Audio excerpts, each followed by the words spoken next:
Prologue. The Saga of Thorgrim Olfsson. There was a man named Thorgrim Olfsson, who was called Thorgrim Nightwolf. He was of no remarkable size, but his strength was great, and he was a skilled and much respected warrior, and honoured for his skill as a poet. In his younger days he went a Viking with the Jarl whom he served, a wealthy man known as Olaf the Restless. Through his plundering, Thorgrim became a man of wealth, and married Olaf's daughter, Halbera, who was fair and mild-tempered, and bore him 2 strong sons and 2 daughters. Thorgrim then decided to remain on his farm in Vik, in the country of Norway, and no longer go a Viking. Thorgrim Nightwolf prospered as a farmer. He was well liked, and though he was temperate and sparing in speech, and not much given to gaiety, he was a good host, and would never be found turning a stranger away from his door, nor denying him a place at table. During the day, Thorgrim was kind and good-natured to his men and his slaves, but oftentimes, as evening came on, he would grow bad-tempered, and people were wary of approaching him.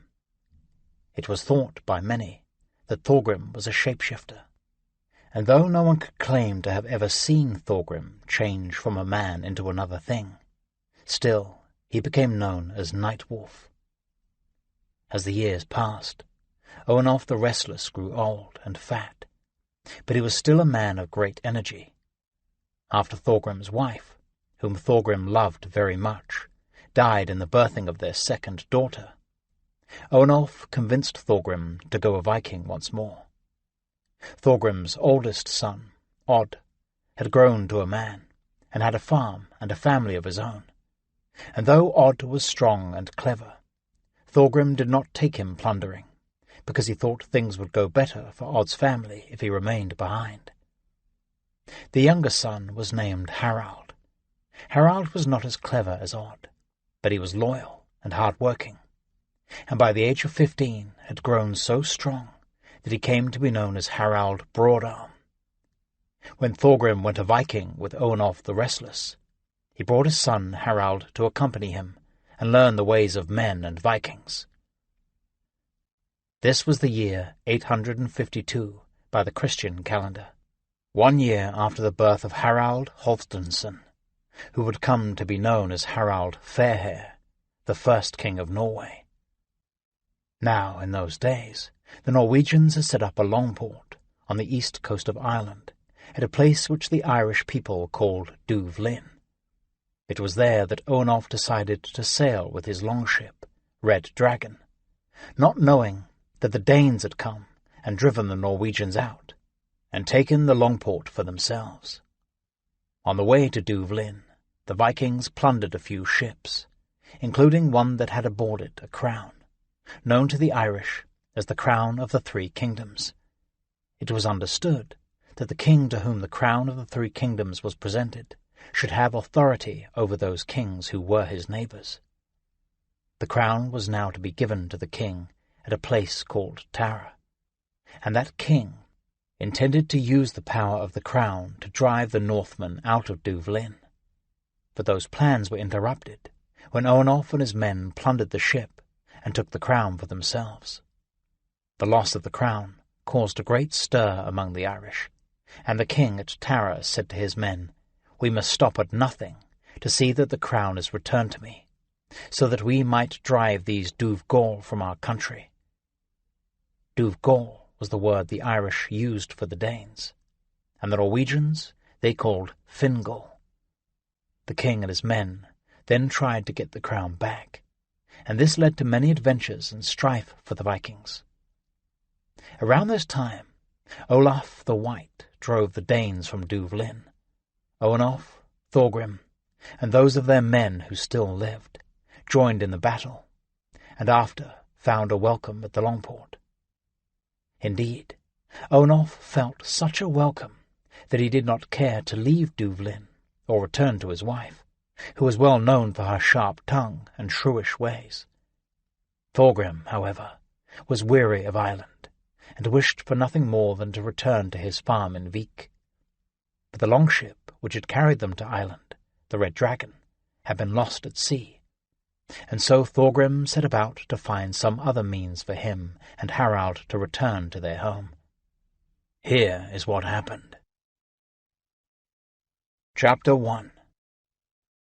Words could not fell me, by the fullest means. I, Battle Oak, have brought death's end to many a man, making my sword's mouth speak. Gisli Suersen's Saga. The birds of prey lay waiting in the pre-dawn dark, quiet, wings folded. Half a dozen longships, lifting and sinking in the swells coming in from the sea, motionless beyond that, their sails furled, and their long yards swung fore and aft. Each held a row of round shields mounted on its rails. A mile beyond their bows, beyond the gracefully curved stems, with dragons and birds worked into the hard oak, was the south coast of Ireland, the cut in the shoreline that formed the closest water approach to the monastery at a place known as Cloyne. The land was just visible, a dark, looming presence in the light of the half-moon directly overhead. The fleet had come from Duvlin, sailing and rowing south, then west along the coast. The night before, they had hauled out on a sandy beach a few miles away. In the hours before dawn, the men, roused grumbling from sleep, pushed the ships back out into the sea. The night was still, so they used the long oars to drive them down that last stretch of coast, until they had reached this place, this spot where they would come ashore and roll through the ringfort, the town and the monastery there. In an hour, they intended to own every man, woman, and child within 3 miles, a population who, they hoped, did not yet even know they were there. The ships ranged in size. The smaller vessels carried 20 or 30 men crammed aboard, while the great sweeping longships, with rowing stations for 40 men, easily held twice that number in their low, sleek, beamy hulls. All told, nearly 300 Vikings sat waiting nervously in the chill of the early morning hours. It was not the coming fight that made them nervous. Quite the opposite. The thought of bloody battle lifted their spirits. It was the reason they were there. Many of the men, as they brooded on the darkness, turned their thoughts to shield walls and sword thrusts, and the feel of a battle-axe hitting home, and those thoughts provided some comfort to them. It was the darkness they did not like. The Norsemen hated the dark. If they feared no man alive, they did fear those things that lurked in deep shadow, those things that were not of the world of men, that hunkered down in the hidden places ashore, or, worse yet, in the black water beneath their keels. So they sat in their rowing stations, and they adjusted their mail and their weapons, and the men from the north waited for the coming of the sun, and the order to take up their oars and pull for the distant shore. Well aft on the longship known as Black Raven, Thorgrim Nightwolf stood looking toward the land, one hand resting on the hilt of his sword. With the other he tugged on the brooch that held the fur cloak clasped around his neck, freeing the metal filigree from his beard. The facial hair was not charcoal black anymore, as it had been in the younger days. A few weeks before, he had caught his reflection in a silver chalice, had seen that his beard was now shot through with white, like the last bits of winter snow that clung to the shady places and refused to melt. Underfoot, he could feel the ship slewing a bit in the swells, and he turned to give the man at the steering board an order to shift his helm, but he stopped as he recalled again that this was not his ship, and though he had been given an honoured place aft, he had no authority aboard her. The man who did own the ship, the man who commanded those Northmen who sat at the rowing benches, was Arinbjorn Thorason, whose fine smile had earned him the name Arinbjorn Whitetooth, and he was just visible to Thorgrim at the opposite rail.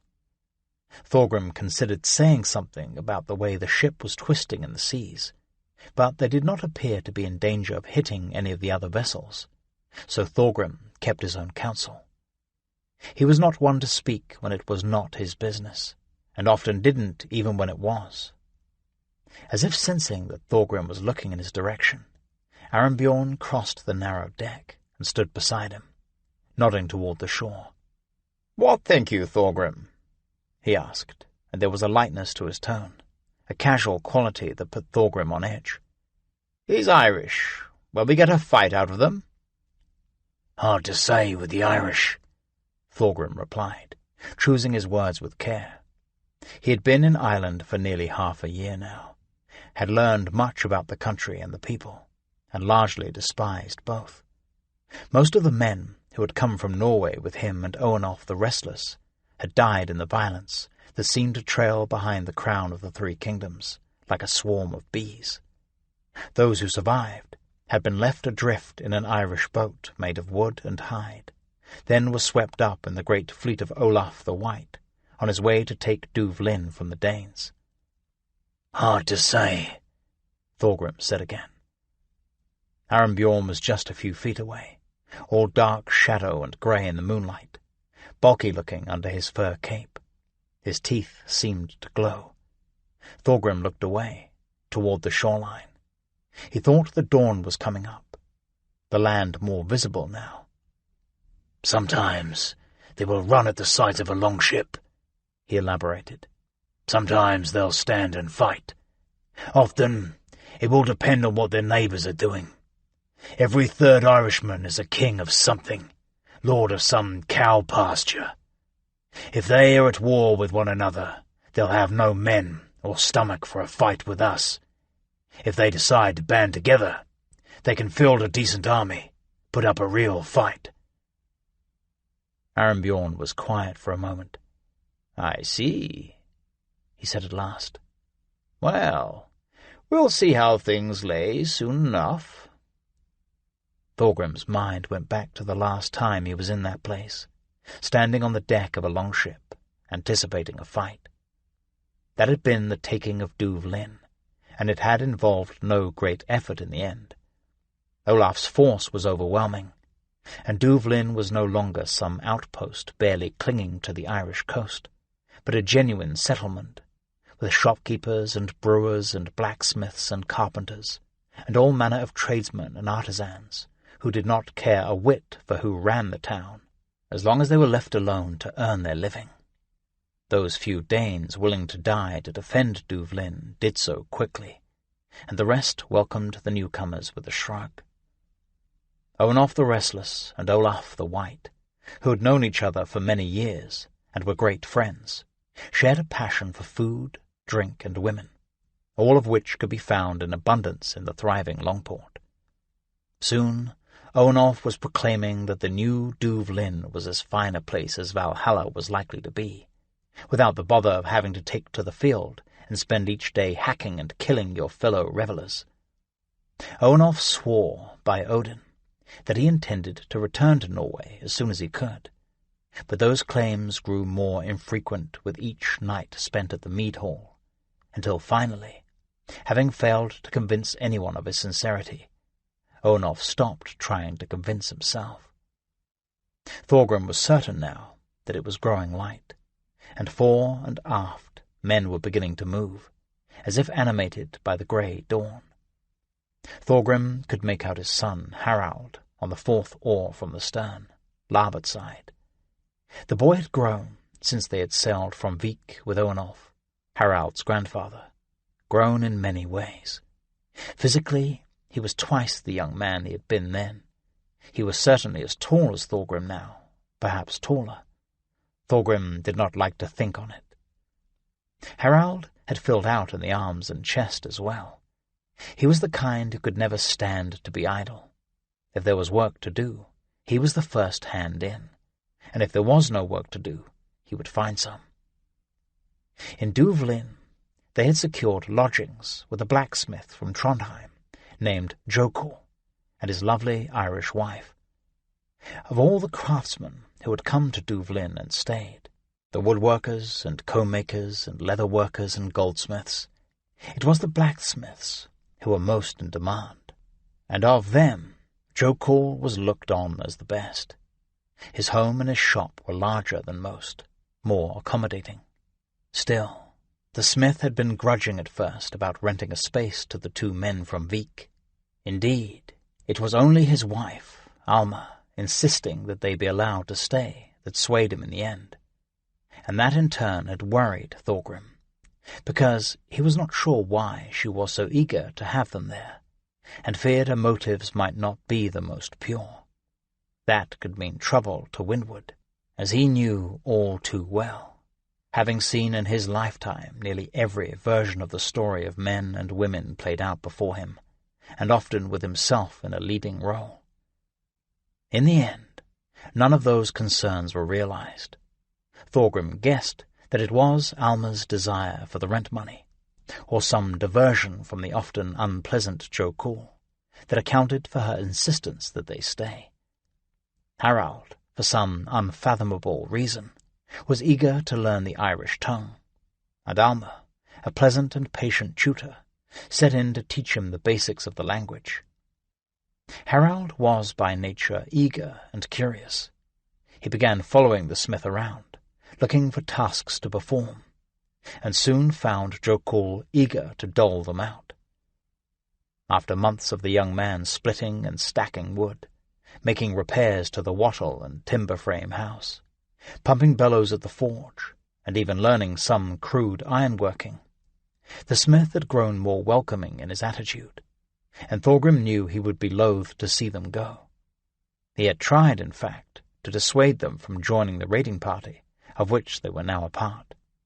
Along with Harald's weed-like growth and the near-constant work came an appetite that would make any bear shake his head in wonder. But that, too, was well sated in Duvlin. As much as the Irish might despise the Fingal and the Duvgal before them, the Longport was a ready market, a market flowing with plundered gold and silver. Every day the farmers pushed their carts of produce through the high wooden palisade gates. Every day sheepherds and swineherds and cowherds drove their beasts along the muddy plank roads to the market. It all seemed to flow into Harald's stomach, and added pounds of muscle to his frame. One of Owenolf's men had recently dubbed him Harald Broadarm, and that name seemed to have stuck. Thorgrim watched his son work the kinks out of his arms, ready to take up the loom of the oar. He wondered, ideally, if the two of them were to come to blows, which might win. Not that such a thing would happen. Thorgrim loved Harald above all things, and would lay down his life for the boy before he would ever raise a hand against him. Still, he wondered. I have experience and wile on my side, he thought, even if youth and speed are with Harald. But of course, Thorgrim had been training Harald since he was 5, training with shield and sword and battle-axe and pike. He had passed on to his son much of his considerable skill with weapons. A dull light to the east seemed to part the horizon, water and sky, as the sun, with no great enthusiasm, came up at last. A voice came rolling over the swells. "Take up your oars!" It was the voice of Hoskuld Phelan, who was known as Hoskuld Ironskull, the Jarl who owned the longship Thunder God, largest of the present fleet, the man commanding the raid on the Irish coast. With those words, the long row of sweeps along Thunder God's side rose as one and swept forward in perfect symmetry. With the rowers hidden from view behind the line of bright painted shields, there was, to Thorgrim's eye, something unworldly about it, as if the ship itself had sprung to life. "To oars! Take up your oars!" Armbjorn Whitetooth shouted. On Black Raven's rowing benches, larboard and starboard, fore and aft, the men pushed down and aft on the thick looms. "Pull together!" Armbjorn called next, and as one the oars came down. The men leaned back. Black Raven gathered way. From a sleeping, lethargic thing, the ship came alive. The water swished down her side. Her fabric groaned with the leverage of sweep against oar port, and her motion changed from a dull roll to a determined forward thrust. Thorgrim felt his spirit surge with the ship under his feet. He looked out to the east and west, as in rapid succession the rest of the fleet gathered way and pulled for shore, spreading out astern of Thunder God like men-at-arms in a swine array. As he shifted his gaze, he took a glance at Harald, hoping Harald would not see, not wanting the boy to think he was keeping an eye on him. But Harald was focused on his work, his eyes moving from the man astern of him to the sea and the rig overhead. A good seaman, a sailor's eye. Thorgrim looked toward the shore. To starboard and larboard, the rugged country ran down to the water, but right ahead the land seemed to open up in welcome. It was through that gap they would pull, then a few miles up the mouth of a river to their landing place. There was no movement along the shoreline that Thorgrim could see, no one there. It had been near the end of summer when they first pulled Red Dragon up the Liffey River to the Longport of Duvlin, late fall when they had returned as part of Olaf the White's fleet. Even if Owenolf had actively tried to secure a ship to return his men to Norway, it is likely the winter weather would have closed in before they could have put to sea. But of course, Owenolf made virtually no effort at all, and so he and the men with him had spent the winter months in Duvlin, the miserable, grey, wet winter in the crowded, fetid, mud-choked town of Duvlin. Once it became clear to Thorgrim that Owenolf had little interest in getting himself or his men home, Thorgrim asked and received permission to make other arrangements. Owenolf did not want to see him go, and even less did he want to see his grandson go. But for all his drunken raving, Owenolf was not one who was oblivious to the way other men saw the world. He, Owenolf, had talked Thorgrim into going a Viking, mostly against Thorgrim's will. He knew that Thorgrim had come in hopes of dulling the pain of Halbera's death. When he thought about it, which he did as infrequently as possible, Owenolf suspected that he might have come for the same reason, and Owenolf knew that Thorgrim was ready to go home. But getting home was another matter. As Thorgrim prowled the quays and the mead hall, and came to know the other Vikings and Jarls, he soon realized that none would be returning to Norway until their holds were crammed with the legendary wealth of Ireland. There would be more raiding and more plunder before there was a hope of sailing east again. Thorgrim had nothing against raiding and plunder. He had done more of it than any 3 men were likely to do over a lifetime. But he was not the young man he had been, and he longed for home. By that time, Thorgrim Nightwolf was well known in Duvlin. His reputation as a fighting man set. Stories of past deeds had swirled around the mead hall. The tale of how he had led his men to escape the Danes in Duvlin, and fought the armies of the Irish king at Tara. Talk of shape-shifting was passed around quietly when Thorgrim was not about. One night, a month or so after his return to Duvlin, 3 large, drunk, and well-armed men had set upon Thorgrim as he left the mead hall. They were looking to make a name for themselves, and were full up with tales of the Nightwolf. The fight had been brief, and had ended very badly for the 3 men. Had ended, indeed, with each one face down in the mud, in various states of dismemberment.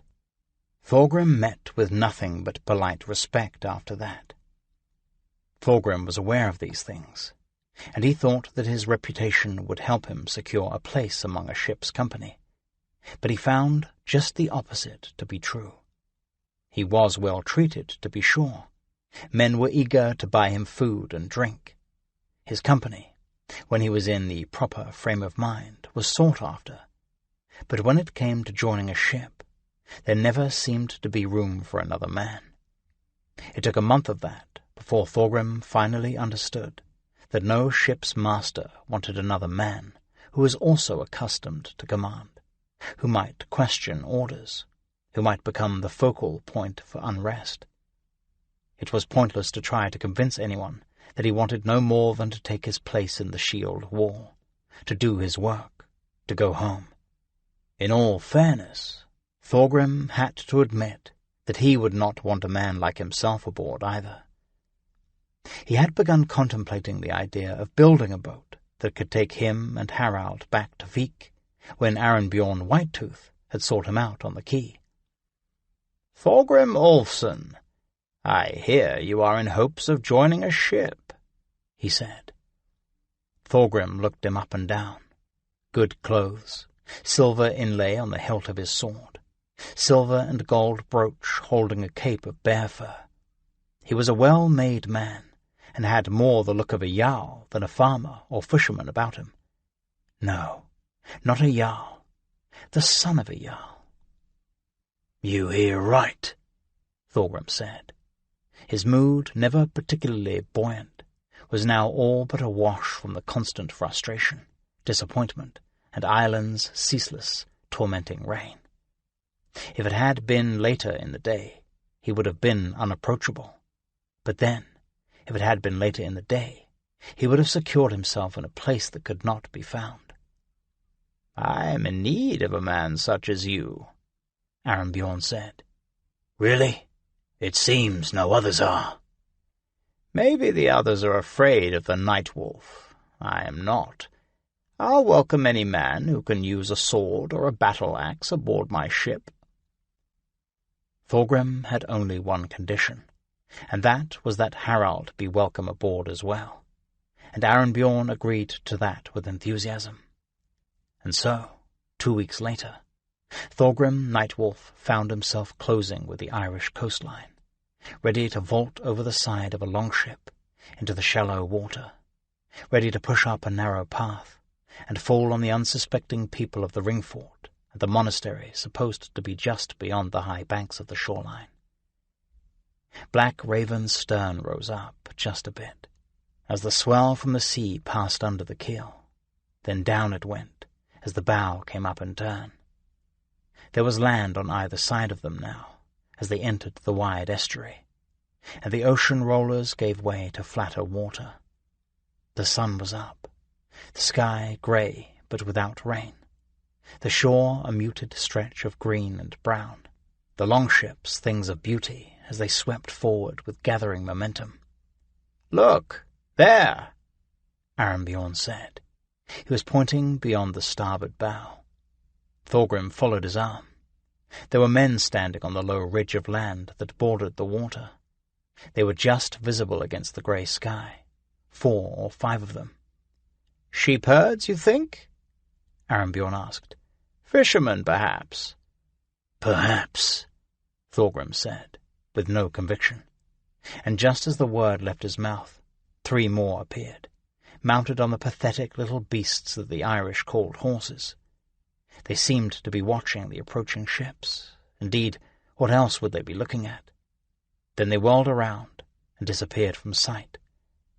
Very well, Thorgrim thought. We still have plenty of advantages on our side. Surprise is just not one of them. Chapter 2.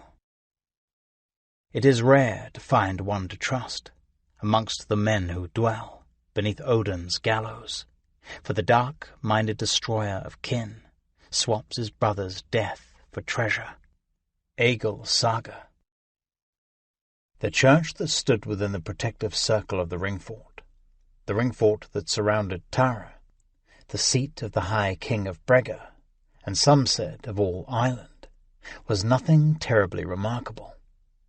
Tara and Ireland being as they were on the fringes of the civilized world.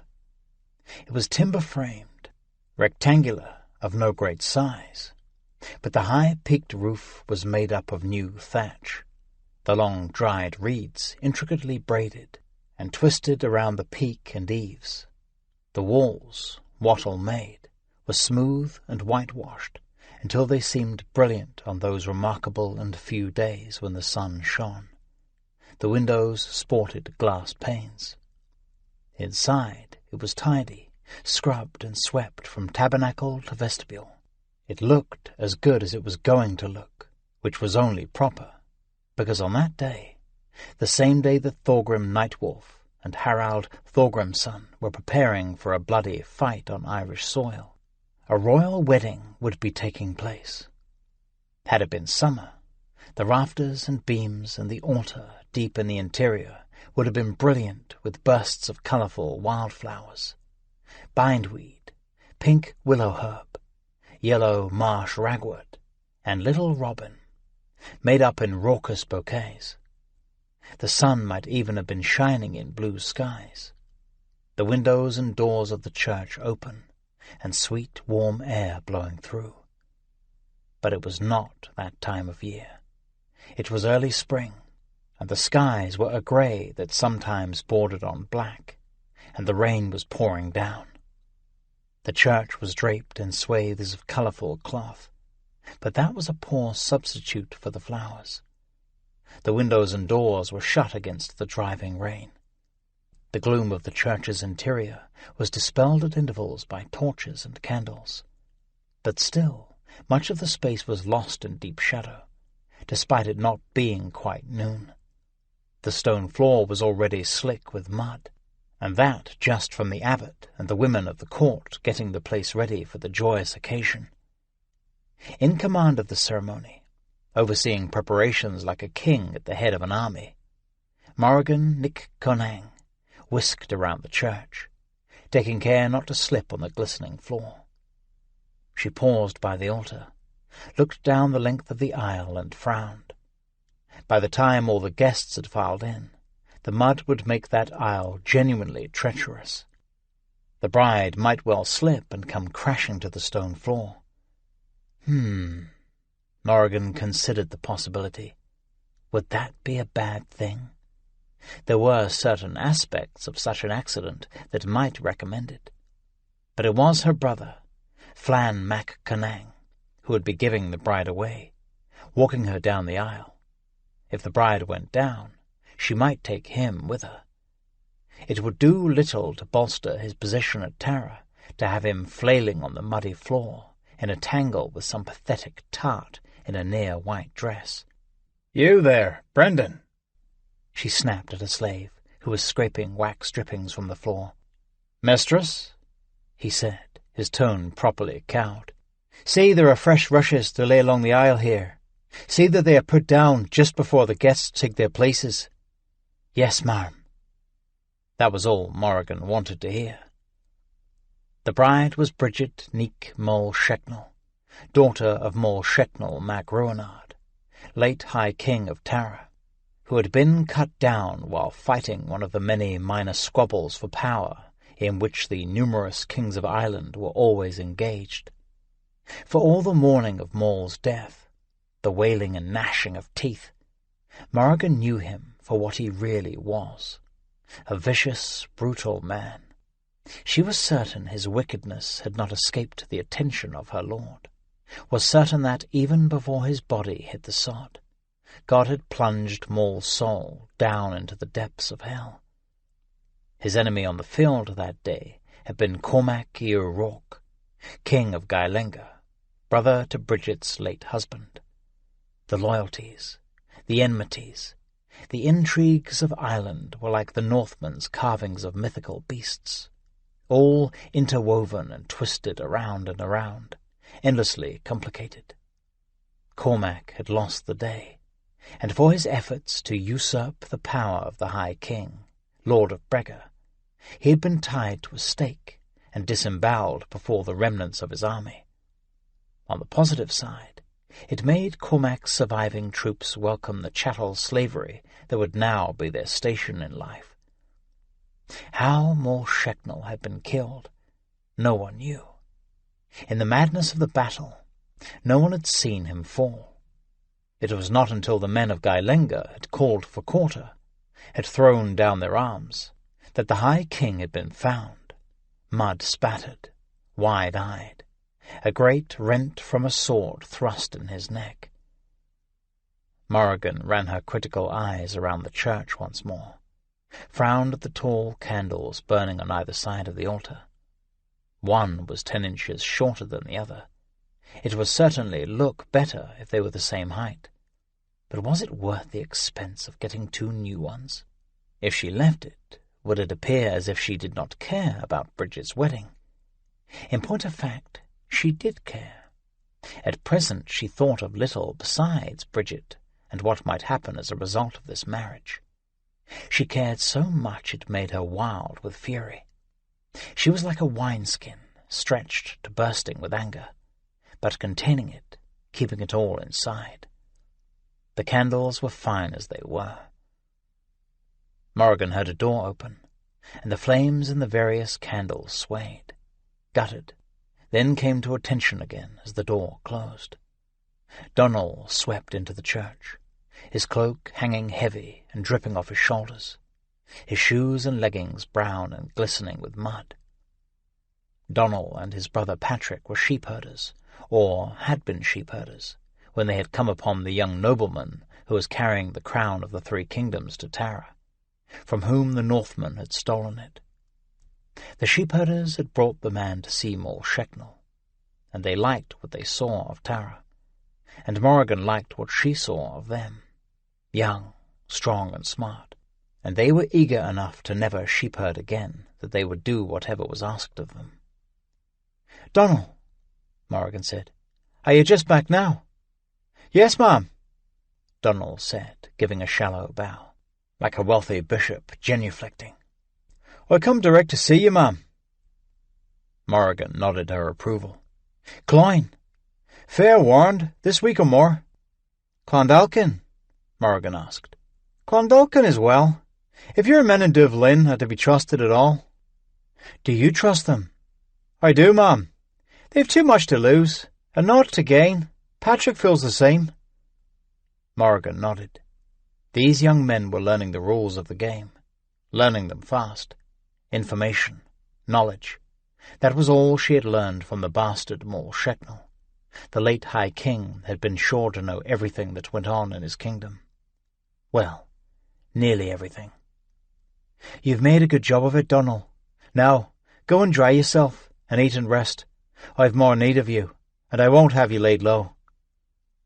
Morrigan did indeed have need of Donal and Patrick, and all the men she had working in the shadows. Morrigan's brother, Flann mac Conang, had taken command of Tara on the death of Mol Sheknel mac Ruinard. Flann had his following among the minor kings, the Ri Tuatha, who owed their allegiance to the High King at Tara. Flann was part of Mol Sheknel's Dervinna, his family going back 4 generations. They were, in fact, second cousins, and that was enough under Irish law to give Flann a legitimate claim to the throne. But just because Flann had a claim to the throne, and was sitting on it now, did not mean it was his. He was not the Tanis Reek, the heir apparent. If Bridget gave birth to a son, grandson of Mol Sheknel, there was every chance that the little bastard might be looked on as the Tanis Reek, and Flann and Morrigan would be out as soon as Bridget could arrange it. That could not happen. Despite being part of the royal line, Morrigan had been taken captive by the Dúv Gall years before, had ended up as a thrall in Duvlin.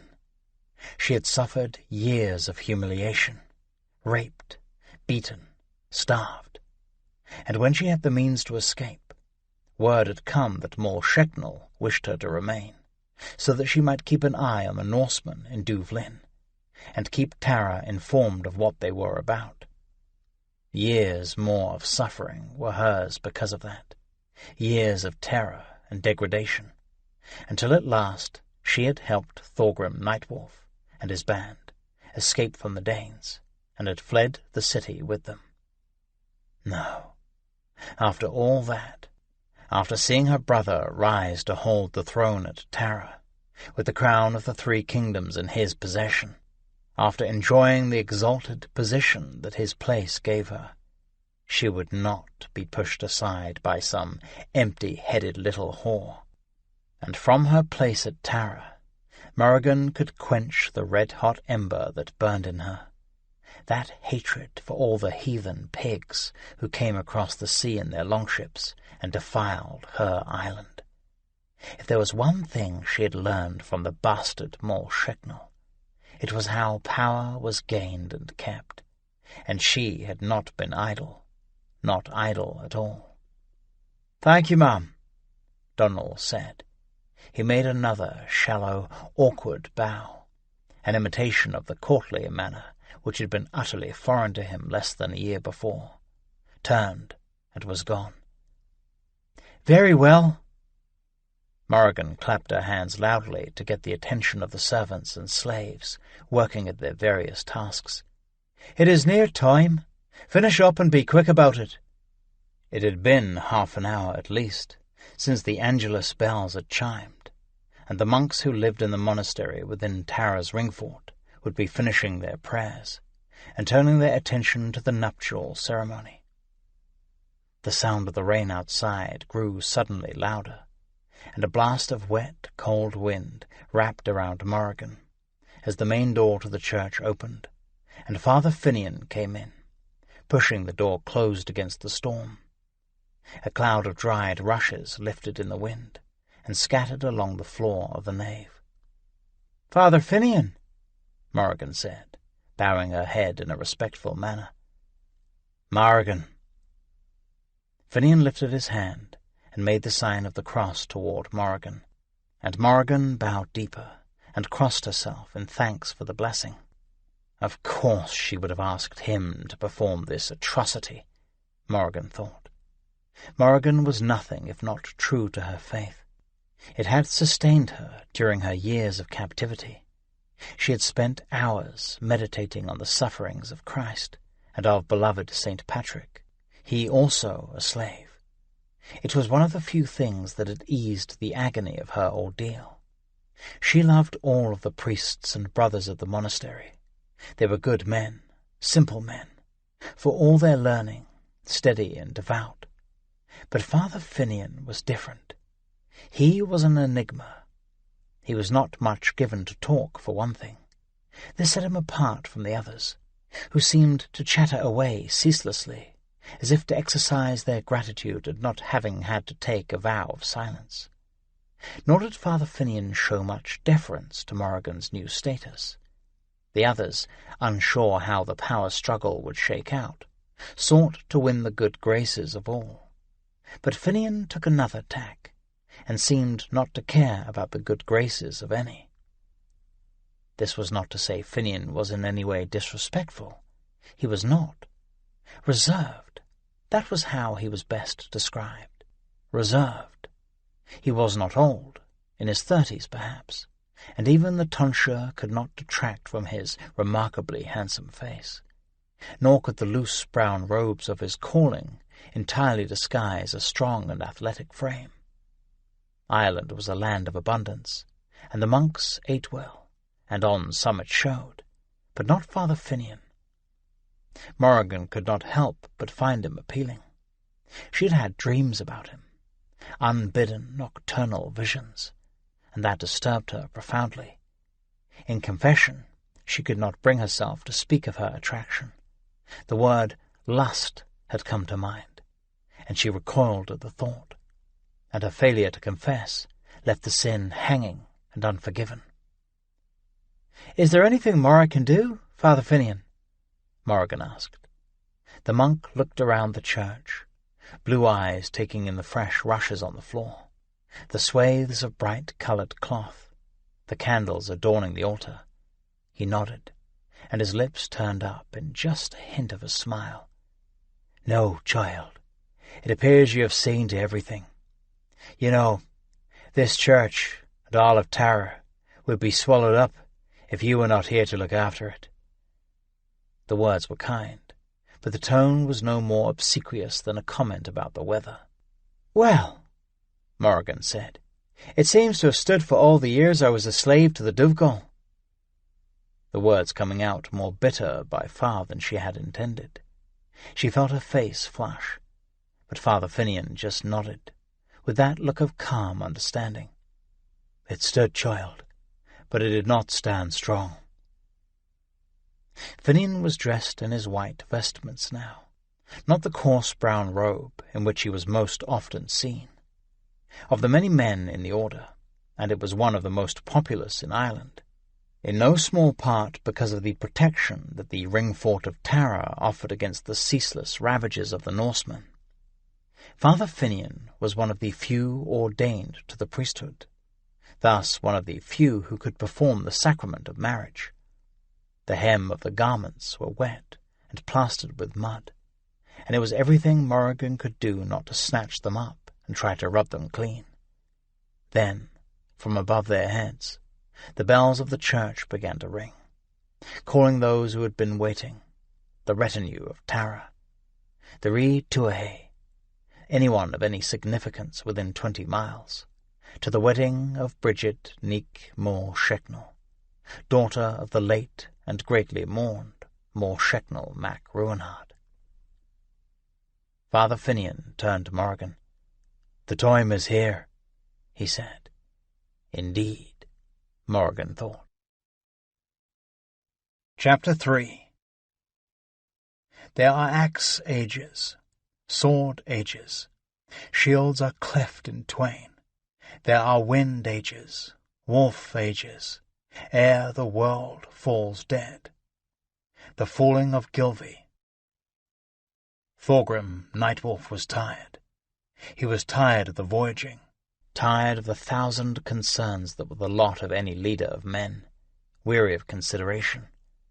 But for all that, he could not deny the stirring in his blood when he heard the bow of Thunder God scrape on the beach, leading the other ships in. Starboard and larboard, the men aboard Black Raven gave one last pull, and as the momentum carried the ship the last 50 feet to the beach, Arenbjorn called out, "Ship oars!" As one, the long sweeps came inboard, and the oarsmen held them straight up. Thorgrim tried and failed not to glance in Harald's direction, but the boy was handling his oar as well as any of the more experienced men. A Viking raid, tired as he was, he loved this. It reminded him that he was still alive, and he knew that if, in an hour's time, that was no longer true, then he would die the way a man was supposed to die. "Who is that fellow?" Thorgrim asked Arenbjorn, as the Black Raven closed fast with the beach. Up near the bow, one of the ship's company was whirling around, practically spinning where he stood. He wore only leggings, no mail, no shirt, no helmet to cover the wild mop of hair. His beard thrust out in various directions like a shrub that is beyond control. He held a short sword in his left hand and a battle-axe in his right. He was thin, and had he been clothed, he might have seemed weak and emaciated. But stripped to the waist, his muscles stood out like the gnarled roots of a tree. "Starry Deathless," Arenbjorn said. "He's a berserker, leads a band of berserkers." Thorgrim nodded. He could see at first glance that Starry was a berserker, a member of that cult of warriors who went mad at the prospect of battle. They plunged into a fight with a ferocity that was ordained by the gods, a bloodlust beyond even what the Vikings considered normal. Thorgrim had fought along berserkers before, and he recognized the signs, the disdain for armor, the frantic energy in those moments before the fight. "I hadn't noticed him until now," Thorgrim said. "He keeps to himself most of the time. In a fight, he's hard not to notice." And then the Black Raven ran up on the sand, and Thorgrim stumbled a little at the abrupt stop. The men leapt up. The oars were carried forward and stacked on the gallows amidships, and Thorgrim could feel his heart beat faster in his chest. He revelled at the thump of shields being lifted from their resting places on the gunwales, the odd metallic swish of metal shirts, as the men vaulted over the low sides of the ship. They splashed into the surf and grabbed hold of the rails and pulled with a will.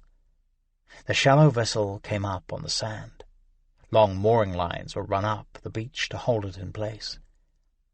Harald looked over at Thorgrim, unsure if, at his age, he could join the others without his father's say-so. But Thorgrim gave the faintest of nods, and Harald was off like an arrow, racing forward, and then flinging himself over the side into the shallow water. He wore an iron helmet and a mail shirt, a shield on his left arm, and a battle-axe in his right hand. To Thorgrim, he still looked like the little boy he once was, running around the farm in Vik with his play armor and wooden axe. Harald's helmet, mail and weapons, like Thorgrim's, had been borrowed from Arnbjorn before they put to sea, for all the cattle and land and buildings and slaves Thorgrim owned back in Vik. In Ireland he was nearly destitute, having lost everything in his fighting with the Irish. The only possession he had was, happily, his most prized, his sword, Irontooth, taken from him by the Danes, and returned, he still did not know how, by the thrall he knew as Morrigan. At last, it was only him and Arnbjorn aboard, and they went forward to a place where the ship had been pulled up on the sand.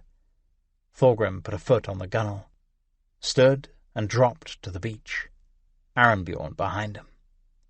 The last of the Viking fleet was coming ashore.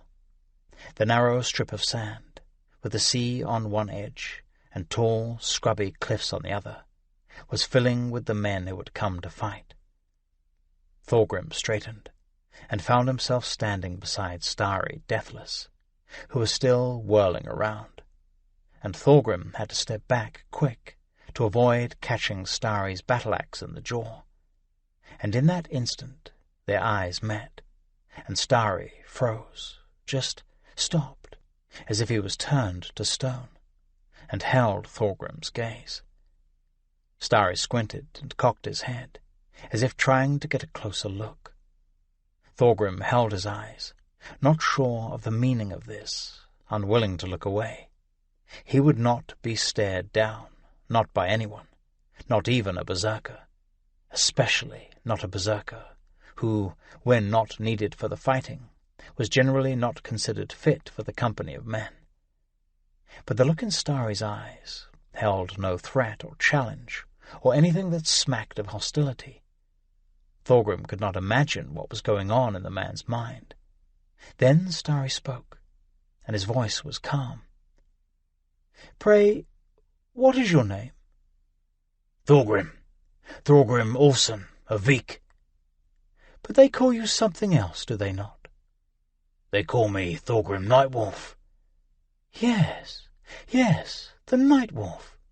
You are the Nightwolf, and you are favoured by the gods." And then Starry nodded, and turned away and ambled off, as if Thorgrim had drained the madness from him. "He's an odd one," Arnbjorn said. "It's who they are," Thorgrim said. "Here." Arnbjorn nodded up the beach. "Hoskuld Ironskull is calling the leaders together. Join me." Thorgrim hesitated. "I am not a jarl, or the owner of any ship. I lead no man. I have no business at a gathering such as that." "Nonsense. A man such as Thorgrim Nightwolf? Your counsel would always be welcome. Come with me." So Thorgrim followed Arnbjorn Whitetooth up the beach to where the men who commanded the ships of the fleet were gathered around Hoskuld Ironskull. "You saw the riders on the ridge, I have no doubt," Ironskull was saying as they joined the circle. "They'll be ready, waiting for us. We do not know how many." Hoskuld was a big man, filling out with age, but he still exuded power in his bearing and his voice. He wore mail, finely wrought, a helmet that would have gleamed if the sun had been shining, and around his shoulders a cloak made of some fine fur, ermine perhaps. He was a wealthy and powerful jarl, and everything about him reflected that fact. "There's a tower at Cloyne," one of the other jarls offered. "Maybe tall enough to have seen us at first light." "A tower?" Arnbjorn said. "I was never told of any tower." Rolleif the Stout, who owned the ship Serpent, and whose face was all but lost in his beard, shrugged as if it did not matter, and Thorgrim silently seconded the gesture. It did not matter. But Jarls would talk, and each would be heard, so the conversation went back and forth for some minutes more. Rotley Thorvaldsen, a minor Jarl from the south of Norway, owner of Odin's Eye, the smallest ship in the fleet, favoured the swiftest possible advance. Arenbjorn offered his own suggestion. "Let us take a third of our men, circle around to the south. If they are waiting for us in numbers, then the chief of our men will attack face on, and once engaged, the third will attack from the side." There was silence at that. Some nodded, but not with any great enthusiasm. Rolleif spit on the sand, then wiped away the part that hung up in his beard. Do fancy by half, I say," Rolleif said. "Right at them. That's the way." "Thorgrim Nightwolf?" Hoskuld Ironskull asked, catching Thorgrim off guard. "You have spent some time now in this cursed country. What do you say?" Thorgrim thought for a second. He was with Rolleif in spirit, but he was serving at the pleasure of Arenbjorn Whitetooth. Arenbjorn was no fool, and his idea was not necessarily wrong. There was no shame in thinking things through, or trying to outwit your enemy. Yet, "The Irish will not have mail, or few will," Thorgrim said at length, "and they will not have battle-axes. Some are mounted on creatures they call horses, but if any of you mistook them for swine, it would be no wonder." Some of the others smiled at that. Some nodded. "I like what Arenbjorn suggests, but I think the biggest threat from the Irish are sheer numbers, in which case I would not care to have our company divided." There followed a brief and disorderly discussion, with nearly all speaking at once, but it was clear that a great majority agreed with Thorgrim, and they would take that course. "That ridge is what we must worry about the most," said one of the men whom Thorgrim did not know. He pointed with his chin to the high ground that bordered the beach, the narrow cut of trail that led through the scrub. "We can't go but 2 or 3 abreast up that trail. If these Irish know anything, they'll hit us there, butcher us as we come on." Hoskuld Ironskull closed the discussion. "That is why the gods gave us berserkers," he said. Chapter 4. We sailed our ships to any shore that offered the best hope of booty. We feared no fellow on earth. We were fit. We fought in the battle fleet. Saga of Arrow-Odd. Harald Thorgrimsson's helmet slipped forward as he ran, despite the chin-strap. The cursed thing covered his eyes for an instant, until he pushed it back into place. But now his vision was blurred by the sweat that ran liberally from under the padding, despite the cool, damp weather. Still, he kept the helmet in place. He knew his father would be angry if he discarded it, and in some unexplored corner of his mind, he was happy for the protection it offered as he raced into battle. Just ahead of him, on the narrow path running up the sandy dunes from the beach, hemmed in by tangled shrubs, charged Starry deathless and his berserker band. Behind Starry was that company's second-in-command. If berserkers could have such a thing, a Swede named Norwal the Short. Starry and Norwal were as opposite as 2 men could be. Where Starry was tall and wiry and constantly in motion, Norwal was short and broad, a powerfully built man who tended to remain motionless. His eyes alone constantly roamed. He moved only when he had good reason to do so, and when he did, his actions were explosive.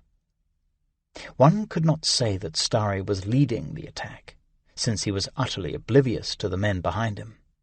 He was, rather, flinging himself up the trail, his only thought to get at the enemy. Harald was not pleased about having to advance in the wake of the berserkers.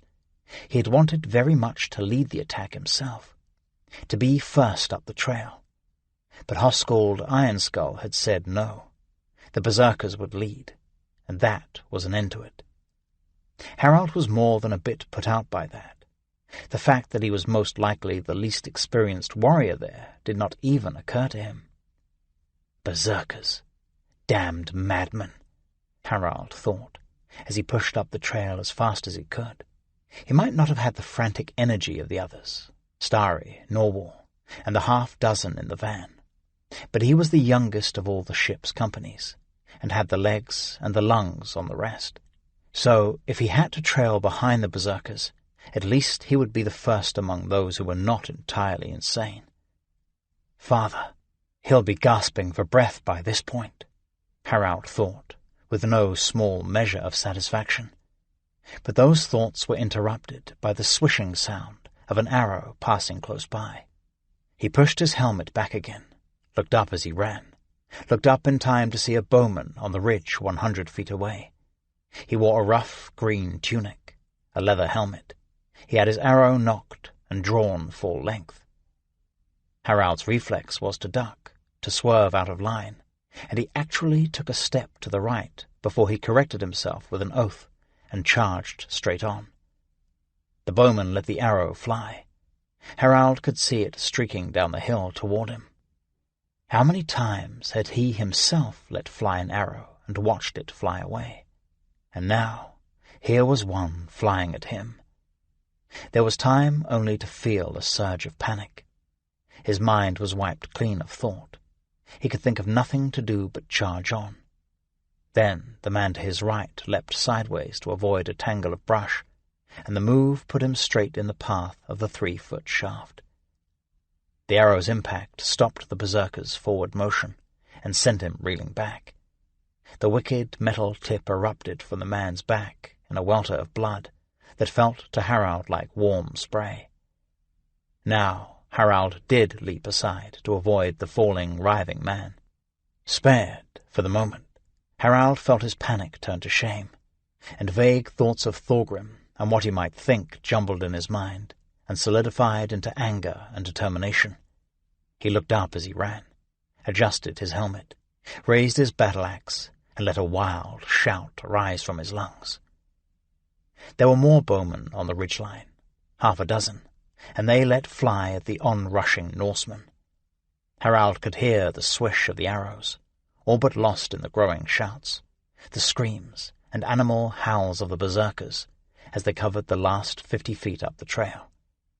Starry Deathless had an arrow through his upper arm. The head passed clean through.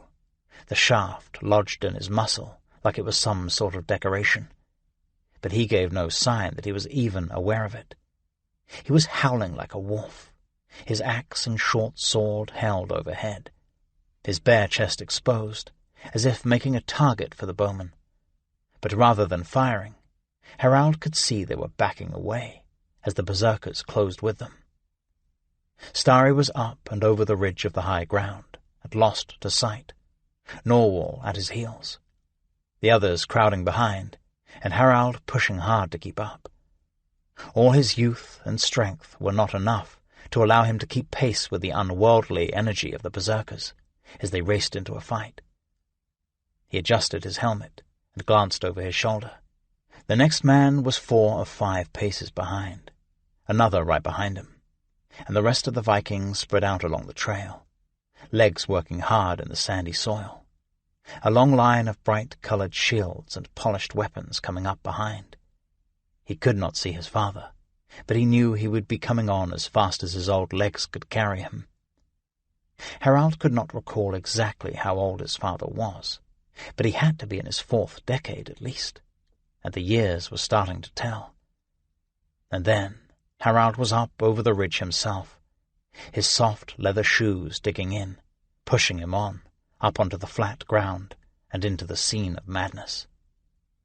The Irish had made a shield wall of sorts, and the bowmen were retreating behind it, firing as they went, and the berserkers were flinging themselves in disordered array at the defense. Harald slowed for a second, taking it in, looking for the most advantageous point to add his weight to the fight.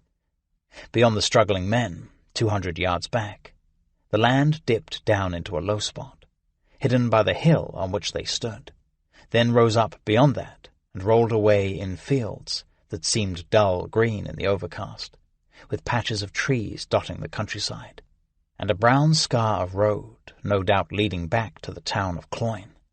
Starry Deathless was flailing at the shield wall with short sword and battle-axe, his arms moving like tree branches whipping wildly in a storm. Splinters flew from the shields held up to fend him off. Sprays of blood shot through the air. Beside him, Norwal the Short hacked at the defenders, swinging down at the heads of the men in the shield wall, wrenching his weapon free, then an upward swing from below. To Harald, all of Ireland seemed to contract down to that one flat hilltop, and there was nothing but the struggling men. No sound but the shrieks of the wounded, the screams of the enraged. Harald could see the left wing of the shield wall starting to bend forward, turning like an arm to envelop the berserkers, who were too inflamed to notice. In a moment, the Vikings would be fighting an enemy in front and back. There, there, there. The word churned in his mind, and he charged forward, battle-axe raised, leading with his shield, in just the manner Thorgrim had taught him with wooden toys on the farm. A shout came from his gut, burst from his mouth, rose up and up into a wolf's howl. He saw the men to the extreme edge of the shield wall look up, saw moustaches, beards, looks of shocked surprise, and then he was on them, slamming into the nearest of the Irish defenders. He felt the shock reverberate through the boss of his shield. The Irishman stumbled. Harald's battle-axe came down with such force and momentum that the weapon was not slowed in the least by its impact with the man's head, but instead passed clean through and struck the back of his shield. The man was dead, and of no concern to Harald, so Harald let him fall away. He wrenched his axe free of the shield and swung it back, and on the backswing caught a sword slashing at him from behind the shield wall. The man who had swung the sword was knocked off balance by the move, and Harald drove his shield into him, sending him staggering back. Harald raised his axe, but, by luck or design, the man had stumbled beyond the reach of the 3-foot weapon. Harald was pivoting right when he sensed men around him, and then more of the Vikings who had pushed up the path at his heels flung themselves into the fight. On his left hand, Harald had a glimpse of a yellow shield, with some sort of red design on it. He looked to his right, took his eyes from the enemy in front, and even as he did, he heard his father's voice in his mind commanding, "Keep your eyes on the fight." Just as the words came to him, he was struck in the side of the head by something, some weapon that made his helmet ring and knocked him off balance. Then the helmet slipped down over his eyes, blinding him, completing his humiliation. With hands encumbered by sword and shield, he tried to push the helmet back.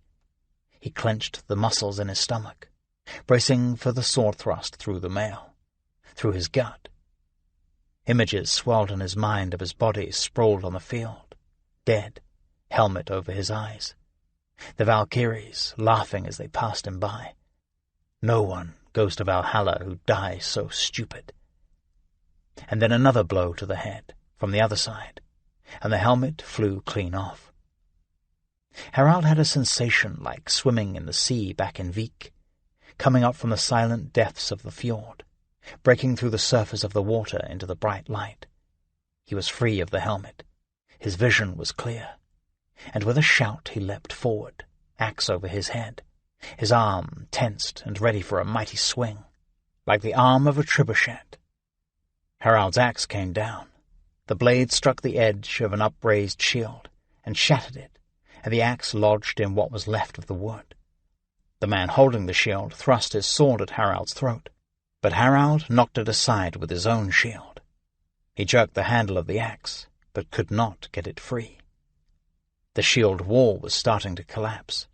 It took considerable courage and discipline to remain locked shoulder to shoulder in the face of a determined enemy, and that was more than the part-time soldiers defending Cloyne could muster.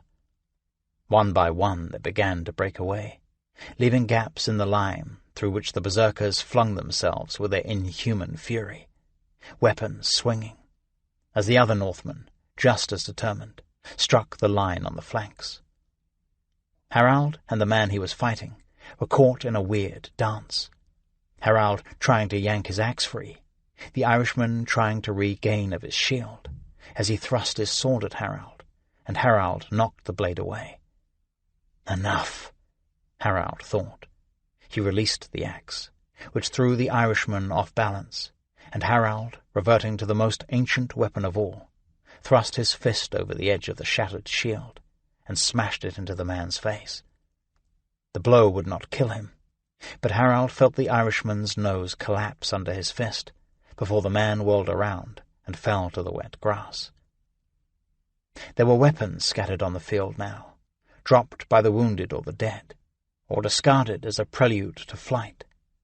Harald, his eyes locked on the men before him, reached down and snatched up a sword, and even as he straightened, the shield wall collapsed, as if on some signal that could be heard only by the Irish.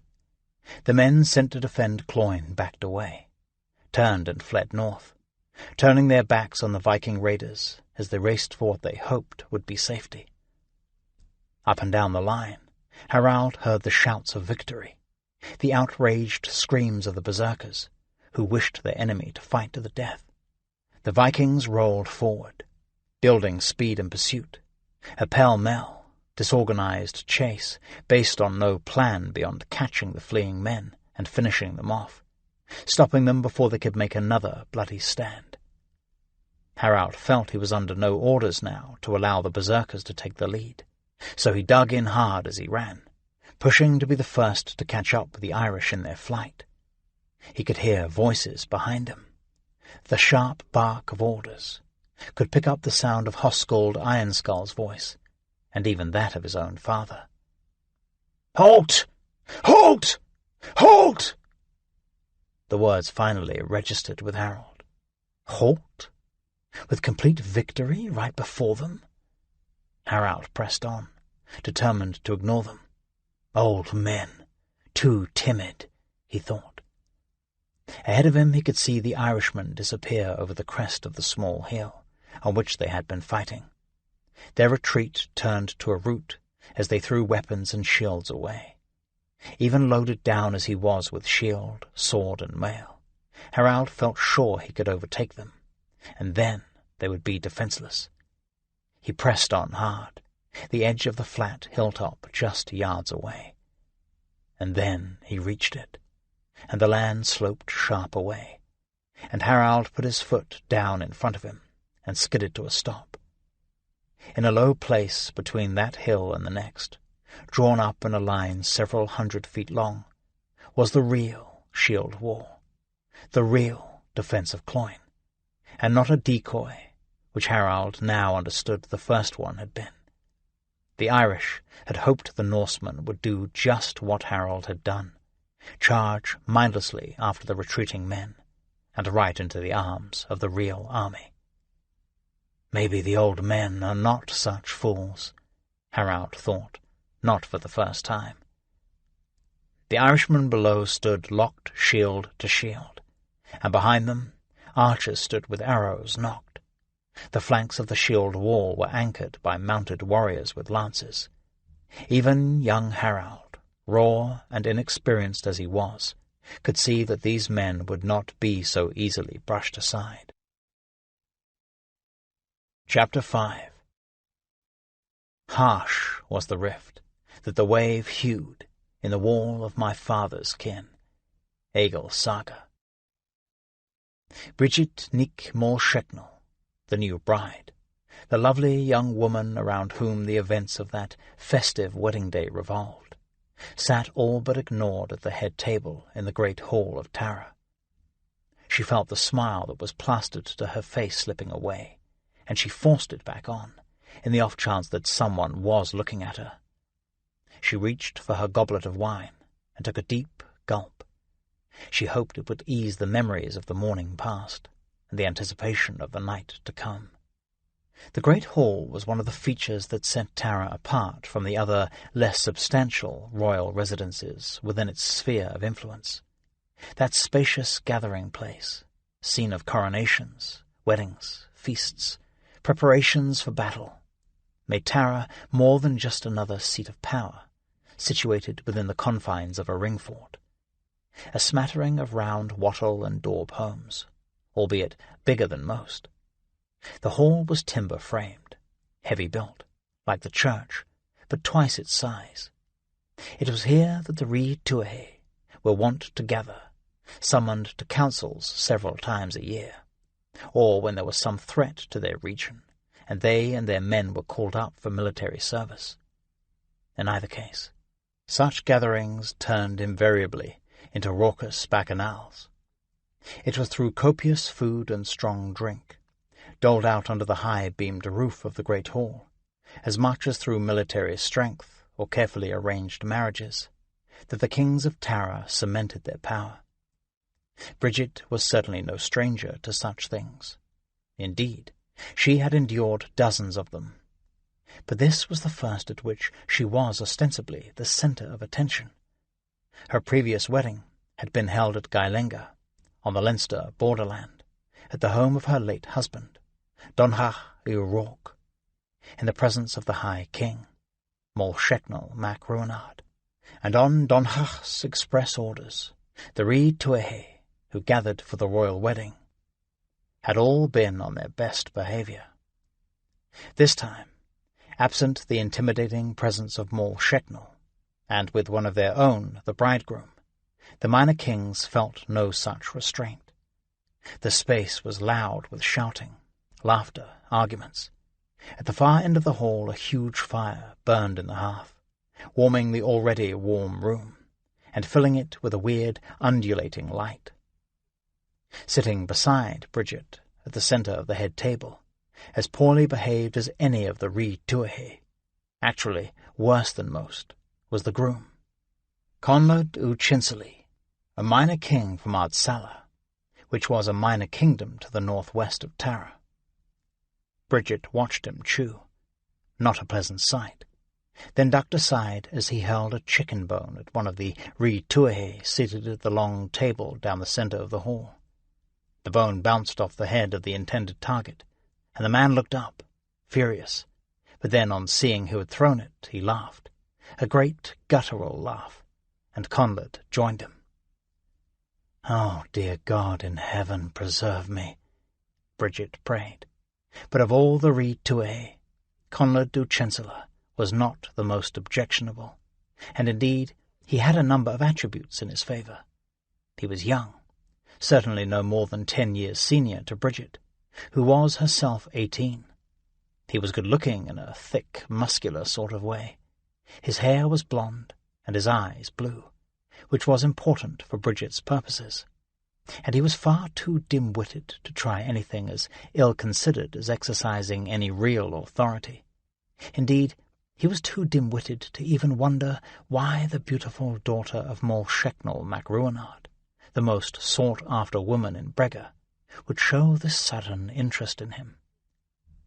Bridget sighed softly, as she watched her husband wipe mead from his chin with the sleeve of his tunic. It was her own weakness and stupidity, she knew, along with some damned bad luck, that had brought her to this place. But she was the daughter of Mol Shechnal Mac Ruinard, descended from a long line of tough, sometimes brutal kings of Brega, men who did what they needed to do, and did not agonize over it, and she would do the same. The past 3 months had been very instructive to Bridget. The scales had fallen from her eyes, and so she had taken Uchinseli for husband. He was one of the only men she could count on. She could count on him to spend his days in hunting and drinking and gaming, and silently blessing his good fortune. She could count on him to avoid any sort of official duties or responsibility, to actually be grateful to her for her willingness to oversee the running of Tara and the lands that fell under its influence. She could count on the men-at-arms under his command, and the lands of his kingdom to now be hers. Conlad would not involve himself in the struggle for power that Bridget could see coming between herself, Flann Mac Ganang, and his sister, Morrigan. This fight for control of the kingdom of Brega would have been hard fought in any event, But now, with the crown of the three kingdoms sent to Tara, the stakes were higher by far. The crown was an ancient thing. How old, no one knew, but it was rumoured to have been crafted by the Druids before the coming of the new faith. It was now held by the abbot of Glendalough, and it had not left that place in living memory.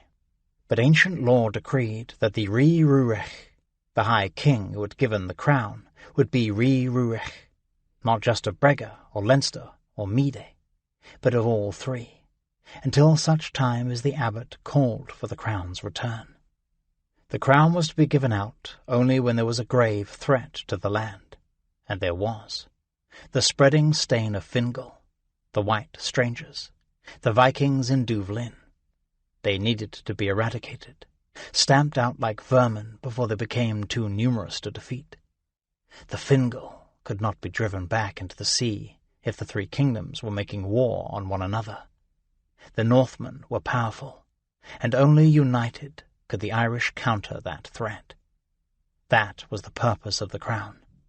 That was what Bridget would do. Once she had given birth to the Tanis Rig, the heir apparent, and through him solidified her own rule over the seat of the High King. "A toast! A toast!" Flann mac Conaill stood, 3 places down from Bridget, and raised his goblet. Flann had given Bridget away in the absence of her father. She had allowed him to do so, despite her suspicion that her father had actually been killed by Flann in the confusion of battle. "I give you Conlad u Chinsely of Ardsala, and Bridget and eke more Shecknell," Flann shouted over the roar of the hall, which dimmed only a bit with his calling for the toast, "who I this day had the honour of giving away his bride." "You'd like to give me away, wouldn't you, you traitorous bastard?" Bridget thought, as she smiled down at the several hundred or so drunken revellers. "Like to give me to the devil, I shouldn't doubt." But now was the time for unity, or the appearance of it, until Bridget was ready to make her move. A cheer rose up from the crowd in the hall, shouting, thumping of fists and cups on the table. With all the drink that had gone down their throats, they would have cheered one of the ubiquitous hounds defecating on the floor. "May the happy couple live long, fruitful, and joyous lives," Flann concluded. "And may they rule with wisdom over Tara and the three kingdoms," Bridget added silently, certain that Flann would add no sentiment of that kind. Flann raised his goblet. The others in the hall did as well, and they drank deep. And that was all Bridget could endure. She turned to Conlad to make her excuses, when another voice filled the hall. Now it was Father Finian standing, still dressed in the white vestments he had worn while performing the sacrament of marriage. Finian had been asked to sit at the head table, while his fellow brothers sat elbow to elbow with the Rí Tuathail, sharing with them their enthusiasm for food and drink. Now he was standing, arms raised. "A blessing on the couple," he called, and this time the noise in the great hall quickly tapered off to just a few voices, until those people caught on that they were the only ones still causing a ruckus, and so dropped off into an embarrassed silence. "May the blessings of the Holy Trinity, Father, Son, and Holy Spirit, shine down on this couple, and may their union be a means by which the Most High brings peace to our troubled land. May their union be fruitful, and may their spirits, united with our Lord Jesus, calm the troubled waters of Tara and the three kingdoms, and bring everlasting peace and unity to our land." His voice was clear and loud, his tone both subservient and commanding, a neat trick. Throughout the hall, the Rí Tuathail muttered their amens with an enthusiasm, or lack thereof, that was in proportion to their loyalty to Flann mac Conaill. "Morrigan will not care for that blessing," Bridget thought. She looked around the room. Morrigan had been at the head table, by her brother, but now she was gone. Morrigan. She was the one, Bridget suspected, who was the ambition behind Flann. For years, Flann mac Conang had served her father loyally and well, while Morrigan had suffered in unimaginable ways at the hands of the Duvgol. Now she seemed eager to make up for those years.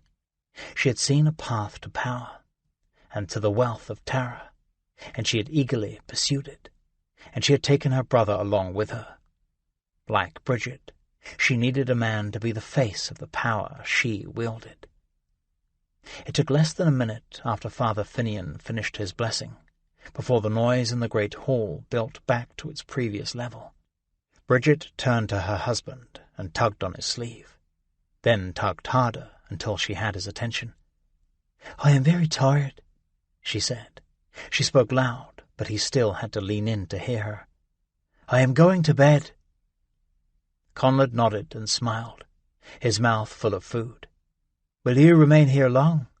Bridget asked, and Conlad shook his head. "Very well. Good night, husband," Bridget said. She stood and stepped down from the raised floor on which the head table stood, and the crowd in the hall banged the tables and cheered in appreciation of her. There was an undercurrent to their enthusiasm, which she did not think was quite appropriate, but she ignored it, and them, and she sailed out of the hall. Had Mor Sheknel still been alive, or Donhach, any man who treated her with such disrespect would have seen his guts spilled out on the floor. But they were dead, and Bridget had only herself as lord and protector. As she moved to the door, she heard a voice behind her. "Bridget? Bridget, dear, are you off to your chambers, then?" Father Finian had also slipped away and come after her. "Yes, Father Finian," she said. "I am very tired." "May I see you to your door?" "I would be grateful." Father Finian pushed open the heavy oak door, and they stepped from the loud and suffocating great hall into a night that was dark and cool, still wet from the rain that had fallen earlier.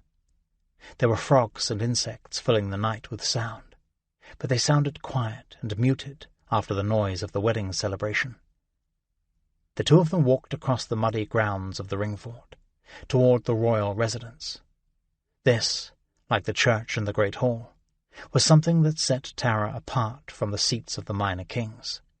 The homes of those lesser nobles tended to be round houses, wood structures with conical thatched roofs, larger versions of the cottages that most Irish occupied, but not that of the High King of Tara.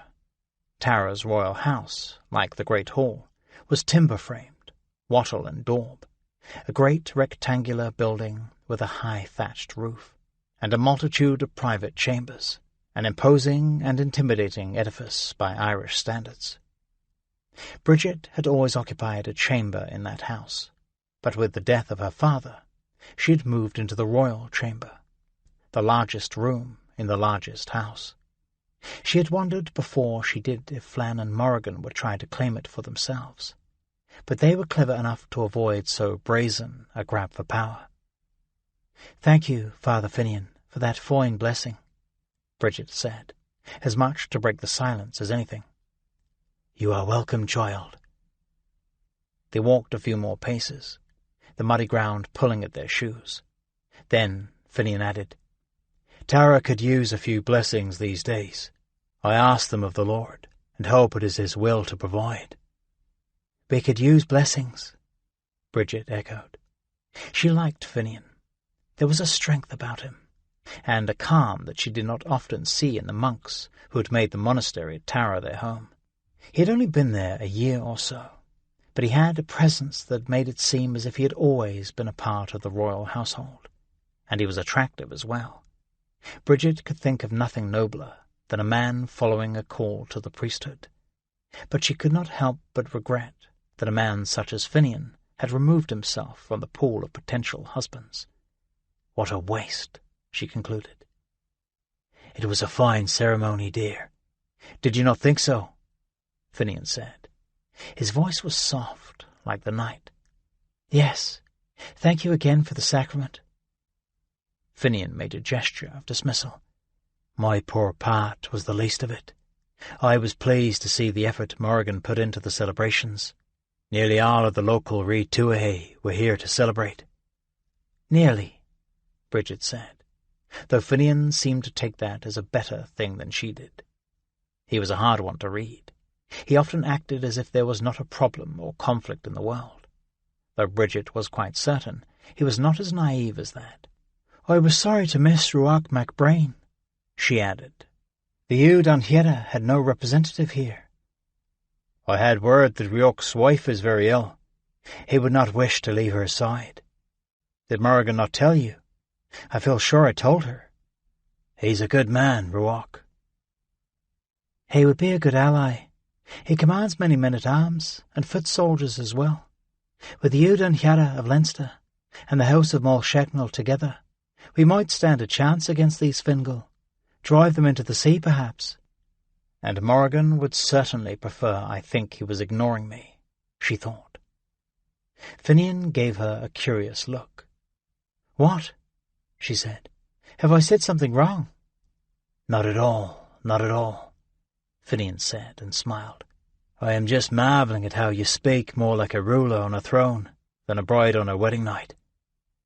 "I have been a bride before, father," she said. "I have never before been a ruler."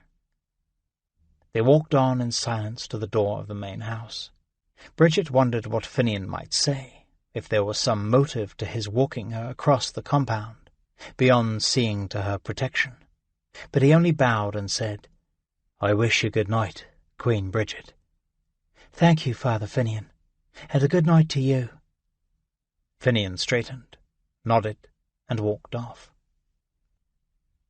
Queen Bridget.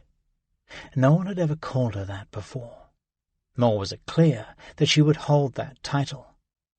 What did he mean by that? Did he mean to signal his support of me? She frowned and pushed her way through the heavy oak door of the royal house and into the smoky, dim interior. The passageway between the various walled-off rooms was lit with a few candles, the light of which was further obscured by the lanterns that held them. But Bridget needed no light at all to find her way. She pushed open the door of her bedchamber and almost sighed out loud, relieved to have reached that sanctuary, that haven of peace. All day she had been dreading the night, the marital bed, and what she imagined would be the rough and clumsy attention of her husband. But now she was quite certain she had gained a reprieve, and that Conlad would be spending the night on the floor of the great hall, wherever he happened to collapse. A fire was burning low in the hearth, and the room had a warm glow, the far reaches all but lost in shadow. Bridget didn't see the figure sitting in the chair beyond the bed, did not recognize it as a person. But when that person stood, she jumped and gasped. She took a step back. Her hand reached out, instinctively looking for a weapon. "Bridget!" The figure came closer, and Bridget recognized the form, the voice, but recognition did not bring much relief. "Morrigan!" Morrigan stepped into the light of the low fire, which gave a reddish hue to her pale skin, her light brown hair. She was a small woman, and pretty, despite all that she had suffered. In the fire's light, Bridget noticed the tiny lines around Morrigan's mouth and at the corner of her eyes. There was a hardness in her eyes, no expression on her face. She might have been carved out of ivory. "Congratulations on your nuptials," she said. "Thank you." They stood silent for a moment, like swordsmen, each waiting for the other to make the first move. "I have the means, you know, to help you out of your troubles," Morrigan said at last. "What troubles?" Bridget asked, and heard the false note in her voice. Morrigan smiled. "Please, even so great a fool as Conlad u Chinsley can count to 9.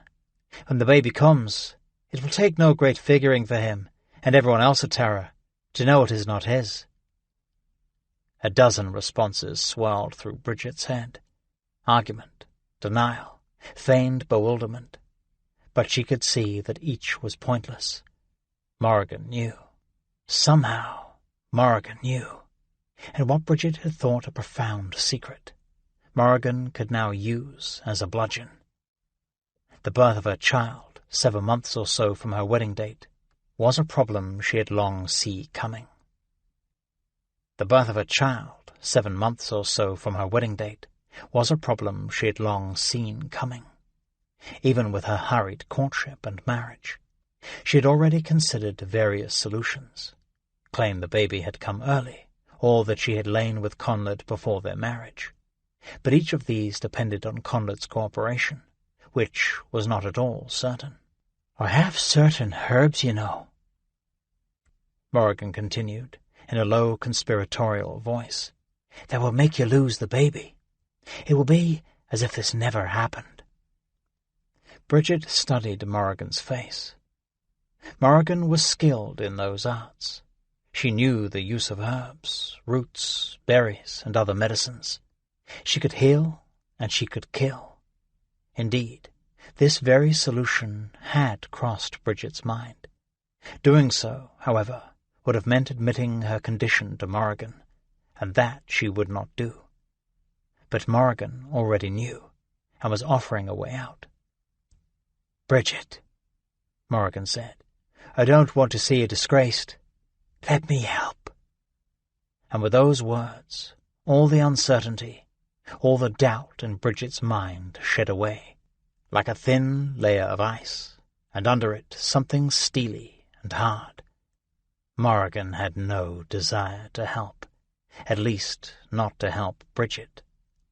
"Get out of my chambers," Bridget said, and she was surprised to hear the voice of Moll Shecknell coming from her throat. "Don't be a fool," Morrigan said. "You'll be shunned. You'll be called a whore. Out! Do you think the bastard son of some Fingal swine will ever be considered the Tanis Reeg? Do you think his whore of a mother will ever be called queen?" To that Bridget did not respond. She and Morrigan held one another's eyes, and their fury burned like the bonfires of the ancient druids. Then, with a swirl of her cloak, Morrigan left the chambers. For a long time, Bridget stared after her, looked unseeing in the direction Morrigan had gone, while her mind went over and over what had just played out. She was happy. She was happy she had not stumbled into any trap that Morrigan was laying, happy that the life would continue to grow in her. But that decision, like any she made, carried its own dangers with it. She was happy, and she was alone, and she was very afraid. Chapter 6. I have wielded a blood-stained sword and howling spear. The bird of carrion followed me when the Vikings pressed forth. Egil Saga. The Norsemen drew up on the ridge and considered the Irish shield wall before them, the horsemen on the flanks. Even the berserkers had stopped short at the sight of so extensive and organized a defence. And now the two sides stood, looking at one another. The Irish archers, in the distance, tried their best to inflict some injury, their arrows flying overhead or thudding into the dirt at the Fingal's feet. On occasion, a spent arrow would impale itself unenthusiastically on someone's shield, but the Northmen paid scant attention. They were gathered in loose groups around their standard-bearers, each to the ship in which they sailed, the master whom they served. Some were standing, some were sitting. Wineskins were passed from hand to hand. In the field between the armies, a nightingale sang, and another responded, an odd, incongruous sound. Once again, the leaders of the various bands gathered together to determine the best course. "I do not care for the mounted warriors," Arnbjorn said. "We could break the shield wall and send them running, but those on horseback can move too fast for us to stop." The others nodded, faces grim. The horses gave the Irish a mobility the Vikings did not have. And that was not all. If they have horses, then they are not just a bunch of hapless farmers, Thorgrim thought. If they have horses, then they are trained and well-equipped fighting men. He was not sure if that had occurred to the others, but he was not one to offer advice that had not been requested. "Sure all these damned men did not come from Cloyne," Hoscald Ironskull spat, echoing the frustration of the others. "There's the tower," Arinbjorn offered. "Thorgrim, what think you?" "This is not because of the tower," Thorgrim said.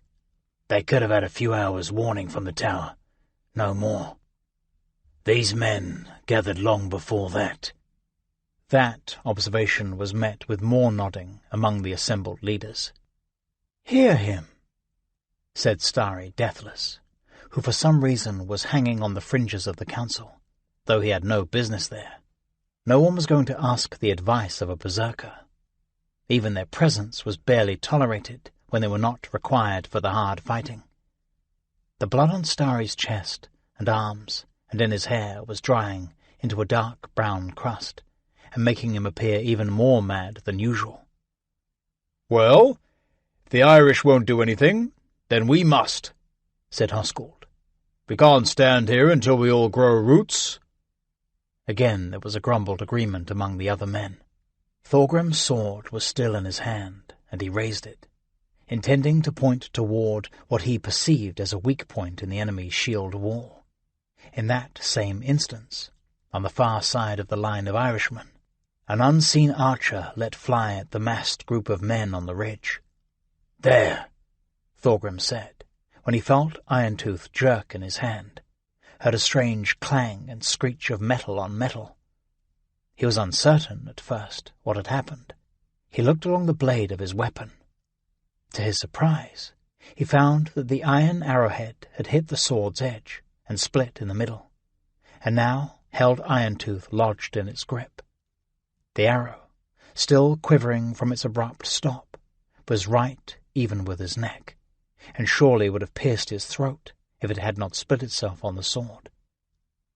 In the many fights, great and small, in which Thorgrim had taken part, he had seen many odd things, many that defied explanation. He had seen dead men without a mark on them, and others who had been left for dead, mangled beyond recognition, who lived for years after. He had seen arrows and spears embed themselves in 1,000 odd ways. Once, 2 arrows had lodged themselves on either side of a leather helmet he was wearing, making the helmet appear to be mounted with horns, as Odin was often depicted in amulets. Another time a spear passed between his legs, so high up he could feel the shaft sliding along his crotch, but it did him no harm at all. But for all that, Thorgrim had never seen anything quite as unique as that arrowhead split on his blade. The chances of such a thing happening seemed unimaginable to him. "Look at this here," said Rolleif the Stout, who had seen what had happened. The others gathered around, looked and nodded their amazement, but they, like Thorgrim, had seen their share of amazing sights, and they were practical men, not given to flights of imagination. They agreed that it was an extraordinary thing, and then all turned back to the problem at hand. All that is but Starry Deathless. As the others moved aside, there was Starry, looking with wide eyes, mouth open, at the arrow embedded on Irontooth's blade. He made as if to speak, uttered a few sounds, and pointed at the arrow. Thorgrim, slightly embarrassed by the attention, looked from Starry's finger to the arrow, and back to Starry's blood-smeared face. "Thorgrim," Starry said at last. "Thorgrim Nightwolf, you are surely blessed by the gods." Thorgrim smiled, and looked at the arrow as if noticing it for the first time. "These things happen, Starry. Sure you've seen your share of things." Then, as if to emphasize the commonplace nature of the thing, Thorgrim pulled the split arrowhead off the blade and tossed it aside. "No, I've not seen such," Starry said. "Not like that." If Starry meant to elaborate, he never had the chance. Suddenly, like an unexpected clap of thunder, A cheer went up from the Irish ranks, and the shield wall rolled forward like a solid thing. "To arms! To arms!" Huscall shouted. The men huddled in conference scattered, each racing back to his own men, each shouting as he did for the Norsemen to take up arms. But the men needed no encouragement. Those who a moment before had been sprawled on the cool grass, half asleep, were now on their feet with shields in their left hands, swords, battle-axes or spears in their right. They ran forward and took up their place in the shield wall the leaders were forming. Arembjorn and Thorgrim ran along the edge of the hill to where the men of the Black Raven were getting to their feet. Thorgrim searched the faces for Harald, saw him midway down the hastily organized line.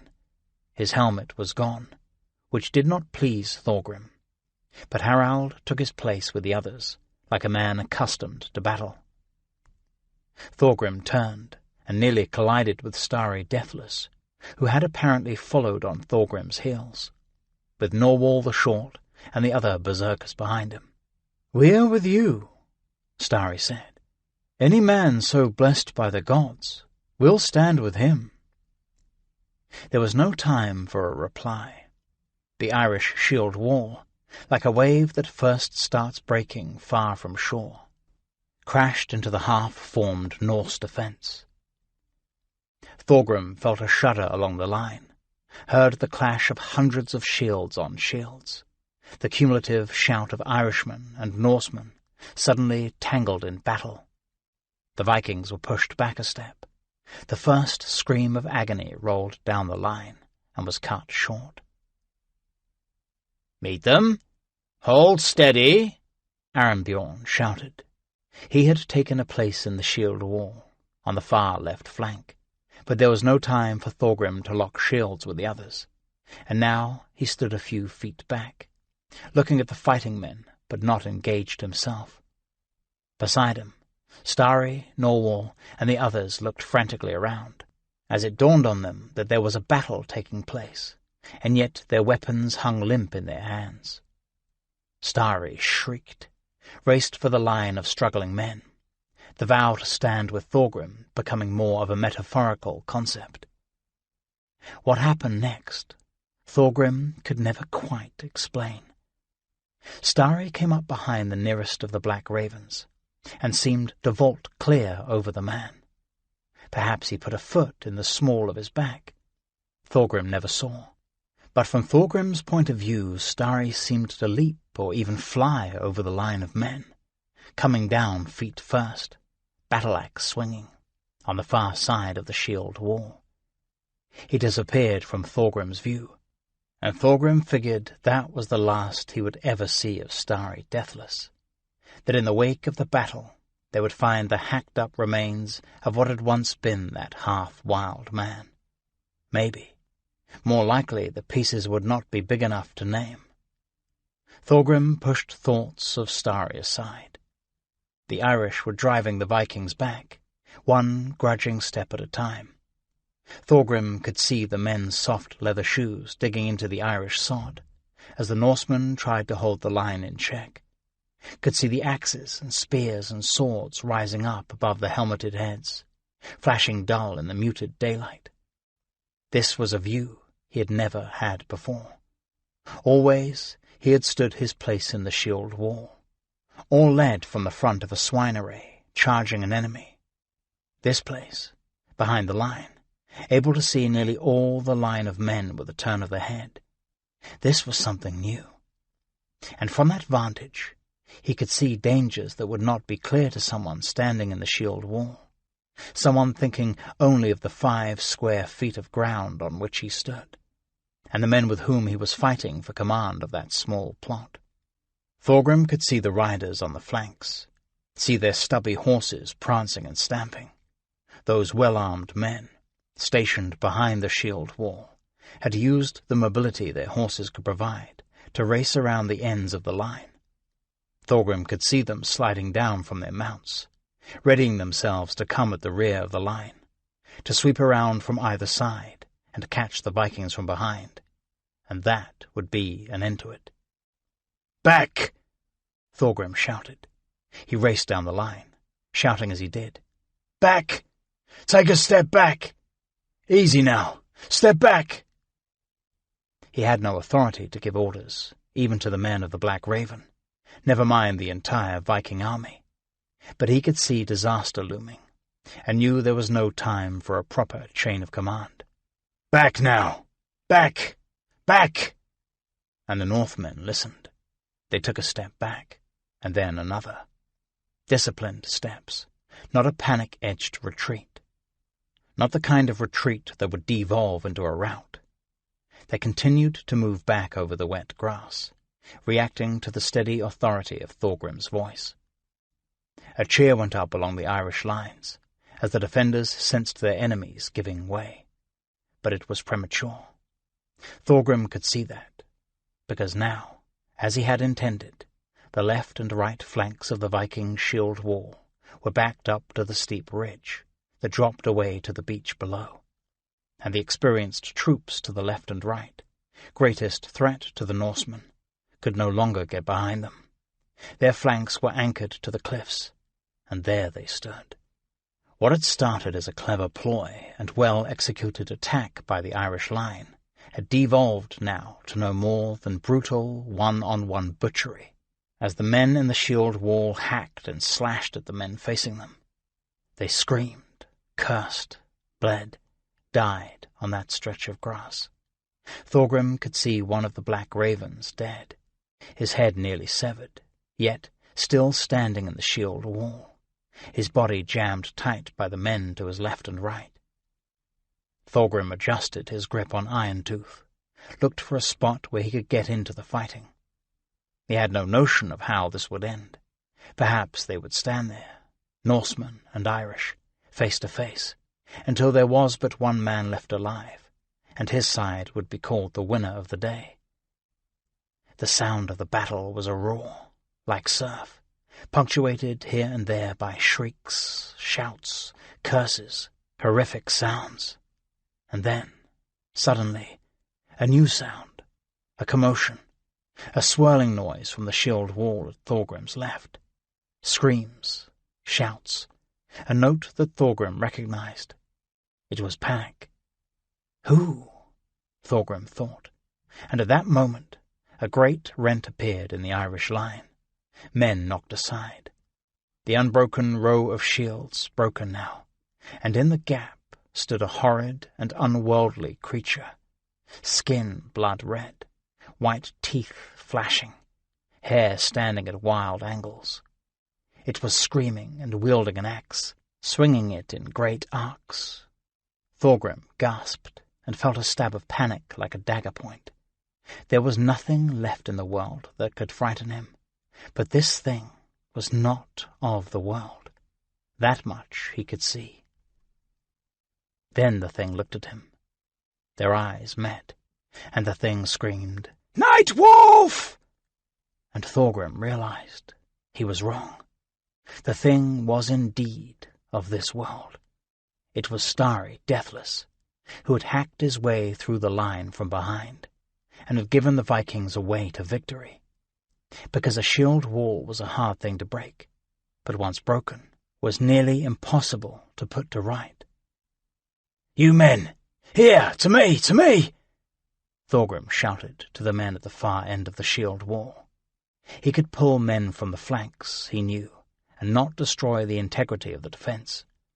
But he did not wait to see if they would follow. Rather, he raised Iron-Tooth and charged forward. Charged for Starry, for the gap in the line.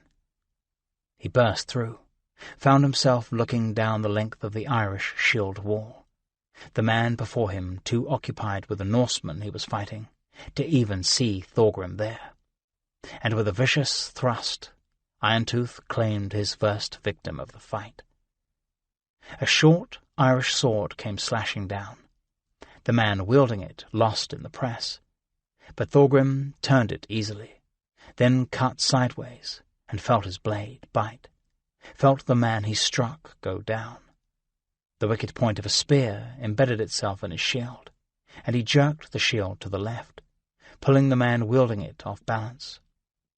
Thorgrim had a glimpse of wide eyes, a dark moustache, and then Iron-Tooth slid through the man's ribs, and with a shriek he was down, the scream choking in a welter of blood. Someone backed into Thorgrim, and Thorgrim started to wheel, to meet his threat, while keeping his eyes ahead as well. From the corner of his eye he could see Starry's lanky arm, could see that his skin was not red, but rather it was bathed in blood. It was Starry who had backed into him, and so they stood, back to back, weapons flailing, as the Irish struggled to kill them both, to patch up the rent in the shield wall, to push the Vikings back into the sea. They might have done so, too, but just then a great shouting came from Thorgrim's left, and he had a glimpse of the massive bulk of Hoskuld Ironskull, more bear than man, racing toward the gap in the line, a trail of men behind him. They broke right and left, slammed into the ragged edge of the torn shield wall, began rolling up the length of struggling men. Thorgrim took his eyes from the fight to watch Hoskuld plunge into the attack, and for that second's lapse of attention, received a sword thrust in the chest. The point pierced his mail, and he felt the blade's edge run along his flesh. But he swung his shield hard, and caught the sword, and knocked it away. He felt the blade slice him again, as the edge of his shield slammed it aside. He counterthrust, plunging Iron-Tooth through his attacker's green tunic, twisting the blade, jerking it free. The Irish shield wall was crumbling. Men who just moments before had been so sure of victory now saw their tight defence collapse, as more and more of the Vikings poured into the gap that Starry Deathless had cut in the line, and Thorgrim Nightwolf had stepped in to widen. The Irish began to fall back, one step, then two, then the men toward the back of the shield wall, those far enough from the fight that they could risk turning their back on the enemy did so, racing back across the ground they had won, racing for the dubious protection of the monastery at Cloyne. That was an end to it. Any man on that field who had seen combat before knew that once the running began, it would not stop, and even to those who had not seen combat, that much was clear. The Irish fled down the road, tossing weapons aside. The wounded limped after them, only to be cut down by the Vikings if they were far gone in their wounds, or knocked on the head if they were still healthy enough for the slave market. The Viking army charged after them. They waved their weapons and shouted and beat their shields, and raced after the fleeing Irish for a good quarter-mile before they were all doubled over, heaving for breath, spent and beaten like borrowed mules. They had won, but the fight was out of them. The killing was done, for that day at least. Chapter 7. Once more I have told my dream to the makers of arrow floods. They will surely feel my weapons bite their armor, if rage comes upon me now. Gisli Surson's saga. Harald's tongue was hanging out of his mouth, and his eyes were wide, but he seemed not to notice. So intense was his concentration. Thorgrim was sitting on the ground, and leaning back on his hands, and looking down at him. He might have laughed if the pain had not been so great, and his mood so foul, and growing more so as the sun edged toward the horizon. In his right hand, Harald gripped a needle threaded with a sinew thread. With his left hand, he tried to pinch together the edges of skin on Thorgrim's lacerated chest. Harald's fingers were slick with blood, and the skin was slick with blood, the edges lost in the red mess. And finally, Harald simply gripped as hard as he could, and drove the needle through the torn flesh. Thorgrim made no comment. The needle pierced the skin, adding a sharp pain as a counterpoint to the dull ache of the double wound. A laceration, but the sword went in through Thorgrim's mail, and another when it came out.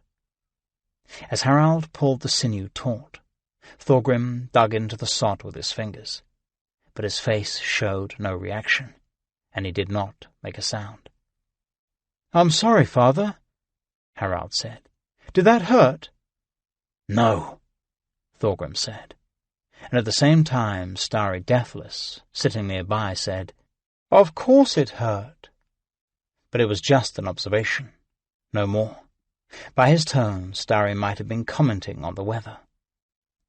To no one's surprise, the berserkers had chased the Irish further than any of the other Vikings had, but they too were blown and exhausted, and could only run so far. In truth, in the wake of a battle, when the fighting madness passed, the berserkers were often the most wasted of all the men. After the Irish had fled, Thorgrim found Starry sitting cross-legged amid a heap of bodies, hunched over, and crying bitterly. For a long moment, Thorgrim had just stood there, not sure what to say, but understanding somehow that his presence was wanted and appreciated. At length, Thorgrim said, "What is it that grieves you, Starry? Was one of your fellows killed?" No, Starry said, his words broken by his sobbing. "Well, yes, some were. Damn sons of whores." Starry looked up at Thorgrim. His tears had made white tracks down the brown, dried blood on his face, and Thorgrim thought, I would not have guessed this man could look more bizarre, and yet here he is. "Yes, some were killed," Starry continued. "Had and Frodi. Alf was still here when I last saw him, but he will not be long. And here I am, still in this cursed world, even as the Valkyries lift my fellows from the field." "You're sobbing," Thorgrim said, looking for the words. "Because you were not killed?" "Of course, Night Wolf. What man could do anything but curse the fate that keeps him in this world, and denies him the pleasure of Valhalla?" Thorgrim nodded. He was not sure what to say. There was not a man there, himself included, who did not believe with utter conviction that a glorious death on the field of battle would bring him to an even more glorious life in Odin's Valhalla. And yet, how many of those held a belief so strong that they would weep to find themselves still alive? Many of those who lay strewn and bloody on the field, if given the choice, would likely have put off the journey to the afterlife for a few more years. And you, Thorgrim Nightwolf? Thorgrim asked himself. When his wife had died, most of the joy of this world had gone out with her. Thorgrim did not want to die, but he was indifferent about living, and that made him nearly as dangerous as a man as Starry Deathless. Reflexively, Thorgrim glanced over to where one of his shipmates from the Black Raven was binding a cut on Harald's arm. When the fighting had stopped, Thorgrim had immediately sought out his son. Harald was red-faced, splattered with gore, jubilant from the fight.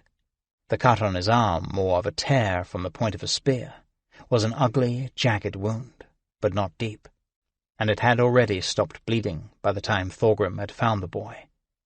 Harald did not even know the wound was there until Thorgrim had mentioned it. So what of Harald? Thorgrim loved all his children, but he and Harald had been a Viking for nearly a year now, and that changed things. Thorgrim might have been indifferent about his own life, indifferent about the lives of all the men with whom he sailed, but he was not indifferent about Harald. He was not ready to leave Harald alone in the world. The boy was growing up, but he was not grown. It was that attitude, the need to help Harald to manhood, which led to Thorgrim's sitting on the grass and enduring his son's painful ministrations. Stitching wounds was a skill that every warrior needed to possess, and practice was not so easy to come by, because no one was going to ask a man to stitch him up who was unpractised in the art. So Thorgrim insisted that Harald get some practice on the 2 wounds he had earned in the fight. Harald agreed, but with no enthusiasm. Indeed, he showed more trepidation, his hands literally trembling, than Thorgrim had ever seen him display before battle. "All right, there." Harald pulled out his knife and cut the bitter end of the sinew. "Done." "Good job, son," Thorgrim said, with all the enthusiasm he could muster. Thorgrim could have done a better job if he had done it himself, and it likely would have been less painful. But he was none the less proud of his boy, even if he could not bring himself to say more. It was just the evening, and the foul mood was setting in on him. He called it the black mood, and men knew to keep clear of him when he was wrapped up in it. It did not come every night, but often enough, and generally in the wake of fighting. It did not always lead to wolf dreams, but it did that often enough as well. In the black mood, Thorgrim was not just unfit company. He was dangerous company. The black mood had earned him the name of Night Wolf. Starry glanced over. "That's quite a scar you'll get from that, Thorgrim," he observed. Starry was looking better than he had after the battle. Once he had composed himself, choked down his grief at being still alive, he and his fellows had gone down to the water and plunged in, washing the blood and madness from them. They had combed their hair and pulled on tunics, and looked as much like normal humans as they ever could. A few of the berserkers had died, as Starry said, but most had not. Norwal the Short had come away with a few vicious wounds, but nothing likely to end his life. The rest were in much the same condition. It was a wonder to Thorgrim how anyone could go into battle with such utter disregard for their lives, and come out with no more than a few scratches. Perhaps that was the trick. Thorgrim pushed himself to a sitting position, and then stood. The pain in his wound was excruciating, and he feared he had ripped it open again. But looking down, he could see that, inelegant as Harald's work was, it was at least sound. Thorgrim grabbed up his tunic, which was crumpled on the grass, and pulled it over his head, the loose garment happily not requiring a great range of motion to slip on. Harald stood as well, unsure whether or not to help. He offered an arm, withdrew it. "Forgive me, Harald. I think I'll walk a pace," Thorgrim said. Harald nodded. The boy knew what he meant. As the sun plunged beyond the horizon, it would come that time of the evening when Thorgrim would not be fit company for men. Soon the leaders of the various longships would gather again to discuss what was to be done next. They had encountered far more armed men than they had anticipated, and now those men were entrenched in the ring fort that encircled Cloyne. Did the Vikings have men enough to take the fort? Was it worth the effort and the carnage? Or should they just take their ships and fall on another, less prepared town? All crucial questions, and Thorgrim did not care the worth of a rat's arse about any of it. He moved off across the field, with the evening dark spreading over the hills, past the clumps of men sparking cooking fires, or collapsed in exhaustion, or tending to their wounded, or moaning their lives away. He walked clear of them all, toward the distant town of Cloyne, where he could see a few fires already burning. He sat, cross-legged, staring out toward the town. He was not alone, he realized. He sensed a presence behind. He turned to see Starry deathless sit in the grass as well, 15 feet away. Starry did not speak. He did not look at Thorgrim. He just sat. Normally, Thorgrim would not tolerate the near presence of another when the black mood was on him. Sure, at times he might find himself on shipboard or crowded in a small house in foul weather, and at those times there would be men near. but they would keep their distance, and that made it tolerable. Never, never had someone deliberately tried to keep company with Thorgrim at such a time. But somehow, Starry, he found, was like a seamless piece of the whole thing, his presence neither an irritant nor a comfort, like an evening when the temperature is perfectly moderate, as if there was no temperature at all. Thorgrim turned away without a word, and looked back into the distance at the fading light. The grey evening yielded slowly to dark night, and Thorgrim sat and stared out into the distance, and then into the blackness, which was punctuated by only a few bright and undulating spots of light, campfires or torches in the far-off town. He felt the blackness welling up in him. His thoughts were an incoherent jumble. There were no words in his head, at least none in any language known to man. No motion in his body. He was all mood and feeling and instinct. And then, some time later, though he had no sense of time passing, he was running, moving swiftly along the grassy hills, keeping to the dark places. He felt strong and lithe. The wound in his chest gave him no pain. The monastery of Cloyne was ahead, and the little town that clustered around it. The air was rich with smells he had not noticed before. Hearth fires, cooked meat, men and women. He could differentiate the smells now. Fresh-turned earth, mouldering straw on the dirt floors of the home. Fear. He came in closer, not afraid. He had no fear, but wary of the places where men lived. The night was overcast, but not black. The dirt walls of the ring fort were near, blocking out the dull light overhead. The walls were crowned with a fringe of sharpened pikes, shaped from small trees, making an overhang on which an attacking army would be caught up and slaughtered as they went over the wall. The dark tower rose up from the unseen monastery like some mythical giant, keeping its ceaseless watch over the countryside.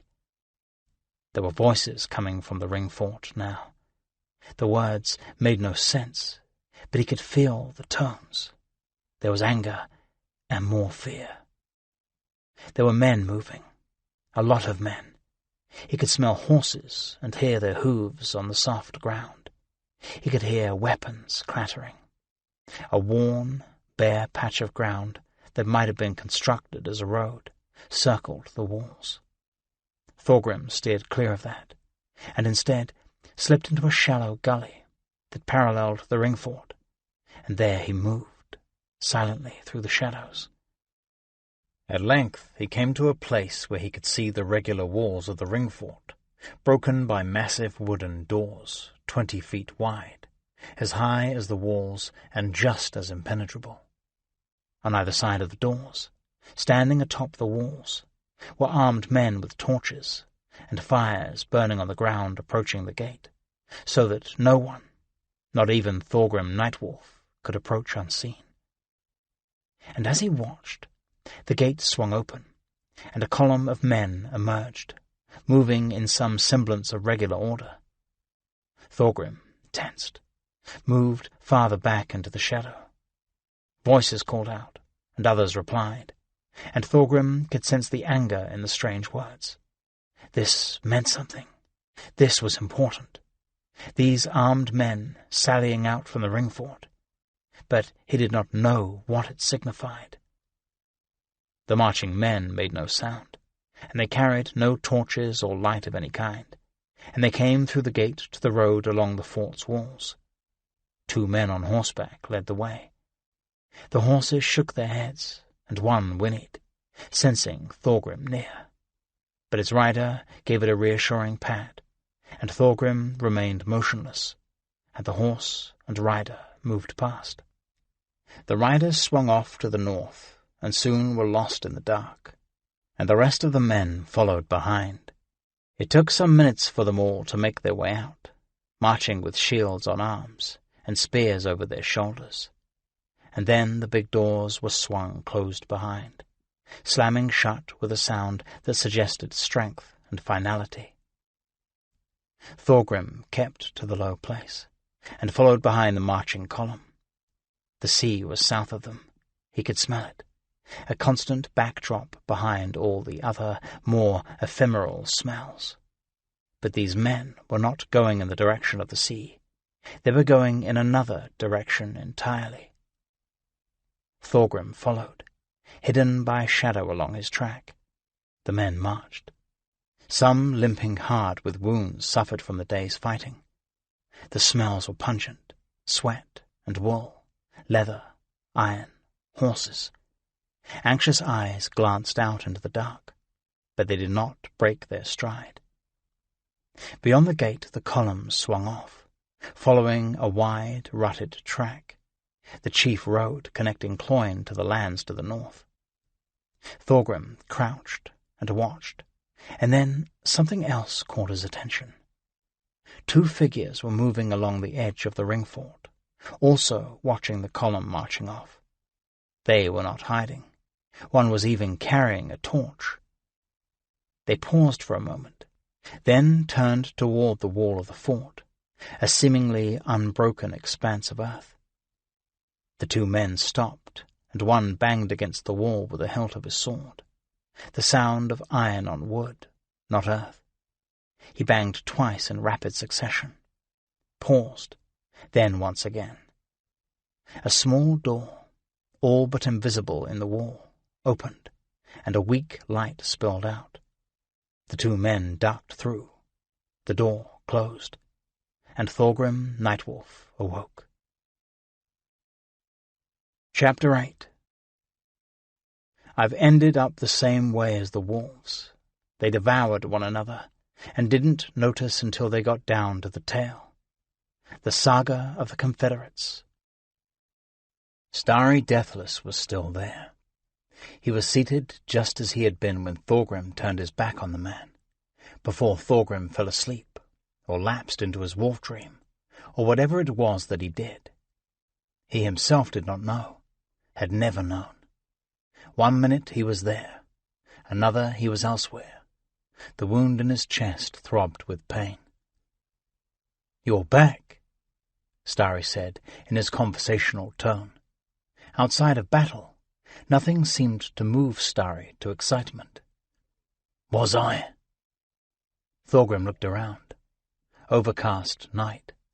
A dull light from above. Points of light from the distant fort. He was back from a wolf dream.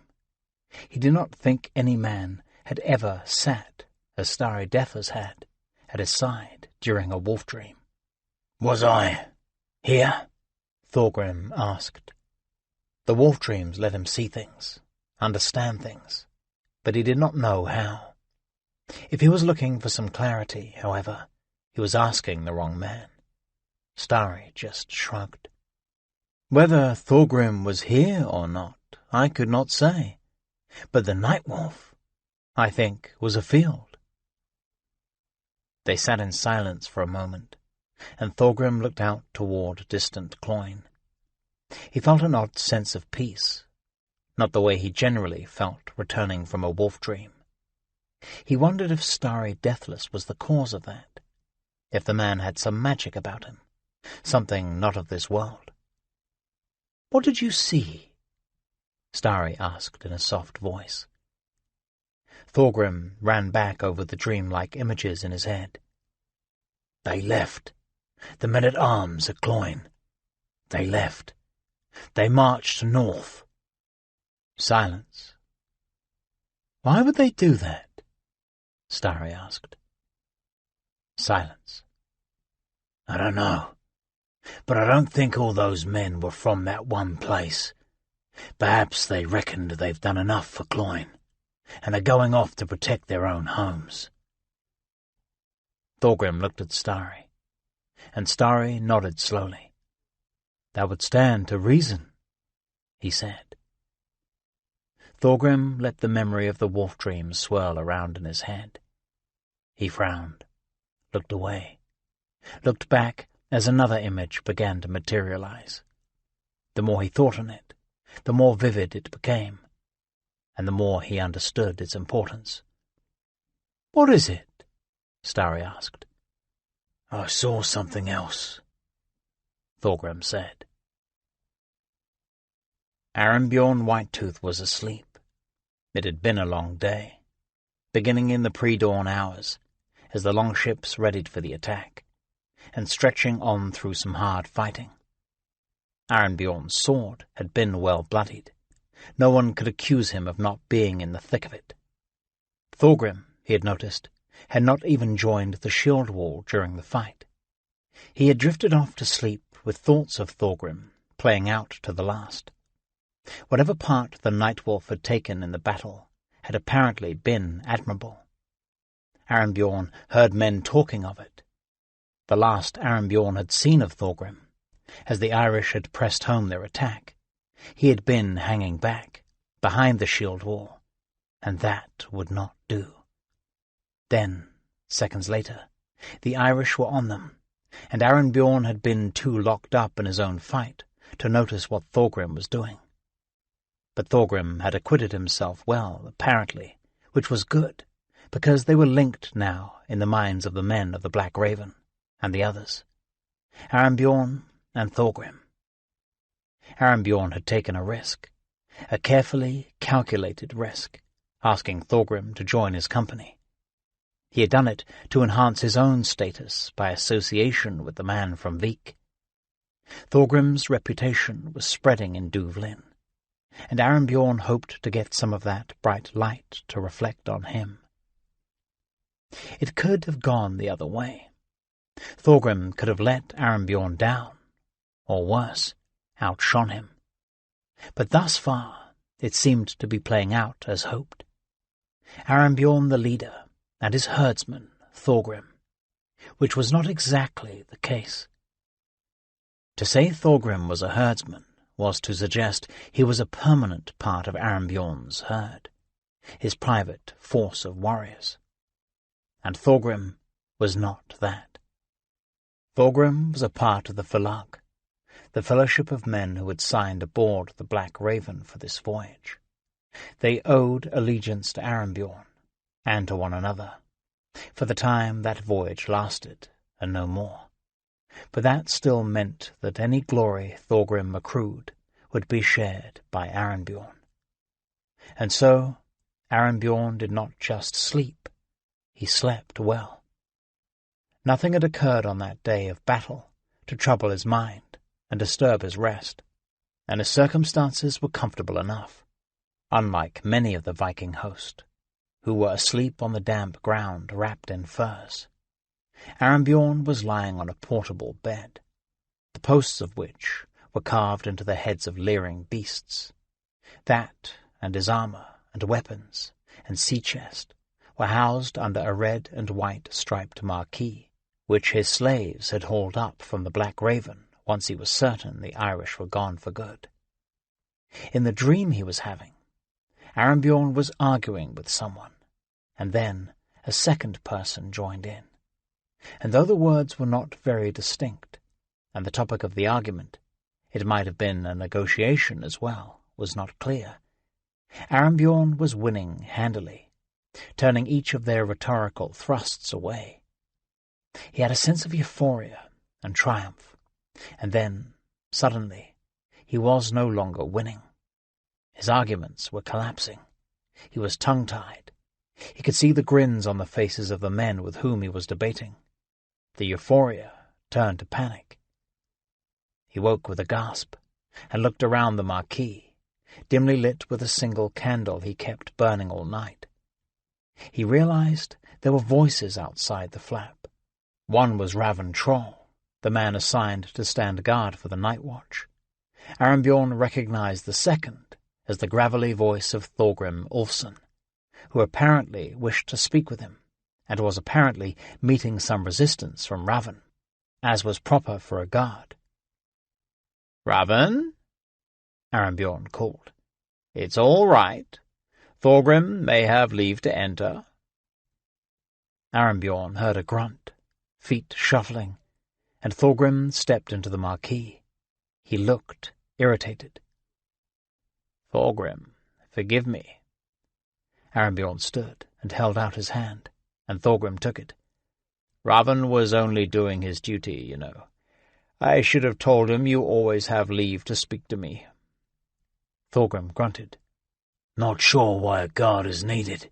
You're surrounded by 300 of your fellows." "A man has enemies, you know," Arinbjorn said, "even among his friends." It was a well-practiced answer. "Please, sit," he added, gesturing toward a camp stool. Thorgrim sat, cast an eye round the interior of the marquee, as if he had never seen its like before. Arinbjorn sat on the edge of the bed. Thorgrim cleared his throat. He was clearly having difficulty finding his words. That was not like him. He usually doled out his words sparingly, but with a confident authority. Arinbjorn waited. "Here's the truth, Arinbjorn," he said at last. "I have these dreams, have since I first came to manhood, and I can see things in the dreams. Tonight I had such a dream, and I saw that the men-at-arms at Cloyne left. They marched off north, leaving the town all but undefended." Arinbjorn nodded and thought about the words. "These are just dreams, you say? I've heard tell of this. Take no offence, please, but men talk of you. They talk of the Night Wolf." "Dreams, yes, I don't know," Thorgrim snapped, his tone seeming to be harsher than he intended. He swallowed, began again. "I don't know if they are dreams, or what they are. The point is, what I see is the truth, and I saw the men leave Cloyne. We should attack the ring fort now, the whole army. It would be entirely a surprise, and we would take them with ease." "The men may be gone, but the walls are still there." "There's something else I saw. Another way in. A secret door. I think I could get them to open it. Me and a dozen picked men.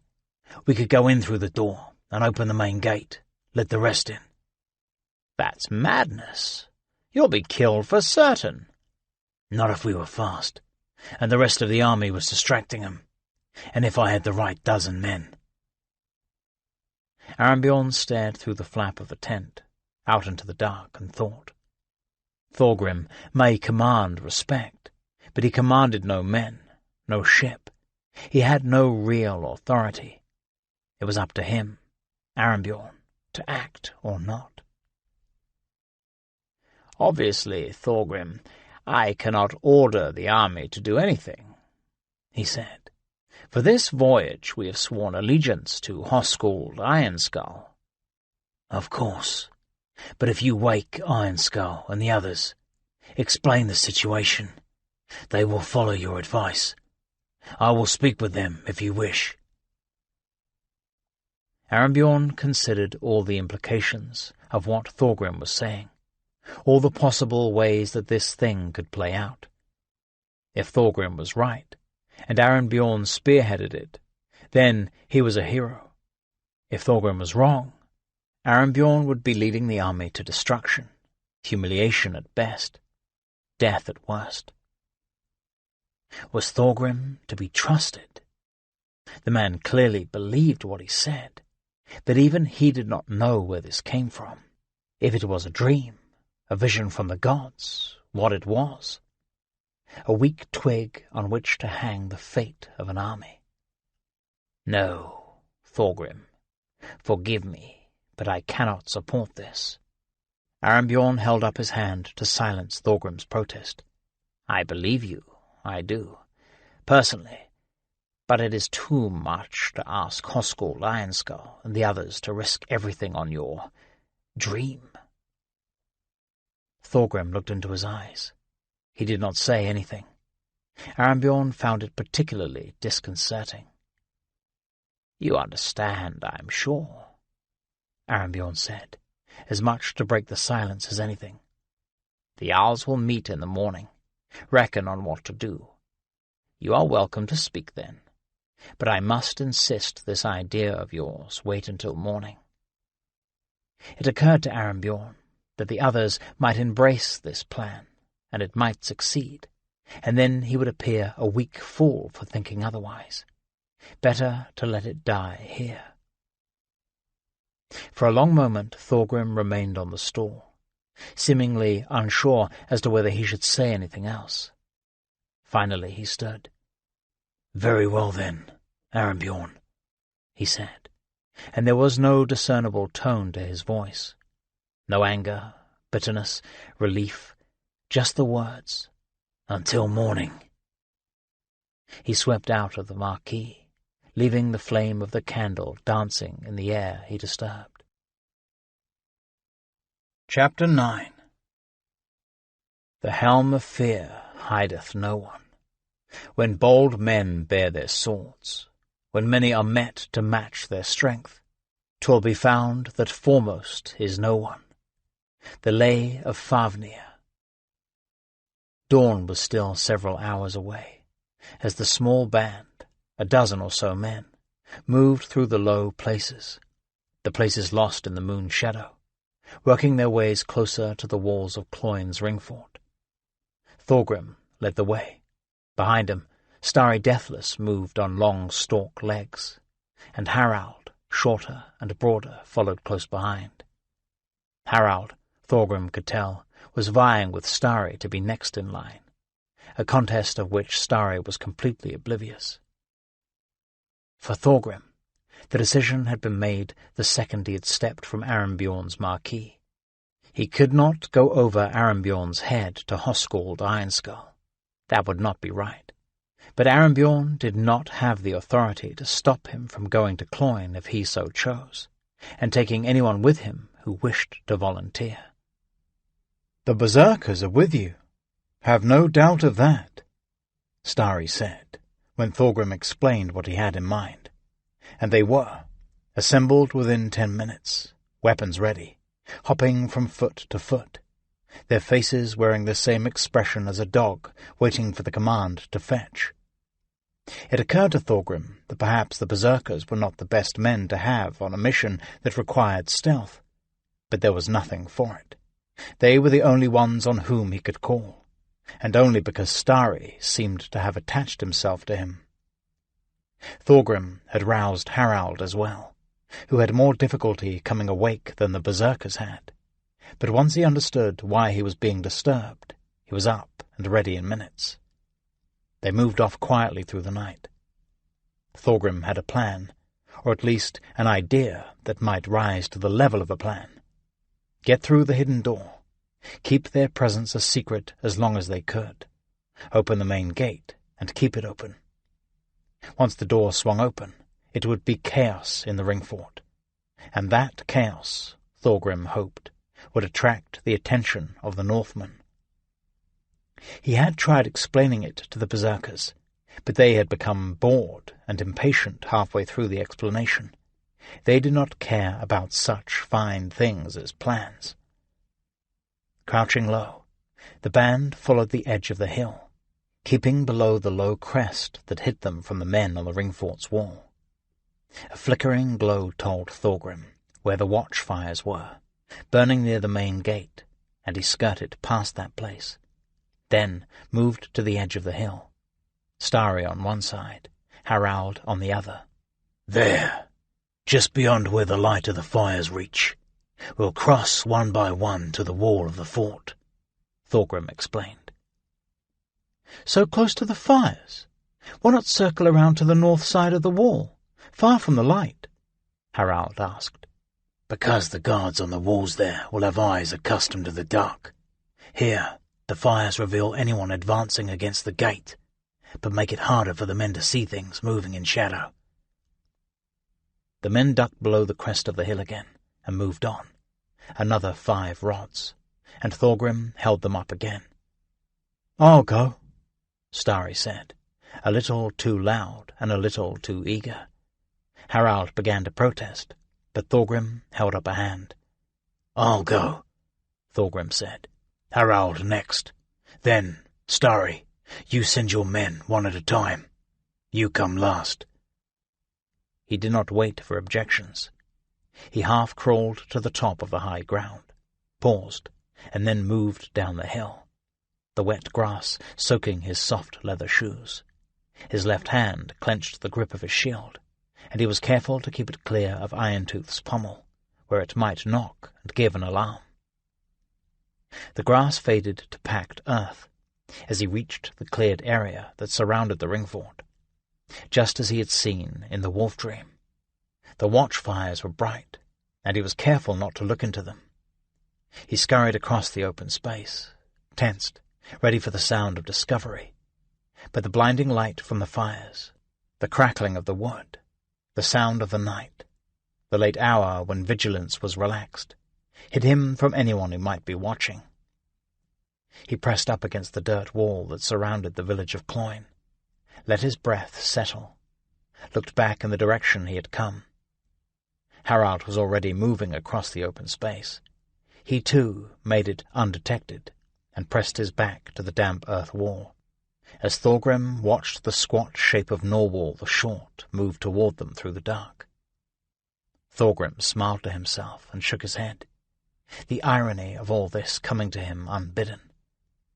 Why am I taking part in this stupid, reckless raid? He asked himself. He knew the answer, so I can be done with stupid, reckless raiding. He had all the wealth a man could ever want.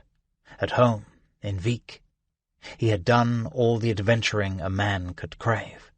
He was done. But Arrynbjorn was the only means he had been able to find to get him and Harald back to Vik, and Arrynbjorn would not go home until he had met with sufficient success on this voyage. Here I want nothing but to give this up and go home, Thorgrim thought. But to find the means to give it up, I must do yet more. So, let us get on with it. Starry came fast across the open space and pressed himself against the wall. Thorgrim leaned over and looked at him, and in the dark he saw Starry nod. All were across. Starry's movements were taking on a weird, jerky, frenetic quality. The berserker was waking up. Thorgrim put his hand on Iron-Tooth's grip, then realized that was not the weapon he wanted. He reached around and drew the long dagger that hung on his right hip, then moved forward, keeping close to the wall, his shield bumping it on occasion. He was confident they could not be seen now. It was very dark in the shadows of the ring fort, and any guard would have to lean far over to look down at them. Whoever was left in Cloyne would be looking for threats coming across the open space, not moving along the base of the wall. They circled around the edge of the ring fort, 100 rods, 200 rods. Thorgrim tried to judge where the door might be, but he was looking at things from a very different perspective now. They were moving through blackness, the world invisible beyond the great looming wall. And then Thorgrim's hand felt the edge of a heavy wood frame, and he slowed up, and the others slowed to a stop. He ran his hand over the face of the door, and slowly it began to materialize in the dark. They were there. Thorgrim handed his shield to Harald, and took a new grip on his dagger. He cocked his arm, and banged the hilt of the weapon on the door. 2 hard raps, a pause, a third rap, just as he had heard the man do in his wolf dream. He waited, no sound, then a slight shuffling of feet behind him. The berserkers eager to get at it. No sound. Frogs somewhere out in the dark. Then the muffled creak of a latch being lifted on the far side of the door, the grinding of hinges as the door swung in. Thorgrim stepped into the doorframe and came face to face with the guard who had opened the door. The man looked annoyed, sleepy, until the instant that he realized Thorgrim was no Irishman.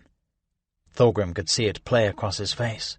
Surprise, confusion, anger, fear, in the few seconds it took to grab a handful of the man's tunic in his left hand. jerk him out the door, and with an arcing backhand stroke of his right hand, cut the man's throat and drop him, kicking and silent to the dirt. Harald held Thorgrim's shield out for him. Thorgrim took the grip in his left hand and pushed the heavy wooden door open the rest of the way. There would be another guard. Of that Thorgrim was certain. And sure enough, he was there, getting up from a small bench, that same look of sleepy annoyance on his face. Thorgrim slammed him hard in the head with his shield, and stepped over him as he fell in a heap, and Harald, coming behind, finished him the way Thorgrim had done the first. They were in. Thorgrim moved along the wall, keeping to the shadows as much as he could, his eyes searching the little settlement enclosed by the ring fort, Cloyne. In the dull light of the moon, blanketed by the overcast, he could see the tower looming over the town, and he wondered if the people were already in there, if they had climbed to the imagined safety of that place, had drawn up the ladders through the high doors once the men of war had marched away. All of Cloyne might be there, as far as he could tell. He had encountered only 2 Irishmen so far, and now they were both dead. He moved on, quickly and carefully, his feet making no noise. He could hear an odd sound, a gnawing sort of sound, like a mouse or a rat, but louder, and it seemed to be keeping pace with him. He stopped and looked back. Norwal the Short was chewing on the edge of his shield, trying to hold himself in check. He could see some of the other berserkers also seemed to be having a hard time keeping control of themselves. Harald had noticed it too, and he gave Thorgrim a look as if to say, "I'm not sure what to do with these people." "Steady, men, steady, a little further," Thorgrim said, in as loud a whisper as he dared, and pressed on. He could see armed men walking slowly along the top of the wall, 20 feet above their heads. But those men were looking out into the dark, not into the confines of the town. There would be no reason to look into the town. The Northmen moved fast. Thorgrim almost fell over a rail fence marking the edge of someone's property. A couple 100 feet from the wall, he could just make out a round wooden building, some farmer's cottage, capped with a conical roof of thatch. He stopped and got his bearings again. From this vantage, he could see maybe 10 similar houses, each sitting on its own little plot of land. The diameter of the ring fort was perhaps 1/4 of a mile, and Thorgrim guessed there were 2 or 3 dozen or so buildings within the confines of the walls, including the tall wood-frame church, which he could now see to the right of the tower. A wide road ran through the centre of the walled town, and Thorgrim debated whether they should take it, just walk right down the middle of it like they belonged. Sometimes the open was the best place to hide. But no, he did not like those chances. Instead, he climbed over the rail fence and dropped to the other side. The impact of hitting the ground pulled at his fresh wound and caused a stab of pain to shoot through his chest. He could hear the others follow as he moved on. Another fence. They were over it and plunging forward, when Thorgrim heard the sound he most feared, a sound for which he had been bracing himself since they left the small door and the dead guard behind. It started as a low growl, a menacing sound, too low to cause concern, but quickly grew louder. "Damn it!" Thorgrim said in a sharp whisper.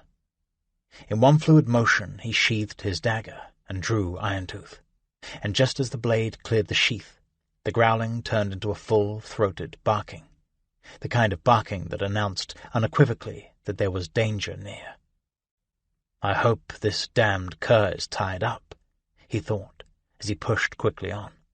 But the damned cur was not. From the direction of the cottage, the animal came charging at them, a dark shape, its bare teeth visible in the night. It went airborne 10 feet from one of the berserkers, a man named Jokul, leaping for the intruder's throat, and for its trouble was skewered in mid-flight by Jokul's sword and flung aside. The creature's enthusiastic barking, however, had been enough to inspire the neighbouring dogs. The noise was taken up from the houses flanking the little cottage, and then from further and further within the village, a great cacophony of barking and yelping, until it seemed as if every dog in the western world was howling away. "How many damned dogs do these damned Irish have?" Starry spluttered. "Come on, time to move," Thorgrim said, speaking out loud, because the time for stealth had passed. He leapt the near fence and raced across the yard and over the next. He could hear voices now, human shouts above the dogs, and he could see torches flaring up around the compound. Thorgrim could see the main gate ahead, outlined by the fires that burned on the other side. His wound was a searing pain, and he could feel fresh blood running down the inside of his tunic. He had left his mail behind, as had Harald, because the Irish did not wear mail, and the telltale metallic rustle might have given them away. And as he ran, and as his breath became more laboured, he did not miss it. "Watch for the dogs," he shouted over his shoulder. "They'll release the dogs." The Irish knew only that there were invaders among them. They did not know how many, and they apparently did not yet know where they were. Rather than try to organize a defense, he guessed they would just let the dogs go. Let the dogs find the enemy and bring them to the ground. It was what he would do. They were 50 yards from the main gate, crossing opened ground now. No fences, when the men on the wall saw them at last. Thorgrim did not understand the Irish words, but he understood the frantic shouts, the pointed fingers, the arrows knocked in bowstrings. 30 feet, and Thorgrim finally saw the dogs. There were a dozen at least, coming from different directions, running flat out and barking and snapping as they converged with the Vikings. Thor's hammer! He did not want to stop until they reached the main gate and forced it open. There was no chance of help from the others until that happened, and they could not let the men-at-arms go between them and the gate. But if they kept on running, the dogs would tear them apart. "Shield wall! Shield wall!" he shouted and skidded to a stop. He held his shield up as the first of the dogs leapt at him, spittle flying from its mouth, teeth bared. He met the dog with his shield and sent him sprawling back, slashed at another. He hoped the men would form some kind of defense. Maybe they could back down to the gate, keeping a united front to the dogs. From his left another dog came out of the dark. Thorgrim never saw it until the animal's wicked teeth sank deep into the muscles of his upper arm. He shouted in agony, tried to slash at the beast with his sword, but he could not reach around his shield with the blade. Another leapt at him from the right, but its vicious bark collapsed into a howl and a whine as a sword, Harald's sword, met it in mid-air and knocked it aside. Harald stepped to the left and drove his sword through the dog on Thorgrim's arm, drove it again, hacked at the dog until at last it let go and dropped away. Father and son turned together to face the next, but Starry was in front of them, axe in one hand, short sword in another, flailing at the four-legged attackers, and Thorgrim realized that the terrible howling he had heard, which he had taken for the pack leader, was in fact Starry Deathless. The other berserkers were with him. Norwal had a dog clinging to his arm, whipping back and forth as the Swede worked his axe, and the short man seemed not to even notice. Jokul and a man Thorgrim did not know were back to back, and surrounded by howling, snapping dogs, looking for a way past the men's lightning-fast blades. One dog lay still. 2 more were limping off. Thorgrim wondered if Cloyne just might be running out of dogs, when he saw Jokul jerk back, twist, swinging his sword wildly, then collapse, the shaft of an arrow jutting from his back. The dogs were on him in an instant, tearing at his flesh. Thorgrim wheeled around. The guards were gathered on the wall above, and several were bringing bows to bear. "Come on! To the gate!" The archers were a threat much greater than the dogs. "Starry, get your men back! Back to the wall!" He gave the order, but he was not at all sure the berserkers were conscious enough of their surroundings to obey.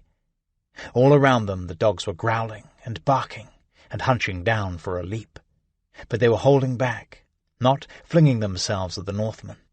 Thorgrim realized that the berserkers were more vicious and wild even than the pack of dogs, and the dogs sensed as much. This was the moment. "Harald, with me!" Thorgrim shouted and ran on, closing with the big wooden doors that would welcome the world into Cloyne, or hold it at bay. An arrow stabbed into the ground at his feet, and he nearly stumbled over it as he ran. Starry and the berserkers formed a sort of rear guard, holding the circling dogs back. Thorgrim could make out the heavy cross-piece that held the big doors closed, and he figured he and Harald would be enough to lift it. 10 feet to the doors, and 3 men burst out of the shadows at the far side, swords in hand, racing to meet them. The first came at Thorgrim, sword held high, and Thorgrim could see the wild swing coming. He held his shield to one side, sword to the other, opened himself up, inviting the clumsy stroke, and as it came, he raised his shield and turned the blade aside and thrust for the man's exposed chest. And that would have been the end of it, but the Irishman to his right chopped down at Thorgrim's blade, an awkward move, but effective, knocking Iron Tooth's point to the dirt. He tried to follow up with a slash at Thorgrim's head, a mistake, as Thorgrim caught the man's blade with his shield, stepped in, and drove his heel down on the man's knee. He felt the give of the bone, heard the crack and the shriek at the same moment. He turned his attention back to the first man. Beyond him he caught a glimpse of Harald, trading blows with the third man. The Irishman knew his business, and even 6 months earlier Harald would have been no match for him. But Harald was not the same young man now. His sword and shield worked together, as they fended off the Irishman's sword and short sword, the blades glinting in the torchlight. No time for this, Thorgrim thought. The man he was facing was the poorest swordsman of the 3, and Thorgrim did not waste time. A parry of his blade, catch the counter-attack with his shield, and he ended it there, then stepped over the man, and drove his sword through the neck of the one Harald was fighting, ignoring Harald's disapproving expression. "The gate!" Thorgrim shouted. He looked behind. The berserkers were fully engaged with the dogs, and with the armed men who were now cautiously advancing on the invading force, finally realizing, perhaps, how few in number they were. Another of Starry's men lay dead, and another was kicking and thrashing and clawing at an arrow that was run through his gut. He set his hands on the bar. "Help me with this!" he shouted, and Harald grabbed on, and they heaved together, and the heavy oak beam lifted up from the iron holders. They tossed it aside and put their shoulders to the heavy doors. It was chaos within the confines of the ring fort now. Men were shouting. The dogs were howling. The bells in the church had begun ringing out their warning and call to arms. That was good. That was the plan. Noise and confusion within the walls would serve as a clarion call to the Viking host. Thorgrim and Harald pushed together. The heavy doors resisted at first, but as they began to swing, they gathered momentum, swinging faster, until finally they were full open. Cloyne's defences gone, the way clear for the Norsemen to pour into the fort, and beyond the gaping doors only darkness, quiet, not the least sign of life, nothing at all to suggest that anyone would be coming soon, or ever. Chapter 10. My foes sought me out, swinging their swords, but I did not fall then. I was outnumbered, yet I fed the ravens more. Gisli Sursen's Saga. For the second time that night, Armbjorn Whitetooth was awakened from a sound sleep, and he was not happy about it. "Raven, what in the name of Odin is it now?" he snapped as soon as he understood that he was no longer dreaming.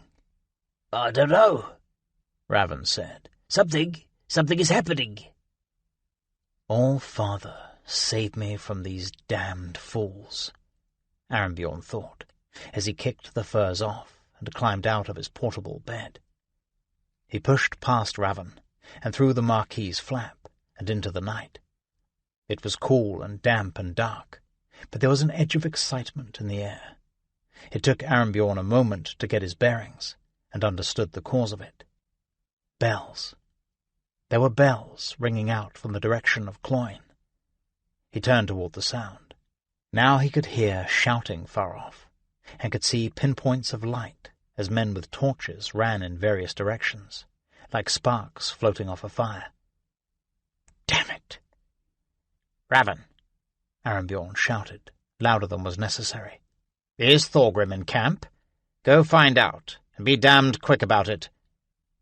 The guard ran off, and Arenbjorn continued to stare in the direction of Cloyne. All around him, he could see men climbing out from under bedding, grabbing up weapons, staring off in the same direction that he was. He could hear the murmur of speculation. Raven was back quick, though he could not have been quick enough for Arenbjorn. "Thorgrim, this son of God. So are Starry and his band of lunatics.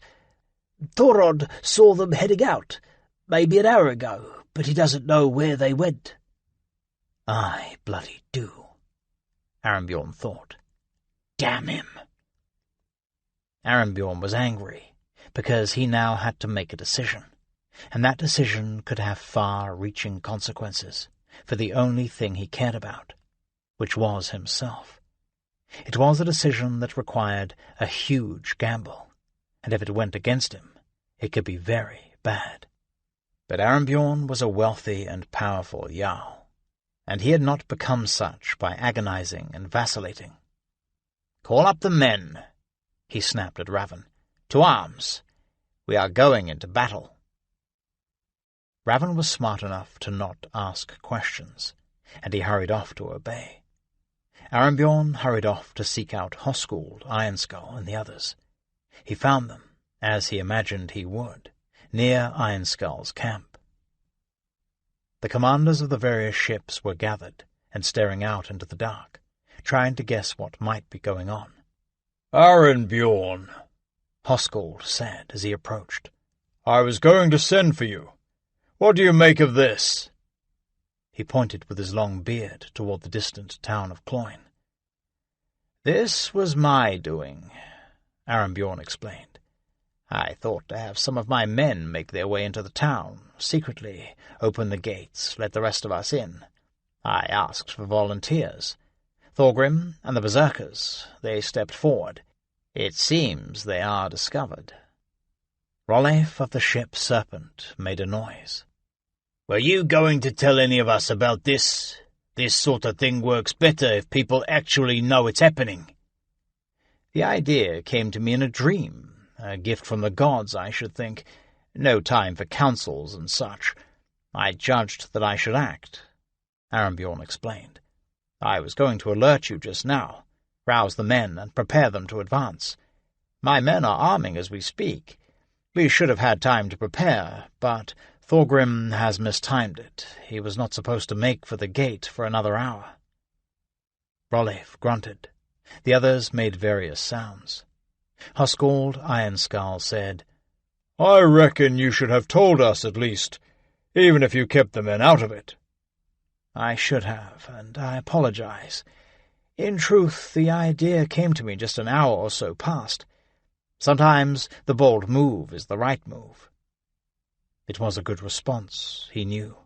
Part contrition, part challenge, daring any of them to find fault with his boldness, or suggest that they themselves would have been more cautious.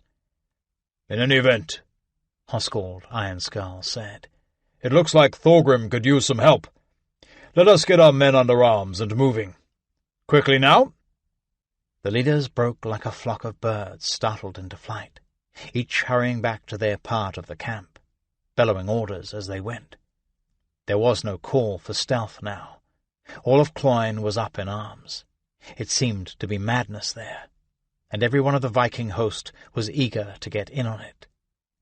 By the time Arembjorn returned to his camp, his men were awake and armed, and his slaves were standing ready with his mail, helmet, shield, and sword. He donned his gear quickly, and led his men forward to where the rest of the army was forming a rude line facing Cloyne. The noise from the distant town seemed even louder now, and Arembjorn could pick out the sharp bark of dogs among the other sounds. Hoskuld Ironskull strode in front of the line, his sword held high. "Let us hurry now, to the aid of our brave brethren. If the gods are with them, then we will find the gates of Cloyne open to us. Let us make a noise as we advance, that will make these Irish whores' sons crap themselves just to hear." With that, he turned and advanced toward Cloyne, his momentum and the roar in his throat building as he lumbered forward, the Viking host following behind. Arembjorn hurried with the rest, but his mind was elsewhere. This whole thing could still work in his favor, or not, and it depended on whether the attack was a success, on whether he got credit for the plan, on whether Thorgrim told the others about the disagreement earlier. Thorgrim may be dead, Arembjorn thought, as he picked up his pace, and the thought calmed him. The gate open, and Thorgrim dead, if the gods were still favoring Arembjorn Whitetooth. The main gate was indeed open. That part had been relatively easy, save for the 3 guards who tried to stop them, and died in the process. Thorgrim and Harald had swung the big doors wide apart with no opposition, but that was where their luck had ended. There was no sign of the Viking camp launching an attack against the town. There was every indication that the men of Cloyne realized they were not facing a numerous enemy, and that even with most of the men-at-arms having marched off, they still greatly outnumbered the band who had managed to get inside the walls. Thorgrim's back was pressed against the door. Across the 20-foot gap he could see Harald pushed hard against the other. One side of the boy was lit up yellow in the light of the watchfires, burning at the entranceway, the other deep in shadow. Now what? Now what? Thorgrim asked himself. Keep his men alive.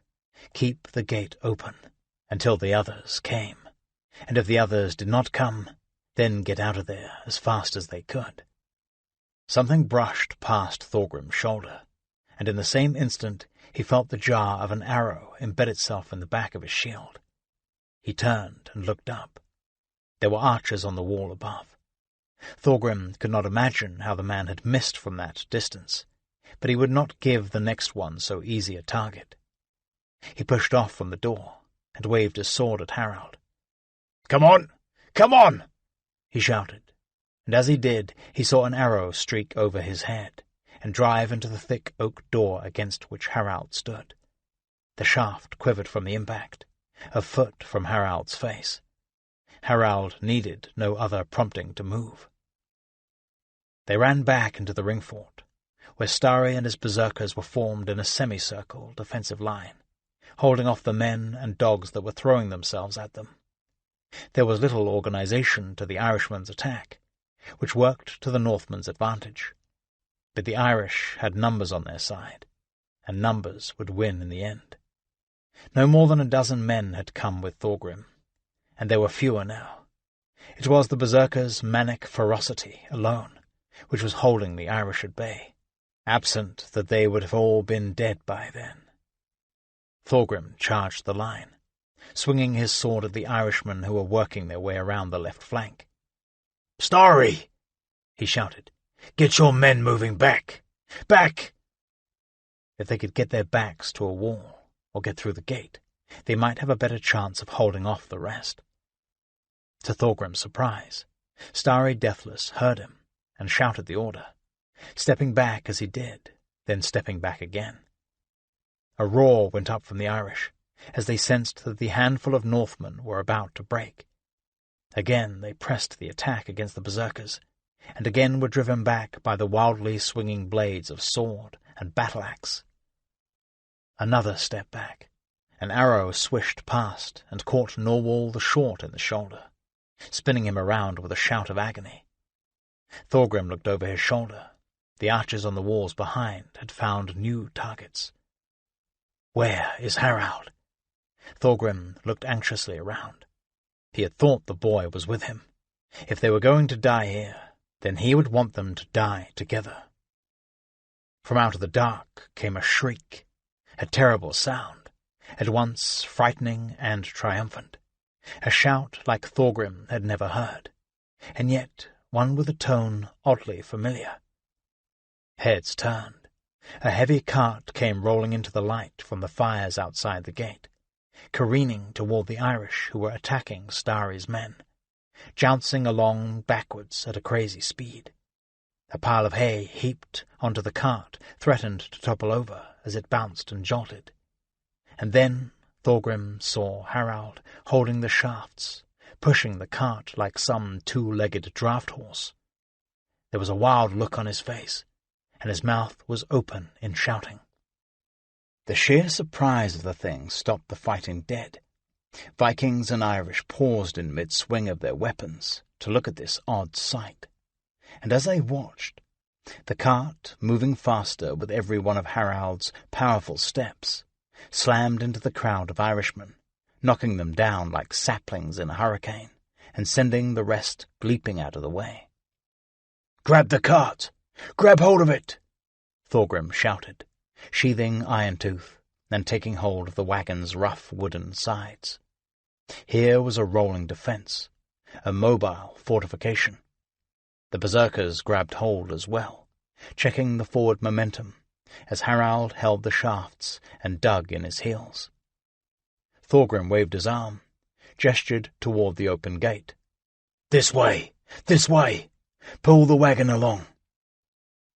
Willing hands grabbed hold and shoved the wagon around until it was pointing in the new direction. Then, along either side, driving the vehicle over the hard, packed ground, they were just passing through the gates when Thorgrim shouted for them to stop, and again the momentum of the wagon was checked. "Turn it sideways and push it over," he ordered, and the heavy, rough cart was shoved around until it stood sideways in the open gate. In the flickering light of the fires, the Northmen could see that the Irishmen had recovered from the shock, had gathered again, and were advancing cautiously toward the wagon. The Vikings were on either side of the wagon now, their backs to the open countryside through the gate, and they heaved, grunted, and straining as they lifted the side of the wagon off the ground. Norwal stood beside Thorgrim, the arrow jutting from his shoulder, but he pushed with a will, as if he was fresh as the morning dew.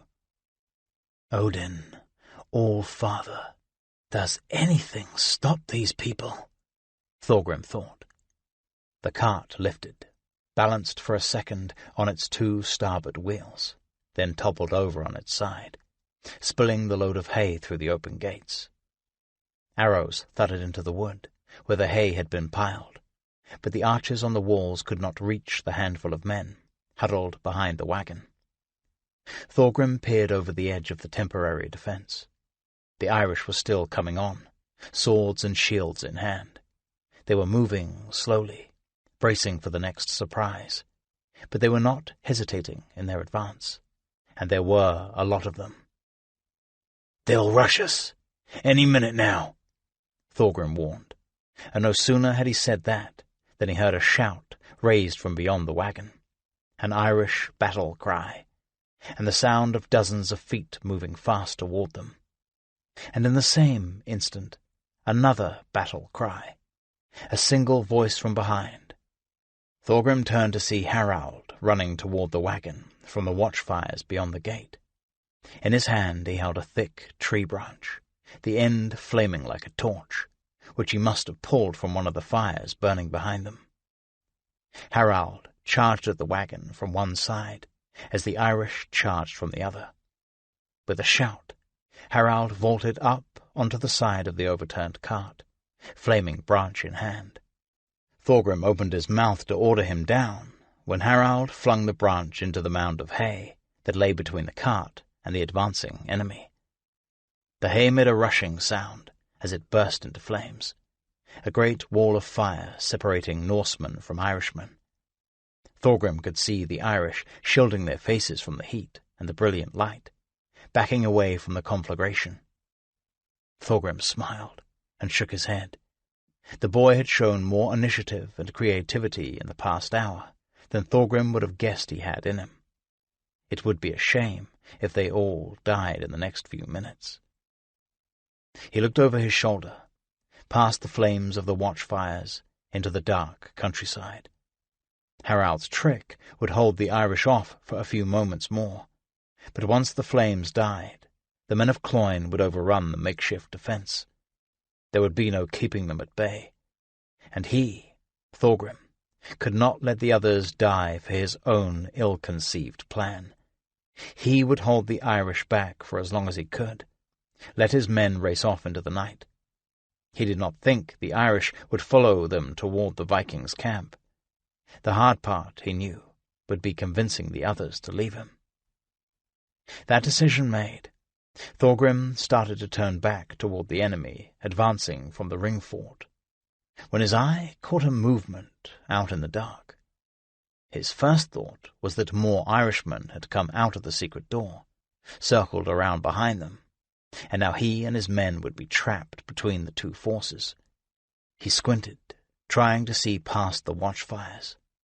There was definitely something moving, coming toward them.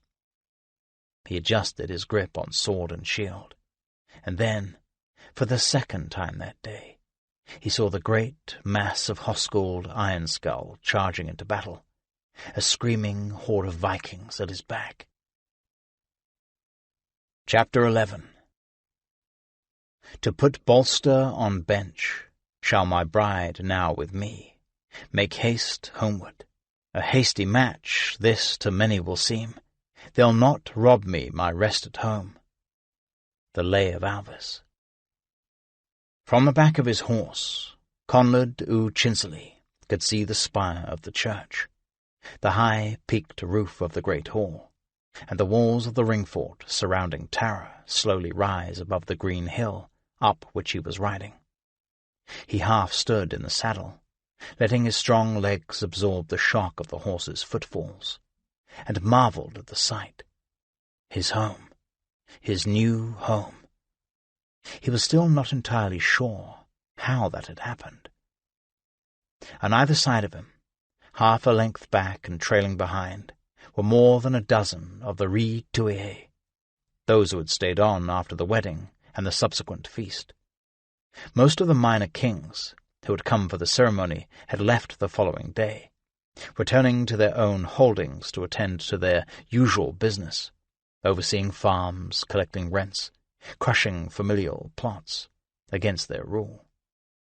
But the younger men, those with whom Conlad u Chinsely had long associated, did not leave. They were having far too good a time to go home.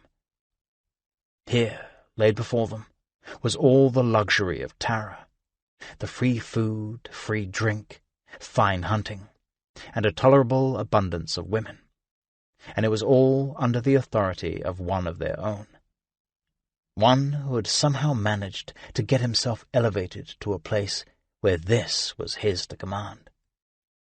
Conlad was not, of course, Rhi Riurech, the High King. Even he was not so deluded as to think that. The line of succession was very much in flux, but even if the limits of Conlad's authority were not clear, he found that his rule certainly extended as far as the kitchen, the beer and wine stores, and the stables, and that was enough for him, and for the young nobles gathered there. In truth, he did not wish for any more responsibility than that of leading these men, once his fellows, now his subjects of sorts, in their daily hunts. The thought of actually ruling a kingdom such as Tara frightened him. Tara. He looked up again at the walls and the rooftops that were revealing themselves from behind the hill. Some unseen guard was swinging open the big main gate so that the hunting party could enter the ring fort without breaking stride, and thunder impressively down the wide main road to the stables. And when they did, Conlad du Chinsely would lead them. No one rode in front of him. No one would presume to do so. Only the yipping, frenetic hounds had the audacity to race ahead of Conlad's horse. Thoughts of Tara invariably brought thoughts of Bridget to Conlad's mind, and with those thoughts a flush of guilt. In truth, he had not spent much time with her since their betrothal. His days had been spent in riding and hunting, and as the sun set, he and the others would return muddy, tired, and boisterous, to yet another feast in the great hall. And regardless of whatever Conlad had intended on waking that morning, whatever firm resolution he made through the pounding in his skull, by nightfall he was once again passed out on the floor, or slumped over a table, where he remained for the night. And so it had been for an entire week. "Tonight I shall not drink so much. No, not so much," he thought. He could feel the sweat run down his cheeks despite the cool of the early spring. His nose was filled with the smell of horse and dog and leather and unwashed men and wet grass. "Tonight I will." He did not finish the thought, because even thinking what he was about to think was too humiliating. Even in the relative privacy of his own head, he had not yet consummated his marriage, lain with his new bride, made the beast with two backs, whatever one wished to call it. It was not that he did not want to. Bridget was the most sought-after woman in Ireland. Her beauty was exceptional, unmatched in the kingdom, and Conlad was certainly not the type of man who shunned the company of women. "It's the drink and the company of these fellows." He did not let his thoughts go further down the path than that, leaving the real truth as a vague and unexplored mass of impressions, like a distant mountain, half lost in the mist, which Conlad would not dare climb. The real truth was that he was afraid of her.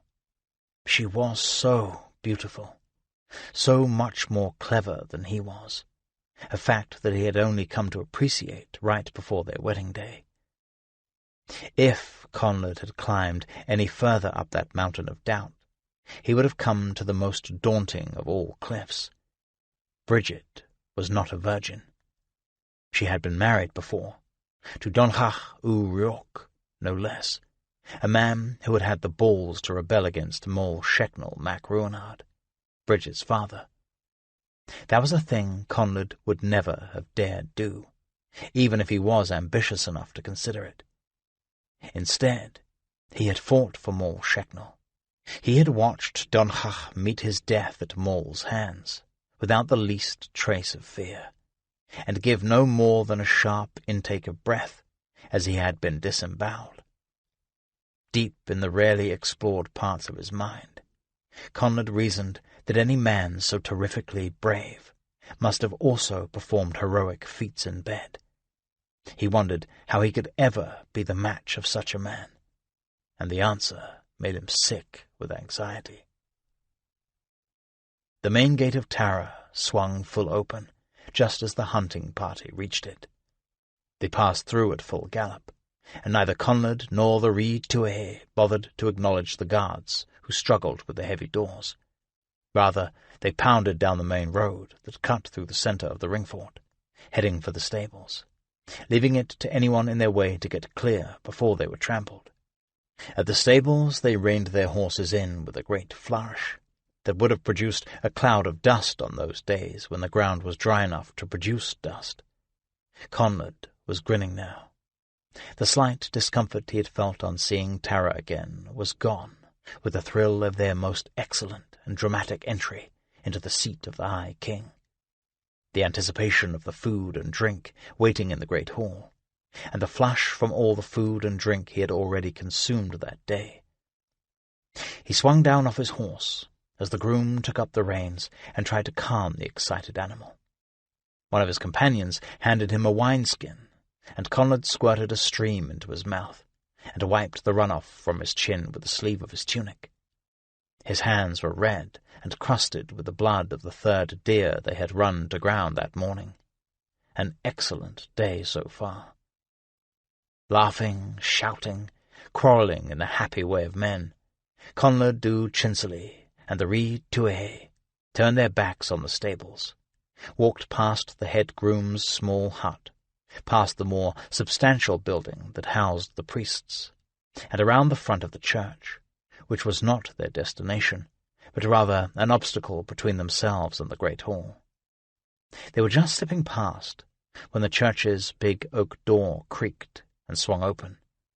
The men picked up their pace for fear of being waylaid by some tedious cleric. "Conlad?" It was a feminine voice, and Conlad was seized with panic that it might be Bridget.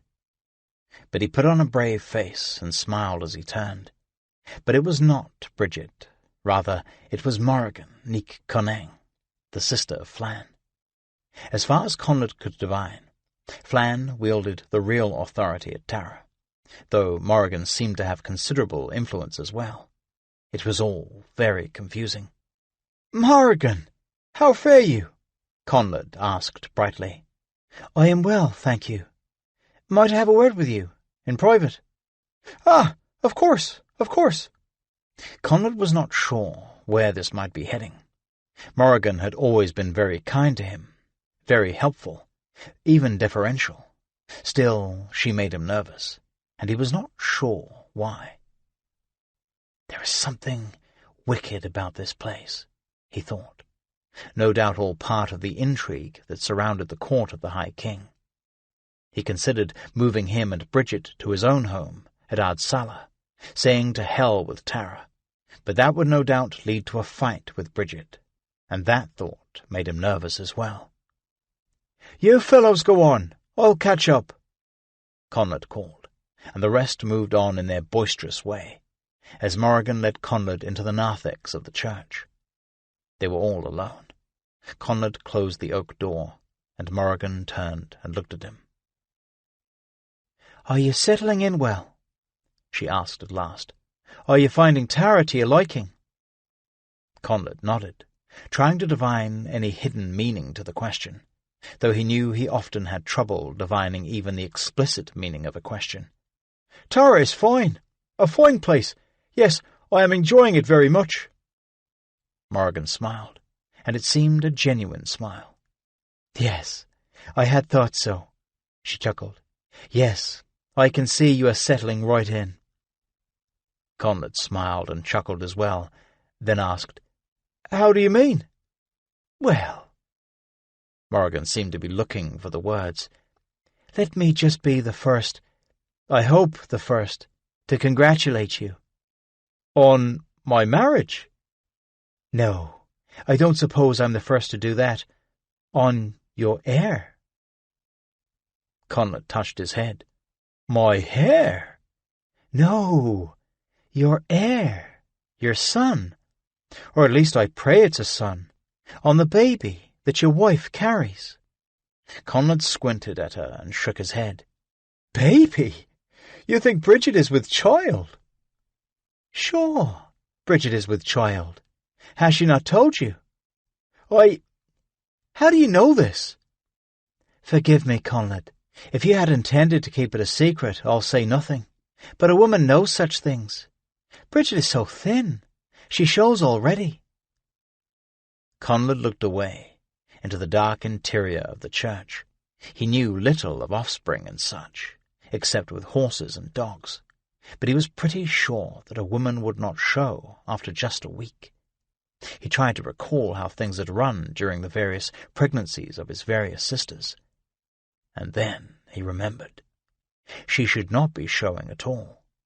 She should not be with child, because he and Bridget had not. And then he understood. "You are certain of this?" he asked, and his words came out in a low and menacing growl. But Morrigan seemed not to notice. "Oh, yes, I'm certain. No doubt she was waiting for just the right moment to give you the happy news, and now I've spoiled it."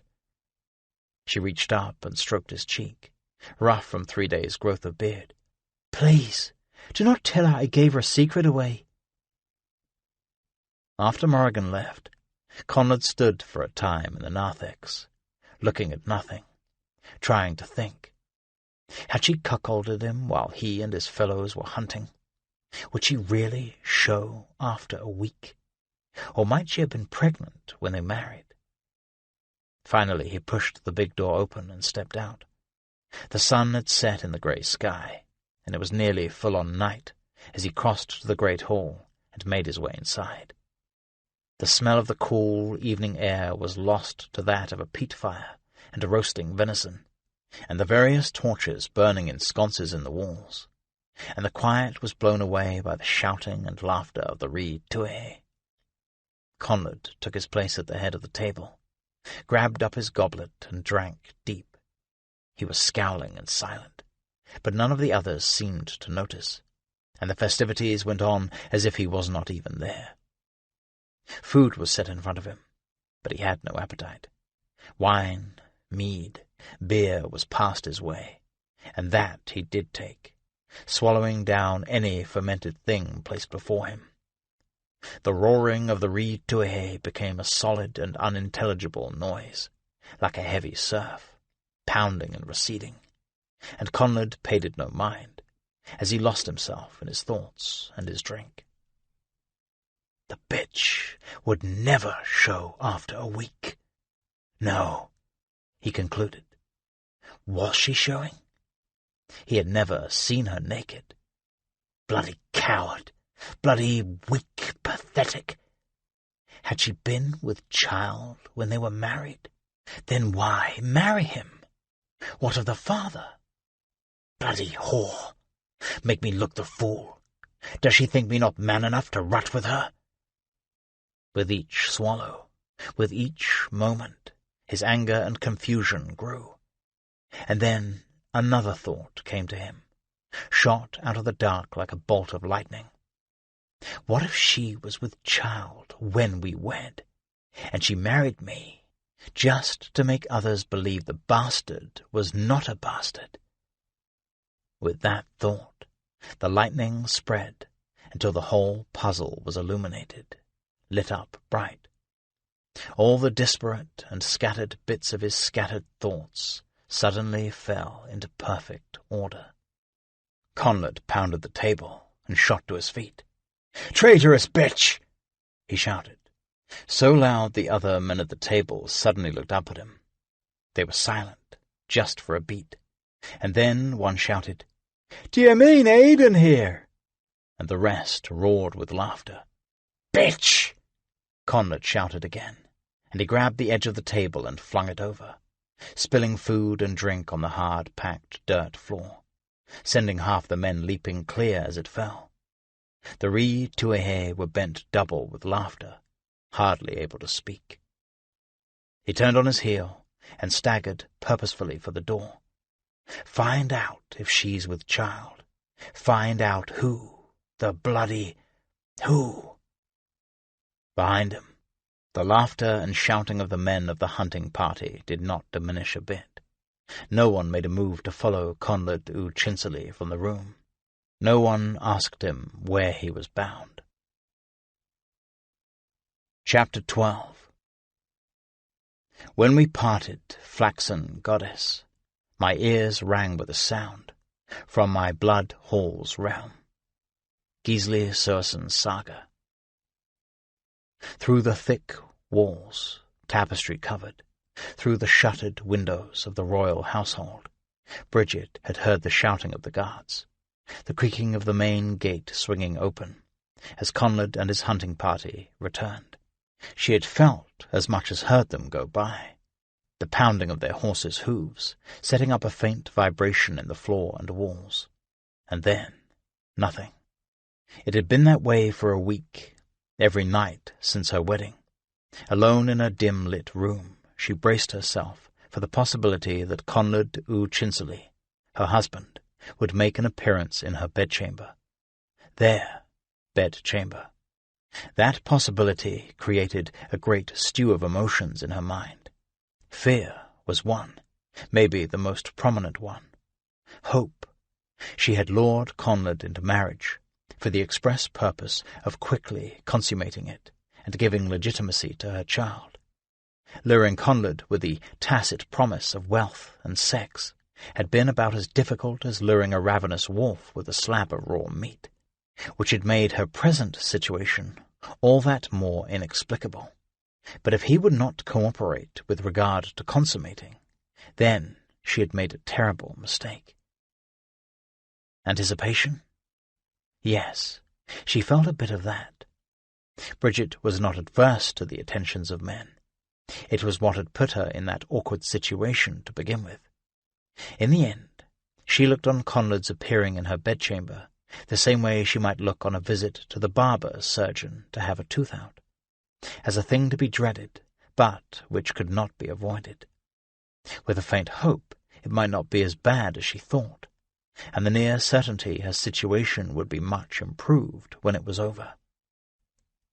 She ate alone in her bedchamber, as she had for all the past nights, and listened for the sound of his approach. But there was nothing. The night was still, the quiet punctuated occasionally by a barking dog, or a muted laugh or shout from the great hall. She worked at her embroidery by the gutting light of a candle until her eyes began to shut of their own accord. Then she set the work down on a table and sighed. She was wearing a fine white linen leina that gently hugged her body and featured a neckline that plunged down to reveal the tops of her breasts. It had made her feel desirable when she put it on, but now it made her feel foolish. Certain at last that Conlad would not be making an appearance any time soon, if ever, Bridget stood, stretched, then climbed into bed and pulled the heavy blankets and furs over her. She could not imagine what the problem was. She was showing just a bit, but she did not think enough that Conlad would notice. Every man had always reckoned her a great beauty, and she was sure she was not so changed as to alter that. She had heard that there were some men who preferred the company of other men, not just in fellowship, but also in what would normally be a woman's office. The idea seemed unfathomable to Bridget, and she was not even sure how it would work. But she was beginning to wonder if Conlad was such, and so her mind turned to thoughts of how she might now rid herself of this problem. For some time she lay awake, staring into the dark, her mind racing with thoughts of her predicament, and paths that would lead her out of it, and lead her son, if such he was, onto the throne of Tara, preferably with the crown of the 3 kingdoms on his head. She thought of Harald, his young, perfectly sculpted body, the ease with which he had killed the men who had tried to do unspeakable things to her. She could see his long, blonde hair, the voluptuous curve of the muscles in his arms. At some point, in the dark hours, she drifted off to sleep, and her sleep was sound, her body compressed under the pile of bedclothes. She dreamed an elaborate dream of being chased by some unseen thing, racing for the door of the church, slamming the door against the approaching menace. And then she was awake, her eyes open, staring out into the dark. What was that? She thought. Had the slamming door been just in her dream, or had the dream incorporated the real sound?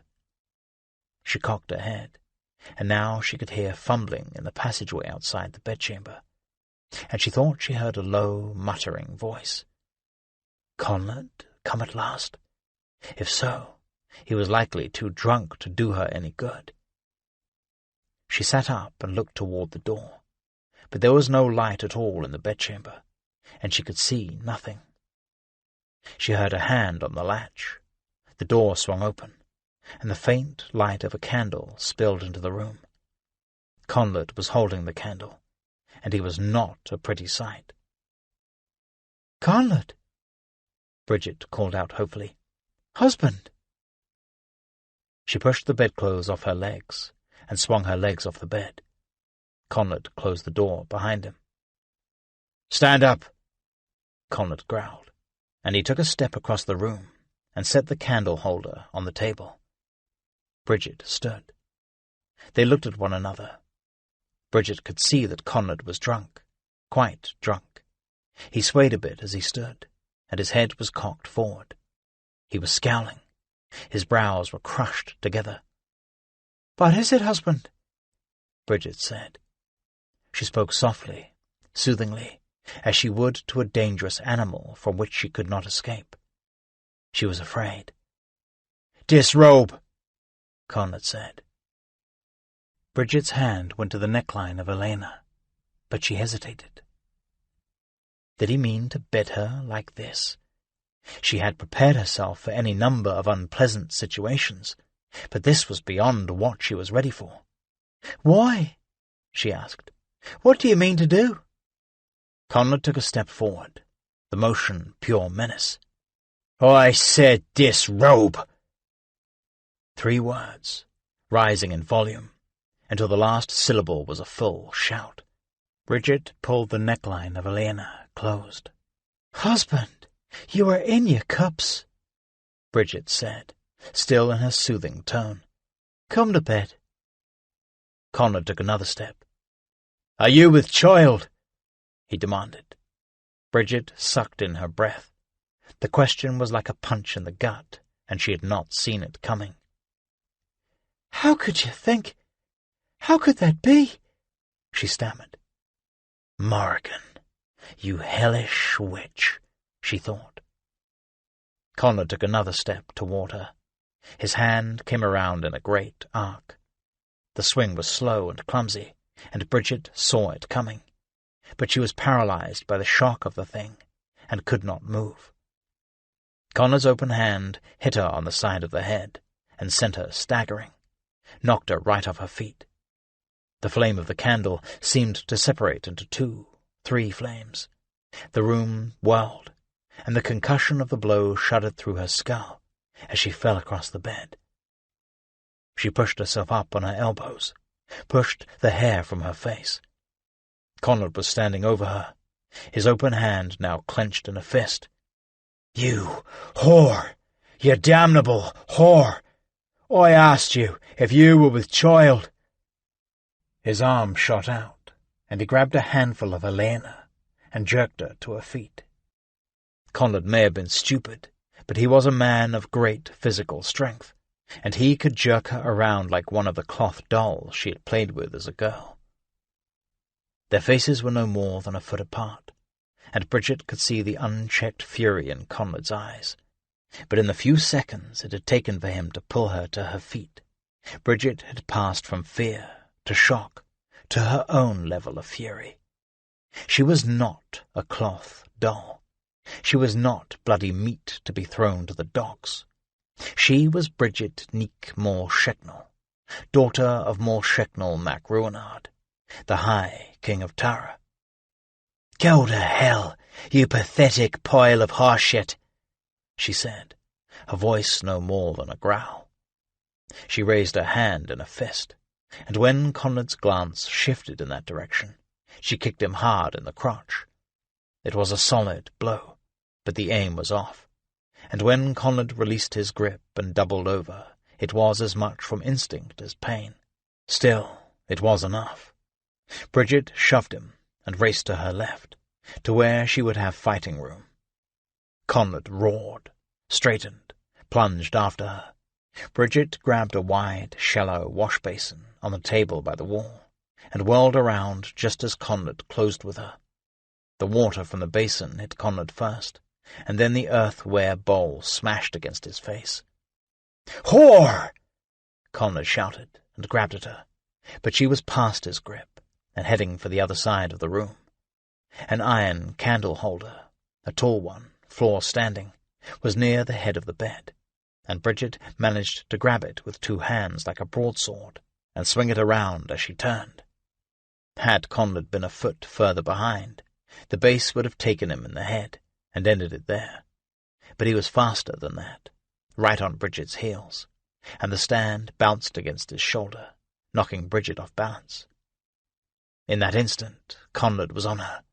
His 2 powerful hands grabbed her neck, thumbs pressing into her throat and squeezing hard. Bridget felt her eyes bulge.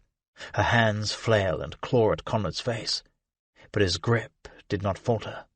His expression of pure hatred did not change, and he squeezed harder still. The room began to swirl.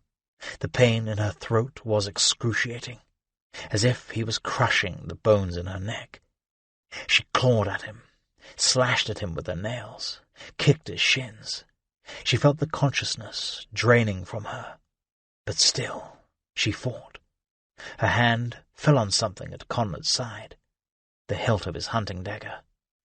With never an organized thought, she drew it free, cocked her elbow, and drove the needle blade into Conrad's stomach. The effect was instantaneous. His hands fell from her throat, grabbed at the dagger, but Bridget pulled the blade free before Conrad could touch it. They staggered away from each other. Conrad bent in the middle, hands clamped on the wound, Bridget reeling and gasping. Conrad's mouth was open, his eyes wide. She could see the dark blood running over his fingers. Their eyes met, and Bridget felt her own blood rise, the blood of generations of Irish kings coursing through her, and she felt her fury far beyond anything she could have imagined. This lowly piece of garbage had struck her? Her? Bridget Neek Moore Shecknell? "You son of a bitch!"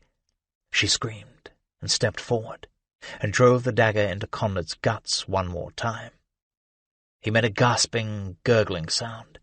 His eyes bulged. Bridget grabbed his hair and pulled him upright, and stabbed him again.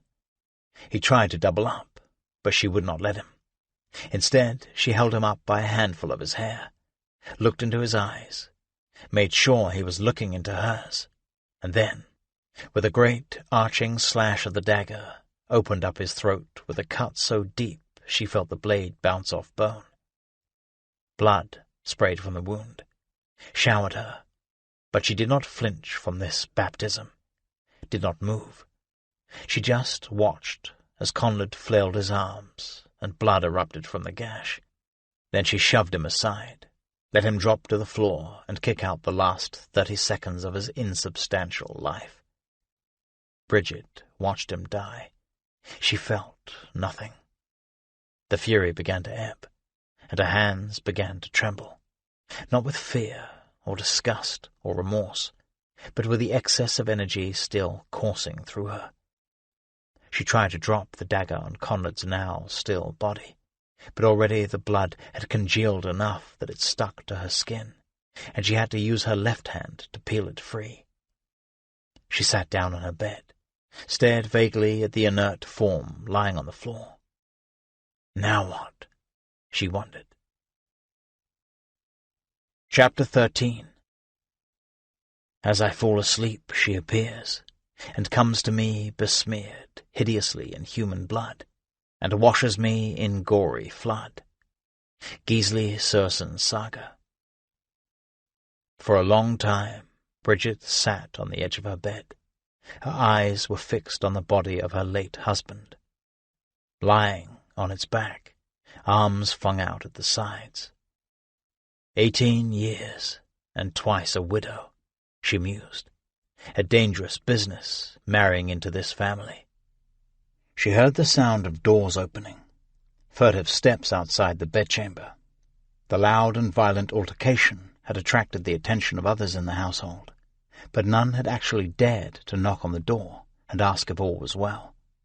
And then it had grown quiet in the royal bedchamber, which was excuse enough for the others to slink back to their own rooms and avoid any involvement in the dispute. Or so Bridget guessed. In any event, no one knocked on the door. She wondered if Morrigan had been there, outside the door. She could just picture the look of satisfaction on her face, well hidden beneath an expression of terrible concern. Bridget's thoughts kept wandering away, then slinking back again as she sat watching Conrad by the light of the candle, bleeding out on the floor. Such a lot of blood, she thought, more than she would have guessed. It made a dark pool around him, growing wider and wider, and then, finally, it stopped. What shall I do now? What? What? The trembling in her hands subsided, and her thoughts became more ordered. She could not remain at Tara. It was the only home she'd ever known, save for her brief first marriage, but it was no longer safe for her there. Maybe if she had just stabbed Conrad once, she could argue that she had done so just to save her own life. She knew she would have bruises on her cheek and neck to prove her story, but she had made a real mess of him, had flayed him the way her father would have done, had given in to a deeper rage than she would have ever guessed was there, and that would be hard to explain. And even if she could explain that away, the people to whom she would be explaining it were not her friends. Flann Mac Canang was on the throne of the High King, and Morrigan, who was no doubt behind the night's events, was pulling his strings. Flann's rule may have been a temporary arrangement, ostensibly, but Bridget had no doubt that Morrigan intended to make it permanent, with the crown of the Three Kingdoms as an added enticement. There were some at Tara still loyal to Bridget and the memory of Mor Sheknel Mac Ruinard, but most, seeing which way the wind was blowing, were now in Flann and Morrigan's camp. The only other faction wielding power at Tara was the Rhyd Tuae, and the handful of men-at-arms they had with them, and they were not likely to defend the woman who had gutted their benefactor like a trout. At length she stood, a deliberate and determined motion. "I have to go," she said softly. But where, and with whom? She had to leave Tara, but she could not go wandering the roads alone. In her mind, she took inventory of all the men at Tara who might help her, and one after another she rejected each. Then she stopped. A faint smile came to her lips. Yes, there is one. She looked down at Aliena. The blood had mostly dried, turning big patches of the white linen stiff and brown. She thought about changing, but decided against it. The bloody cloth created just the right effect. She crossed to the window, opened the shutters a crack, and peeked out. The night remained quiet, and she could see no one moving in any direction. She turned and took one last look at her bedchamber, then prepared to step up and through the window, when another idea came to her. She moved swiftly across the room and snatched up the candle, which by some miracle had remained upright and burning during her fight with Conrad. She looked around the familiar room in the dim, familiar light. The bedclothes, she thought, and the tapestries. She gripped the corner of the tapestry nearest her and flipped the corner onto the bed. She tossed the heavy furs onto the floor, leaving only the wool and linen blankets on the straw-filled mattress. She set the candle on the floor and moved it toward the bed until the flame licked at the corner of one of the blankets. The fire sputtered and danced, and then caught the cloth, and began climbing up the blanket, up the bed, spreading and consuming more and more of the bedclothes. The room was growing brighter as Bridget pushed open the shutters just wide enough for her to get through, dropped to the ground outside, and pushed the shutters closed behind her. Bridget hurried across the open space in which the royal residence sat, the cool dirt and mud pulling at her bare feet. She paused once to turn and look back. She could see just the thinnest sliver of light where the shutters to her bedchamber were imperfectly closed. But other than that, there was no sign from the outside of the building of the fire burning within. The walls were thick, built out of daub, a mixture of dirt and clay and straw, and she hoped it would take some time before the flames spread enough to be noticed. She left the royal home behind and hurried toward the looming dark shape of the church, 100 yards away. Further off, she could see the great hall, with light still spilling from the windows, but all was quiet there as well. She pictured the Rhyd Tuae dead drunk and sprawled out on the floor like her husband, though presumably not in pools of their own blood. Their vomit, perhaps. She moved along the north side of the church, just feet from the rough stone wall, and still there was no sign that she had been seen, no sound of an alarm. At the front of the monastery, she stopped. It was too dark to see the latch, so she ran her hands over the walls, over the oak doors, until she felt the cool iron mechanism. She fumbled with it for a moment, until she heard a sharp click that sounded preternaturally loud in the night. She sucked in her breath. The heavy door swung in just an inch, and thankfully made no further noise. Bridget pushed it a few inches more, enough to let her through, and squeezed inside. She left the door ajar, for fear it would creak in closing. For a minute she just stood and let her eyes adjust. It had been dark enough outside, but it was darker still inside the monastery building. Soon the blackness began to resolve itself into forms. A hallway, a series of doors, a wooden chest against a wall. Before her father's death, she had served as head of all households at Tara. As such, she had on occasion inspected the work of the servants and slaves who had been sent to clean the brothers' quarters, so she knew which door she needed. She hoped the arrangement of the rooms had not changed since she had last been there. Bridget took a careful step, then another. She began to move down the hall, running her hand along the wall, counting the doors as she passed. She felt no panic, no fear, just a determination to do what she needed to do. And that surprised her. So much in the past few months had surprised her, but nothing so much as these new insights into herself. 3, 4, 5. She could hear thick snoring sounds from behind the doors, the well-fed monks and priests of Tara taking their rest. 6, 7, 8.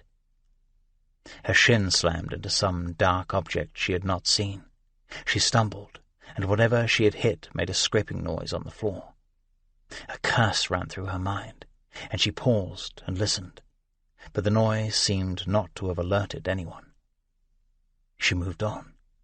Another door, and then she was there. She paused for a moment. She was too calm.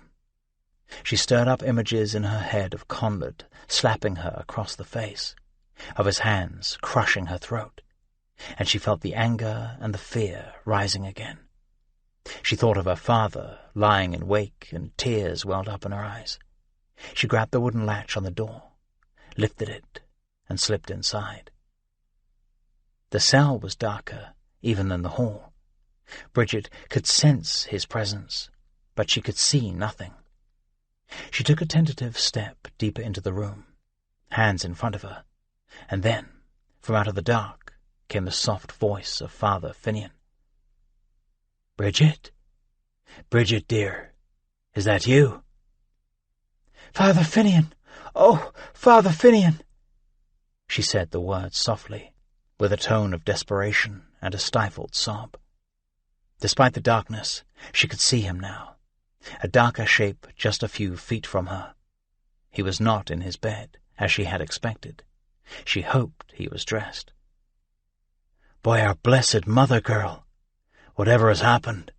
he asked. But rather than answer, Bridget flung herself at the priest, arms open. She felt her face press against the coarse wool of his robe, felt his strong arms wrap around her. He held her, and did not ask for further explanation. She pressed herself against him and sobbed all but noiselessly into his robe, as the emotions she had manufactured a moment before were overwhelmed by the genuine thing. All the terror and the loss and the agony of the past hour, the past week, the months since the crown of the 3 kingdoms and the Fingal had both come to Tara and ripped her life apart like a knife through thin cloth. It all flowed from her eyes now, and soaked into the dark brown cloth of Finian's robe. Bridget had a sense for time passing, but no notion of how much had passed. As she cried herself out, she recalled that time was short, that this catharsis was a luxury she could not afford. She pushed herself away from Finian, not enough to break his hold on her, just enough for her to look up into his face, which she could now discern, inches away. "My husband," she began, choked up, swallowed, and began again. "My husband tried to kill me." "Oh, you poor dear thing," Finian said. He sounded concerned, but not surprised. "Are you hurt at all?" "Yes, I'm hurt, some. Not so bad.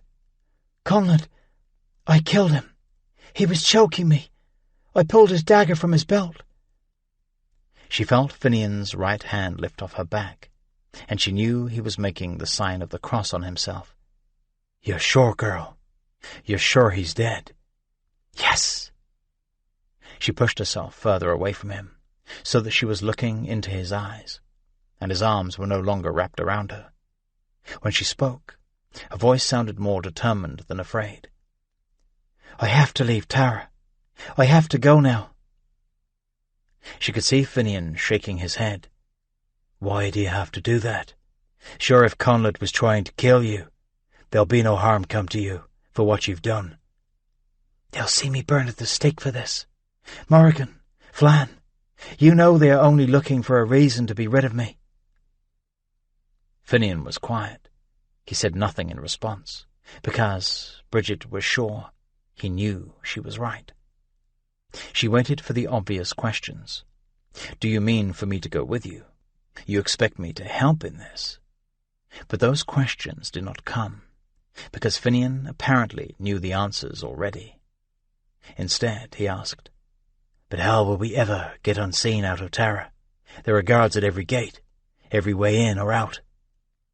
Then, from out in the night came a muffled cry, an unintelligible shout.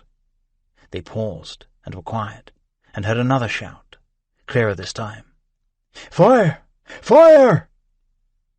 They stood silent in Finian's cell and listened. It was as if the night outside had exploded. Shouting from every quarter, feet running, and soon the sound of the church bells ringing an uncoordinated and frantic toll. "We'll leave now," Bridget said, speaking louder than she had yet done.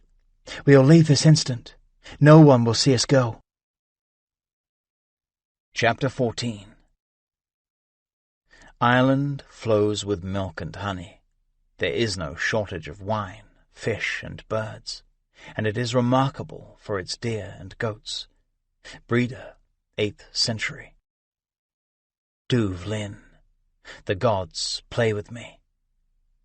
Thorgrim Nightwolf stood at the bow of the Black Raven, and indulged in rare and uncharacteristic self-pity. He knew it was like some exotic and expensive treat, delicious in small amounts, but something a man could soon become over-fond of, and when that happened, it would be the end of him. But at that moment, with the light mist falling, with all they had endured for the past weeks, and the little they had to show for it, with the accursed Duv Lin opening up before them, as the ravens swept the ship up the River Liffey, Thorgrim decided the time was right for a taste. All this to get back to Vik, and again I am returning to Duv Lin. Not that it was at all a surprise. He had known from the outset that they would be returning to the Longport. It was what Arenbjorn had promised on Thorgrim's agreeing to sail with him.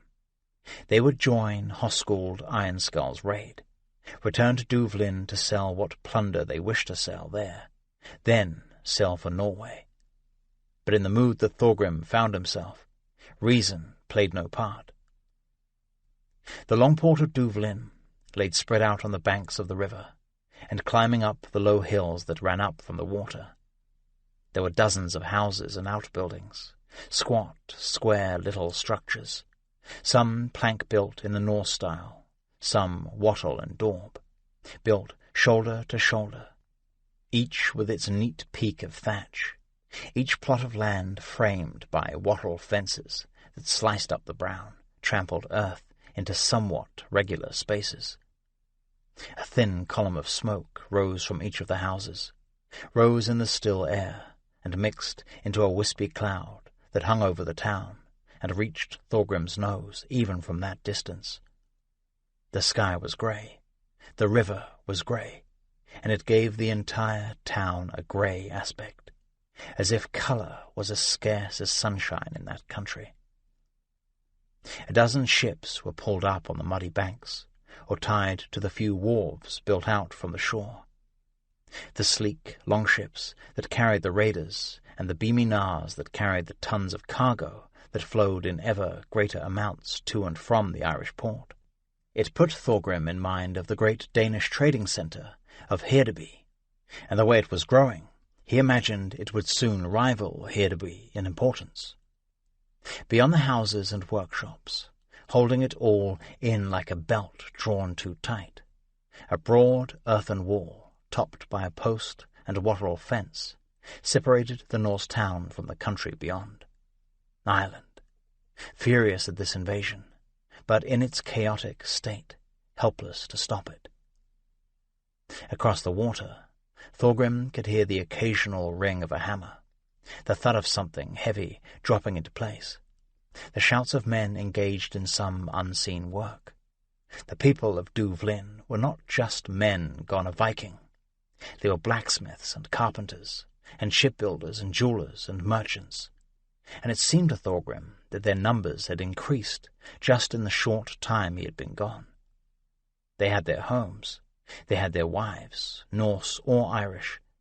They were there to stay. Not me. Not me. The raid on Cloyne had not been a great success, but neither had it been an absolute failure. Once Hoskuld Ironskull had led the rest through the gates that Thorgrim and his band had opened, all resistance disappeared like smoke in the wind. The town's defences, the swifter ones, fled to the tower, scrambled up the ladder, and pulled it up behind them, leaving the rest to throw their arms aside and beg for quarter, which was generally granted, since they were young men, fit enough to take up arms, and not too swift of foot, and therefore having great potential for the slave market. With the bulk of the population sequestered in the tower, the Vikings had taken their time in plundering the town. They found food stores, livestock, a few trinkets, more unlucky Irish who would be heading for the slave markets. They did not find much else. Even in the monastery, even in the church, they found only a few bits of silver, a chalice, a few small plates, nothing of great quantity or quality. "I agree with you, Thorgrim," Hoskuld had said, as they watched their men pull the interior of the church apart. "These people, they knew for some time we were coming. They have hidden everything of value." Hoskuld had already tried extracting information from some of the prisoners, and he could be very persuasive. But in the end he concluded that they were genuinely ignorant. Thorgrim agreed. Peasants, in his experience, would only endure so much to protect the wealth of their lords and masters, and that threshold was pretty low. Thorgrim pulled his eyes from the depressing sight of Duvlin, with which they were rapidly closing, and looked over the other ships of the raiding voyage, Thunder God, Serpent, and the rest, each pulling with a steady rhythm up the river. They had their yards swung fore and aft, and lowered, and the menacing carved heads that had adorned their stems were removed so as not to frighten any spirits of the land that might be inclined to be helpful, if such there were. Thorgrim guessed they had been brought from the Norsemen's homelands. There was nothing native to Ireland that would welcome the Vikings. He continued to turn, scanning the ships, fully aware that this was only an excuse to glance aft at Harald and see how the boy was doing. He was at his place, fourth oar from the stern, larboard side. From behind, he looked much like the others, a bit shorter, perhaps, Only the shock of long yellow hair, bound loosely by a piece of string, gave his identity away. "He's fine, you know." Starry Deathless made this observation without looking up. He was seated on the planks which made up the foredeck on which Thorgrim stood. He was sharpening a two-edged dagger to an absurd level of perfection. He worked at the blade with a whetstone, then tried the edge on the hair of his left arm. Thorgrim could see a series of bare patches where previous tests had shaved him clean, but Starry just frowned and applied the whetstone again. "The men reckon Harold has your luck," Starry continued. "They like him. Thorgrim Nightwolf's luck, without any of his miserable attitude." "Miserable attitude, is it? That's something, coming from the likes of you." Starry made no reply to that, just smiled and continued to fiddle with his knife. If Harald's reputation was much raised among Arembjorn's men, it was thanks both to his bold deeds and Starry's relentless recounting of them. Proud as he was of his son, Thorgrim did not think it was his place to brag about him. Bragging about the exploits of one's children, he figured, was nearly as bad as bragging about one's own exploits, and he recoiled from the thought of doing that. But Starry felt no hesitation. After the fight, Thorgrim had found the berserker by the gate, slumped against the hay wagon. He thought the man had finally won his voyage to Valhalla. But no, Starry was still alive and unharmed. He had collapsed to the ground in despair, and as soon as Thorgrim asked him if he was unhurt, he wailed that he was fine, and began weeping bitterly at the injustice of it all. Once the anguish of surviving the fight had passed, Starry was quick to sing Harald's praises, relating to anyone who would listen the incident with the hay wagon and the fire at the gate. Thorgrim discovered that Starry could tell a story well, and even behave in something approaching a civilized manner when he was not in a bloodletting rage. The berserker went so far as to compose some verses, which he recited in the evenings, and though he was no skald, they were not bad, and were much enjoyed. Harald blushed and stammered throughout, and genuinely did not know how to respond to praise, which, in Thorgrim's mind, was a mark of true humility, the right kind of humility, a warrior's humility, and it made him prouder still. Thorgrim's first encounter with Arembjorn Whitetooth after the fighting had ended was odder even than his meeting with Starry. Arembjorn had seen him first, called out his name, and when Thorgrim turned, Arembjorn approached with arms outstretched and his well-known smile on his face. "Thorgrim Nightwolf," he shouted, embracing Thorgrim enthusiastically, while Thorgrim took a tentative stab at returning the affection. "The gods smile on you still," Arembjorn continued. "You have won the day for us. I made the right choice in asking you to join me on this voyage. There can be no doubt of it. The truth of that is on every man's tongue." Thorgrim pulled away and just nodded. Words were not his weapon of choice, and he was not sure what to say. There was a false note in Arembjorn's words, of course. Thorgrim had ignored the man's orders, had gone into Cloyne despite him, though only the two of them knew it. But there was a deeper subtlety to what Arembjorn was saying. The words, the tone, had a conspiratorial quality, as if suggesting that the raid had been their mutual plan all along, or at least that the others should be made to believe as much. "The gods have been good to us all, Arembjorn," Thorgrim said at last, no trace of rancor or condemnation in his voice. He could all but see the relief on Arembjorn's face. But why should he say anything else? Arembjorn might plume himself with feathers he did not earn, but it did no harm to Thorgrim and his men. Everyone in the Viking camp knew who it was who opened the gates of Cloyne, and who had remained in their tent. Thorgrim would not suffer a blow from another man, a blow to his person or his reputation. But Arenbjorn's silliness did not amount to so grave an injury.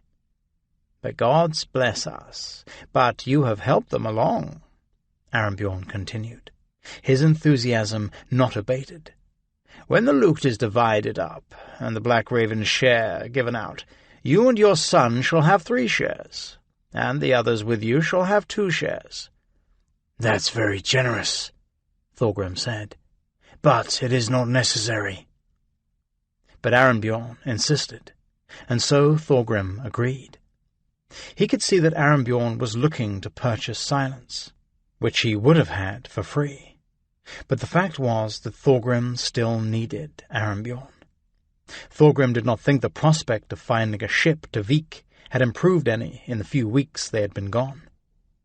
Arenbjorn Whitetooth was still the best and perhaps only chance that he and Harald had of making their way home.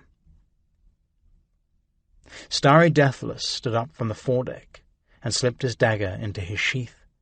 It was a simple move, but when done by Starry, it took on a poetic quality. Powerful, sinewy, and lithe, the man seemed to float up from the deck as much as stand, like a bird unfolding its wings and taking flight. 1 second he was down, the next he was up. Thorgrim had never been able to move like that, and it had been years since he could even come close. He wondered how old Starry was. Not young. 30 summers gone, at least, maybe 40, 50. He could not tell with a man like Starry. "What in the name of Thor is around your neck?" Thorgrim asked, noticing the trinket for the first time, bound by a leather thong and hanging against Starry's thin chest. Starry took it up between 2 fingers, examined it as if seeing it for the first time. "Your arrowhead," he said. Thorgrim took it from his fingers and examined it closer. It was not his arrowhead, strictly speaking, but some Irishman's arrowhead, the arrowhead that had split itself against Irontooth's blade. "Why do you have that?" Thorgrim asked. "Why do you not? A sign of the gods' respect. Odin may just as well have leaned down and kissed you on the head, and you toss it away like so much garbage. But I snatched it up as soon as you did, picking up your scraps like a dog under the table." There was no malice in his tone. He was just explaining how things were. Indeed, Thorgrim was often surprised by Starry's generally even temper, what with his being a berserker and all. Maybe the occasional berserker rage purged madness from his system, like a thunderstorm driving the heat away. Hoskald Ironskull's Thunder God was the first of the longships to reach the muddy place where the vessels would beach. The bow ran up onto the shore. The way was checked, and the men leapt over the low sides and grabbed hold of the gunwales, running the shallow draft ship further up on shore, with Hoskald standing like some fur-covered monument on the deck aft. Sea Dragon was next, then Serpent and Eagle's Sword, and then Black Raven. Thorgrim staggered a bit as the bow touched and the way came off. He looked aft. Harald, of course, was the first to his feet, the first to have his sweep stowed away, the first to vault over the side. Their eyes met. Harald grinned, and then with the ease of youth he was over and up to his waist in the river. The rest of the crew followed, going over the rail as if they were abandoning the ship in a great panic. Thorgrim, taking advantage of his status as a wealthy and powerful, if temporarily displaced leader of men, chose to remain dry, as did Starry, who, as a recognized madman, felt free to do pretty much whatever he wished. One of the Black Raven's men came forward, a length of braided walrus hide rope in his hand. Thorgrim stepped aside as he tossed the bitter end to the others in the water and made the inboard end fast. Thorgrim looked aft. Other than the man with the bowline, Arenbjorn and the helmsman were the only others still aboard, and he knew he could ignore the Jarl no longer. He walked aft between the rows of sea chests, larboard and starboard, that made up the rowers' benches. The decking underfoot was set into notches in the ribs, but not secured, making it easier to take up and gain access to the bilges for storage, or for bailing, and every few feet Thorgrim could feel a board move as he stepped on it. Arenbjorn, I congratulate you on a safe return. A profitable voyage, Thorgrim said, stepping up to the Jarl and extending a hand. Arenbjorn took it gratefully. On either side, the men of the Black Raven gripped the gunwales and cursed the mud, and hauled the elegant ship up onto the riverbank. "And you, Thorgrim Nightwolf, you have my sincerest thanks for all you have done this voyage." The words sounded sincere, and Thorgrim guessed they were. Arenbjorn was no doubt genuinely grateful to be back, with his ship, men, and reputation pretty much intact, and him somewhat wealthier for his trouble. "As to profit, yes, it will be somewhat profitable, I should think." Arenbjorn was still talking. "We'll see what price these slaves will fetch us, what miserable scraps of plunder we manage to find. I'll see your share, and Harald's brought to you once it is all reckoned up." "Thank you. We are both grateful for the chance you've given us," Thorgrim said, but Arenbjorn waved the words off with his hand. "There is the matter as well," Thorgrim continued, "of returning to Norway. I'm sure I made no secret of my eagerness to get back to my farm in Vik." Yes, of course," Arenbjorn said enthusiastically. "Back to Norway. That is still my intention. I have a wife and children, you know, and I miss them terribly. Once we have seen this business settled up, then we shall speak of returning home." He smiled broadly, took Thorgrim's hand again, and with his other hand slapped Thorgrim in a companionable way on the shoulder. "Thank you, Arenbjorn. I am much relieved," Thorgrim said. But in fact, he was not relieved. He was, in fact, sick with despair, because he had no choice, as far as he could see, but to put his hopes in Arenbjorn Whitetooth. And Arenbjorn Whitetooth had the sincerity of a snake. Chapter 15. Night is now. Now shall we fare over moist mountains. Scatheless we both shall scape their night. The Lay of Skirnir. It had been just minutes, 5 minutes perhaps, maybe less, between the moment that Bridget and Father Finian had first heard the words "fire" and the moment they emerged from the monastery into the night. But in those brief minutes, it seemed the whole world had changed, like the end times had come. Fire. There were few words that struck such immediate terror, because there were few forces that could deliver destruction so quickly and completely. A devastating storm would be seen hours before its arrival. Even an enemy, striking as swiftly as it was able, would be discovered well before the first arrow flew. But fire, its approach was silent and unseen, and by the time it was discovered, it might well have a grip that could not be shaken. And that was the case with the royal household. Bridget, of course, had been the first at Tara to see the fire, Finian the last. As the brothers flung open the doors to their cells and pounded down the dark hall, summoned by the call of fire, as surely as any call to prayer, Finian had pulled one of his brown robes from a chest at the foot of his cot and helped Bridget slip it over her head. He bunched the cloth at the waist so it would not drag on the ground, and tied it in place with a waist cord. Bridget raised her arms and let him adjust the robe. His hands were strong and dexterous, and he worked with no hesitation, none of the awkwardness men often displayed in such situations. His confidence gave Bridget hope. By the time Finian finished with the robe, and opened the door of his cell to peer out into the hall, moving cautiously, with Bridget standing well back in the shadows, the monastery was deserted, all its occupants gone to help or to watch, as was their wont. "Come along," he said, and Bridget followed. They moved quietly down the hall. The door at the end had been left open, and the light from the fire was finding its way inside, which made the going much easier. They paused by the front door, and Finian pulled the hood of the robe up over Bridget's head, and then they hurried outside. From every corner of the ring fort, people were rushing to the mounting pyre. Many were shouting. The words of their intent Bridget could not discern. The bells of the church were pealing now, as if anyone at Tara did not know there was an emergency. She could see a line of people forming at the well, buckets passing one to the other. Best of luck with that, she thought. Finian grabbed her arm and led her along, beyond the monastery, to where they had a clear view of what was happening. "Dear Lord, child, it's the royal household on fire," he said.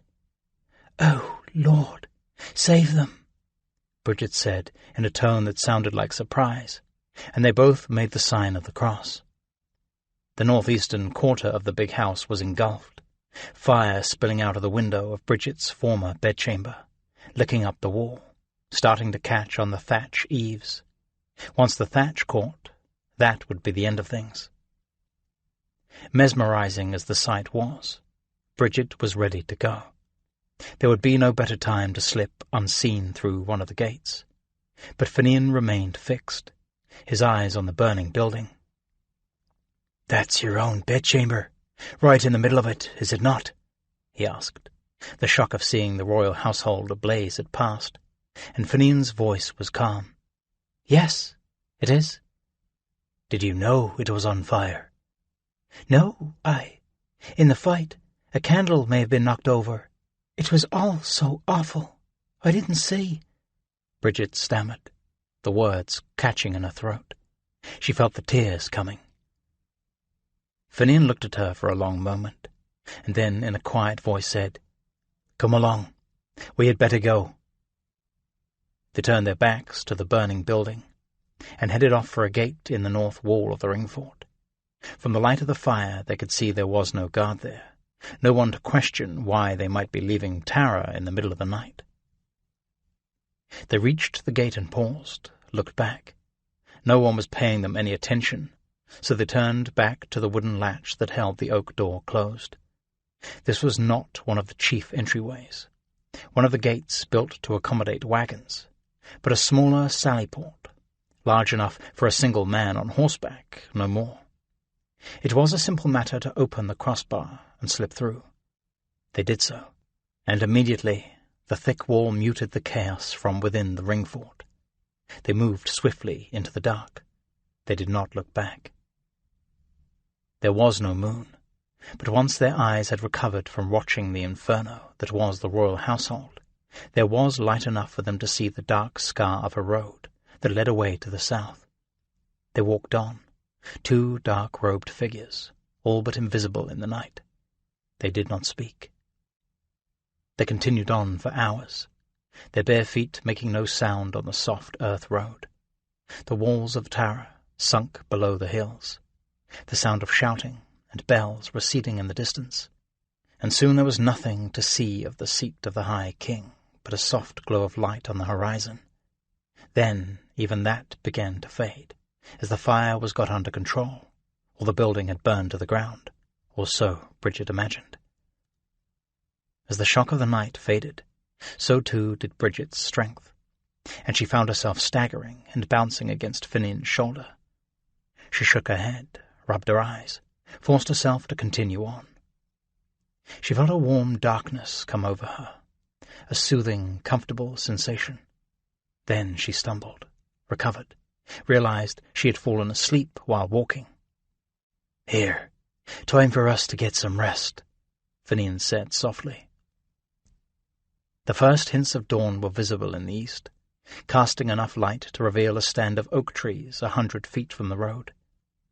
Finian led her over the cool, damp grass and slightly uphill until they found themselves in the midst of the grove. "I'm afraid this is the best we'll do for shelter tonight," Finian said. She collapsed to the ground, luxuriating in the soft earth, the blessed relief of being off her feet. "No feather bed in any palace could be more welcome than this," she said. Finian made some reply, but through the haze of her exhaustion, Bridget could not make out the words, and before she could ask him to repeat himself, she was fast asleep. Bridget was as exhausted as she could be. In every way a person could be exhausted, physically, emotionally, and it was a blessing in this instance, because despite the horror of the night, despite the rough ground and the damp seeping through her wool robe, she slept a solid and dreamless sleep. She did not move at all, just remained fixed in the position in which she had collapsed, and for several hours was as still as if she were in her grave. She came awake at last, but her eyes remained closed, and her body remained in the position in which she had slept. She seemed to have no control over either. She told herself to open her eyes, to move her arm, but her eyelids and her arm did not respond. It was as if she was weighted down all over by a great press of blankets. She could not move. She became aware of sounds. She could hear birds and a rustling in the dirt beside her. She struggled to call out, was aware of a strangled yell coming from her throat, and a hand clamped over her mouth. That seemed to break the spell. Her eyes came open. She was looking at the ground and a patch of ferns and the trunks of several oak trees. She swiveled her head and looked up, into the calm but serious face of Father Finian. He held a finger to his lips, made a soft shh sound, softer than the breeze in the treetops. Bridget nodded her understanding, and he took the hand from her mouth. Quiet as she could, she propped herself up on her arm. Her muscles were sore and stiff, and protested every movement, and she clenched her teeth and forced herself to remain silent because Finian had instructed her to. Why he had, she did not know. Father Finian was crouched beside her with one knee on the ground. He was bending low, so the bracken in the grove mostly shielded him from view from the road. His head was cocked, as if he was straining to hear. Bridget did the same. She heard nothing beyond what she would expect to hear, birds and wind and insects. The overcast and the drizzling rain had blown through, and in their place were blue skies and a scattering of high white clouds. The change lifted Bridget's spirits, and gave her just a twinge of optimism. Then she heard what Finian heard, and she felt the optimism collapse. Horses. Hooves on the road, far off but getting closer. How many riders there were she could not tell. More than 2, certainly. They were riding fast, but not at a gallop. There was little chance that any rider in that part of Ireland could have come from any place but Tara. She inched her way closer to the brush, careful not to make a sound. The patter of the horses' hooves on the dirt of the road was closer now. She peered through the tangle of green leaves and saw them at last, a mile or so away and approaching. She felt Finian behind her, also moving to a place where he could better see. They watched in silence. 6 riders, coming in at a fast trot. They wore cloaks that blew out behind them as they rode. They drew closer, and Bridget could see tunics of rich colour and swords hanging from belts and bouncing against the riders as they moved, but they were still too far away to recognize. Her breathing was shallow, and she was absolutely motionless as the riders approached. She could see they were not keeping their eyes on the road, but scanning the countryside as they rode past. She felt vulnerable and exposed, and she shuffled back a few inches. From indistinct shapes on horseback they began to resolve into individuals, and then into individuals whom Bridget recognized. "Patrick, you miserable bastard," she thought. Patrick, Morrigan's man. She guessed that Donald had been sent out with another party in the other direction, and others to cover all the roads leading from Tara. She recognized a few men-at-arms, whose names she did not know, and a few of the Rhi Duihe, who she would just as soon forget. They came closer, their pace never slacking, and as they drew even with the stand of trees, Patrick turned his head and looked right at her, right into her eyes, or so it seemed to her. But there was 100 feet between them, and she saw no hint on Patrick's face that he had seen her, or anything else that caught his eye. His head turned the other way, and he and the rest rode on past. Patrick's band disappeared down a dip in the road, then reappeared up the far side before either Bridget or Finian dared speak. "Marrigan," Bridget said in a soft and accusatory voice. "Patrick is Marrigan's man. She's sent them out to hunt us down." "Perhaps," Finian said. "Perhaps? What else might they be doing?" "It's a good question. They can't know for certain you're still alive. The fire must have taken half the royal house, if it did not burn it all to the ground. They won't know yet if you were in there or not. And sure Patrick and that bunch were not making so great a search of it." They were quiet for a moment, watching the band of horsemen growing smaller in the distance, and the sound of their horses' hooves soon overwhelmed by the breeze and the songbirds. Then Finian spoke again. "Your Liena was quite dry." "What?" "Your Liena. When you came into my cell, you were in a panic, but the blood in your Liena was dry. Did you not come directly to me?" "No," she stammered, searching for words, trying to see down the verbal road here, to where Finian was leading her. "I don't know what I was doing. I wasn't thinking. What difference could it make?" "None. None, I'm sure."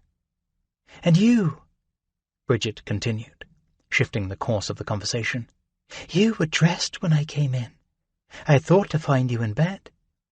"Ah, girl, you sounded like Joshua's army descending on Jericho as you came down the hall there. I knew there was something amiss." The two of them sat in silence for a while longer. Bridget could feel her stomach twisting with hunger, could feel the dull ache in her feet from the previous day's march, and she wondered how she would ever stand and continue on. Then Finian spoke again. "You asked me to help you get away from Tara. I know you, girl, and I know you did not run away with no thought of where you were running to. And where would that be?" Bridget did not answer immediately. She had known, of course, that this moment would come. She had put considerable thought into it, sitting on the edge of her bed, beside the body of her dead husband, as his blood dried on her clothing. "Where can I go?" She had sat in silence, but the question had been screaming in her head. Any of the minor kingdoms which she might hope to reach on foot were either loyal to Flann, as the heir apparent to the throne of Tara, or too afraid of him to dare give her shelter. Any kingdom so far away as to be beyond Flann's sphere of influence would be too far to do her any good. They might give her shelter, might let her live out her days there, might even let her marry into the family of the Ri-Tuae, but no more. And she was not interested in any of those things. She cared about one thing alone, and that was taking her place on the throne of Tara, and her child after her. And there was only one place where she might find an ally who could help her do that. "There is one place I might go, Father," she said at last. "The only place. Duvlin." Chapter 16. If old age awaits this battle spear, then my dreams lead me astray.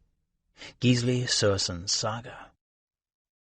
Even before the Black Raven was made fast to the shore, Olaf the Restless was there, standing in mud up to his ankles, roaring his greeting, roaring drunk.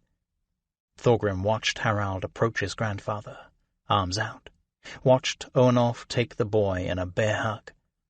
With Olaf massively built, with a great hedge of grey and red beard and long hair tumbling in every direction, It was very near to being literally a bear hug.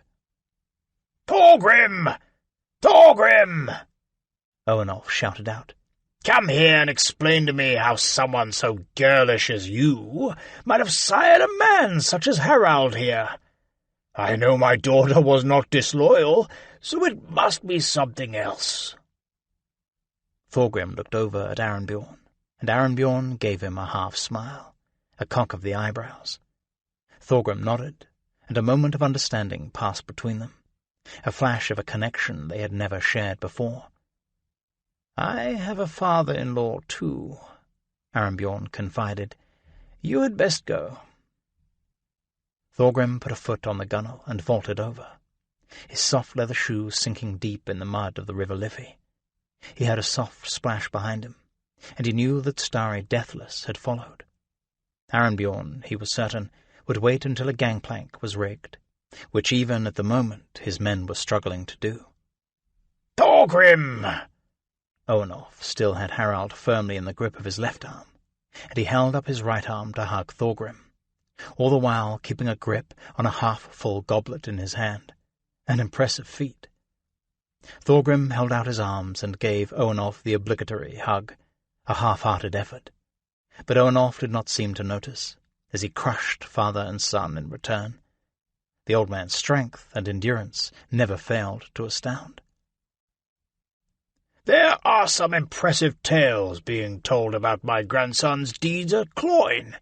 Some mighty impressive tales," Owenolf said, releasing his grip. His voice was louder than was quite necessary, but at least he had stopped shouting. "You were mentioned as well, Thorgrim. Seems you had some part in it." "Tales?" Thorgrim asked. "How could tales be told? The fleet has only now returned." "Ha! Don't be a fool," Owenolf replied. "You know that word travels faster than the swiftest ship. The gods carry tales of brave deeds ahead of the men who do them." Thorgrim nodded. It had to be true that the gods brought word ahead and whispered it in the ears of those ashore. He had seen before how tales of great deeds had spread faster than was humanly possible. "Now who is this fellow?" Owenolf asked, and the three turned to see Starry standing, silent and unmoving, a few feet away. "This is Starry," Thorgrim said. "He played a great part in the fighting. Saved my life and Harald's more than once, I should think. Starry, this is my father-in-law, Owenolf of Vik." Starry and Owenolf clasped hands, and Owenolf said, "You have a look about you. One might take you for one of those berserkers. And if so, it is no matter to me. There are some won't be civil to berserkers, until they need them to take all the risk in battle. But I'm not one of those." To that Starry just nodded, and held Owenolf's hand. Then Owenolf said, "Come, let us get to the mead hall. They will be drinking the health of you fellows soon. And if Owenolf is too old and tired to garner any glory for himself, at least I can gather some of the reflected glory of my grandson. And my son-in-law, of course." And so the four of them trudged off up the plank road, past the tight-packed houses and workshops, through the low-hanging smoke and the ring of hammers, the soft growl of saws, up toward the mead hall, which had been partially burned by Thorgrim and his men when Duvlin had been in Danish hands, but now was fully repaired by the Norwegians who held the longport. Thorgrim did not feel much like celebrating. He was tired.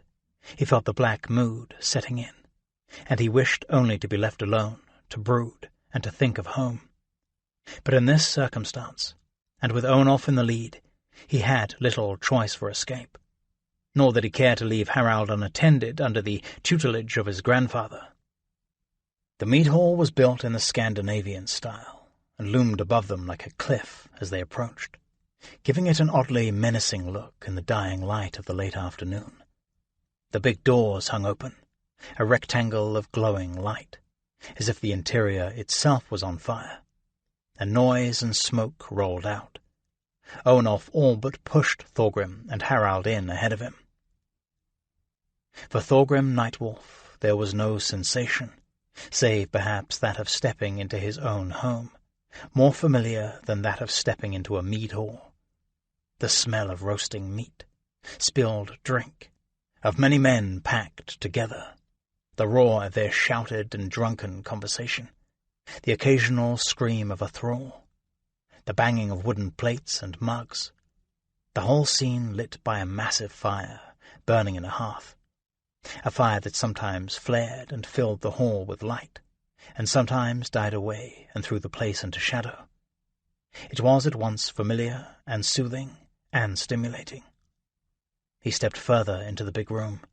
The noise, loud even before their entrance, seemed to grow, to swirl upward like a flock of birds rising together. Onulf grabbed Thorgrim and Harald's hands, raised them up, said, "Ha! They've been waiting on you!" And as he said it, the rising sound burst into cheers, shouts, plates, fists and knife hilts banged on wooden tables. Up by the fire, Hoskuld Ironskull stood with the other Jarls, and they raised their cups and joined in the shouting. Harald was grinning wide. There was a time, Thorgrim knew, when he too would have devoured such recognition like the most savoury of meals, but now it only embarrassed him. Starry leaned forward and spoke in Thorgrim's ear. "Thorgrim, did you storm the very gates of Asgard and loot the treasure of the gods? I must have missed that. But sure such enthusiasm could be for nothing less." Thorgrim could hear the smile in Starry's voice, and he smiled himself. A grim smile. In his present mood, any other man who said such a thing to him would have paid a dear price for it. The afternoon turned to evening, and then night-time, with the familiar debauchery, drinking, feasting, the old songs sung with more emphasis on volume than melody or tune, the sound of rutting in the shadows. Tales were told, insults traded, toasts drunk with enthusiasm. Onulf had not budged from Duvlin since returning there with Olaf the White, and he seemed to Thorgrim to have ensconced himself in the mead hall like some benevolent jarl, ordering the thralls about, summoning up more food and drink, insisting this man sit in one place, this one in another. And to Thorgrim's surprise, the men and the thralls in the hall seemed to listen to him and do as directed. But he suspected that this was due more to their finding the older man amusing than recognizing any authority he might have. "Ah, Thorgrim," Onulf said, settling himself with care on the bench on which Thorgrim and Harald sat. To Thorgrim's annoyance, he handed a fresh cup of mead to the already red-faced and unsteady boy. "This Duvlin is all a man could want. Women everywhere, Irish women, good and subservient. Fresh food. Every day, I tell you, the gates open, and the farmers and the sheep-herders and the fishmongers and what-not bring their goods into town. These Irish may hate us, but damned me if they don't like selling to us for silver and gold."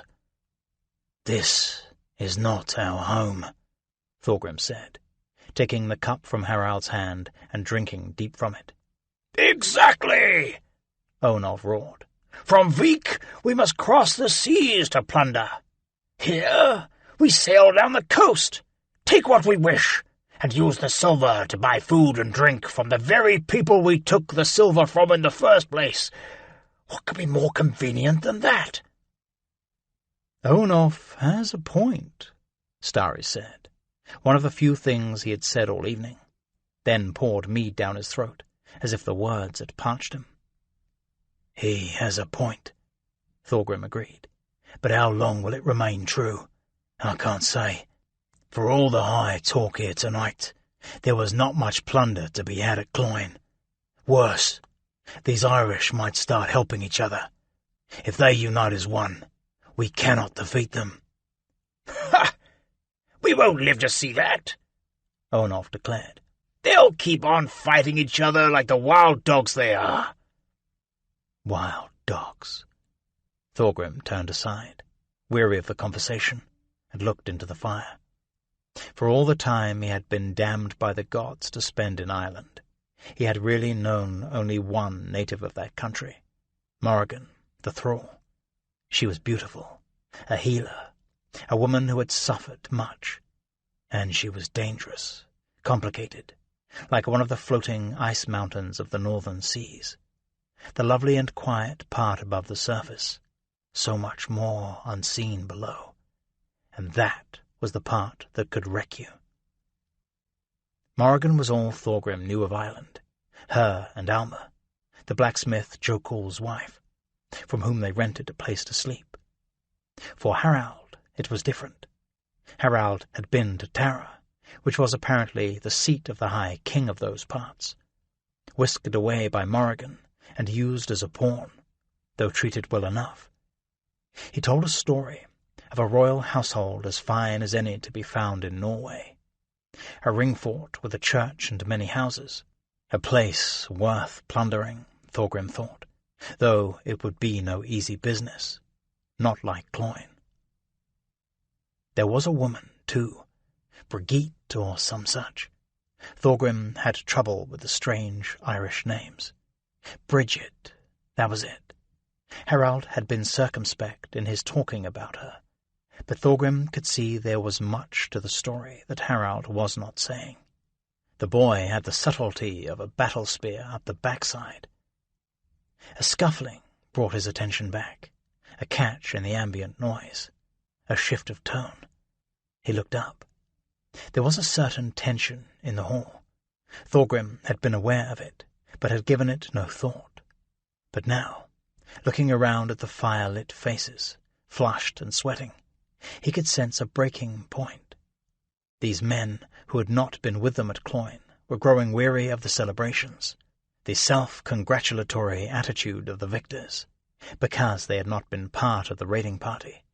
They were looking to punish someone who was, and that person was Harald. Thorgrim had not seen this play out, but still he was not surprised.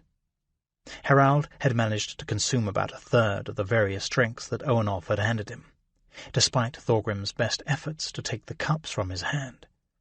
The boy, unused to drinking so hard and fast, had staggered across the room, no doubt looking for a place to relieve himself, and had staggered into a big, foul-looking beast of a man, with one eye sealed shut by a vicious scar that ran like a narrow valley across his face. The hall was too loud. Harald and his antagonists too far across the room for Thorgrim to hear their words, but he did not have to. He had heard them all before. The same stupid fight played out in the same mead halls up and down the coast of Norway, and in Hedeby as well. What do you mean by running into me, boy? Nothing. I mean nothing by it. Accident. Accident? I'll teach you a lesson about disrespecting me. Or some variation on that tired theme. Thorgrim was on his feet, as the scarred man grabbed a handful of Harald's tunic and cocked his fist. If Harald had been sober, then Thorgrim would have given even odds that the scarred son of a whore would get the worst of it. But Harald was far from sober. "You hit the boy. You'll answer to me," Thorgrim shouted, but no one heard his words, or indeed paid him any attention. Then, with a shriek that turned every head in the hall, Starry Deathless launched himself off the bench, took 3 steps along the table, and launched himself off that, coming down on the hard-packed dirt floor, inches from the scarred man, inches from Harald. The mead hall fell silent, motionless like a tapestry, a still rendering of Starry, standing where he had landed, the man gripping Harald's tunic in one hand, his other hand a cocked fist, Harald's eyes wide and glistening.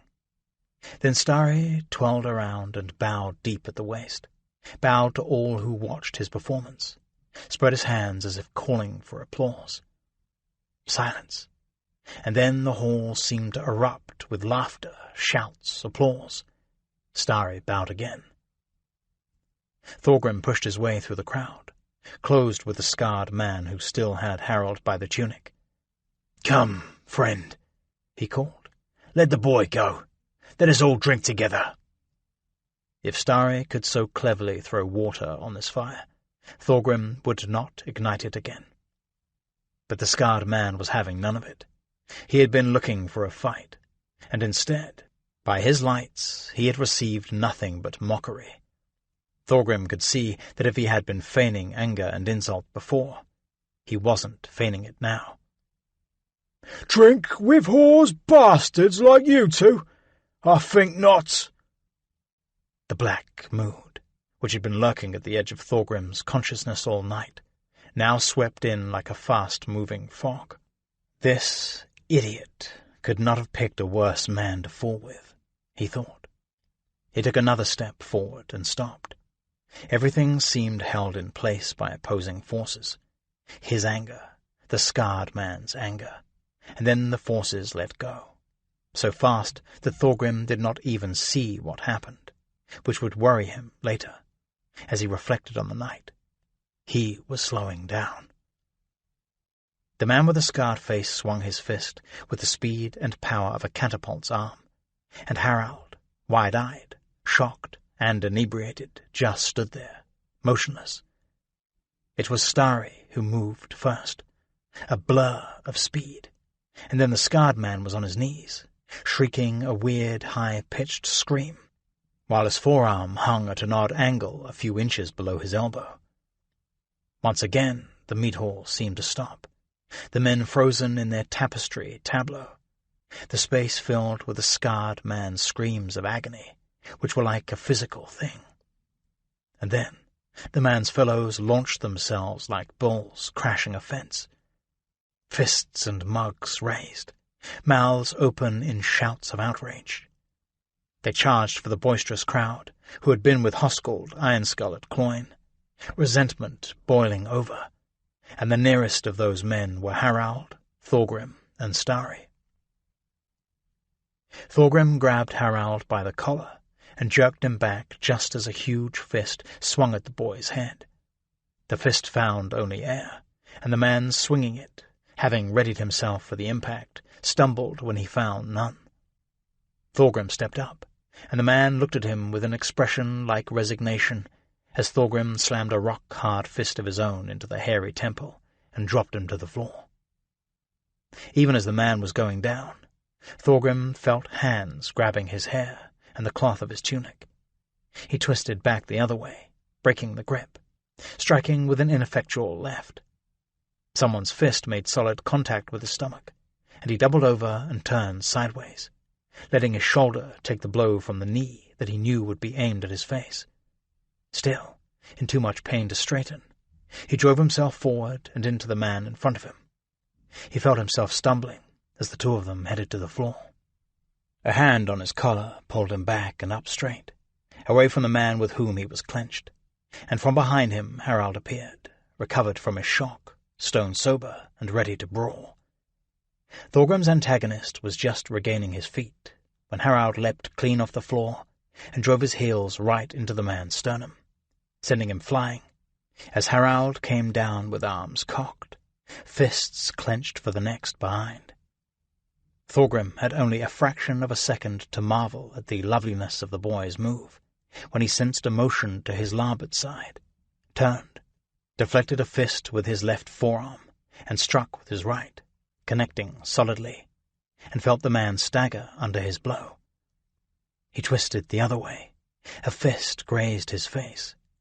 He swung with his right and felt the laceration he had received at Cloyne, which had nearly healed, open up again. He felt a warm cat's paw of blood spreading under his tunic. He grabbed the arm that had lashed at him, twisted it hard, felt the arm's owner jerk it free for a fraction of a second before the bone gave way and shattered. Starry Deathless was engaged with two of the men who had advanced on them, ducking, jabbing, fast with his fist, twisting here and there. Thorgrim caught a glimpse of his face. He was smiling, nearly laughing. Thorgrim had never minded a good brawl, had even enjoyed them on occasion, but for Starry this was clearly amusement at its finest. Indeed, he seemed not to be trying to beat anyone, just sustain the combat for as long as he could. Thorgrim turned to the sound of shouting to his right, turned in time to see a bench come sweeping at him, as someone whirled it through the air like a broadsword. He pulled Harald aside and ducked, as the heavy oak seat passed overhead and slammed into the men beyond. Men Thorgrim was sure were on the side of the bench-swinger. The fight was devolving into a free-for-all, with no one even recalling whom they were supposed to be fighting. But no weapons, at least no edged weapons. No one there, angry as they were, was looking for a murderous bloodbath. Tonight's violence was pure recreation. From under a pile of thrashing arms, Norwal the Short kicked his way to the surface. Thorgrim could see a few of Hoskuld's men coming into it, and more of Armbjorn's with whom he had fought before. He could hear thralls screaming in terror, someone laughing loud, the crash of tables overturned, pottery smashed. From some unseen quarter, a fist made solid contact with his head, twisting him around. The open wound in his side hurt as if he was being stabbed with a knife. He gasped, and another fist caught him from the other direction as he staggered back. A blurred image of starry, deathless, dark blue tunic swam in front of his eyes. He shook his head, willed his sight to return. He could taste blood in his mouth.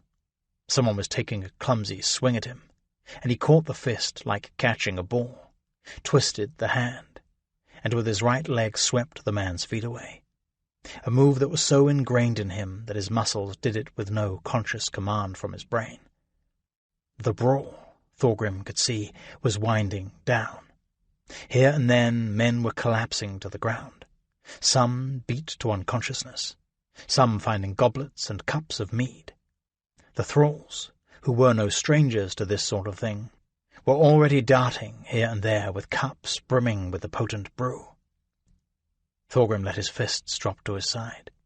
There were still pockets of struggling men, but now more of the combatants were getting the tables and benches back upright or swilling mead. He staggered off, and all but fell on a bench. A patch of spreading blood stained his tunic, darker even than the dark green cloth of the garment. His head was swimming. Someone handed him a cup, and he drank gratefully. Harald sat beside him. His lip was bleeding, and his hair was a wild tangle, but his eyes were bright, and his expression eager and enthusiastic. "Father," he said, "Father, are you all right?" Thorgrim looked at the boy. It was hard to even call him a boy any more. "Yes, I'm all right," he said. "All right. Just too damned old." Chapter 17. Men in ships, warriors with spears, without any faith. Great will be the plague. They will inhabit half the surface of the island. The voyage of Schnedgus and Mac Viegla. The sun rose higher and filled the grove in which Bridget and Father Finian sat, and the bugs stirred and began their day's activities.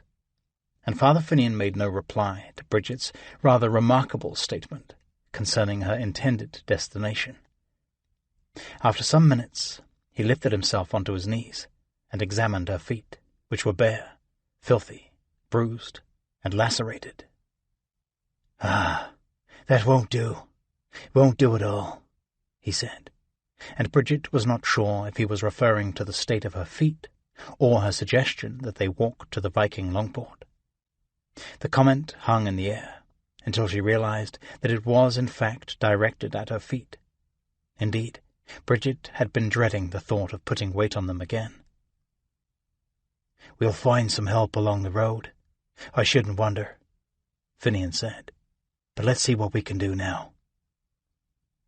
Finian grabbed the hem of the oversized robe she wore and gave it a tug, pulling the folds of fabric free from the belt where he had tucked them. He tore the bottom edge of the fabric off the robe, then tore that cloth into wide and narrow strips. The wide strips he wrapped expertly around Bridget's feet, tight enough to be a comfort, not too tight as to cause pain.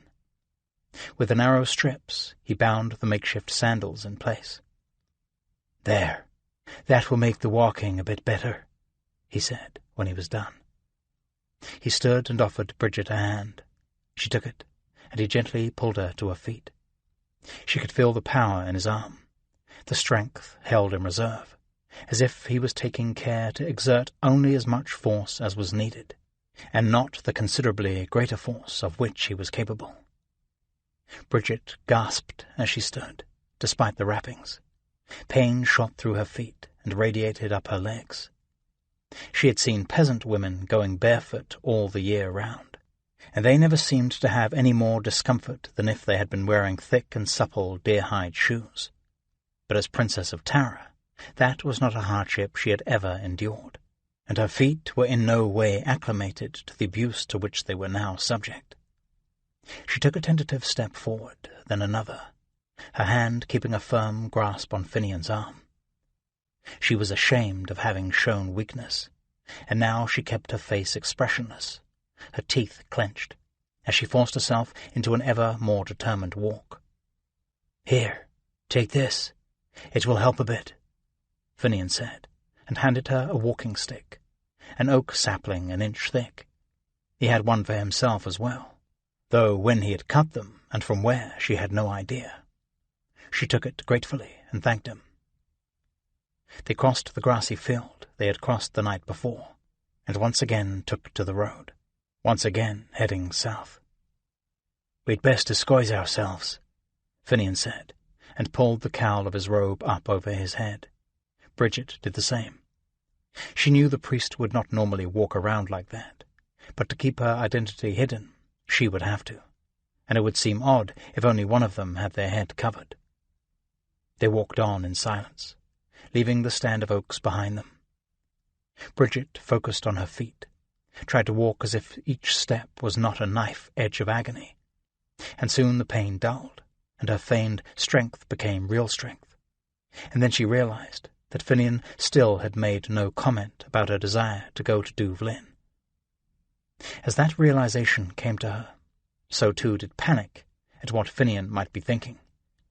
Will he refuse to go? She wondered. That would seem a perfectly reasonable response, maybe the most reasonable. She doubted that he would be afraid of the Vikings' lair, but certainly it was no place for a man of God, among those heathens who came across the water to murder the Irish people and loot the churches. Or maybe Finian would decide that it was no place for her, and again he would not be wrong. What if he does refuse to go? Could I go without him? Bold as she was, the thought of walking the roads of Ireland, alone in the lawless country, of sleeping out at night by herself, filled her with terror. They continued on, the birds growing louder, a slight breeze beginning to move the branches of the trees that stood like little islands in the seas of emerald grass, and Bridget thought she might scream if Finian did not say something soon. She was working up the courage to ask him directly when he spoke at last. "Duvlin, is it? And why Duvlin?" For one who had been waiting for the question for the better part of an hour, Bridget was oddly unprepared to answer. "I don't know where else to go, father," she said, the words not carrying the tone she had intended to convey. "I have nowhere else, nowhere that Morrigan could not get at me." They walked on a few more paces, Bridget hoping that this was explanation enough, knowing it was not. "I have friends there, in Duvlin," she continued. "I know that sounds odd. Morrigan, she had some of the Fingal taken hostage, to get at the crown of the 3 kingdoms. You know of the crown?" "I know of it." "The Fingal stole it. Morrigan took some of the Fingal hostage. As I said, some of the hostages were killed." She nearly added, "by my father," which was the case, but she stopped herself. "One of them, a young man named Harald. I helped him. He was hurt. I hailed him, made sure no harm came to him. He was grateful, and his father and grandfather. I think they are important men among the Fingal. They will help me." They walked on, Bridget hoping this would suffice. There was much, so very much, that she was leaving out of the story, the foremost being the fact that Harald's child was at that moment growing inside her. It was a few moments later that Finian spoke again. "Help you do what, girl?" he asked. "I don't know. Keep me safe, I suppose. Help me." She was trying to sound vague, as if she had given it no thought. "I see. But I'll tell you true. When I think of safe, I do not think of Dubhlin. The Fingal are brutes and heathens, I know, but the Irish are not so much better. More Irish are robbed and killed at the hands of their own countrymen than by the Fingal, I suspect." Father Finian gave a grunt that might have been in part a laugh. "The Fingal are not the only vicious beasts on two legs. I'll grant you that," he said. They trudged on, and Finian said nothing else, and Bridget found her fear turning to annoyance. "For the love of our dear Lord," she thought, "do you need to think every word through for half the day?" "Well, Father," she said at last, no longer willing to wait for Finian to speak, "will you help me? Will you take me to Dubhlin?" "I'll walk with you, but it's the Lord God will see you there. Or not. It's his will." "But you will.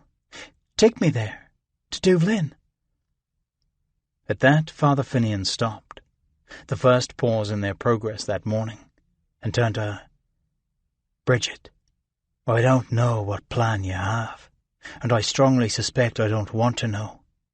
But yes, I will take you to Dubhlin, if it is God's will that you go." "And how are we to know if it is God's will?" she asked. She could hear the thin edge of anger in her voice, and hoped that Finian could not. "He'll tell us, in his way. These fellows coming here, they may well be his instruments in this." Bridget looked north, along the road they had already travelled. 3 men were approaching, a few hundred yards away, but walking fast, faster than Bridget and Finian, as if purposely trying to catch up with them. They had no cart, no animals, nothing to suggest they were just farmers on their way to market or someplace equally harmless. Even from that distance, Bridget could see something vaguely menacing about them. She sucked in her breath. "Who are they?" she asked. "What are they about?" "Now that I could not tell you," Finian said calmly. "I'm not one of your mystics, one of these druids of the old faith." "What will we do?" "We'll keep walking, just like we were." Finian turned and continued on, his pace unchanged from a moment before. "Walk!" Bridget ran a few steps to catch up, then fell in with him. "Shouldn't we run? Hide something?" "No," Finian said. "We'll just walk in faith, and see what God has in mind for us." They walked on, Bridget matching Finian's pace, which had not altered. The same swing and thump of his walking stick, the steady and silent footfalls. It was only with great effort that she did not break into a run, or turn and look at the men behind them. Once she did give in to that impulse, or nearly did, started to turn her head, but Finian said, "Don't look back, girl," before she had moved her neck even a quarter turn. The minutes seemed to drag. Bridget had little sense for how long they had walked before she could hear the men coming up behind them, hear their feet shuffling in the drying dirt of the road, hear the soft sounds of the various things hanging from belts or from around their shoulders thumping against them. In truth, with the breeze light and out of the north, she smelled them even before she heard them. They smelled of fish and wood smoke and old beer and unwashed skin. She felt her stomach turn and clench with fear at the thought of what they might do. A monk's robe, she realized, was a thin suit of armor, a walking stick a poor weapon. They could not have been more than 10 feet behind, Bridget guessed, when one of them finally spoke. "Hold up there, you," he said, his voice low and ugly. Finian stopped, and Bridget stopped, and they turned to face the men. 3 of them. With a few steps they closed with Finian and Bridget. One stood square in the road, while the other 2 took positions on either flank. Finian reached up and pulled the hood off his head, but Bridget guessed that he did not mean for her to do so, so she did not. Instead, from within the cowl, she considered the man in front of her, squat and broad, with a week's worth of beard and a mop of greasy hair. He wore a filthy and patched tunic, and a tattering of cloth over his shoulders, that might once have been a blanket or cape or some such. His belt was a rope around his waist, and there was a substantial knife hanging from it, a knife he now drew slowly, extracting every bit of menace he could from the action. He stared hard at Finian. One eye was milky and blind, and it made the man's look even more terrifying. Bridget felt her stomach twist again. She renewed her sweaty grip on her walking stick. This was it. In the next moments they would kill Finian, and then they would have to kill her too, because she would not let them have their way with her, not as long as the blood of Moll Sheknel Mac Ruinard ran through her. Then Finian spoke. "Good day, friend," he said. There was no fear in his voice, nor was his tone either threatening or obsequious. He just spoke the words, and his manner was such that a listener might well believe the one-eyed fellow was genuinely an old friend of his. The man looked at the priest, cocked his head as if trying to divine some deeper meaning. "Where are you going?" he growled. For a long moment Finian did not answer. That same habit was starting to irritate Bridget. It was apparently starting to irritate the man with the knife as well. But before he could say anything, Finian said, "We go with God. And you?" At that the man on Bridget's right hand snorted and gave a chuckle. "Go with God? Cronin, do we go with God?" "Shut up." The knife-wielder, named Cronin, apparently spat at his companion. He continued to hold Finian with his gaze of his one-sided eye. "I asked you a question." "And I answered it. And if you ask another, I will answer that as well." Bridget felt a sense of ease sweep over her, as if a protective blanket had been laid around them, and she was not sure why. It was a sensation that seemed to radiate from Finian. She recalled how, in Harald's company, 3 men had been confronted by a situation much like this. Harald had killed them all, and seemed not to have much trouble doing it, but she had not felt then the kind of comfort she felt now. Will Finian do that as well? She wondered. There seemed to be no fear in the man, as if he could rid them of these pests at any time. He had his walking stick, a useful weapon in the right hands. Does Finian have the skill to fight them? Will he kill them all? Now it was the one-eyed man who stood silent and increasingly uncomfortable, unsure how to respond. He shifted from foot to foot, and then seemed to notice Bridget for the first time.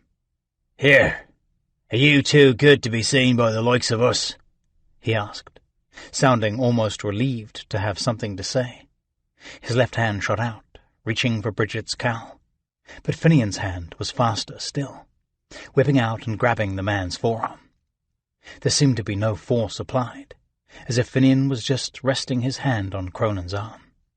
But Cronin's motion was completely arrested. "Don't do that," Finian said. Cronin shifted his one-eyed gaze back to Finian, and now his look was anger and outrage. "Whore's son, priest," he growled, and swung the knife toward Finian's gut. But the priest caught that arm as well, and held them both. "Don't do that either," he said. Like the pace of his walking, the tone of his voice had not altered a bit, not once since they had woken up that morning, as far as Bridget could tell. For a long moment the 2 men stood there. Bridget wanted to scream, wanted to turn and see what the other 2 were going to do, wanted to hit Cronin with her walking stick, but instead she followed Finian's lead and remained still. And then Finian let go of Cronin's arms, just let them go, and dropped his own arms to his side and said, "My apologies for laying hands on you, Cronin." Cronin grunted and again shifted foot to foot, looked down, looked at his companions, looked at the horizon. Finally, he turned back and met Finian's eyes, which had not left his face, not once. They stood there, silent, face to face. They did not speak. From somewhere far off came the rat-tat-tat of a woodpecker, and nearby the buzz of bees hard at work in the sunshine, and the two men remained silent, half a minute, a minute. "Well," Cronin said at last, slipping the big knife back into its sheath, "we'll be on then." He moved past Finian, past Bridget. He seemed to move grudgingly, but with resignation. "Come on," he growled at his companions. "Just a moment, friend," Finian said, and stopped them in their tracks. "Don't stop them when they are leaving." Bridget wanted to scream, but still she remained silent. "Have you anything to eat?" Finian asked. "Anything you might share with fellow travellers?" The three men glanced at one another, their uncertainty palpable, and then Cronin gave one of the others a quick nod. The man reached into a sack that hung at his side and withdrew a small loaf of coarse brown bread. Finian took it gently from his hands. "God bless you, friends," he said. He made the sign of the cross in the air and murmured, "In the name of the Father, and the Son, and the Holy Spirit." And to Bridget's utter astonishment, the three men bowed their heads, just a bit, but clearly a bow, and accepted the blessing without comment. They even looked relieved, like boys who are forgiven for the mischief they've caused. Then they turned quickly, and once more headed off down the road, as if they were trying to get away, moving faster, it seemed to Bridget, than they had when they had been trying to catch up. For some time she and Father Finian watched them as they receded in the distance. "Well, then," Finian said at last. He broke the bread and handed the larger piece to Bridget. "There's your answer, my dear." "My answer?" "It seems that the good Lord means for you to reach Duvlin." Chapter 18. Let us go our ways silently, though the cove stallion's rider be fallen. Trouble is astir. Gisli Surson's Saga. It was well past midnight by the time Thorgrim Nightwolf was able to extricate himself and Harald Thorgrimsson and Starry Deathless from the mead hall. They seemed little inclined to go, and it was only after Harald noticed the spreading wet patch of blood on the dark cloth of Thorgrim's tunic that they insisted on leaving. By then, Owenolf the Restless had found a thrall with whom he could satisfy his basest desires, but before he had even lured her off to a dark corner, he had passed out in a great fleshy heap on the floor. Harald and Starry helped Thorgrim to his feet, and even attempted to support him with his arms over their shoulders. But Thorgrim, feeling more old and feeble than he cared to admit, would not submit to that indignity, and insisted on walking unaided. Instead, his two companions took up positions on either side of him, as if ready to catch him if he collapsed, and that served to only further annoy him. They made their way down the plank road, the night dark and quiet, with only the muffled sounds of dying revelry coming from the mead hall. They found Jokol's blacksmith shop, thatched roof, timber-framed, tucked among the other clustered buildings. It stood out, bigger than most, with more space surrounding it, a larger patch of open ground enclosed by a wattle fence, a roofed-over workspace where Jokol could follow his trade out of doors when the weather cooperated, and not fill the house with smoke and the smell of hot steel. The moon overhead cast blue shadows in the yard. They stepped through the gate and stumbled down the path that ran along the house. The surface was smooth and dry, made of split logs.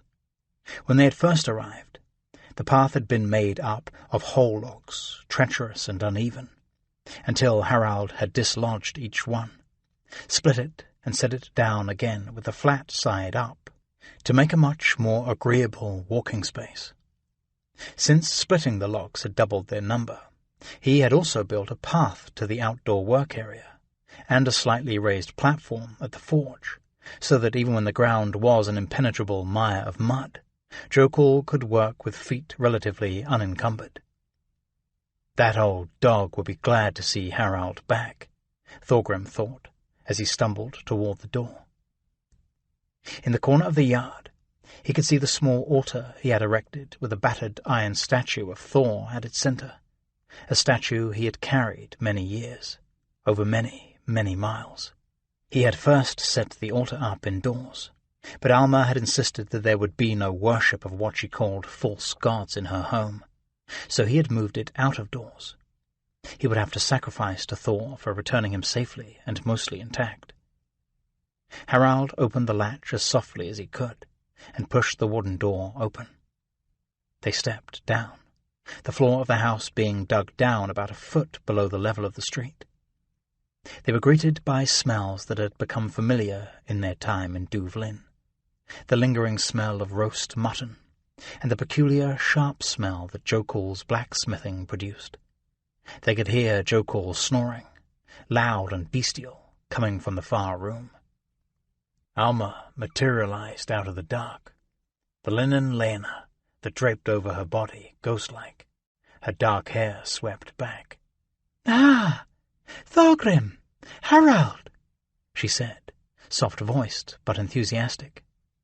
"There's been much high talk of your return, and I hoped you would not shun us for another home." "No, never, if you'll have us," Thorgrim said, his voice thick with exhaustion and pain. "Have you? To be sure, you're always welcome here. I made up beds for you, on hearing you were back." She steered them gently toward the open room at the far end of the house, the end opposite of where Jokul could be heard in his hibernation. A small peat fire was burning in the hearth on the floor, and against either wall there was a pile of blankets and furs. "This is my friend, Starry Deathless," Thorgrim said, nodding toward Starry, who hung back in the shadows. "Might he sleep here as well?" "Certainly, certainly," Alma said. She spoke the Norse language almost to perfection, but she still carried the lilt of the Irish in her voice, and Thorgrim loved the sound. "I'll make up another bed directly." "No, no," Starry said. "Outside.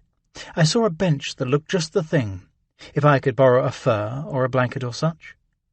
"It's really no problem," Alma protested. "I've no objection to another under my roof." "No, no," Starry said again. Thorgrim could see his eyes moving around the room. "Walls, you know, walls sometimes are bothersome to me. Hard to explain, really." Alma nodded. "Whatever you wish," she said. "We've blankets and furs aplenty." She indicated a pile near the hearth. Starry grabbed up a heavy bundle that must have once belonged to some shaggy animal, nodded his thanks, and was gone, as if afraid the roof was about to fall on him. Harald and Alma helped Thorgrim down to the bed, and he found he was too tired and hurt to protest or even snarl at them. Alma pulled a blanket up over him. He closed his eyes as she was saying something he could not hear. Wolves were baying all around him. It was no surprise to Thorgrim that the wolves came for him in his sleep. It was that sort of night. He was running through the woods, alone. The bracken, the trunks of the trees moving by fast as he ran, silently. Silently but not strong. Not the powerful lope he was accustomed to. He was limping, favoring one leg, and it hurt. He could hear other animals around him. Wolves, he guessed, but he did not know. He could smell them. And then there was a clearing, and the moonlight was illuminating the space, and it was lovely, but still he was not alone. He could see the eyes glowing in the dark. He could hear the snarling. He knew these creatures, but they were not his friends. He wanted to cross the clearing, to reach the far side. He was not sure why, only that there would be safety there, peace. But the wolves were in his way, his fellows, but they were in his way. He felt a sharp stab of pain in his side. He snarled and whirled around, but he was met with a soothing sound, like a breeze through trees in full leaf, or the gurgle of water running down a ship's side, a ship sailing with just the right breeze on her quarter, heeling a bit, moving effortlessly, the wind warm, and strong enough to hold the sail full and immobile. He opened his eyes. Alma was kneeling beside him, and he could see the gleam of a sharp knife in her hands. He felt his muscles tense, instinct taking hold. But Alma set the knife down and said, "Shh, shh," as if to a child. Thorgrim felt his body relax. He looked down. Alma had slit his tunic open from the hem to the shoulder, and now, with long and delicate fingers, she peeled it back, away from his wound. The cloth was wet, and his skin was wet and warm, and he realized that she must have soaked the cloth in warm water to get it free of the dried blood. "My tunic," he muttered. Ridiculous, but it was all he could think of to say. "Never mind that. I'll sew you up a new one tomorrow, and we'll burn the rag you're wearing now." Thorgrim laid his head back and looked up at the dark thatch above, and felt Alma's competent fingers swabbing the wound and the dried blood around it. "Harald told me you were hurt, just before he went to sleep," she said with a soft Irish lilt. "Foolish boy. He did not let on how bad it was. I heard you making noise in here, and then I saw the blood." Thorgrim said. He could think of nothing else to say, and the warm water and her hands felt good. "It's his age, you know. Nothing seems of any great import." "I'm not sure I remember being that age," Alma said, "but I have no doubt you're right." As if in agreement, Harald made a noise in his sleep, and then was silent again, his snoring light and rhythmic, like the alto at Jokul's bass. They were quiet for a moment, as Alma carefully washed the wound, and Thorgrim considered her age. He had no idea what it might be. Certainly not as old as Jokul. He did not think she could be past her 25th summer. Not even that old, he did not think. "There are stories in Dublin about the great success you had at Cloyne," Alma said, wiping the water and blood from Thorgrim's skin with a dry, soft cloth. "All you who sailed with Oinskull. Was it such a great success then?" Thorgrim said again, and then realized he should elaborate. "It was a success. I could not say a great one. They fought hard, and when we finally won, there was not much to be found there." "I see. That's a shame indeed," she said. "Will you try for better luck elsewhere then?" "Not me, and not Arambjorn. He told me that after Cloyne he was bound for Norway, and I shall sail with him, me and Harald. It's why we agreed to go on the raid on Cloyne." "I see," Alma said. She stopped her work and looked in his eyes for the first time. "Jokul will certainly miss Harald," she said, "and I will miss you. Do you miss your wife?" Thorgrim did not answer immediately. "My wife is gone," he said. "Childbirth. 2 years gone now." "I'm sorry," Alma said, and Thorgrim could see the genuine sympathy in her face, in her deep brown eyes that seemed to shine in the dying light of the fire.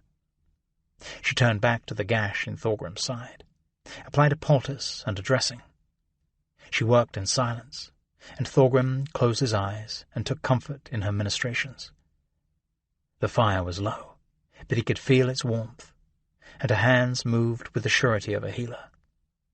Too long since he had enjoyed a woman's touch. Not carnal gratification.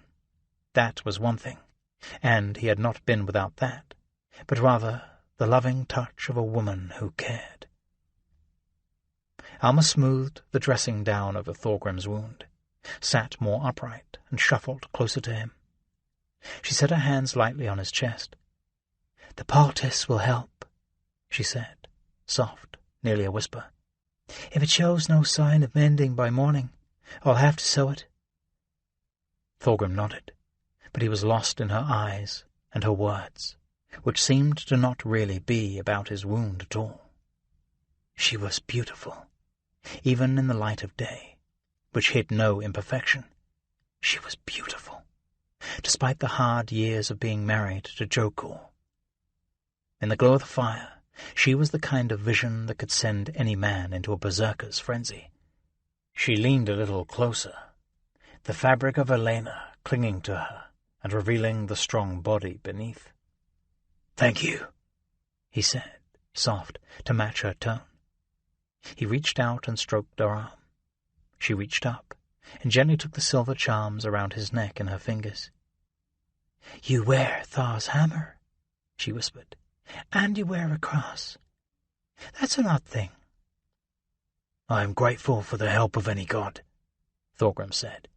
"In truth, the cross was given to me by a woman I knew, an Irish woman."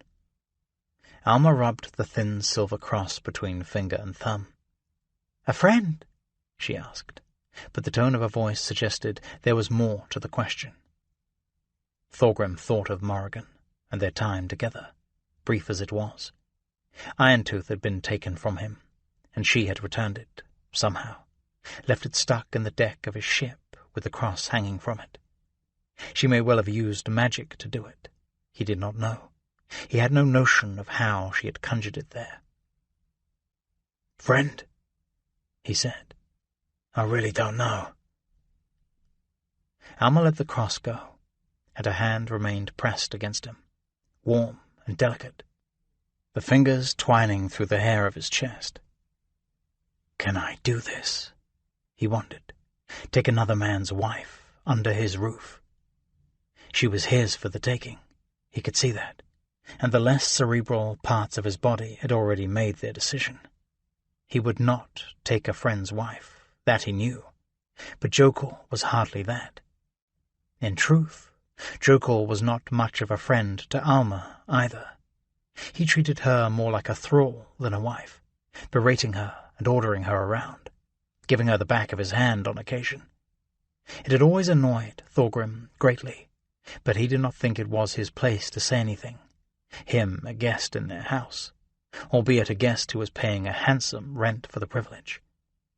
Yes, this could happen, he concluded, but not that night, not with Alma's hand still sticky with his blood, his wound tender, his body aching.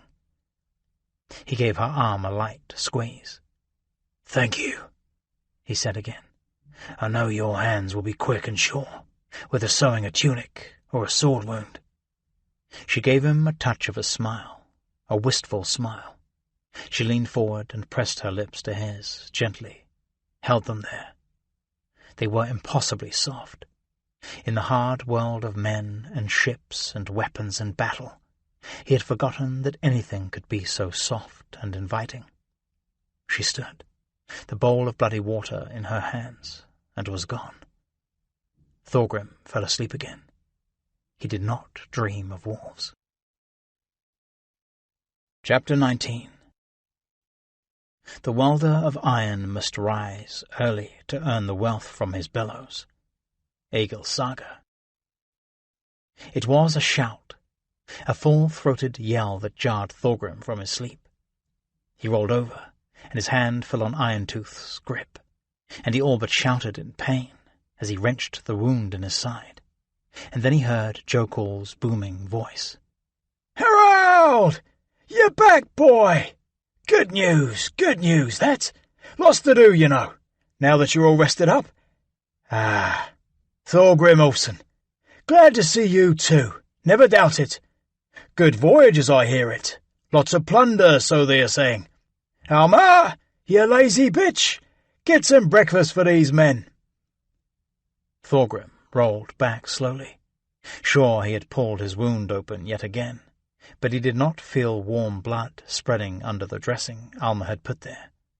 It occurred to him that the sleep he had enjoyed in camp on the field of battle had been more restful and undisturbed than that to be found in their rented quarters. Through half-open eyes he looked up at the window that fronted the street. The first streaks of a clear dawn were visible to the east, and somewhere down the road a cock began to crow. He looked up at Joe Call. The man snored like a bear, and he looked like a bear, with the massive arms of a lifetime swinging a hammer, the broad stomach of an adulthood spent eating and drinking well, and a black beard that sprawled across his face like a hedge left untended for generations. Thorgrim looked over at Harald. Incredibly, Joe Call's enthusiastic welcome had not caused him to stir in the least. Joe Call crossed the room, nudged Harald with his toe. "You hear me, boy? Lots to do." "He's pretty much well done in," Thorgrim said, the words coming out in a scratchy growl. "Long night. Many long nights. I don't reckon you will get him to stir." "Nonsense. Young boy like that, strong as a horse. They're always ready to go." Alma came in, a bundle of kindling and small pieces of split firewood in her arms. She dumped the wood by the hearth, poked at the coals with a thin stick. "Let the boy sleep, Jokel," she admonished. "You'll get your free work out of him, I have no doubt, but let him sleep now."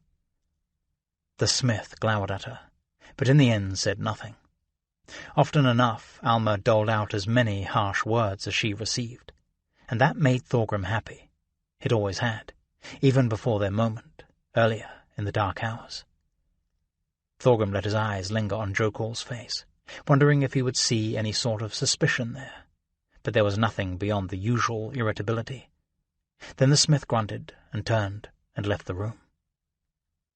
Alma stoked up the fire and hung an iron pot over the flames, and soon the porridge inside was bubbling, filling the room with a warm and savoury smell. And that, at last, got Harald stirring. He sat up, looked stupidly around until he had his bearings, then rubbed his eyes and stretched.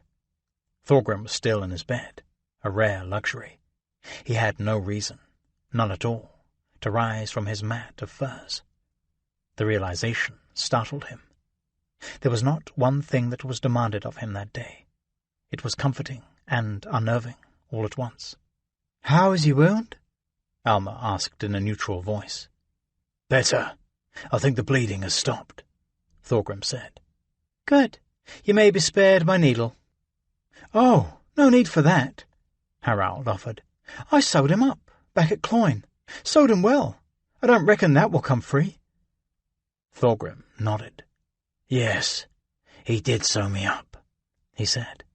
Harald's fine stitching had already come apart several times, but Harald seemed to have forgotten that. "Yes, well done," Alma said. She ladled porridge into a shallow wooden bowl, turned to Harald, and said something in Irish. She spoke slowly, and Harald took a moment to puzzle it out, then replied in Irish as well. Thorgrim smiled. His interest in language was unexpected. Blacksmithing, carpentry, seafaring, any of those things Harald was eager and quick to learn, but the more academic areas of knowledge had always held little interest to him. Alma replied, again in Irish, and handed the bowl to Harald, who took it with a word of thanks and dug in. Thorgrim sat up. The remnants of his tunic were hanging off his shoulders, and he carefully peeled them away and let them drop. "This is Jokul's. It will certainly fit." Alma tossed a small linen bundle, one of Jokul's laners. "I've already started in on a new tunic for you." "Thank you," Thorgrim said. He pulled the garment over his head. The linen was fine and white. Jokul was making good money at his trade. Jokul himself was back. His mouth opened to say something. He saw Thorgrim, scowled, opened his mouth to speak again, and stopped again. From out in the yard, a scraping sound was drifting in through the window, and beneath it a squeaking like a mouse, but rhythmic. "What, by Thor's hammer, is that?" Jokul asked, turned and headed for the door.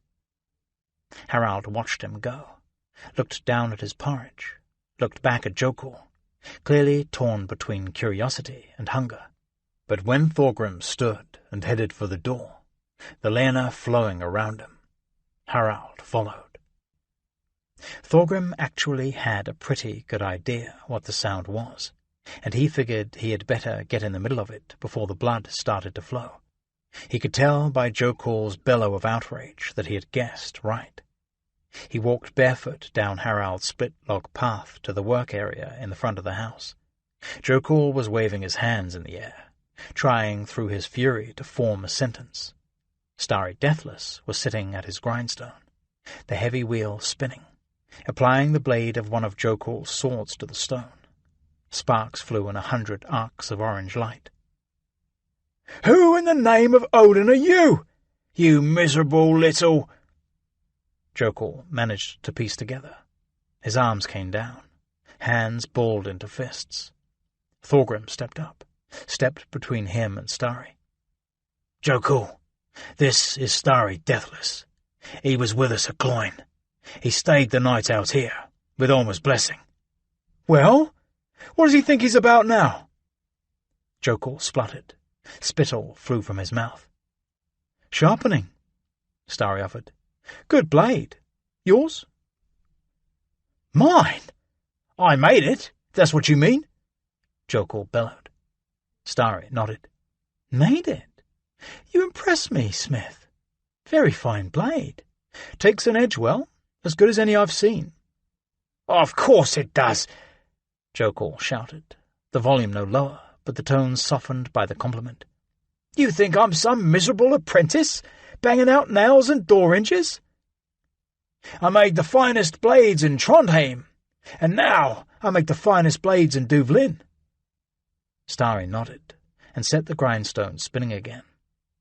Thorgrim wondered at the truth of Jokul's words. He probably was the best smith in Duvlin. Trondheim? Unlikely. If he was, he would never have left Trondheim. "And," Jokul continued, the anger mounting again, "I know damn well how to sharpen a blade." He held out a meaty hand, a wordless demand for the return of his property. Equally wordless, Starry handed it to him, hilt first, taking great pains to avoid cutting himself on the two-edged blade. Jokul took the weapon, and Thorgrim watched him surreptitiously test with his thumb the edge Starry had put on it, saw the thin red line appear, and the minor eruption of blood, which Jokul wiped on his leggings. "Still, if you have some insane need to sharpen blades," Jokul said, calmer now, "I have some awaiting their owners that you may have a go at." Starry nodded. "And it's 1/4 area silver a week for staying here," Jokul concluded, as he turned and headed back toward the house. Alma, true to her word and swift of finger, spent the next couple of hours stitching together a new tunic for Thorgrim, made up from a deep blue wool cloth, of which she had a few ells on hand. Thorgrim assured her he would pay for the fabric and the work. She insisted there was no need for payment. He insisted he would pay anyway, repeating his insistence several times, until at last she snapped at him to leave her alone. He wandered out into the yard, watched Jokul working a length of steel into a blade, Harald working the bellows, Starry working at the grindstone, moving the blade rhythmically against the rough wheel, his body rocking slowly with the work, entranced by his task. Thorgrim wandered back inside. The luxury of idleness was not one that he actually enjoyed. When Alma was nearly done with the tunic, Thorgrim took it from her, despite her protests that he could not go out wearing such a thing, not a bit of decorative braid at the neck or cuffs. "You look like some beggar wandering the streets," she protested. "Then maybe some rich man will give me money enough to pay you for your work," he said, pulling off Jokul's lena. "But I could never look like a beggar in this fine piece of work, braid or no. In any event, I have important business to attend to," he added, which was not entirely true. He faced her, wearing only his leggings, which were belted around his waist, and he saw her eyes flicker over his bare chest and arms, because he could not stand watching other men work, or fight, or do anything, and not take part himself. He had not grown soft, as had many men of his age and status. Alma seemed to appreciate this, the symmetric curves of the muscles of his arms, his broad chest and hard stomach. "Your wound," she said, softer than the words needed to be said. "It's not torn open again." "No, it seems to be mending well." "Let me help you with your tunic," she said. She stirred and took the garment. She examined the dressing on Thorgrim's wound, a hand resting softly on his chest. Outside, Joe Cool was arguing loudly with a customer. She helped ease the tunic over Thorgrim's head, easy, so the wound did not pull open, then tucked it down and smoothed it in place. "A fair job," she said, frowning at the tunic's fit. "A perfect job. Fits like a man's sword fits in his hand." "Or thrust in his scabbard," she suggested. Thorgrim smiled. Alma wrapped his belt around his waist and fastened it loosely, with Iron-Tooth hanging at his left side. The Northman, she knew, did not go abroad unarmed. She draped his cloak over his shoulders and fastened the corner with a bronze brooch. The stylized faces of 3 warriors worked into the design. "So what is this business of yours, that's so important you must go out with clothes half made?" "I must see Armbjorn." "Armbjorn? Who will take you away from us?" "Or so he says. I'm hoping to find the truth of it." The words seemed to catch as they made their way from his throat. He was counting quite a bit on Armbjorn, more than he ever cared to count on any man beside himself, and he knew with near certainty that Armbjorn was not a man to be counted on.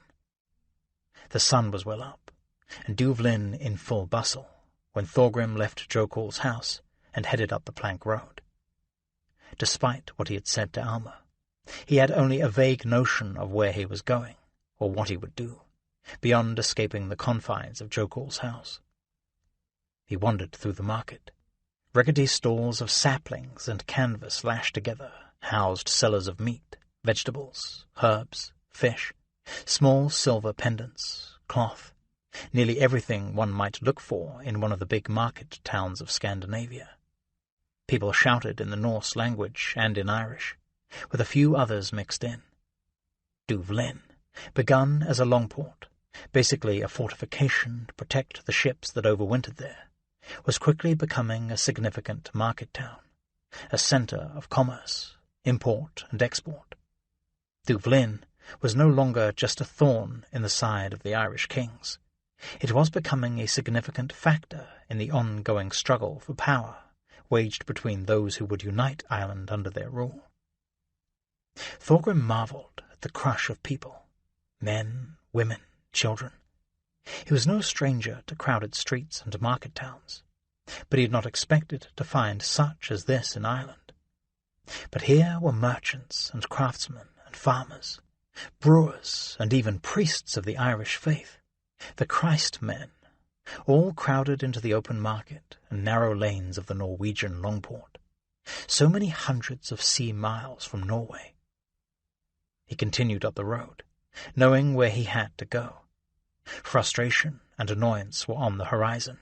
He could see that, and he did not care to head in that direction. But it had to be done.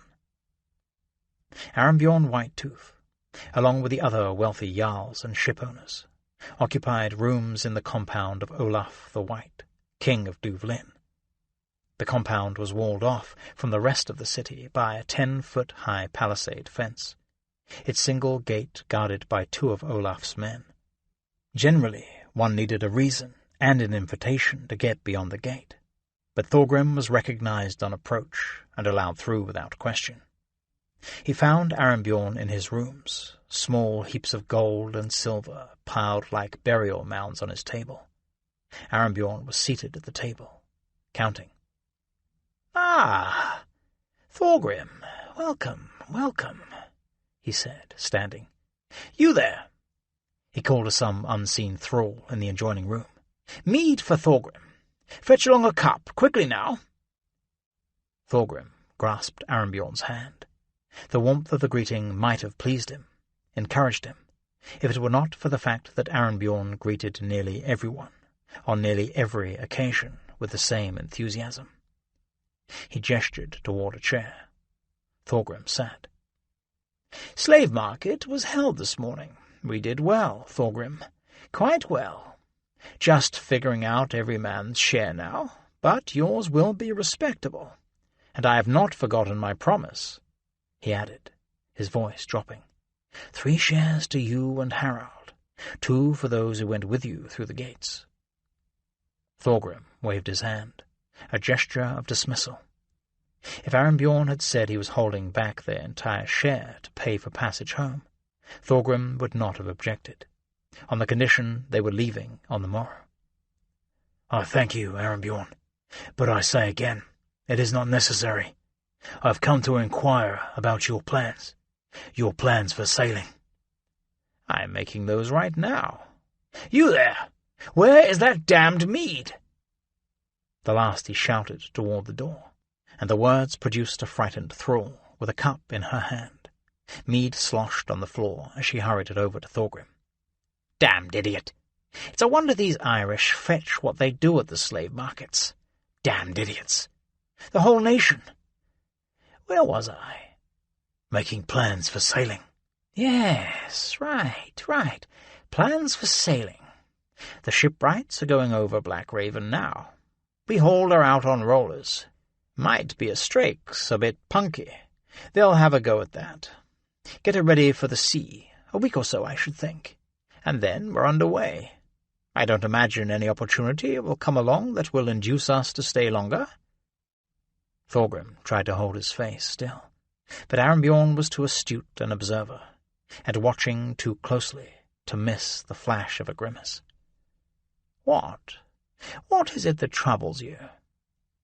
Thorgrim took a long drink, as much to compose his thoughts as to slake his thirst. "Shipwrights," he said at last. "I am well familiar with that breed. Once they find a little bit of rot, they will find more and more. Soon they'd be tearing the entire vessel apart, and you will have to sell your land to pay their bill. Rotten wood is gold to them, and they will dig for every ounce they can find." Arembjorn nodded. "Oh, I know. Finding an honest shipwright is like finding a sober man in a mead hall. But without the work, I fear Black Raven will fall apart halfway to home, and I know I'm not up to swimming the remainder of the way. In any event, I have one of my best men overseeing the work." Thorgrim nodded and took a long drink. He would not embarrass Arembjorn by asking about the man overseeing the work, because he was quite certain there was, in truth, no one overseeing the work. An awkward silence followed, and then Arembjorn asked him how he and Harald were faring. They spoke for a few moments more about meaningless things, and then Thorgrim excused himself. He stepped out of Arembjorn's rooms and into the courtyard. The breeze from the ocean and the smells of the day's business wrapped around him, but the sense of despair that came from the interview just concluded was wrapped closer still. 2 things that Arembjorn had said, 2 things that stuck like thorns. The shipwrights were the first problem. Rarely did their labours not drag out for weeks, and it would be worse if some of that work were actually necessary. Arembjorn, or his man, would need to be vigilant and demanding to avoid having Black Raven on the hard for weeks, if not months. But Thorgrim doubted that Arembjorn would be vigilant, or that he actually had an overseer. He considered offering to oversee the work himself, but he knew Arembjorn well enough by now to know that such an offer would be greeted with the sincerest-sounding gratitude, and then ignored. Arembjorn already felt Thorgrim had something to hold over his head, and he would not go further into Thorgrim's debt. The other thorn was Arembjorn's remark about thinking no opportunity would come that would induce them to stay. Not the words of a man eager to sail home, not at all, The words, in fact, of a man looking for a reason to not do so. Thorgrim walked back through the market, through the section of town where the woodworkers had their shops, then that of the comb-makers and the jewellers, down toward the riverfront. Black Raven was hauled out not far from where they had beached her. She sat with her keel on the rollers, blocked up, so she was sitting perfectly upright. Some of the floorboards had been pulled up and stacked on shore to give the shipwrights access to her strakes from the inside. Soon they would begin their task of poking at the oak planks, tearing out the rotten ones like decaying teeth. Once they started, who knew where they would stop? But there was no activity aboard her now, no one at work, which begged the question of when they would even begin their lengthy task. He turned with something like a sigh and made his way back up the plank road, back toward Jokul's house. He thought about the mead hall, thought about drinking himself into oblivion, getting in another brawl, perhaps. But he found that none of the diversions of his younger days held much interest to him now. Maybe he would spend his hours sharpening blades with starry Deathless. Smoke was rolling up from Jokul's forge as Thorgrim approached the house, but there was no one in the yard, no one milling about outside. The grindstone was motionless, a sword set neatly on the seat where Starry had been. Odd. Thorgrim stepped through the break in the low wattle fence and down the split log path. He could hear voices from inside, low, excited. He came in through the door and could see the others in the big room by the hearth. Alma, Jokul, the rest. He stepped in, and Starry was the first to see him. "Thorgrim! Here, here, here!" The berserker seemed to dance from one foot to another, and his hands were doing a weird little fluttering thing. "We've been waiting on you." Thorgrim stepped further in. Harald was seated by the hearth. He was smiling, but he looked confused as well, a bit shocked, like he had taken a hard blow to the head. Beside him sat a person who looked like one of the Christ men, one of these Christian priests. But the person looked up, and Thorgrim could see it was not a Christ man, no man at all. A young woman, with a thick, luxurious sweep of brown hair, brown eyes that flashed like sunlight on steel. Her smile was demure, showing a hint of white teeth. She was beautiful. Thorgrim felt his heart sink, his stomach convulse. He had no idea who she was, or what she was about, but he felt a moral certainty that his neat escape from Ireland had just become much more complicated. Chapter 20. Noble woman of low means, lit by the blue waves' lands, I fear nothing for myself. Gisli Sursen's Saga. It was 2 days after her arrival in Duvlin, 2 days after her reuniting with Harald, after the jumbled, confusing introductions to the Fingal with whom he lived. Fingal, and, to Bridget's surprise, Alma, an Irishwoman, that she was able at last to move her plans forward. It was a trifling move, like pushing a pawn ahead a space, and it brought her little comfort, but it was a move. She was seated in a big room, a fine room in the finest building she had seen in Duvlin, as fine as any in Tara, but built in the Norse manner out of sawn boards, not as the Irish would do it. Bridget kept her eyes on Harald as he spoke to the older man. She had asked Harald to bring her to see someone who had influence and authority with the Fingal. Harald had done as she asked, and this man did indeed seem to be the sort to whom she wished to speak. But Bridget did not know who he was. The words flowed back and forth in the Northman's coarse language, and Bridget could follow none of it. But the way Harald moved his body in response to what the man said, those times when he met the man's eyes, or looked at the floor, or twisted his hands, told her a great deal. Alma was there, serving as translator, but Bridget was not sure she was doing so with any great exactness. She felt out of control, as if events were a heavy loaded wagon that had gathered too much speed going downhill. In the short time she had been in Duvlin, and with the great barrier of language, she did not know who had real power among the Fingal, and who simply thought they did. She had to rely on Harald and Alma, and that was not comforting.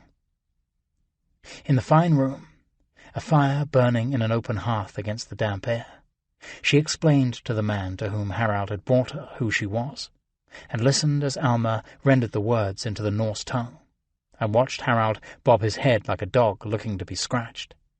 And the man was listening closely, which was good, but she still did not know who he was. "Is this Thorgrim Nightwolf?" she wondered. Alma had told her the man's name, but in the context of telling her many things, she had not exactly understood, and did not want to appear dim by asking for clarification. She thought she had met Thorgrim earlier, but she could not be sure, and she could not always tell these Fingal apart. She hoped this was Thorgrim to whom she was speaking. She had heard Thorgrim's name spoken on many occasions, and he seemed to command a great deal of respect. "This is maddening," she thought, and nearly cried out in frustration. This was her life, her fate under discussion, and her with no comprehension at all of what was being said. 2 days she had been in Duvlin, 2 days since she and Finian had pushed their way through the crowds streaming in from the countryside. That part, the getting there, had been easier than she dared hoped. From Tara, she and Father Finian were 4 days on the road. The 3 bandits they had encountered, the ones Finian had somehow managed to drive off, were the worst of the lot. That night, and the following nights, they had found farmers willing to put them up in their hovels, filthy, crowded, smelling of sweat and porridge and livestock, but nonetheless warm and dry and welcome. Farmers eager of the blessings that might come from aiding 2 priests in their travels. The farmers had offered food. Father Finian had offered mass, and the farmers felt they had the best of the deal. She and Finian knew they were nearing Duvlin, even before they could see the mounded earthen wall that surrounded the Longport, the palisade fence that crowned it.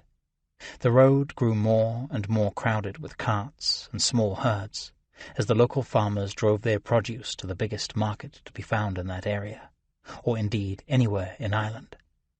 The small, rutted paths that ran into the main road fed the way like streams emptying into a river. Carts with wheat, carts with rye, carts with squealing pigs, squawking chickens, sheep and cattle on the hoof, all rolled up from the farms within a day or 2 of the Longport, and all headed for the open market. They fell in with this stream, often having to wait by the side of the road as various creaking, bleating, or mooing traffic moved past. But there was good cheer and companionship among the people, and as often as not they were given a place to ride in a farm cart, a place on the driver's seat, not back with the animals. The Viking heathens may have had no respect for the robe or the beads, but to the Irish they meant a great deal. The earthwork defences of the Longport had first appeared as a glimpse through a stand of trees. Then, as they emerged from the woods, they rose up from the green land surrounding it, a long brown heap of dirt with a tall gate through which flowed the men, women, and carts bound for market. Bridget and Finian were riding on the seat of a cart loaded with wooden cages of chickens. Behind them squawked dull brownish-black hens, and roosters with magnificent tail feathers, that strutted to the extent of their confinement, and pecked at any birds that came near them, never appreciating how soon and how completely their magnificent reigns would be brought to an end. The farmer, who had yielded his seat to the friendly priest and his silent hooded companion, walked beside the cart, using a goad to keep the oxen moving as he talked. He came to Duvlin often, he told them, had found so vibrant a market that he had raised himself up from a man scrambling to feed his family to one who owned such luxury as 2 oxen and a cart. He knew a bit of the Norse language. He had made himself learn as much as he could, knowing it would give him an advantage over those who did not. "I may hate those damned heathens," the farmer railed. "Forgive my language, father, I beg, but it's what they are. Still, the fact is, they're here to stay, and we best be used to them, and get what we can from them, when they're not raiding our monasteries, or making slaves of us all."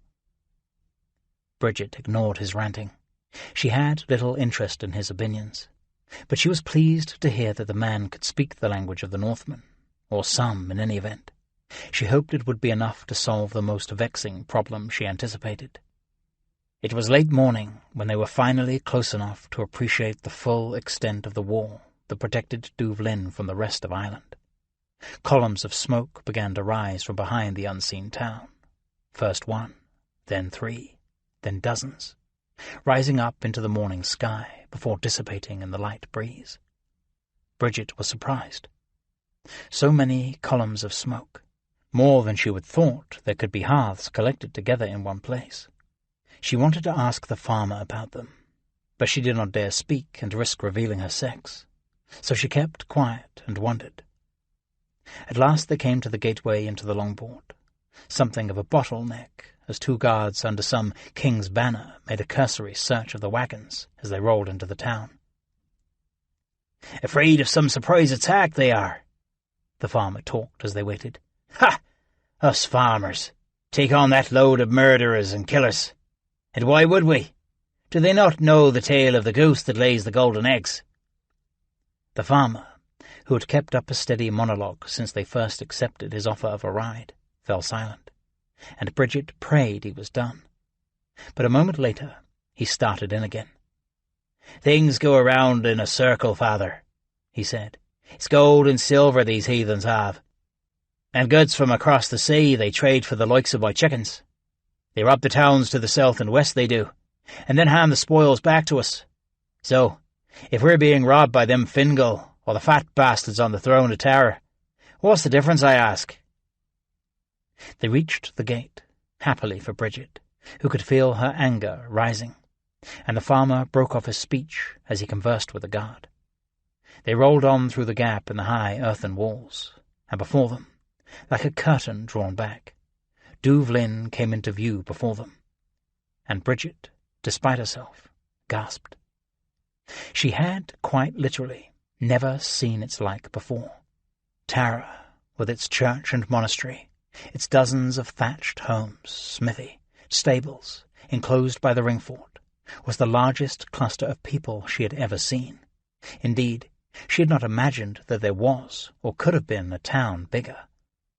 But here, before her, were not dozens, but hundreds of buildings, houses crammed so close on one another that a tall man could put his hands on two at the same time. There were odd-shaped patches of ground extending from each of the houses, each with a small garden enclosed with a wattle fence. She could hear the ring of smiths' hammers and the growl of saws, the thud of some heavy work going on, the muffled sound of men shouting, too far off for the words to be distinct.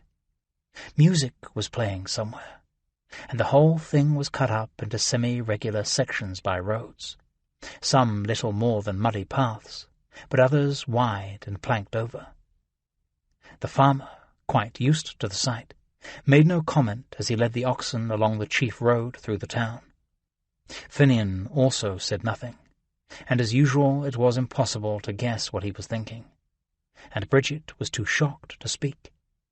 Her impressions and thoughts, half-formed and confused, too amorphous to be formed into words. "So many buildings," she thought. "Is that a temple of some sort? The smoke, what is that?" At the bottom of the sloping town, the river Liffey rolled toward the sea.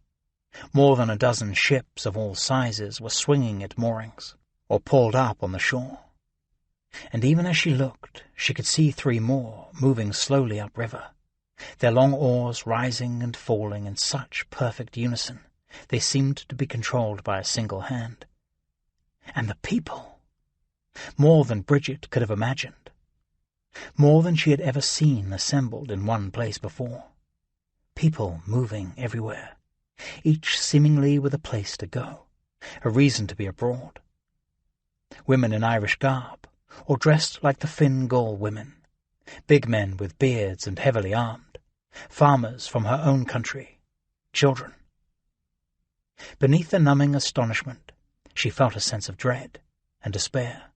Like her father, like so many Irish, she had always harboured a hope that these heathen pigs might be driven back into the sea.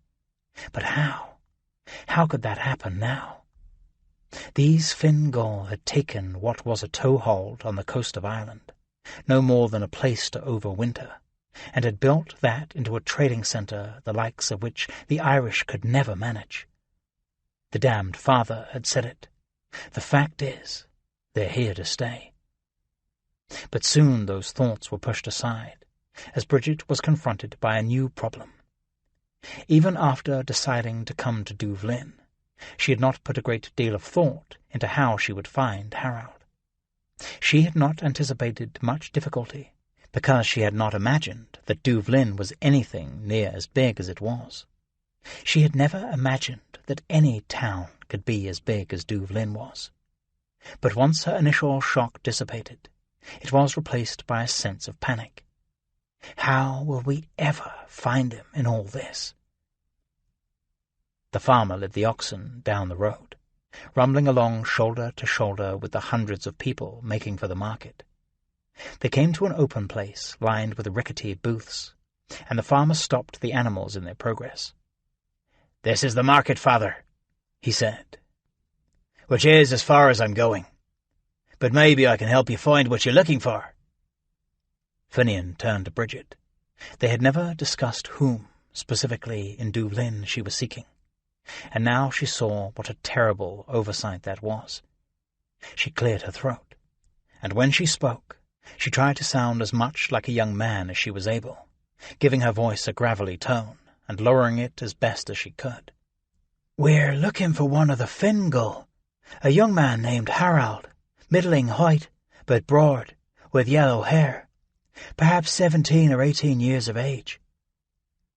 If the farmer suspected Bridget's subterfuge, he gave no indication of it, but he did laugh out loud. "You just described half these damn Fingal," he exclaimed. "But very well, I'll see what I can make of it." He wandered off, and for 15 minutes or so Bridget and Finian watched him as he asked various passers-by, or at least those who looked like they might know something, if they knew of this boy Harold. They watched as one after another shook his or her head. At last the farmer returned. "Is there anything else you might know? Something to be of more help?" Bridget had been digging through her memory, and she managed to come up with something. "His father was also with him," she said tentatively. She was thinking back to a discussion, months earlier, that she had had with Morrigan. "His name is Thorgrim Nightwolf." "Well, let me see then," the farmer said, his tone sceptical. He walked off, approached a tall man wearing a crimson cape, a long sword at his side. The farmer spoke. Bridget could not hear the words, but she saw the light of recognition on the Fingal's face. He nodded his head. He pointed down the road. She felt the relief spread over her like the warmth from a fire. 20 minutes later, no more, they had found the smith's house, made their way down the path, past the big man pounding iron on his anvil, another, sinewy and powerful-looking, sharpening swords. An Irishwoman met them at the door. Bridget pulled the cowl off her head and, with great relief, pulled the long brown hair from the robe and shook it like a wet dog. If the Irishwoman was shocked to see a woman in a monk's robe, she hid it well. She did not recognize Bridget, but she did recognize that Bridget was no thrall or fishmonger. "May I help you?" she asked, courteous, if a bit wary. "My name is Bridget Neek Mol Shecknell," Bridget replied, and the look of shock and fear and respect that came instantly to the woman's face was proof enough that she knew to whom she was speaking.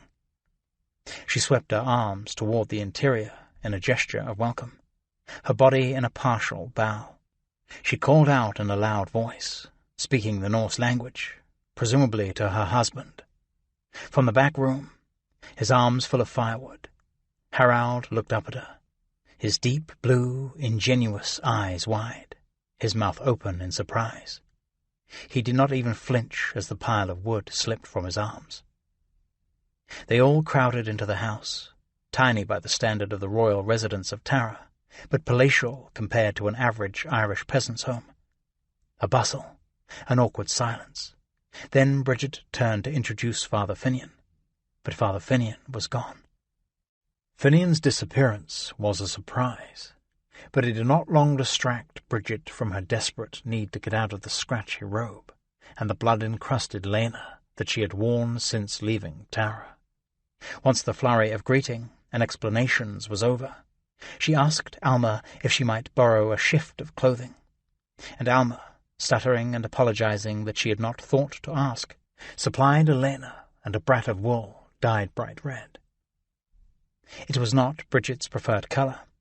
She liked something that set off her eyes, but she was grateful for it, and more relieved than she had expected to be rid of the cumbersome monk's robe. She twisted the brat expertly around her waist, and fastened it with a leather belt. Despite being months into her pregnancy now, she still had that womanly shape for which several men had already died. That was good. She would need every charm she possessed, if the next few days were to go as she hoped. The old clothing she left in a heap on the floor for Alma to attend to. Bridget told the tale of how she had arrived at that place to the eagerly listening Northman in the smith's house, and it was indeed a tale, containing only a glancing similarity to the truth of the thing. And for the next 24 hours she rested, and was waited on, and met many people, until names and faces all became a big blur. And then, at last, in private with Harald, she had convinced him to arrange for a meeting with someone of influence among the Vikings, which had brought them, finally, to the fine room in the fine house with the fire burning in the hearth. The Irishwoman, Alma, was speaking to her, translating the words of the Northman who sat behind his table, facing them. Harald smiled at her, an uncertain smile. He had reacted to her arrival just as she had imagined he would, like a big, loyal dog seeing its master return from a long voyage. And, like the dog, which has no concept of the machinations of the larger world, Harald seemed not in the least surprised by her arrival, foolishly delighted, even embarrassed, but not surprised. "He says, Your Highness," Alma was saying, "please tell him again how it could be Tara is so lacking defence. He had thought it was the seat of the High King, and that there would have been a formidable army there." Harald was squirming, and Bridget guessed that he feared she was about to lose her temper. His fear was justified. This was taking longer than it needed, and despite how crucial the outcome might be to her, her patience was ebbing fast. "Pray, tell him again," she said, "that most of the men-at-arms who defend Tara are the Rhi Tuatha and their men. Will he know the meaning of Rhi Tuatha? They have such a word." "I will say Jarl, Highness. It will be close enough." "When my husband died, the Rhi Tuatha returned to their own kingdoms. There are men-at-arms at Tara, but few, far less than the Finn Gael, these Northmen could gather. Flann mac Conang, who sits on the throne, is now a pretender. They will not rally to him." Alma translated the words. Harald squirmed some more. Bridget was motionless. The man behind the desk drilled her with his eyes and tapped his fingers on the wooden surface. Bridget met his gaze, unflinching. Harald had assured her, through Alma's translations and the bits of Irish he had picked up, that this man was a great leader among the Finn Gael, that he had just led the sack of Cloyne, that he enjoyed considerable respect among the others. Bridget hoped that Harald was right. She was starting to have her doubts. This fellow asked a lot of questions, sometimes the same questions put into different words. He seemed not to make decisions with the surety she expected from a real leader. Still, she could not deny that he seemed to have wealth enough, and that must have come from somewhere. And she herself knew nothing of these people. There was little that she could do but trust Harald, trust Alma, and hope that this fellow was the man most able to help her take the throne of Tara.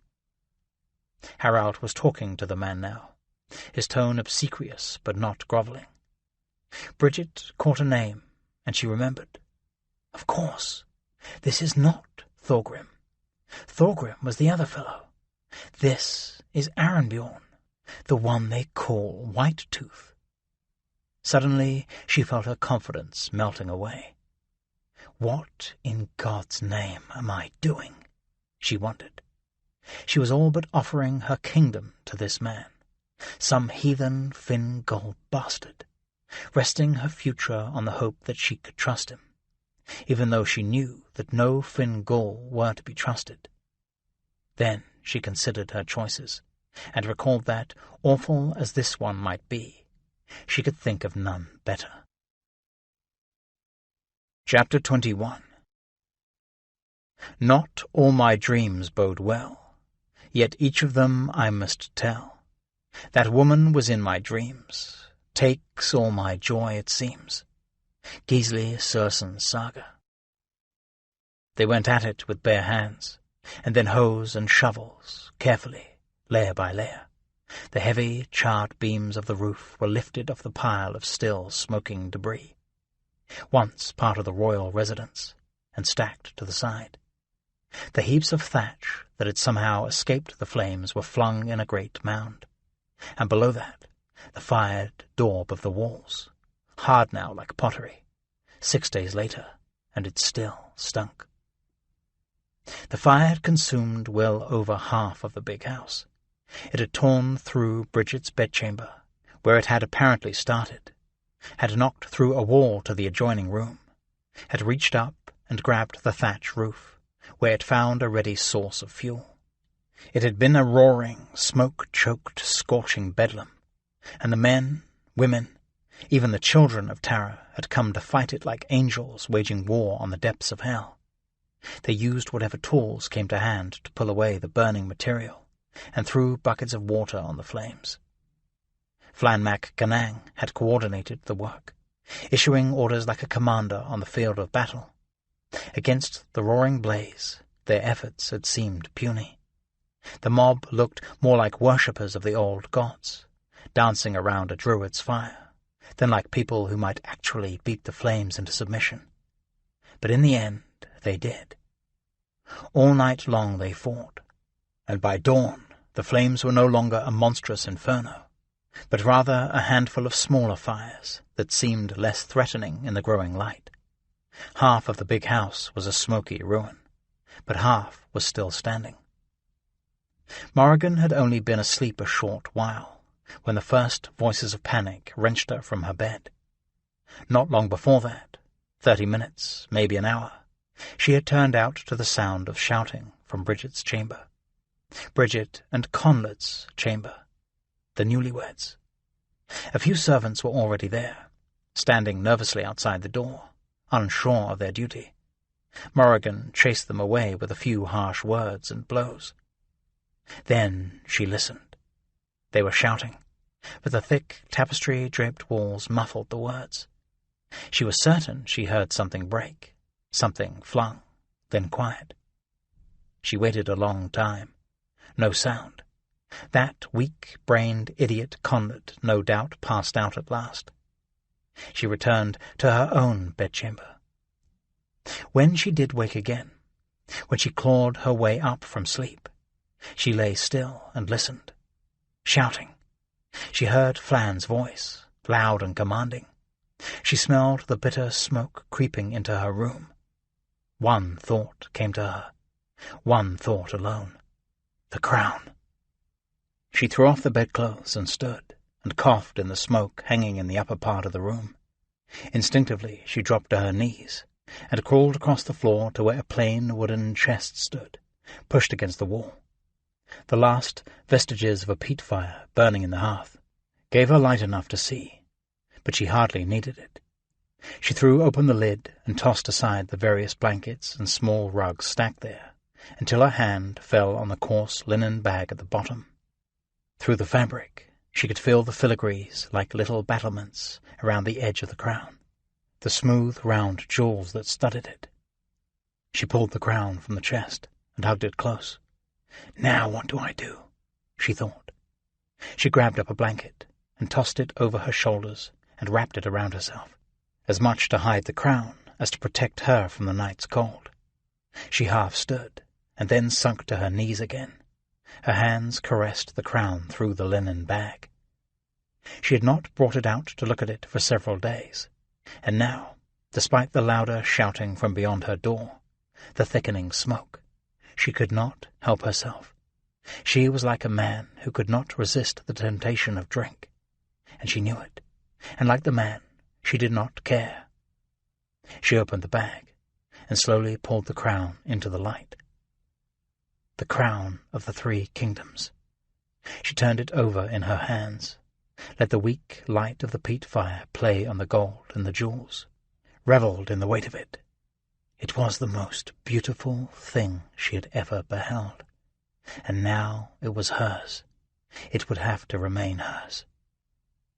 From somewhere outside the door she heard a crashing sound, like a heavy beam falling, and the shouting came louder, and she knew she had no more time.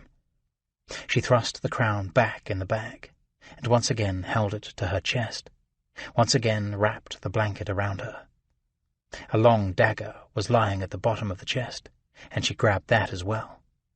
From the sound alone, she could tell that the passage from her door to the residence's main entrance was untenable, blocked by fire and debris. She did not even try.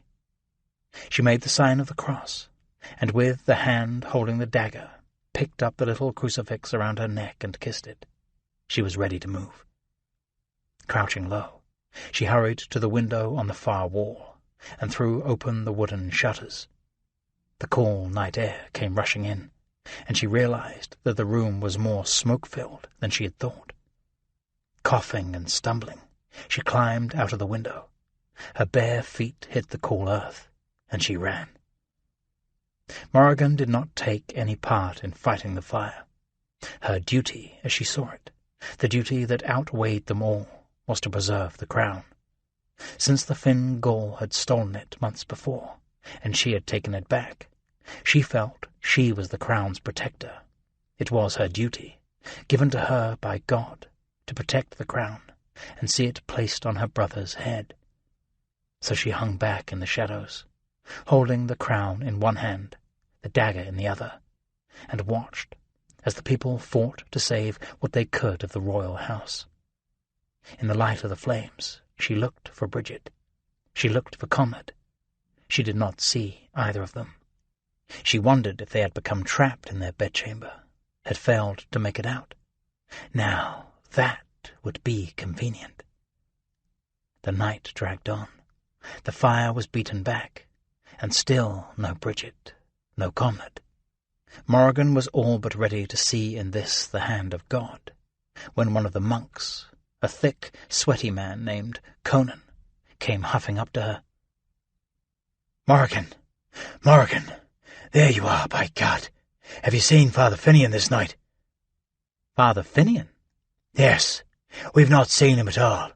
When we heard the alarm, we all came rushing out, you know, to bear a hand, and we were at it for hours before anyone realized Finian was not among us. We've looked all over, and we've not seen him." Morrigan was silent, the implications, the possibilities clicking away in her head.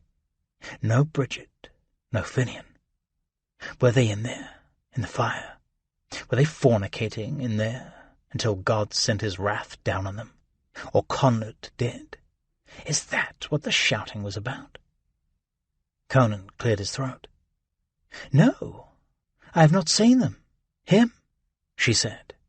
"Well, thank you, Mum. We'll keep up our looking." He hurried off, and Morrigan's thoughts hurried on. Or are they not here at all? Where would they have gone? At first light she sent out riders, Donal and Patrick, and some of the Rhi Tuatha whom she trusted, sent them off to search all the roads leading away from Tara.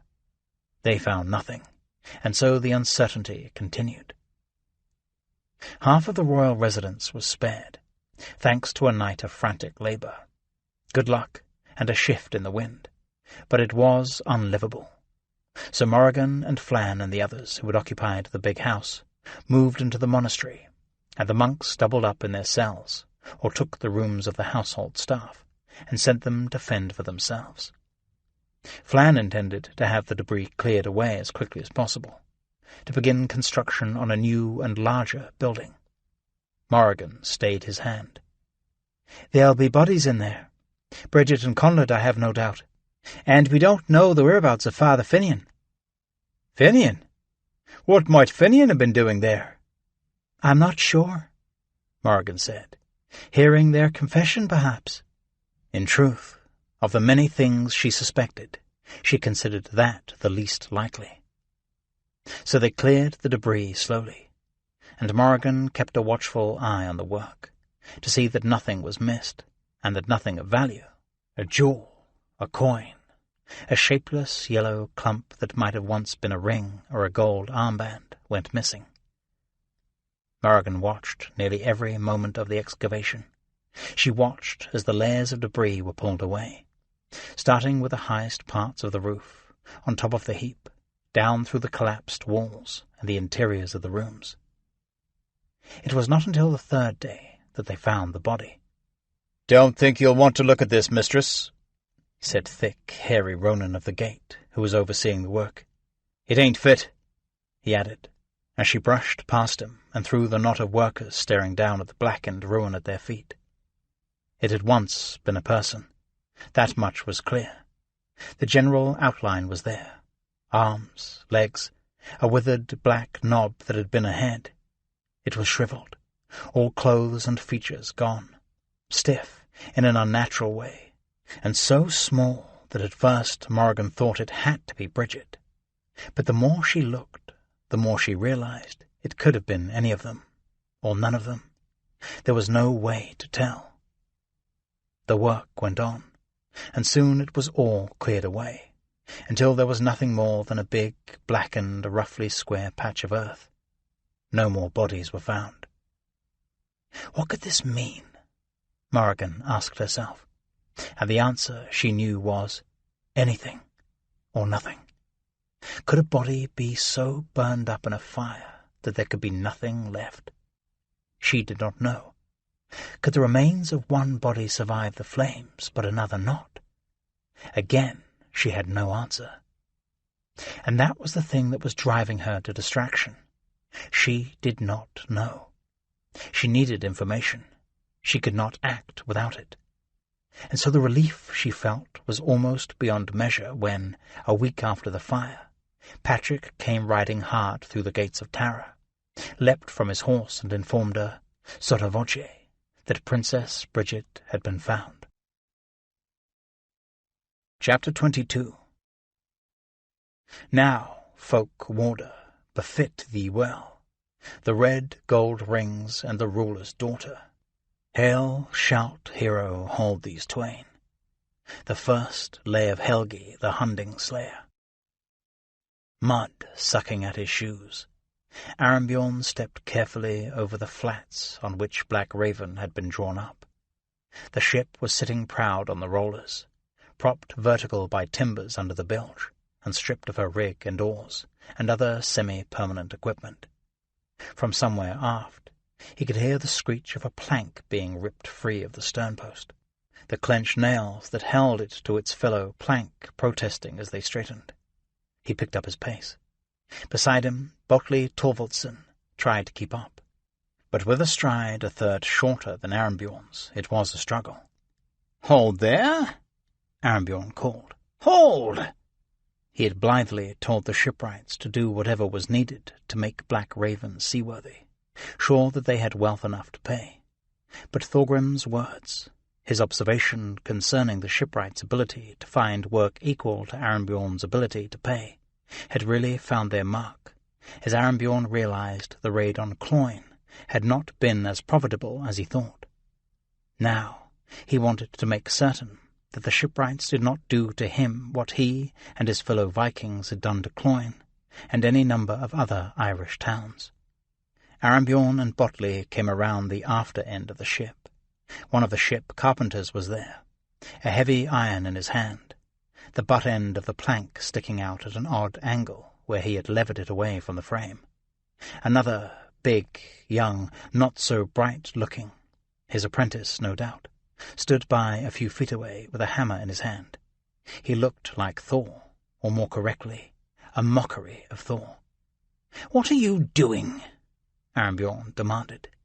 Even as the words left his mouth, he realized it was a mistake to sound so indignant before he knew if the fellow was doing needed work or not. But it was too late. "Guessing at the rot under this strake," the shipwright said. "And what concern is it of yours? Who are you?" "Arambjorn Thoresen," Arambjorn replied, with as much haughty dignity as he could muster.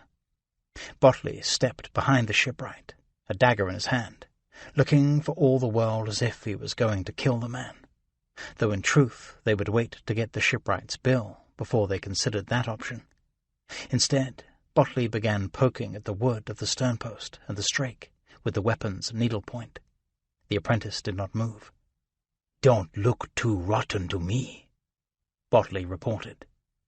The shipwright renewed his grip on the iron bar and turned toward Botley. "You're a ship carpenter, then? Look, why don't you go back to your grave digging, or cleaning privies, or whatever by Thor's arse you do, and leave an honest man to his work?" This was not going as Arambjorn wanted, and it was only getting worse, and Botley was not helping. Arambjorn liked to have an ally, a second. He had intended Thorgrim Nightwolf for that office, as his adviser and assistant, had guessed there was status to be had by having a man such as Nightwolf answer to him, but that had not worked out so well. Thorgrim was too independent by far. But Botley's fortunes were on the wane. His ship, Odin's Eye, too worn out to go to sea again, his men largely deserting him. He was eager to associate himself with Arambjorn, and would do Arambjorn's bidding. Now, Arambjorn had to hope he did not prove himself an even bigger liability than Thorgrim. The two men, Botley and the shipwright, stared at one another, and then Botley grunted through his hedge of beard and stepped away. Arambjorn saw the shipwright relax his grip on the heavy tool. The apprentice's body seemed to sag with the release of tension. No, Botley is not so great a problem as Thorgrim, Arambjorn thought. Thorgrim had been a problem for Arambjorn at Cloyne, and he still was. A bigger problem than even Thorgrim himself appreciated. The Nightwolf had come out of Cloyne a great hero, but only because he had ignored Arambjorn's direct order. A generous offer of 3 shares for Thorgrim and Harald, 2 for the others, had bought Thorgrim's discretion, but the price was high, and the take at Cloyne had not been spectacular. The number of slaves they had captured drove their price in the market down. Black Raven required work, and others needed paying. Olaf the White would have his take. In short, Arambjorn could not afford to pay Thorgrim what he had promised. Thorgrim might protest that he did not care about the gold and silver, but Arambjorn had no doubt that it would change if the promise was withdrawn. Damn him! Damn him! Arambjorn thought, his frustration mounting. Thorgrim was apparently looking only for a way home, but now this new opportunity had come up, brought to him by that shapely little Irish princess, the way a thrall brings drinking horns in a mead hall, one that could change everything for Arambjorn. Could he afford to pass it up? What would Thorgrim do when Arambjorn informed him they would not, in fact, be sailing for Norway soon? "So, you want me to get on with this or not?" the shipwright asked. "Huh?" Arambjorn said. "Oh."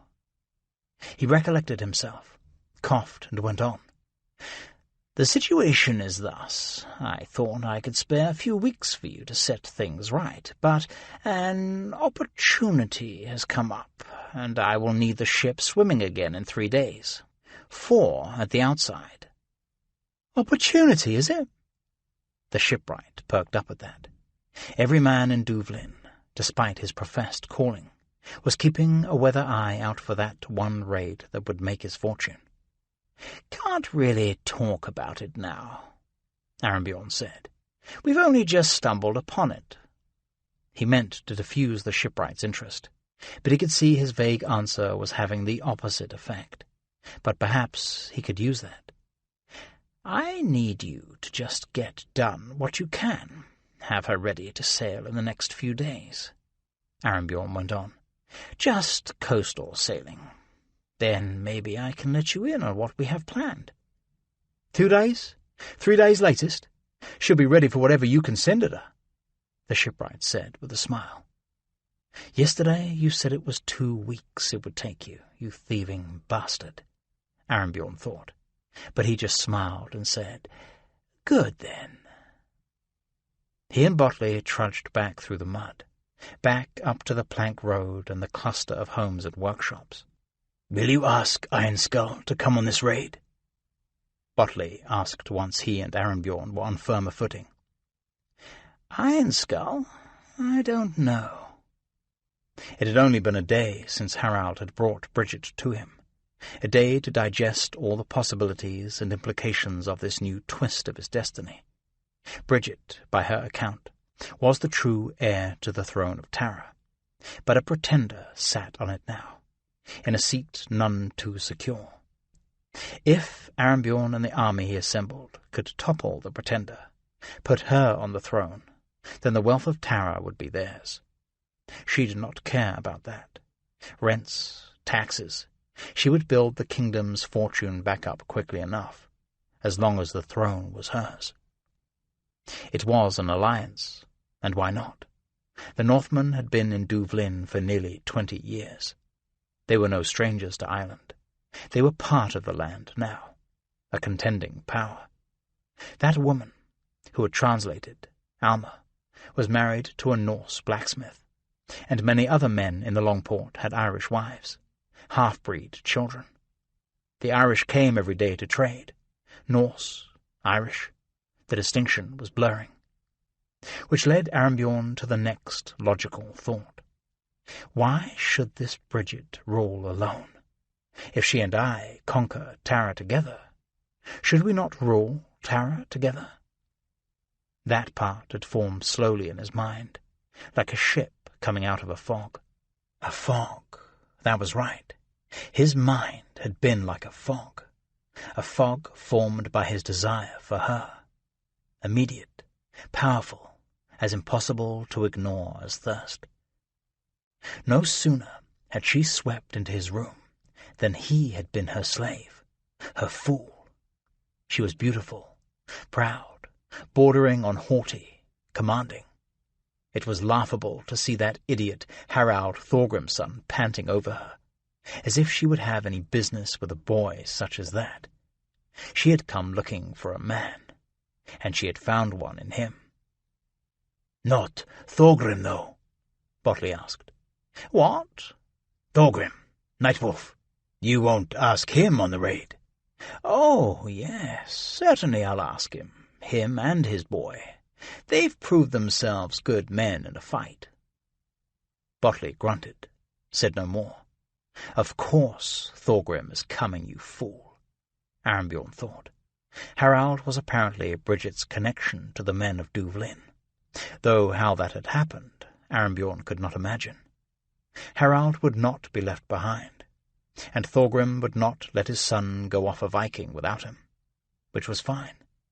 Arambjorn was moving men around like pieces on a game board, as he positioned himself to sit on Tara's throne, to lie in Bridget's bed. So he positioned Thorgrim and Harald to be on the field of battle with him, where men died brutal deaths, and oftentimes no one saw it happen, and thus Arambjorn might be rid of them. Not so long ago, a Dane, Thorgils, set himself up as king of the Irish people, Arambjorn reminded himself, and the Irish people drowned him. Thorgils was a fool then. I am not. Thorgrim Nightwolf was angry, more angry than he could recall having ever been, blazing in red-hot fury. Harald wanted to talk to him in private. He took him away from Jokul's house, led him down by the banks of the river, and now Thorgrim saw why. He understood, in fact. He understood a great deal more than he had even an hour before. His back was turned toward his son, and he was looking out at the darkening sky to the east. But he was not seeing that, or anything. He needed to speak, and he was wrestling to get command of his voice, to get to a place where he could open his mouth and trust what would come out. He turned on Harald, his cloak making a sweeping motion as he spun around. "You went to Arembjorn, behind my back. Arembjorn, do you have any notion of what an untrustworthy snake that man is?" Harald stood like a tree, arms at his side, not a flicker of fear in his face, and in some far-off place in Thorgrim's mind he was proud. "Arembjorn is a snake? Well, you seem to have plenty of business with him," Harald returned. Thorgrim could hear the note of uncertainty, but only someone who knew Harald very well would have recognized it. 2 years ago, even a year ago, Harald would have crumbled by now under Thorgrim's gaze. If they had ever come to this point, which they would not have done, because Harald would never have stood up to his father in this way. "I use Arembjorn to my ends, our ends, and now you have undone it all. Do not think you can play in these affairs of men. You are a boy." "I am not a boy, by all the gods. If there's I can see a chance, one when it's worth taking. You would never be party to this. I know enough of the affairs of men to know that. So I went to someone who might, someone who commands men and a ship, which you do not." That last hit home. Thorgrim felt the blow, but, as in a brawl with fists or weapons, he was too angry to be slowed by it. "If you are not a boy, then you are a fool of a man. Arembjorn was our way home, and now you have distracted him with this Irish nonsense. You think there is anything to be gained staying in this wretched place? Can't you see that what you have done will keep us from our home that much longer? It's you who wants to go home, not me. Did you ever ask if I want to go with you? If I want to return to that farm? Forsaken by Odin and those stinking animals? Did you? My grandfather has chosen to stay here, and maybe I do too." Thorgrim staggered back a step. He shook his head. "Stay here? Why? What could possibly make you want to stay here?" But he knew the answer. "Bridget. She wants me to stay. She loves me, and I love her." Despite himself, Thorgrim laughed. There was nothing that Harald could have said to more perfectly demonstrate that he was indeed just a naive boy, with no understanding of the ways of the wicked world. "Loves you? She loves you like a butcher loves his pigs, raising them up so he can slaughter them. I don't know what has gone on between you, what happened before, but any fool can see she is using you.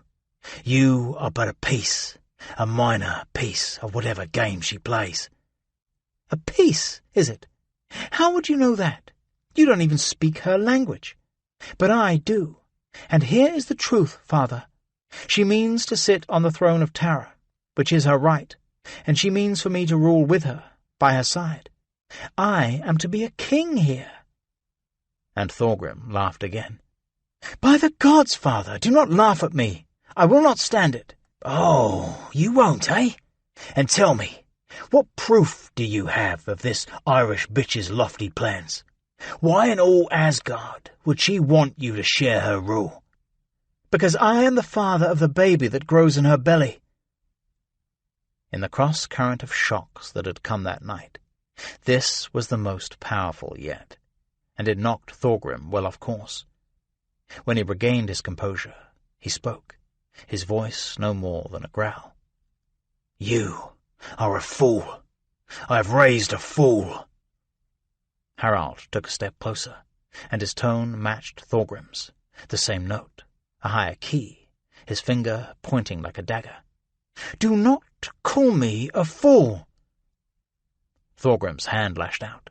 Fast as ever he delivered a thrust in battle, and his open palm caught Harald on the side of the face. The young man was knocked sideways, bent nearly double, but his feet stayed fixed where they were. He did not stagger under the impact. He straightened. In the fading light, Thorgrim could see the red mark on his face where he took the blow. "Do not call me a fool," Harald said again, his tone unwavering defiance. Thorgrim's hand lashed out again, but this time Harald's hand was there to meet it, his right arm moving across his chest so fast that Thorgrim did not see it. He grabbed Thorgrim's wrist in a powerful grip, and the two stood there, faces just inches apart, eyes holding eyes, arm pushing on hand, so that both of them, man and boy, trembled from the exertion. Thorgrim could see the fury in Harald's eyes, a thing he had never seen before, and a stew of emotions churned in his father's heart. Anger, pity, sorrow, fear. But none of that was in Harald's eyes. There it was fury alone, a pure vein of emotion. They stood for what seemed a long time, pushing one against the other. Thorgrim could feel the pull and tear of the wound in his side. He had expected his son's arm to fold under the pressure once he started applying real force, but it did not, and Thorgrim could not believe the strength the young man possessed. Harald Broadarm. Then Harald, angry beyond thought, cocked his left arm for an uppercut. Thorgrim felt the slightest lapse of power in Harald's grip as his focus shifted to the other arm, and Thorgrim knew it was over. He moved by instinct and muscle memory alone. There was no thought at all, no consideration of what he was doing. He twisted his arm in a tight circle, broke Harald's grip, and used the momentum to hit Harald square on the side of the head. This time his son staggered, stumbled back 2, 3 steps, his hand pressed against his face. Thorgrim dropped his arms to his sides. Sorrow and guilt. That was all he felt now. "How has it come to this, my boy?" "By Thor and Odin, son, I am so sorry," he said. His hands remained at his side. He hoped Harald would hit him in return, though he knew that redemption would not come that easy, far easier than he deserved. Harald did not hit him back. He dropped his arms to his side as well, pulled his eyes from Thorgrim's face, and walked away, walked back up the road. Thorgrim watched his back as he strode off. He wanted to say something, to call out, but there were no words in his mouth. He hoped his son would turn and come back, but he knew he would not, nor did he. Thorgrim turned toward the river, his face into the sea breeze, and he wept. Chapter 23. That woman in my dreams takes all my joy, it seems. As I fall asleep, she appears. Gisli Sursen Saga. Starry, deathless, let the heavy grindstone spin slowly to a stop. He sighted down the edge of the blade he was honing. It was a thing of perfection, as sharp as that particular blade could ever be. There was one tiny flaw halfway down the edge, but that could not be ground out without ruining the entire weapon. Starry said nothing to Jokul about it. He had learned not to criticize Jokul's work. After one casual remark about the balance of one's sword had led to 20 minutes of high-volume ranting. Every time he thought Jokul was winding his diatribe down, the smith would start up again, like a fire that would not go out. If Jokul had reacted with physical violence, it would not have bothered Starry in the least, but Starry knew he could not endure the ranting any longer. He set the blade aside. There were no more left to sharpen, but that was all right, because he was done with sharpening blades. at least for now. He liked it. It was a prelude to battle, and even if there was no battle in the offing, sharpening a blade gave him that rise of spirit that came with the proximity to a fight. Starry had not been with a lot of women, not like many other men he knew, but he understood that the things one did prior to the final act were intended to make the ultimate release all the more intense. So it was with the rituals before battle. But, as with lying with a woman, one could only do the preliminaries so many times without taking it to the final act, before the whole thing just became tedious and frustrating. And if he remained stuck in Duvlin much longer, he would be there, at the place of tedium and frustration. Sailing with Arenbjorn had been good, leading the little band of berserkers. Starry was no leader, he knew that. He had never been able to concentrate long enough to take charge of anything, himself included. But with the berserkers that had not mattered much. Not much leadership was needed, or indeed possible, with a group such as that. They had seen fights enough along the coast. But meeting the Nightwolf had changed things, because he had seen, in that moment on the beach, that brilliant moment of vision, that his destiny was entwined with that man, blessed by the gods. Starry instinctively reached for the split arrowhead that hung from his neck. Incredible! Incredible that Thorgrim could not see the truth that was so obvious to Starry. He was blessed, and where he went, that was where Starry deathless would be. At Cloyne it had been good, going through the secret gate. Only the Nightwolf could have known about that. The desperate fighting. Starry felt his mood improve as he reflected back on it. He had almost been slain on that field. Almost. Surely staying close to a man like Thorgrim would bring him soon to an end on the glory field that would win the admiration of the Valkyries. But here, in Duvlin, that would not happen. Here, things grew worse by the moment. Why? Because there were women.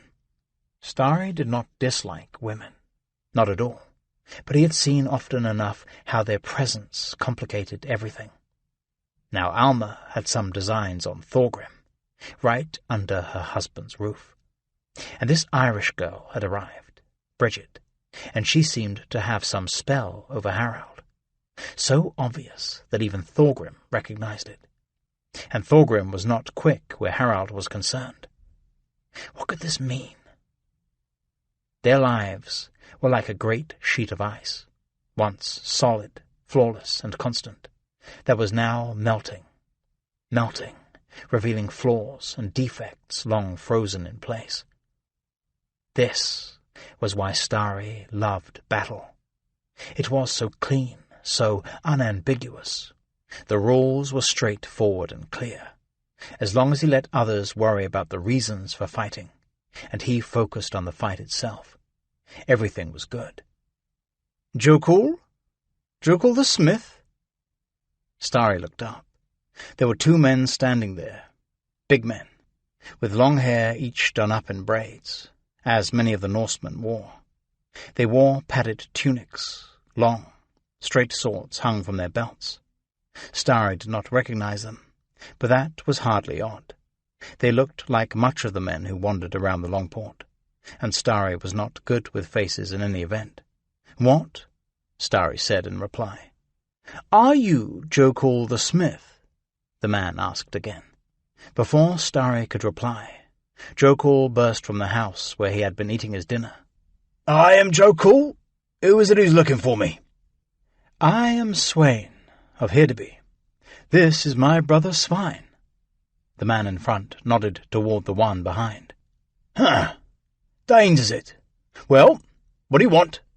asked Jokul at his most charming. "We've been to see the smith Vali about swords for our men and—" "Vali? You can see Vali about nails and horseshoes. I am the only one in Duvlin who can make a decent sword.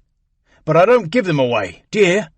You pay a fair price for my work, but that does not mean it's a low price." "I understand," said Swain. "Can we talk about price and how long it would take to make what we need?" "Talk," Jokul said. "Maybe you'll invite us in and give us a drink, so we don't have to talk on the street like this was the fish market. My brother and I are thirsty." "Humph," Jokul said, clearly struggling between his desire for business and his unwillingness to part even with a couple of cups of beer for free. This all seemed very odd to Starry. He could see Svein was carrying a skin, and it looked quite full. But then Jokul said, "Very well. Come inside." The two men stepped through the gate and followed Jokul inside, and Starry followed behind because he was curious now. They went into the big room, where the table stood by the hearth, and Jokul roared, "Alma! Beer! Here!"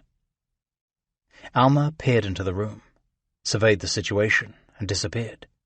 Jokul waved toward a bench by the table, and the two brothers sat, their bulk dwarfing the furniture. Jokul sat as well, and Starry took a seat on a stool in the corner.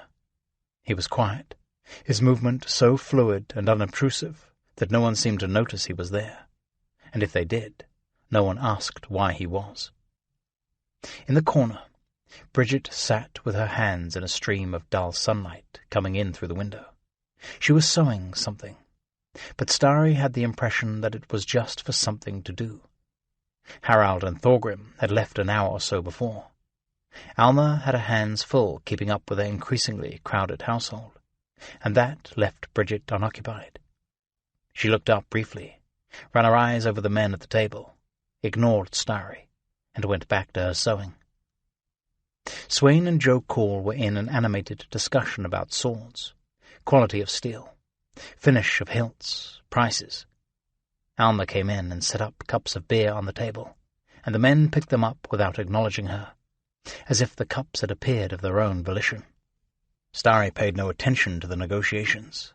Jokul's work was in great demand, and in the short time he had been there, Starry had heard this scene played out a dozen times. In truth, Starry was more interested in what Svein was about, which at first glance would seem to be nothing. He did not speak, and he took one sip of beer for every 3 the others did. His eyes were all around the room. They lit on Bridget and stayed there for a long while. This was not unusual. Starry had noticed that few men could keep their eyes off the girl. But Svein's face did not wear the same look of desire that he had seen in others. Jokul in particular looked at her with something like ravenous hunger. Harald's look was different, more affection than desire. Only Thorgrim seemed to look on her with indifference.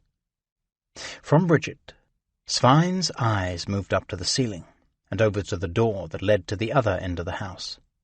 He shifted slightly and cocked his head, just a bit, so he could take in the hearth and the wooden chests pushed up against the wall. Curious fellow, Starry thought. Then they heard the sound of feet along the path, and the door opened and Harald stepped in. He looked briefly around, seemed to see no one until he saw Bridget. He said something to her in the Irish language that Starry did not understand. Bridget put down her sewing and stood. She looked concerned, even a little frightened. Harald was agitated, and Starry could see on the left side of his face the unmistakable mark of a solid punch landed. Did Thorgrim strike him? Starry wondered. That did not seem possible. Thorgrim loved the boy, more than his own life, far more. Starry could not imagine what could provoke him to hit Harald so hard as to leave a mark such as that. He watched Svein, as Svein's eyes followed Bridget and Harald out the door. "You seem to have quite a few living in your house," Swain observed with a laugh. "House?" Jokul replied. "It's a damned inn, I tell you, not a house. With that Irish wife of mine letting every damn stray cat here. They pay me half as much as they eat. I'll be begging bread in the streets in a week at this rate." "Well, you've driven a hard enough bargain with me. That should keep a roof over your head for a while anyway." Swain stood and extended a hand. Jokul took it and shook, but Starry could see his thoughts had already moved on to other considerations, as had those of Starry Deathless.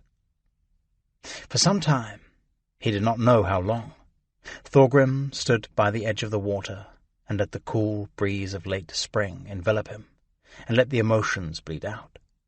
Could he return to Vik without his son? Harald was not a boy. He was right about that. At Harald's age, Thorgrim certainly did not have his father by his side, worrying about his every move. And if Harald was being a fool, surely it was Harald's place to discover that, not Thorgrim's place to point it out. We want the young to learn from our mistakes, Thorgrim thought, and wondered if ever in the history of all humanity such a thing had ever happened. It was well dark when he turned at last and headed back up the hill, back toward Jokul's house, though he had no intention of going there, at least not at that hour, not while others were still awake. From the plank road he could see candles burning inside, and occasionally the bulk of Jokul eclipsed the light as he moved past the window. "Night Wolf," a voice said, "you are prowling the roads tonight." Starry Deathless stepped out of the dark. He had been just feet away, but Thorgrim had not seen him, and that was unusual, because men generally could not approach Thorgrim undetected. Starry's voice, unexpected, might have been startling, but it blended with the evening, and was no more jarring than a breeze rustling through treetops. "Starry, you are restless too?" "I am." Starry stopped at Thorgrim's side, and the two men turned and continued on up the road. No thought as to where they were going, no discussion. They just walked. "We have to leave, Duvlin," Starry said at last. "Yes," Thorgrim said. "There are things happening here. Bad things." "Yes." They walked on. The mead hall was loud, and light leaked from around the doors and shuttered windows, but they had no interest in that place, and continued past. "My only thought was to get home. I thought it was what Harold wanted too," Thorgrim said. "But now there is this girl." "Yes. She makes him a fool." "Youth makes us all fools," Starry said. "Age only makes it worse." Despite himself, Thorgrim smiled in the dark. "When he was a prisoner, Harald apparently laid with her. Now she tells him that she carries his child. She says she is the rightful heir to the throne of Terra, which is some Irish kingdom not far from here. She has Harald convinced they will rule it together, if he can raise an army to take this Terra from those who rule it now. So Harald has gone to Arnbjorn." They stopped and looked out over the distant sea. The moon was rising and casting a long, textured band of gold light over the water. "That's quite a story," Starry said at last. "Like a nursemaid might tell a child to get it to sleep. Could it be true?" "I don't know. I suppose it could." "If Tara is the seat of a kingdom, it sounds like it might be some hard fighting to take it. Good plunder, I would think. I'm not disappointed at the thought of that," Starry said. "I didn't reckon you would be," Thorgrim said. "That's why I didn't ask your opinion as to what to do. You would fight all the host of Asgard, armed with a threshing flail, if given the choice." "You would allow me a flail? That would hardly make it fair for the host of Asgard." They stood a few moments more, looking out over the water toward the horizon, black and unseen. "You'll do the right thing, Night Wolf," Starry said at last. "You'll make the right choice, as long as you don't think about it too much." It was quite late by the time they returned to Jokul's house. The windows were shuttered, and no light appeared around the edges. With all that had taken place that evening, Thorgrim would have expected the black mood to be on him, wolf dreams in the offing. But Starry seemed to have an odd, calming effect. He felt steady and even, a ship floating in a calm, flat sea. Starry settled himself on the workbench, and Thorgrim bid him good night, then followed the split log path around to the door. It occurred to him they might have already barred the door from the inside, which would require him to knock and wake someone, but when he tried it, it opened without hesitation. He eased it open as quietly as he could, stepped in, and closed it behind him. He took a few steps into the common room. It was dark, with just a handful of coals burning in the hearth, but his eyes were used to the dark, and he could see well enough. Against the far wall, he could discern Harald's bulky frame under a heap of furs. Thorgrim felt a great relief to know the boy had come back, that he had not driven his son away. He felt hopeful, like things might indeed work out. He had not felt that way for a long time. Harald was not alone. Looking at the pile of bedding, Thorgrim realized there were two under the furs, and the second, he had to imagine, was Bridget. In the quiet, he could hear their breathing, sometimes in sync, sometimes separate, but soft and rhythmic.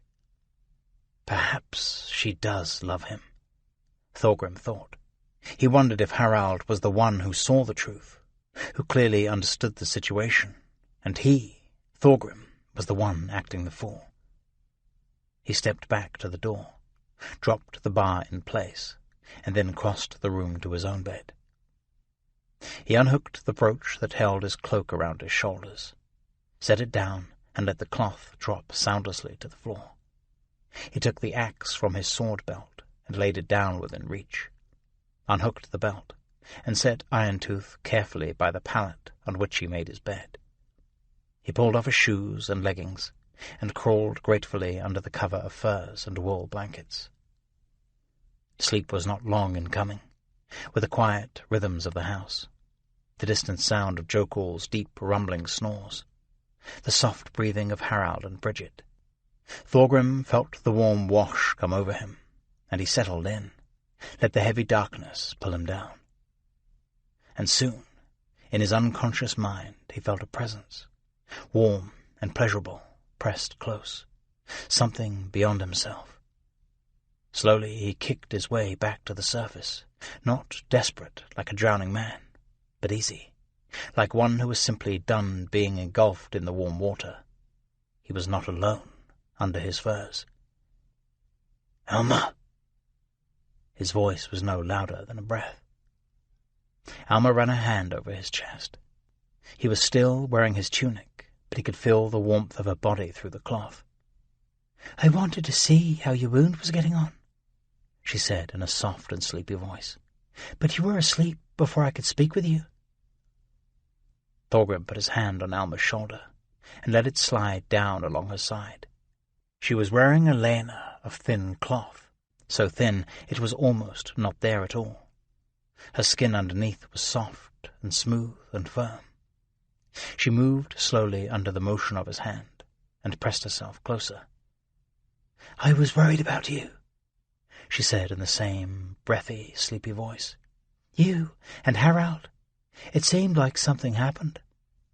"Something happened," Thorgrim confirmed. "Did Harald seem much upset when he returned?" Thorgrim could feel Alma shrug. "He seemed all right. He's young. Their wounds heal quickly.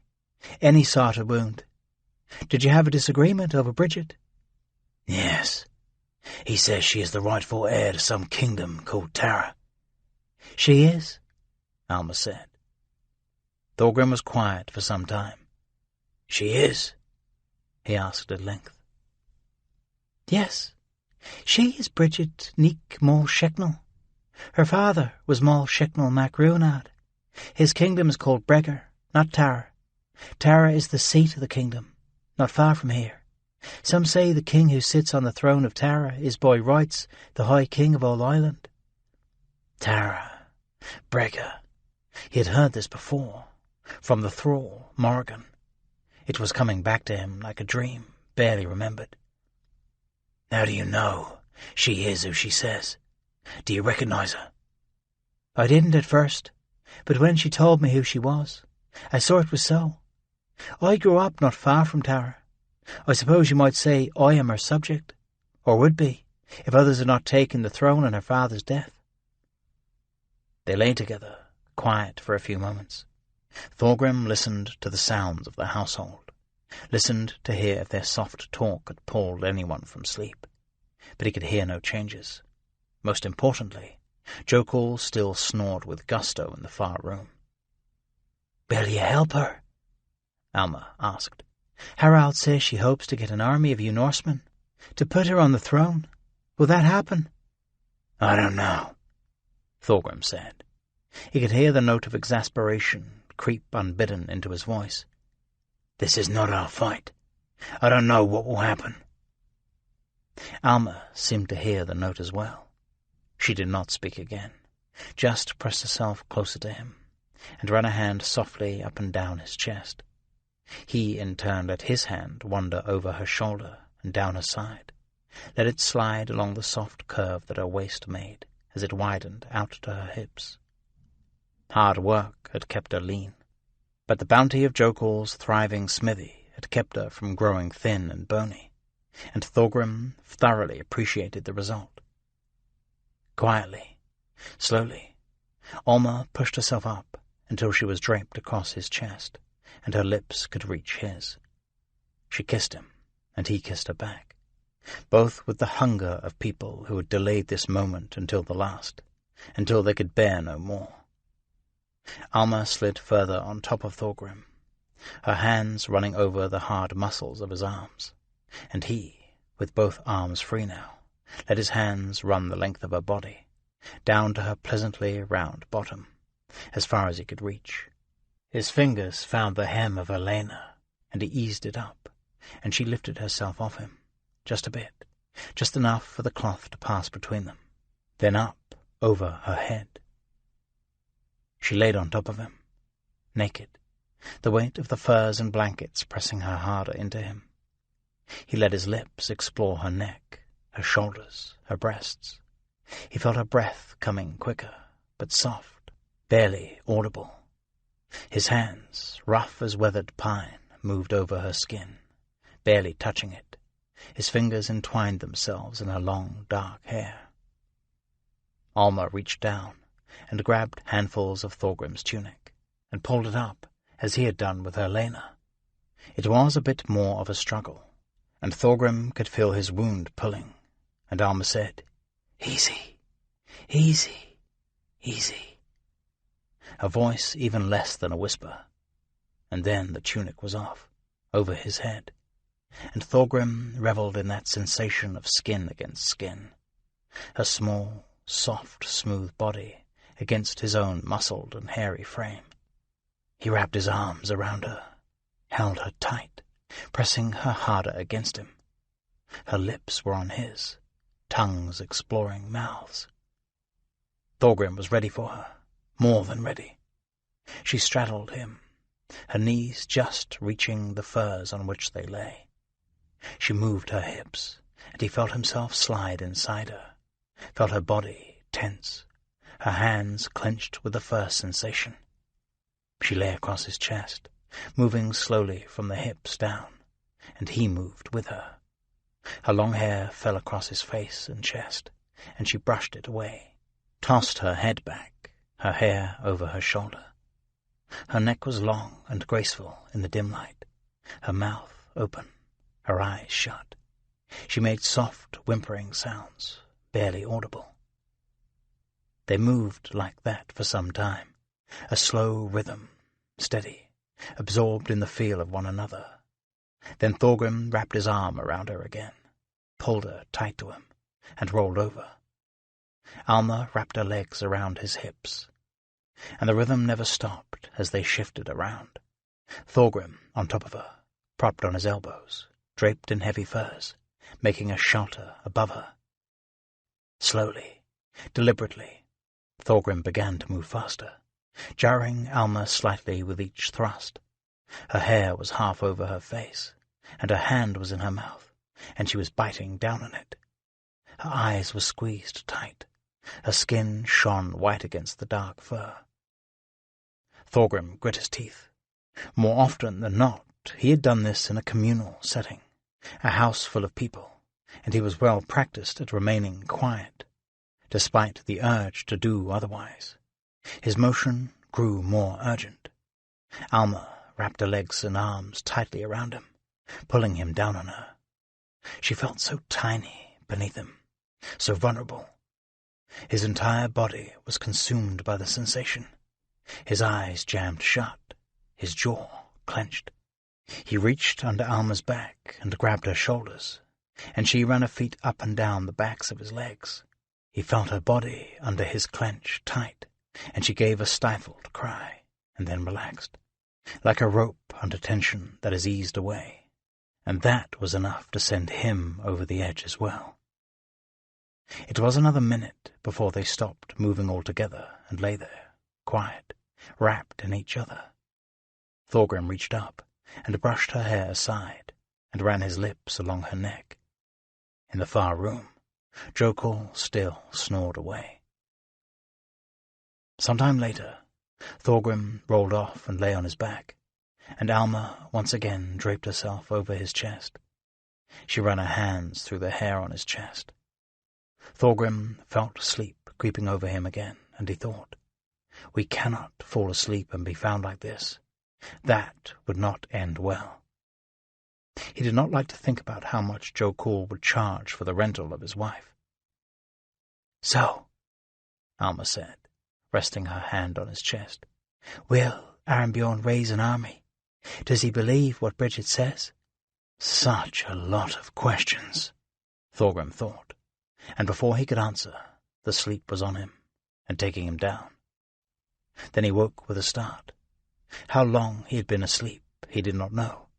Long enough to dream, long enough to hear all those questions again, and to wake with a horrid realization. Alma was still there, pressed against him. Such a lot of questions. At Cloyne, they had known the Norsemen were coming, and not just Cloyne. Everywhere, the Irish seemed one step ahead. Towns alerted to their coming. The Northmen's plans laid out like runes carved in stone. So who is the damnable fool now? But before Thorgrim could gather his thoughts enough to even consider the situation, he realized what had roused him from sleep. Someone was coming. Their approach was not loud, but neither was it stealthy, which meant they were coming with force enough that they were not overly worried about surprise. And such an approach, at such an hour, told Thorgrim with absolute certainty that they came to kill. Chapter 24. Let polished hilt wands clash, strike shields with brands, test our swords shine on shields, redden them with blood. Egil Saga. Thorgrim pushed the heavy furs off him and rolled to his feet. He could see light around the edge of the door. Whoever was on the outside held a torch, and he wondered if they meant to set the house on fire with them in it. But he could hear someone rattling the door, testing it, finding it barred. He reached for Irontooth, realized he was naked. He stood for a second, a fraction of a second, caught between sleep, surprise, and indecision. Then he snatched up his cloak, wrapped it around his waist and tied it off. A foot crashed against the door, and Thorgrim saw it give a bit, the bar bending, but the bracket that held it, forged by Jokul, did not budge. Thorgrim snatched Irontooth by the grip and swung it sideways, flipping the sheath and belt off, and then heard them hit the wall in the dark. Again a foot crashed against the door, and Thorgrim heard the splintering sound of the bar giving way. He bent over, felt for the battle-axe he had laid on the floor, grabbed it up. "Harald! To arms! To arms!" he shouted, and looked over at the pile under which his son rested. An arm emerged, a face just visible in the dim light. "To arms, son! We have guests tonight!" Thorgrim shouted again. That was all he needed to say. At times it was nearly impossible to get Harald out of bed, but the call to arms always made him jump, and generally faster than anyone. He pushed the furs aside and leapt out of bed, and Thorgrim was happy to note that he was clothed. In a flash, Harald too had sword and axe in hand, because Vikings did not go to sleep without weapons at the ready. "Who are they, father?" Harald asked. There was concern in his voice, and surprise, and confusion, but not a trace of fear. "I don't know," Thorgrim said. With a guilty flush, he recalled that on first hearing the commotion, he had thought it was Joe Cool coming for him, but he realized now that the smith would not be kicking in his own door. "They seem pretty determined, whoever they are," Harald said. Another kick. The door splintered even further. Then, with a roar, Joe Cool appeared from the other side of the house. He was dressed in a lane and held a sword in each hand. "What in the name of all the gods is going on here?" he bellowed. Thorgrim glanced down at his bed. Alma had withdrawn under the furs. He could see a bit of movement, and he guessed she was pulling her clothes on. Another kick, and the door came open. 10 inches, no more. Not enough for a man to get through, but the light from the torch spilled in through the crack. "Oh, you sorry sons of whores!" Jokul shouted, and thrust his sword through the opening between the door and its frame. Thorgrim heard the sound of steel on steel, as someone outside deflected the thrust. Another kick landed on the door, and this time the bar gave way, and the door flew open. The shape of a man filled the doorframe, but the torch was behind him, and Thorgrim could see little beyond his silhouette. What he could see was not promising. He was big, and wore an iron helmet in the Norse fashion, high-peaked, and a mail shirt. He held a sword in his right hand, a shield in his left. Behind him, the torch-bearer was more visible in the light of the flame. He was big as well, also helmeted and mailed, his long hair done up in 2 long braids that hung down in front of his shirt. There were more men crowded behind. Thorgrim could not see how many, more than he could see through the single door. The first man was through the door, and Jokul, bear-like and furious, flailed at him with his swords, the kind of attack that owed more to rage than skill. The man easily turned the blades aside with his shield, stepped in, and slashed with his sword at the smith's prominent stomach. Jokul, in turn, leapt back and bellowed as the stranger's sword cut a rent in his lena and left a fine, shallow laceration across his flesh. Half an inch closer, and the stranger would have opened Jokul up and spilled his entrails on the floor. Thorgrim howled, a primal wolf scream, a reflex sound, and fell on the man who had kicked in the door. He came in with axe raised, swung it hard for the man's head. The man raised his shield, an easy defense, but that was what Thorgrim intended for him to do. Thorgrim drove the axe hard into the shield, the sharp edge digging deep into the wood, giving Thorgrim the handle by which he could jerk the shield aside. With a grunt of effort, Thorgrim twisted the handle of the axe, twisting the shield and the arm that held it, jamming the man's hand in the grip so he could not let go. In the light of the torch, now just feet away, he could see the look of surprise on the man's face, the realization that his arm was about to shatter. The man shouted in pain and outrage, threw all his strength into twisting his arm back, and Thorgrim drove Iron-Tooth's point straight into his throat, half an inch above the collar of the mail shirt. The man spit blood, and his eyes rolled back, and he went straight down on his knees, as if pleading for quarter. The man behind him, the one with the torch, stumbled against the unexpected obstacle. Thorgrim pulled Iron-Tooth free, and tried to get the torch-bearer on the upswing, but the man was too fast, stepping back and swinging the blazing torch end at Thorgrim's face, forcing Thorgrim to step back as well. Now Harald was there, trying to get the torchman while he was busy with Thorgrim, but the man was no novice. He parried Harald's blade and stepped sideways, further into the house, making way for more of the men outside to enter. The flame from his torch, dancing and guttering, cast a weird light around the room, glinting off more steel as the attackers made a rush for the door. 2 more, the one in front coming low, crouched down, the one behind with axe drawn back over his head. Thorgrim saw how it would play out. A kick to the side of the first man's head, make him stumble, trip up the second one. The best chance to stop them was in the bottleneck of the door. He lifted his foot for a well-placed heel to the side of the man's head, when Jokul came charging up again, sword flailing. He slammed hard into Thorgrim, and Thorgrim, in that instance balanced on one foot, was flung against the wall with an impact that made his whole body shudder, and made him grunt in pain. Jokul swung the swords in two broad arcs, and made solid contact with the second man. Thorgrim could hear the blade clang on the man's helmet, saw the man stagger sideways. But Jokul's second blade passed over the man who had come in low, and now he straightened, sword leading. "Jokul!" Thorgrim shouted. He swiped at the man, but missed. The sword caught Jokul in the side and dug deep, but the smith seemed more enraged than hurt. He roared, stepped back, knocked the sword from his flesh with one swipe of the blade in his right hand. He brought the sword in his left hand down on the man's head with all the force that 30 years of swinging a hammer could deliver. Thorgrim saw the blade cleave the man's helmet in two and keep on going, until his head was all but parted down the middle. I had no notion a sword could do that, Thorgrim thought, as he pushed himself off the wall. Maybe Jokul really is as good a smith as he thinks he is.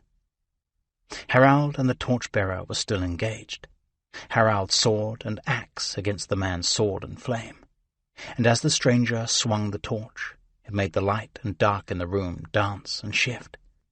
Two more were through the door by the time Thorgrim could get past Jokul and the man whose skull he split. The torch swung toward the door, and Thorgrim caught a glimpse of long, stringy hair, a beard, little rat eyes, and a battle-axe swinging at his head. A clumsy blow. Thorgrim caught it with his own axe, turned the weapon aside.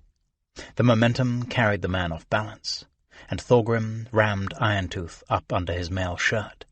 He felt the point dig deep enough to kill with certainty, if not instantly, but that was good enough.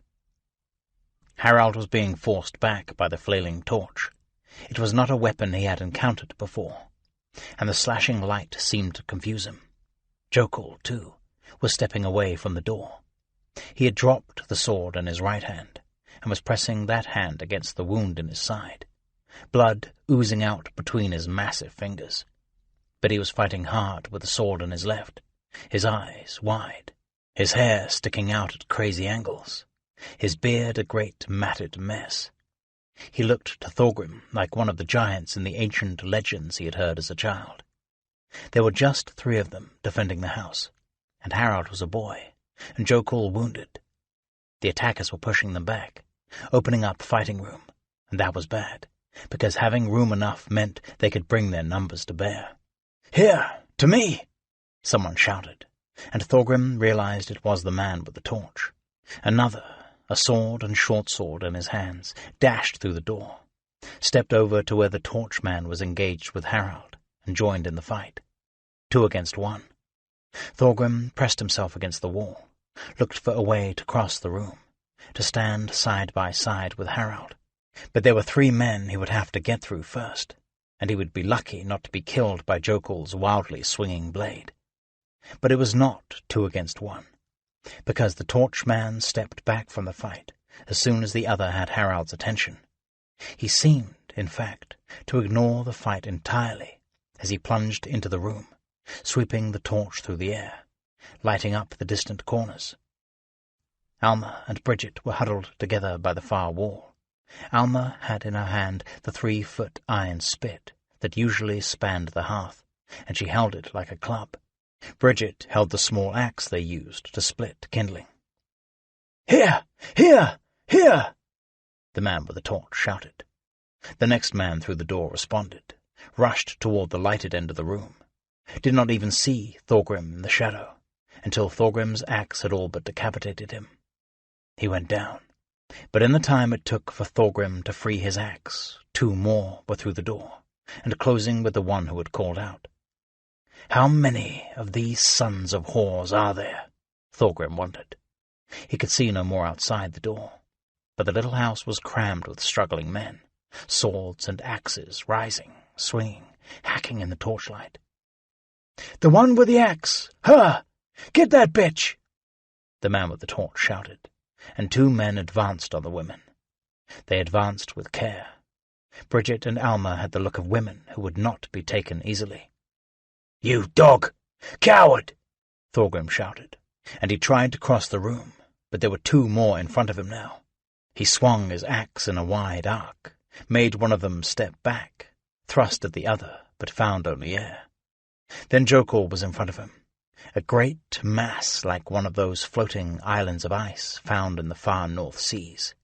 He was roaring and hacking, his wound forgotten, holding his sword with 2 hands as he flailed at his attackers.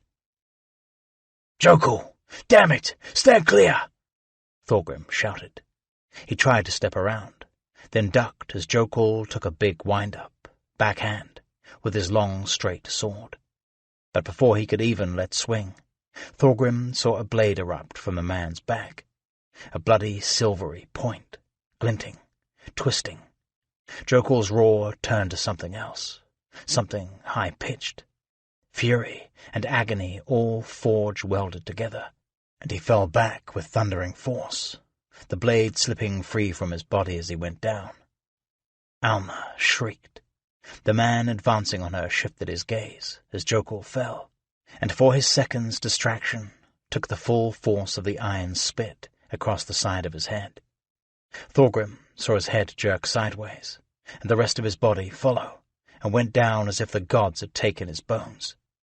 In the same instant, Bridget made a great sweeping stroke with the axe at the man who held the torch, but he stepped back, and the blade missed his head by inches. Jokul was down, dying or dead. Thorgrim pressed against the wall, a man on his right, one on his left. In the jerky light he could see Harald across the room. He, too, had his back to a wall. It restricted his movements, but kept anyone from circling behind, so it was a good thing. But they could not keep this up forever. They could not keep this up much longer. To his right, the man swung an axe, and Thorgrim met it mid-swing with his own axe. The handles hit wood on wood, and the attacker jerked back, caught Thorgrim's axe head in his own, and pulled the weapon clean from his hand. It was a good move. And Thorgrim tried to counter with a thrust from Irontooth, but the man dodged it, and his partner lunged with his own blade. Thorgrim twisted. The sword caught his flesh, ripped on through, and Thorgrim felt the burning pain bite into him. He swung Irontooth, a clumsy blow, caught the man with the flat of the blade, and knocked him sideways. The blade jerked free of Thorgrim's flesh as the man stumbled, sending a wave of agony over him. Blood spilled. Thorgrim knew what that meant. He would weaken. His grip would get slick with his own gore. His feet unsteady. It was the beginning of the final act. Then, from somewhere beyond the walls, but close, a shriek rose, a death wail, a terrifying sound, but familiar to Thorgrim's ear.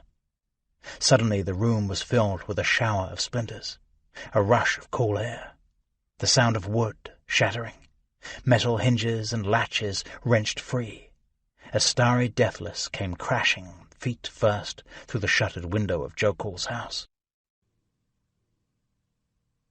This is the end of the CD.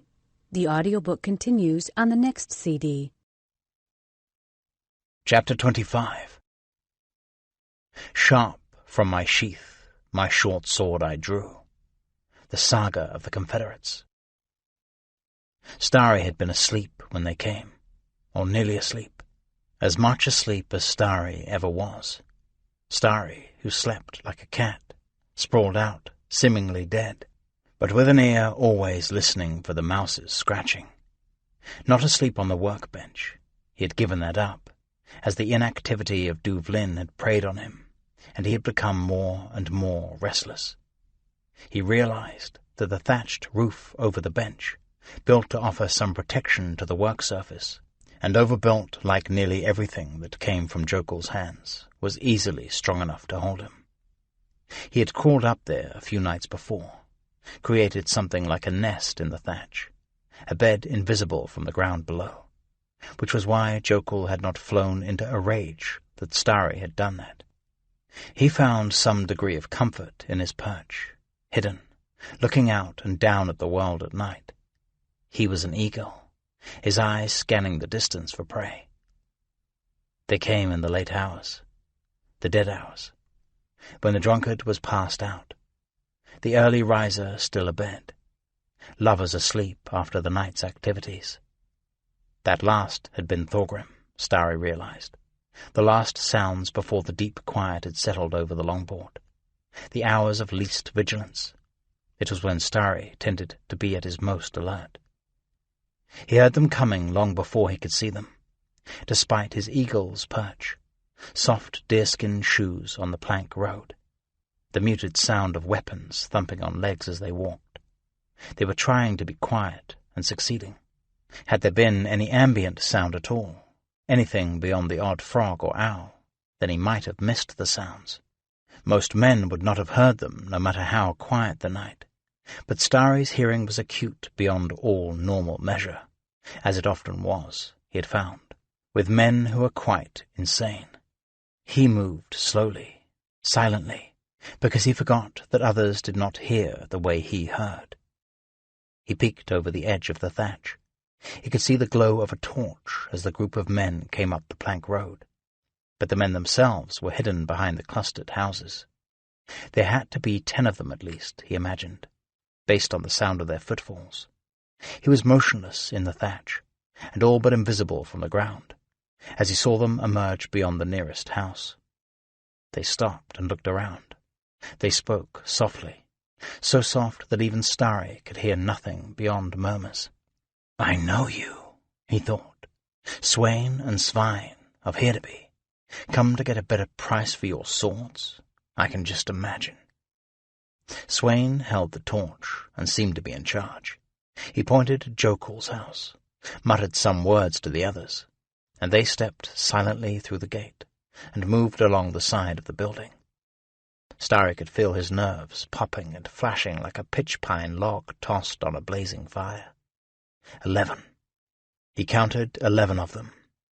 Inside the house were Thorgrim and Harald, Jokul too, who had the size, but Starry did not know if he could fight. And there was himself, almost 3-to-1 odds. Starry did not much like those numbers. If Swain had brought a few more with him, it would have been better, a better fight, but they had who they had. The Danes were being less stealthy as they moved along the path, as if their merely arriving at the house was enough to ensure victory. They approached in a line, Svein leading, Swain behind him with the torch. Starry reached down and grabbed up his battle-axe and short-sword. Swain and Svein were lost from view around the edge of the house, but he heard one of them trying the latch of the door. That will wake them up, Starry thought, even as carnally sated as he knew both Harald and Thorgrim to be. He figured they would not sleep through that. He crept up to the edge of his nest in the roof. So many of them, their backs turned toward him. What a surprise he would make, flinging himself on them like a bird of prey. He felt giddy with anticipation. And then he stopped. He remembered. Thorgrim Nightwolf. Starry had decided that he had to try and be more like the Nightwolf. He had to think. Where Starry Deathless would charge in, weapons moving, Thorgrim would have already thought 5 moves ahead, would have anticipated outcomes, made plans. Even if Thorgrim did not do that on a conscious level, even if he did not even understand that he did it, Starry did. Starry had already learned from Thorgrim that real fighting was done with the head, not with the arms, and he vowed to do the same. So what do I do? Starry thought, and just as the words formed in his head, Svein's foot slammed against the door to Jokul's house. Starry could hear the wooden bar groan, the metal squeal, a shout of surprise from within. What do I do? The words seemed to be screaming in Starry's brain. Every muscle and sinew in him shouted for him to leap from the roof and have at it. The last 2 men in line would have been dead before they knew he was there. The next 2 might live a few seconds more. It had all been so simple before he had vowed to think things through. Another kick at the door. More rending wood. He heard Jokul bellow, heard steel hit steel. All right, all right, all right. They were outnumbered, and the Danes might have more men coming. All right, we need more men, he admitted to himself, a grudging admission. Starry looked around. There were no more men. He knew enough of Duvlin by then to know that the mere sound of a household in a death struggle would not bring the neighbours running.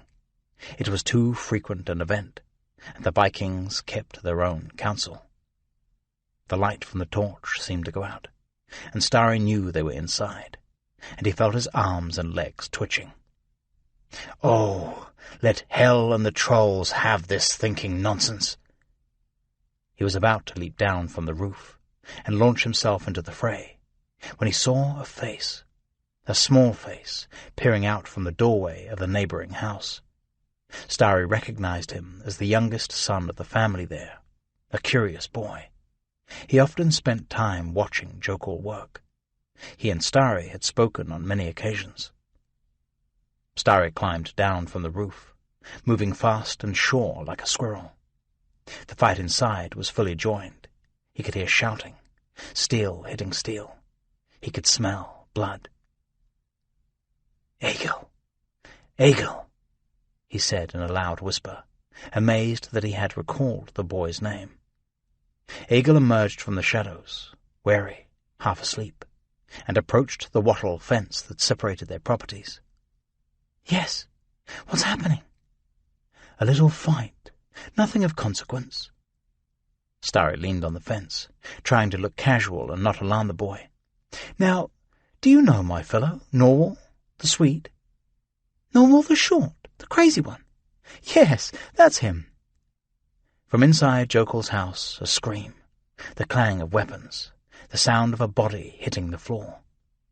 Starry turned back to Egil. Wariness had turned to fright.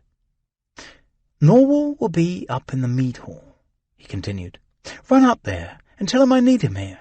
Him and the others, quick as ever they can be." Egil looked confused, a bit bewildered. He glanced at Jokul's house again, the growing sound of the fight, then back into his own house, where all remained quiet. "Your parents would want you to help, I'm sure," Starry said. "See here." He slipped a gold armband off his arm. It was a simple design, a snake swallowing its own tail. He handed it to Egil. "Show this to Norwal, and he knows it's really me who has sent for him. Then the band shall be yours." Egil's eyes went wide. It was an absurd price to pay for so simple an errand, but Starry cared little for such things as gold and silver. Egil snatched the armband from his fingers, nodded his understanding, and bolted like a rabbit into the dark. Starry straightened, proud of his clever manoeuvres. "I can be a thinking sort as well," he thought. From inside the smith's house he heard a roar he took to be Jokul, then Thorgrim's voice, muffled but distinct, shouting, "Jokul, damn it, stand clear!" And Jokul's roar turned to death rage, and Starry knew it was time to act. He thought of the door, but it seemed an impossible distance away, and besides, surprise was one of those tools that thinking types used. He had learned that from Thorgrim. And that was enough of thinking. In front of him, 15 feet away, he could see the dark, square shape of the shuttered window. He knew the shutters, knew the latches well enough to judge their strength, and he was sure they were not strong enough to hold him back. The berserker scream built in his throat, undulated in the air, built in proportion to the building speed with which he ran at the near wall. Battle-axe in his left hand, short sword in his right. His scream was at full volume, as he launched himself off with his right leg and hit the shutters square with both feet. He felt just a hint of resistance before they blew out under the impact, and his momentum carried him straight through the opening and into the room beyond. He might have landed on his feet, a neat trick, but he came down on what he guessed was a body, dead or knocked cold, and it threw his balance off. Instead of trying to remain upright, he let his momentum carry him forward, tumbled head first, rolled on his shoulder, and came up standing, crouched and ready to fight. The room was like a painting. Everyone there froze in surprise at his sudden appearance. But Starry was not surprised, and he slashed at the nearest man with his short sword, and that man screamed and dropped, and the spell was shattered. Harald was against the wall, and Starry saw him push himself off and slam his bulky frame into the man in front of him, knocking him off balance and taking an awkward swing.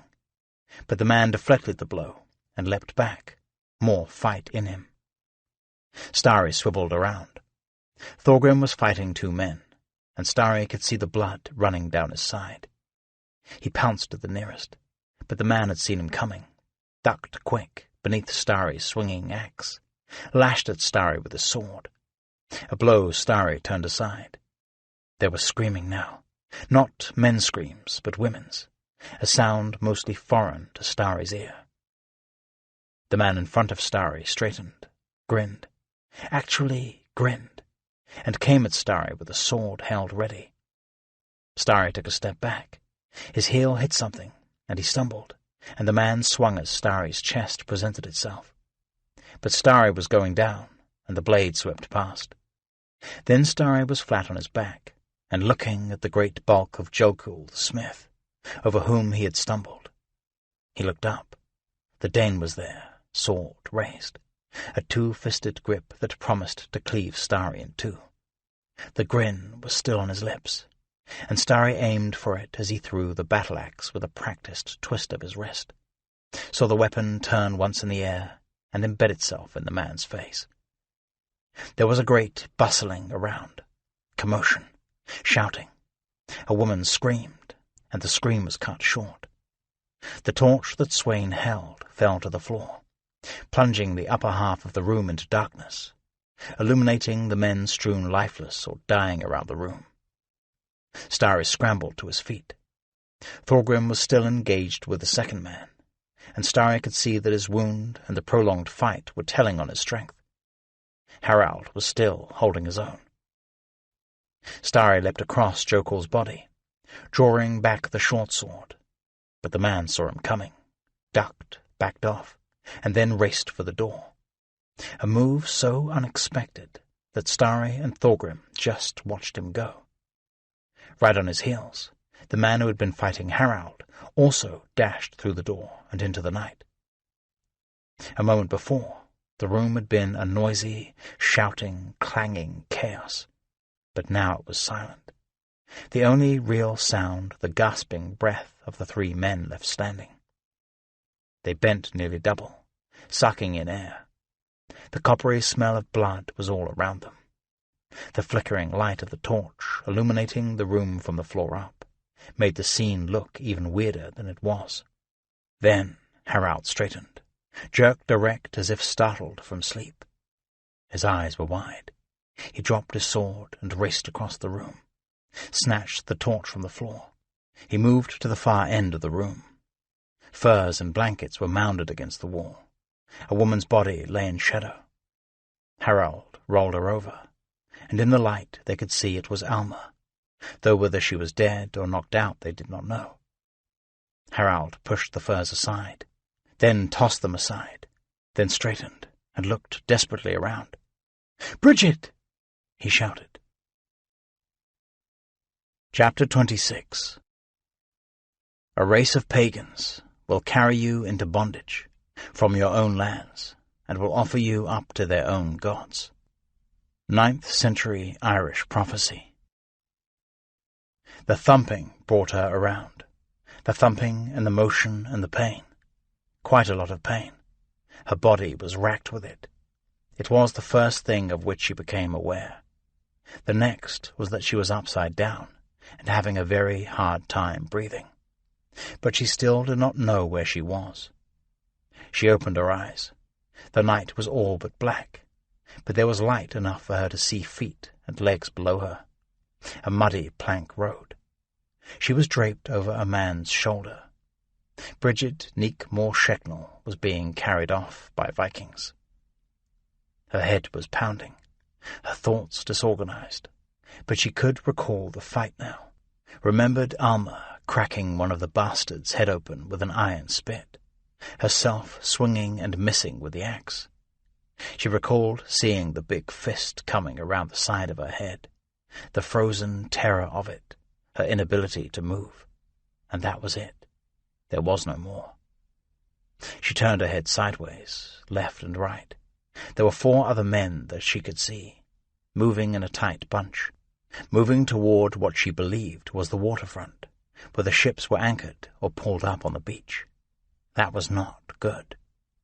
No boats, she thought vaguely. Can't let them get me on a boat. Once they took her beyond the horizon, there was no telling what fate might befall her. She would never be heard from again. That was the thing about boats.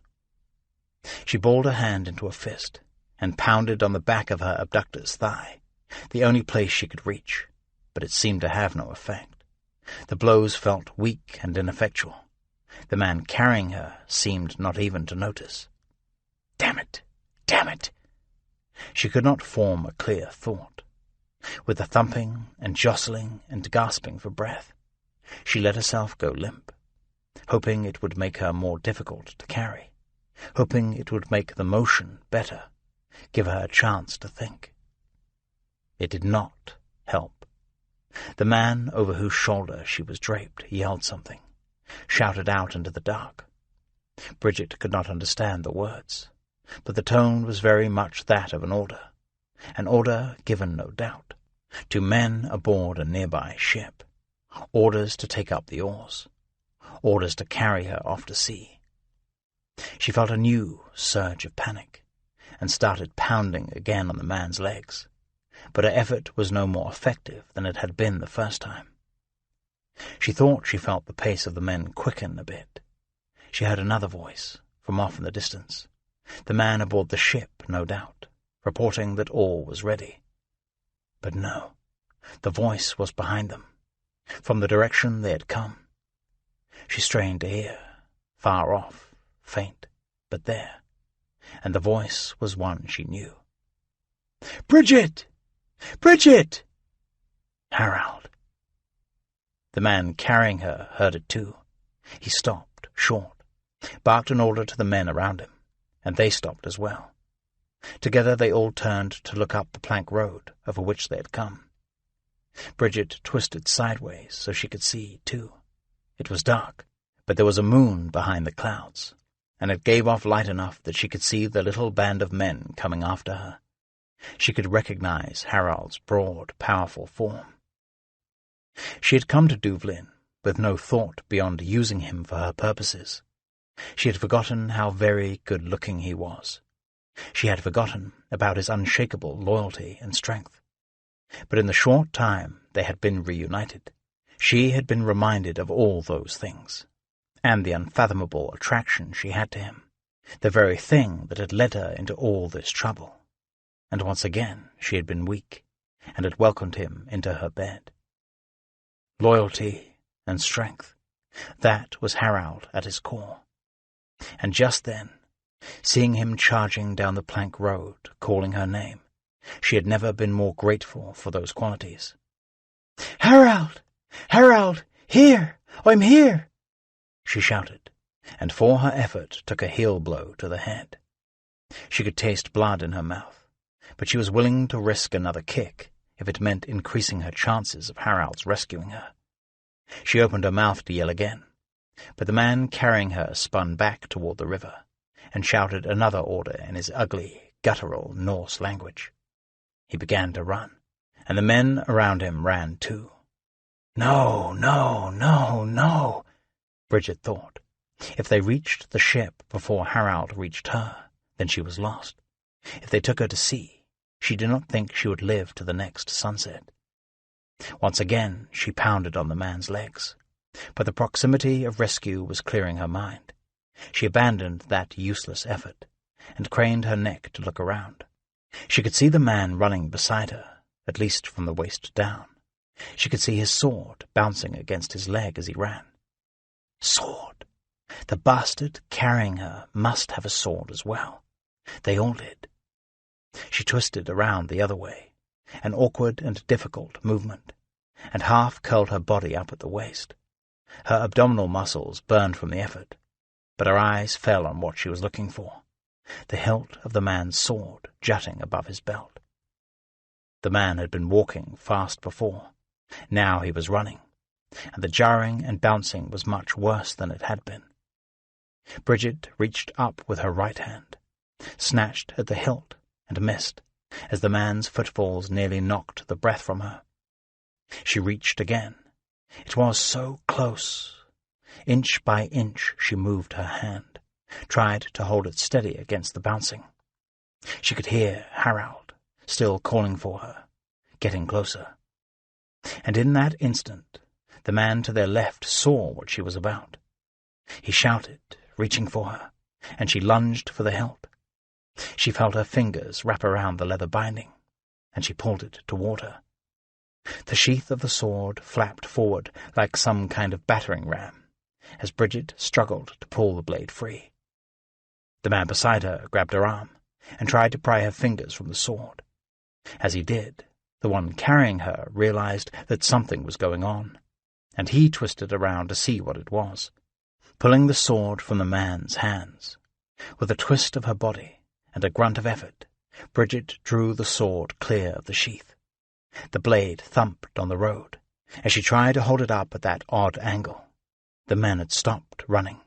They were shouting in their foreign tongue. Bridget, still draped over her abductor's shoulder, could see only the plank road as it swept by, and the feet of the man who was carrying her. He was twisting side to side, trying to see what she was doing. Another set of feet appeared, hands reaching for her, and she slashed awkwardly at them. She tried to slash at the feet of the man carrying her, but the sword was too long, and the position too awkward, and she could do little more than bounce the blade off his leggings. Slashing was a failure, so she grabbed the hilt with both hands and drew it up, then stabbed down at his heels, as if she was trying to spear a fish. That worked. The point of the blade skipped off his calves and caught his shoe, and she rammed it home, feeling the metal lodge in flesh and bone. The man howled and turned again, and Bridget pulled the sword free and stuck the blade between his legs. She had a thought to swing it up at his crotch, but before she could even try, his legs became tangled with the weapon, and he staggered.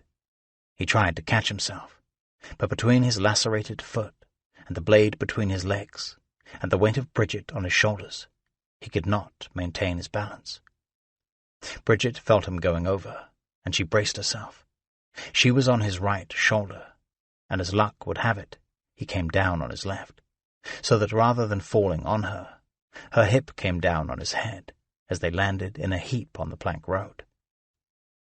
Bridget could feel the edge of the man's helmet dig into her side as they hit the ground. The man grunted, and Bridget rolled off and, miraculously, kept hold of the sword as she scrambled to her feet. She had never had any real training with weapons, as would be expected, save for sparring with wooden swords as a child with her father and the other men at Tara. But she was no stranger to the feel and use of a blade. She held it with two hands to make up for her lack of strength, and backed away slowly from the others. She could see confusion in their eyes. The situation was changing fast, and the man who had been leading them was still sprawled out on the road, and barely moving. Then one drew his sword, and then the others did, 4 swords flashing out and held ready. The man to her left took a tentative step forward, sword leading. With a grunt of pain and exertion, Bridget swung her blade in an arc, connecting hard with his and knocking it aside. Then she turned and ran. She ran as hard as she could up the plank road. She could see Thorgrim and Harald and the crazy one whose name she could not recall running toward her, and she ran toward them. Behind her, she heard more shouting in Norse, and then the sound of running men coming toward her. She tried to run harder, but every muscle in her body seemed to be shouting in agony and protest. She felt a hand on her arm, a powerful grip. She tried to swing the sword at him, but she could not reach back with the blade. The fingers tightened in a crushing grip. She shouted, the one word that came to her lips, the only one that might bring any comfort and hope now. "Harald!" Running was not Harald Thorgrimsson's strength. He was powerfully built, but that also meant heavily built. And the things at which he excelled, such as fighting, or building things, or rowing, tended to augment his strength of arm, and not his speed of foot. He was breathing hard as he raced down the road. He had seen men who seemed to glide as they ran, but he was not one of them. Every footfall jarred his body as he careened down the hill. But he could see her now, and that drove him on. Every step he took brought him closer to her. Every step brought the swine who had taken her that much closer to being within the arc of his swinging sword.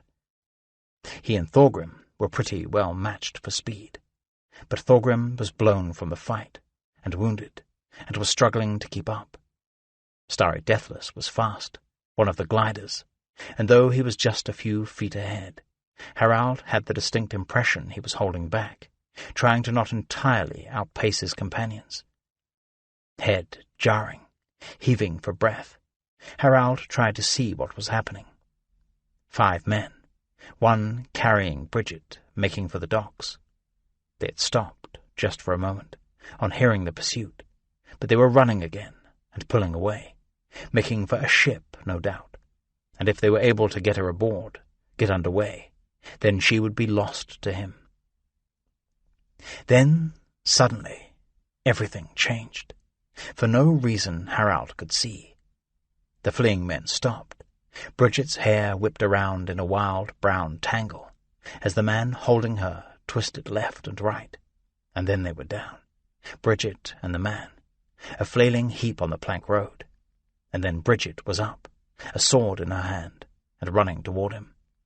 "Harald!" The desperation and fear in her voice was a knife to his guts. He was almost there, 50 feet, but now another of the men was grabbing her by the arm and pulling her back. "Starry!" Harald shouted as best he could, heaving for breath. "Stop them, I beg you!" Starry nodded and shot ahead, bounding down the road with deer-like strides, as Harald had thought he could, axe and short sword in his hand. He let go with his berserker scream as he closed the distance. Harald could see the men freeze in place, could see swords and shields and axes held ready.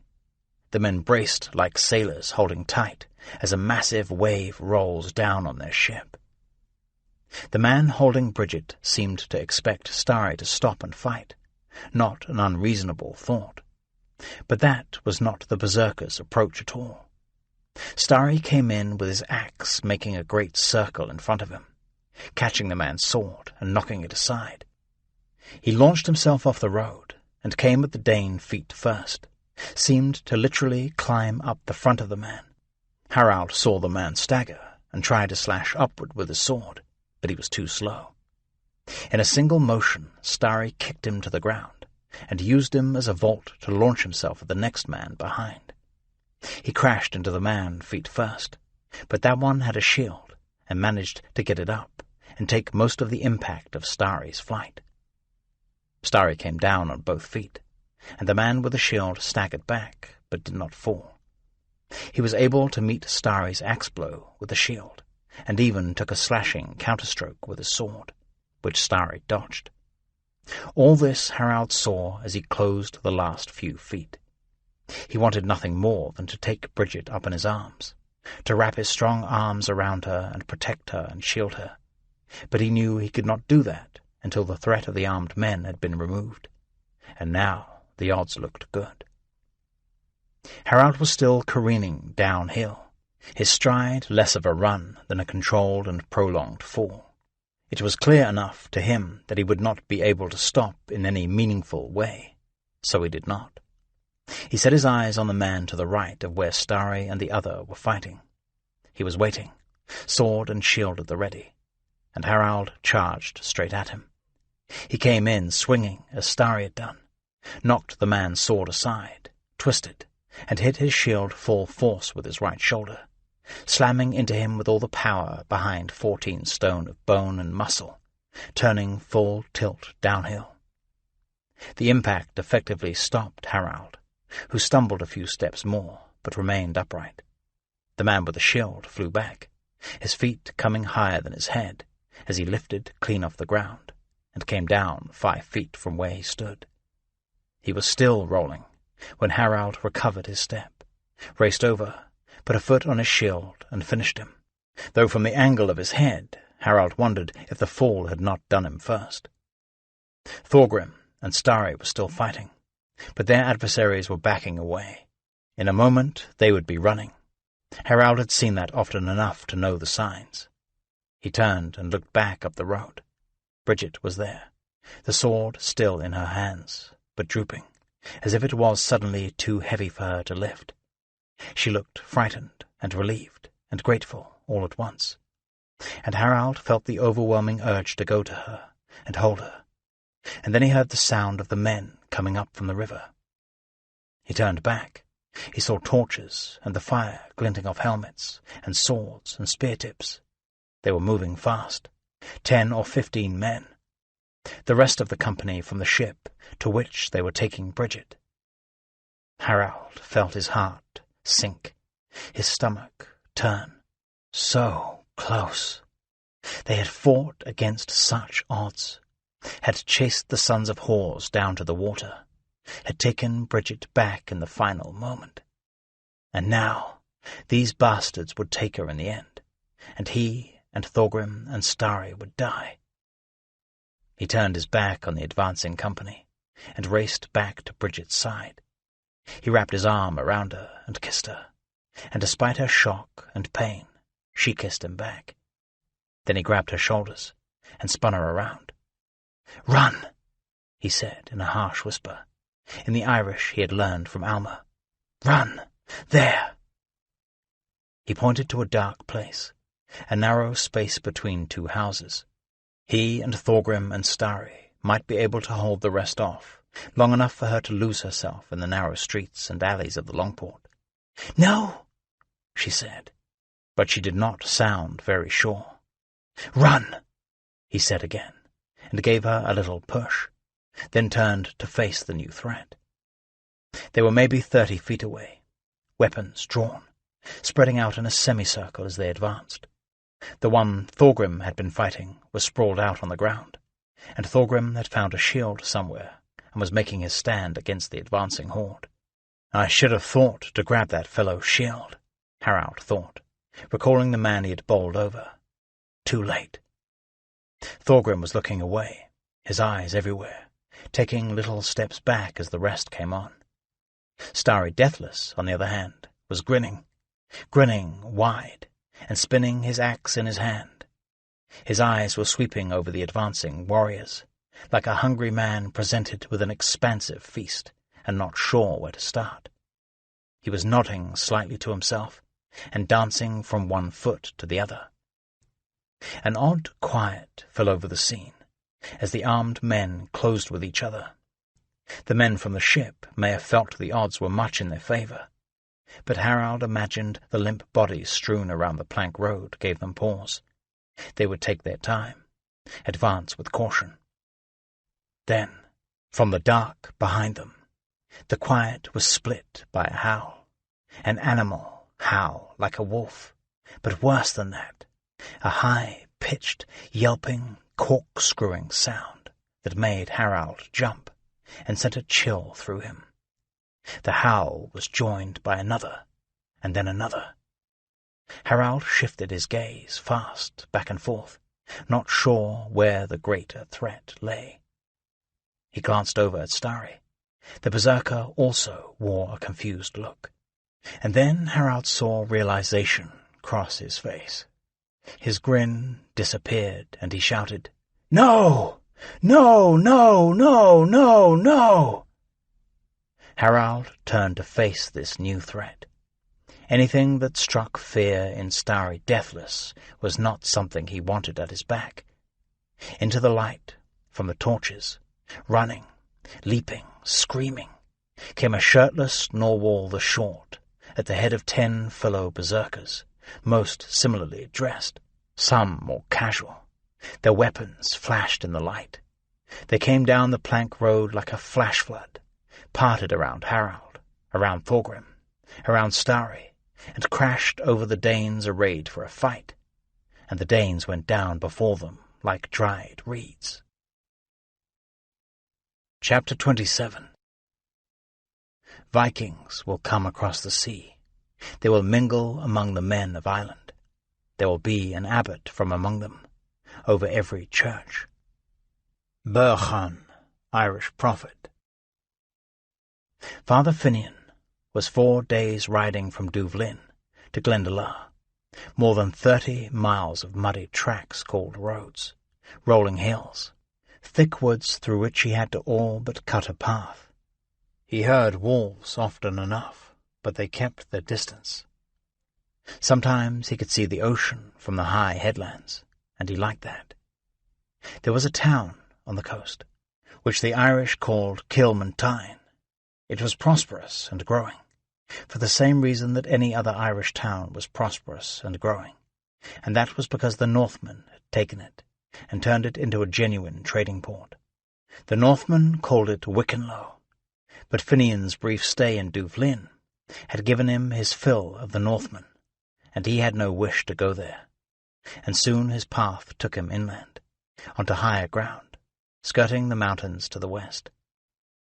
The horsey road had been borrowed from a wealthy farmer, whose land he had crossed a few miles south of Duvlin.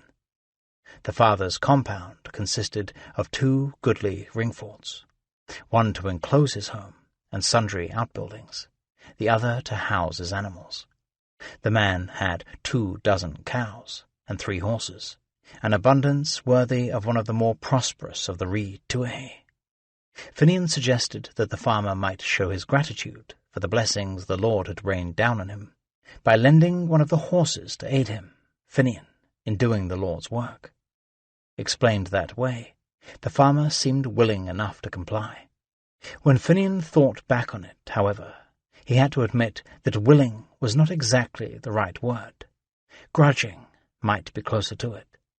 And despite Finian's celebrating Mass in his home, the man was equally grudging when it came to giving up the prodigious amount of meat, cheese, soft white bread, cakes, fresh vegetables, fruit and wine that he, Finian, told the farmer he would need for the trip, but give he did. Finian assured the farmer that he would return the horse on the way back, if he could, and with that he was off, meeting with driving rain that same day. His horse, the sorriest of the 3 in the farmer's stable, plodded unhappily through the mud, the burden it carried on its back growing ever heavier as Finian's robes were soaked through and through. It was some time after dark when the 2 of them, Finian and the horse, came upon a decrepit little hovel set back from the road, a man and his wife living there with 3 children of indeterminate gender. Finian knocked and was allowed in. He bowed and introduced himself. The 5 in the house looked at him wide-eyed, fearful and suspicious. They seemed to take it for a near certainty he would kill them all. Introductions over, Finian pulled out the sack containing the food the farmer had given him, and served the family what was beyond question the finest meal they had ever eaten in their hard-scrabble lives. Soon after, they all went to sleep, though Finian was quite certain one or another of them remained awake all night, keeping an eye on him. The next morning he celebrated Mass as the sun was coming up, consecrating some of the farmer's fine white bread as the host. He doubted that these people had received the Lord more than 6 times in their lives, and never with bread like that. The family was grateful, he could see that, and more comfortable with his presence. But still they never stopped looking at him, as if he was a druid of old, who might transubstantiate all of them into newts or some such creature. And so it went for the next few nights, with families who rarely saw a stranger, trying to make sense of this odd priest who rode up to their door, offering blessings, holy mass, and food that seemed too good to be of this world. In the end, he wondered how many tales he had spawned, to be passed down through the generations, intimate family legends of how St. Patrick himself had once appeared at the family's door. It was late on the 4th day, well after dark, when he urged his weary horse through the gate in the stone walls surrounding the monastery at Glendalough. He found the stable boy asleep in the straw, woke him and gave him half a loaf of bread and a large, shapeless lump of cheese. The boy's eyes went wide, and his tongue all but fell out of his mouth.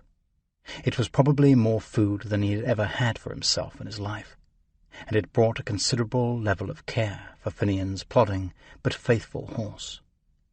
That done, Finian made his way into the monastery, and before removing his wet robes, spent half an hour in the chapel, giving thanks for the safe delivery there.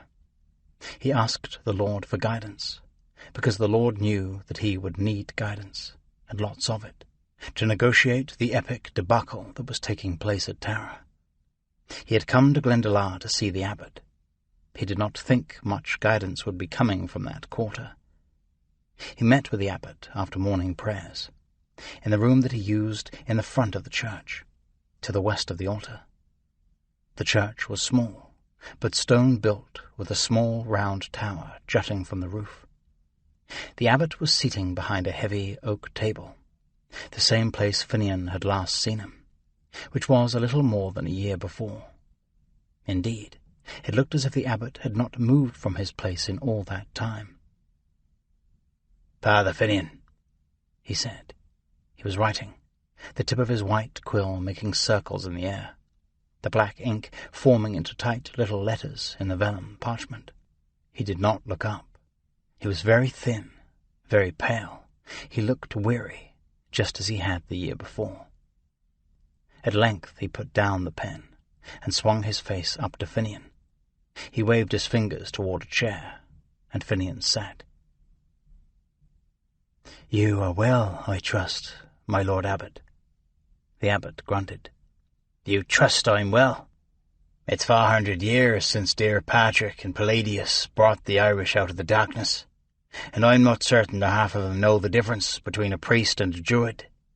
But yes, I am as well as might be expected, though I imagine it is not good news that you bring here." "No. Moll Shechnal Mac Ruinad was killed before he could solidify his control over the 3 kingdoms. I wrote you about that." The abbot nodded, which seemed to take great effort. Finian waited for him to say something, but he did not, so Finian continued. "Flann Mac Conang has taken the throne, but he is not secure enough yet to invoke the authority of the crown." The abbot nodded again. Finian waited again. Finally the abbot spoke. "Flann Mac Conang? He has a claim to the throne?" "He could make one. He is kin to Moll Shechnal. But Bridget Neek Moll Shechnal still lives, and she has better claim." "Then why is she not ruling there?" "Flann has secured the support of the Ree Tuatha. He means to hold the throne. Or more to the point, his sister, Marrigan, means to see him hold the throne." "And Bridget? What of her? Will they murder her?" "They might well try. She was married." Finian thought back. 3 weeks ago? 4? Was that possible? It seemed months, many months before. But no. She was married last month. It seems she killed her husband, as he was trying to kill her. She has left Tara now. "And gone where?" "She has gone to Duvlin." The abbot stared at Finian with his red, watery eyes, a gaze that seemed to be boring into Finian's brain, and searching for his complicity in all this. "How do you know she has gone to Duvlin?" he asked. "Because I took her there." The abbot nodded, as if Finian had simply confirmed a thing he already knew. "And why, pray, did you do that?" because she would have gone anyway, and she probably would have been killed en route. And why, the abbot said next, drawing the words out, would she go to Duvlin? I do not know for certainty, Finian said, which was the truth, though he only said it in hope of softening the news that would follow. But I suspect she is planning to raise an army of the Fingal to help her get the throne of Tara back. Why do you not know for certainty? Were you not there? I saw her safely there and then left. Duvlin is not a place for a man of God. The abbot remained silent and motionless, and after half a minute he slowly closed his eyes. Finian wondered if he might be praying. It would be a reasonable response. As the minutes passed, Finian began to wonder if the abbot had actually died right there. But at length he opened his eyes again. The crown of the three kingdoms was not made by Christian hands, you know, he began at last. It was fashioned by the pagans, and it carries the curse of Satan on it. Its temptation is too great for mortal men. Finian nodded. You have done a good job, Father Finian, for the most part. You have kept an eye on things as I instructed. Did what you could, though the dear Lord knows there is little a poor man of God can do to influence these people. Now you must return to Tara. Get the crown back. With Maul Sheknal dead, there is no one we can trust with it. And how many men shall I have with me? How many men-at-arms? Men-at-arms? Oh, you choose to make merry with me, I see. You shall have none, Father Finian. Just yourself and your God-given wits. I trust that will be sufficient. With God's grace it will be. Bring the crown back here. Throw it in the sea. Feed it to wolves, I don't care. I should be pleased to be rid of the damn thing. Wolves? Yes, my lord abbot. Just see that these madmen stop fighting over it, trying to use it to their own ends. May the lad's blessings go with you, Finian. As he spoke those last words, the abbot picked up his pen and continued his writing, the interview over. Finian stood, nodded, and left. He had considered telling the abbot that he was all but certain Bridget was with child, though whose child he did not know. But he figured the old cleric had had enough for one day. Chapter 28. West over water I fared, bearing poetry's waves to the shore of the war god's heart. My course was set. Egil Saga. The second time the longship Black Raven cleared the mouth of the Libby, Thorgrim Nightwolf was at the helm. That was quite different from the first time, 6 months before, when the fleet had stood out for the raid on Cloyne. Then, Thorgrim had been little more than a passenger, a man with no set place, an extra sword. But not this time. Arambjorn had come to him, asking that he fill the role of second in command. The offer had taken Thorgrim by surprise, for more reasons than one. He had thought Arambjorn resented him and regarded him with fear and suspicion. He had thought that Botley Thorvaldsen had been given the dubious honour of being Arambjorn's second. From the way Botley had been sulking around for the past week, shooting black looks at Thorgrim whenever their eyes met, muttering to himself, yelling at anyone who got in his way, Thorgrim guessed that Botley had thought the same thing. But no. Arambjorn insisted that he needed a man of Thorgrim's experience, and Thorgrim, feeling that every man there would be safer if Arambjorn was kept under close scrutiny, agreed. Onolf Ravensson, Thorgrim's father-in-law, had laughed out loud when Thorgrim told him this news. "Ha! You're a fool, Thorgrim. I am proud to say you are no blood kin of mine, and sorry only that my beautiful daughter was such a poor judge of men." The old man was holding court in the mead hall, as was his custom, sitting in his familiar seat near the back of the big open room. An oak table spread before him. It was mid-afternoon, and few men were there, and Thorgrim was alone at Onolf's table.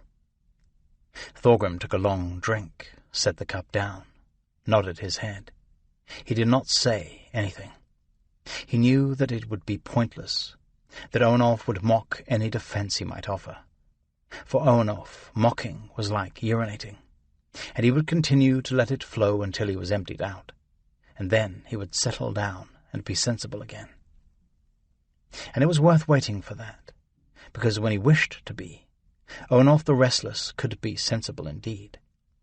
People dismissed the Jarl as a drunken, debauched old fool, and that was a mistake. He might indeed be drunken, debauched, and old, but he was no fool. It was not by accident that he had become as wealthy and powerful as he was. Think, Thorgrim, think. Why would such a slippery eel as Arenbjorn want you to be his second in command? I have thought about it. You may believe that or not. I reckon he wants me there to keep him from getting into any real trouble, and to get him out of it when he does. Because you're a genius? You're such a brilliant warrior. No other man in this raid is capable of rendering such service. Thorgrim shrugged. Arenbjorn wants this to be his raid. He is putting it together, and he has not asked Hoskuld Ironskull or any of the other Jarls more powerful than him to come along. He wants no challenge to his leadership. You are a challenge to his leadership. Me? Everything I have is back at Vik, as you well know. I have nothing here, but a small part of my share of the plunder from Cloyne. Before that, I had only what Arenbjorn was willing to lend me. I am unique among the host here at Duvlin, a leader with experience, but no money and no men to lead. I am uniquely suited for Arenbjorn's needs. Owenolf grunted and took a long pull from his cup. You make sense, for once in your life. But Arenbjorn owes you money, does he not? He said he would pay Harald and me 3 shares from the take at Cloyne, but he has not. But I've told him I don't want the silver. I only want passage home to Vik. Yes, but the offer has been made, and that means he's given his word. He can't back out of it without dishonour. I would not go into battle with men who owe me money. Too much chance for mischief. That is why I have grown so old and wise. And why I shall die a young fool, Thorgrim said. Too late for you to die young, Owenolf pointed out. But not for my grandson, and he is the one who has my concern. There was wisdom in Owenolf's words. He thought the old man was right to be sceptical. Thorgrim, in fact, had considerable doubts of his own, all of which he had no choice but ignore, as he threw himself into the preparations for the raid on Tara. The attempt on Bridget's life had sealed it like a blood oath. The commander of the Danes, the one named Sweyn, had survived the fight. He had been knocked unconscious when Bridget fell on his head, and so missed being run through by Thorgrim or Starry. When the rest fled, he had been left behind, thought by his comrades to be dead. It was not hard to get him to talk. He had no particular loyalty to those who hired him, and since they were unlikely to pay him for his failure, he felt no need to suffer torture to keep their secrets. The Danes were from Wicklow, hired by an Irishman who called himself Donal, and who said he spoke for very powerful people in the kingdom of Brega. Sweyn had assured Donal he did not give a rat's ass who he spoke for, or where they came from. He was interested only in the silver they offered, which was plentiful, with more to come. Their instructions were to sail to Duvlin and take the girl. They were told where she would be found. Take her and bring her to Wicklow, for Donal to confirm their having done the job, and then they would be paid the balance of their due. As to the girl, she was theirs to do with as they wished. The only stipulation was that if she were to remain in Ireland, she could not remain alive. Bridget insisted that this was confirmation of everything that she had told them. Harald agreed entirely. though Thorgrim suspected that Harald's reasoning was clouded by more primal urges. Arinbjorn, however, felt as Harald did. If the people ruling Tara thought Bridget was so dangerous that it was worth paying to have her killed, then the tales she told must be true. As he discussed it with Thorgrim, the weak defences of Tara, the lack of men-at-arms, the people rallying to Bridget, Thorgrim could see Arinbjorn's face light up with the vision of easy wealth and martial glory. There would be no talking him out of this. He would go to Tara, and Harald would too, and Thorgrim could not send his son into that maelstrom while he stayed safe behind. The prospect of launching a full-scale attack on the seat of the High King of Brega had Starry behaving like a wolf with the taste of blood in its mouth, and more in the offing. He did not concur with any of Thorgrim's objections. That did not ease Thorgrim's mind. If Starry considered a plan to be sound and reasonable, then it probably was a seriously bad idea. That truth aside, Thorgrim understood from the first that he would be joining them, and taking his place in front of the shield wall. And so, a week and a day after the berserkers had overrun the Danes, had taken prisoner those few they had not killed, after Starry once again denied entrance to Valhalla even while standing at the very gates, had collapsed to the ground, weeping bitterly, Thorgrim found himself gripping the black raven's hard oak tiller and looking down the length of a very unhappy ship. Bridget insisted from the outset that she would be coming along, and no one seemed terribly inclined to argue. As they prepared to get under way, Harald had, of course, been very solicitous of her. He had seen to her comfort, setting her up with a sea-chest on which to sit, furs to protect her against the ocean wind. He had apparently been under the impression that he would be allowed to remain with her, and continue to comfort her during the voyage up the coast. But Arinbjorn had other ideas. He had sent Harald forward to take his place at an oar, and Harald had obeyed, grudgingly, while Arinbjorn inserted himself into the role of Bridget's protector. Thorgrim kept his own counsel. It was not his affair, and Harald would not have welcomed his interference. Now, as the longship pulled for open water, Arinbjorn was standing beside Bridget, communicating as best he could with the few words of Irish he seemed to have picked up recently. Bridget, in turn, was nodding, paying just enough attention to avoid appearing rude, and doing only a tolerable job of hiding her discomfort. Harald, working his oar, was shooting dark looks aft at this little scene. Botley Thorvaldsen, now third in command, was standing in the bow, looking out to sea. He had spent much of the past week pissing on Thorgrim's good name, until half the ship's company now looked on Thorgrim as Loki's bastard spawn. Word got back to Thorgrim, in some cases carried by his friends, in other cases by people hoping to see Thorgrim run Irontooth through Botley's guts. Thorgrim considered doing just that, calling Botley to answer for the things he had been saying, challenging him and killing him. But that would only serve to solidify the divisions among the crew, those loyal to Botley, those loyal to him. What's more, he was still aching from the fight with the Danes, and his wound, though it was healing, was painful and tight, and he did not seem able to muster the energy for the task. And then, at last, they were under way, with the green headlands at the mouth of the river falling away as the black raven cleared the estuary. Thorgrim felt the motion of the ship underfoot change as the first of the ocean rollers lifted the bow and moved along under her. It was a moment he loved, the moment when the embrace of land and all its considerations was left astern, and the new motion of the ship signalled a new element, and the simplicity of man, ship, and sea. Thorgrim half-turned and looked astern, larboard and starboard.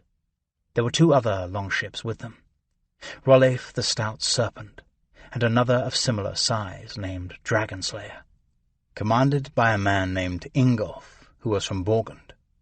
All told, about 160 Viking warriors.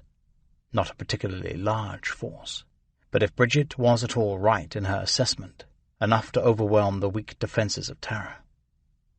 The headlands fell astern, and Thorgrim felt the fresh breeze stirring in his beard and lifting the hair that lay across his tunic. Instinctively he turned his head into it, his face like a weather vane, gauging the direction from which it blew. Southwest, a good quarter to set sail for the course they would be steering, but he kept his mouth shut.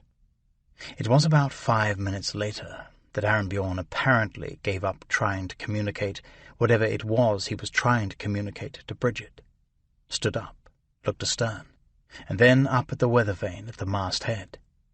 "Thorgrim," he said, the cheerful note in his voice just a little off-key. "This seems a fair breeze for setting sail. What say you?" "As fair as we could want," Thorgrim agreed. "Right then," Arembjorn said, and in a louder voice called, "Let's get some hands to set sail."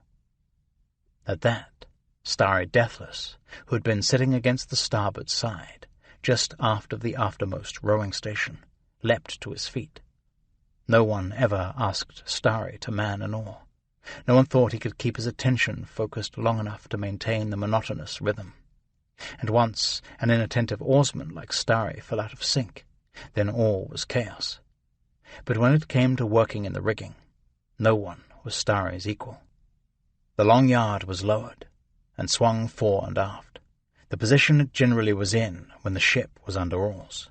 Before anyone else had even registered Arembjorn's order, Starry was up on the yard, straddling it as if he was riding a horse, and casting off the line that held the sail tightly lashed to the spar.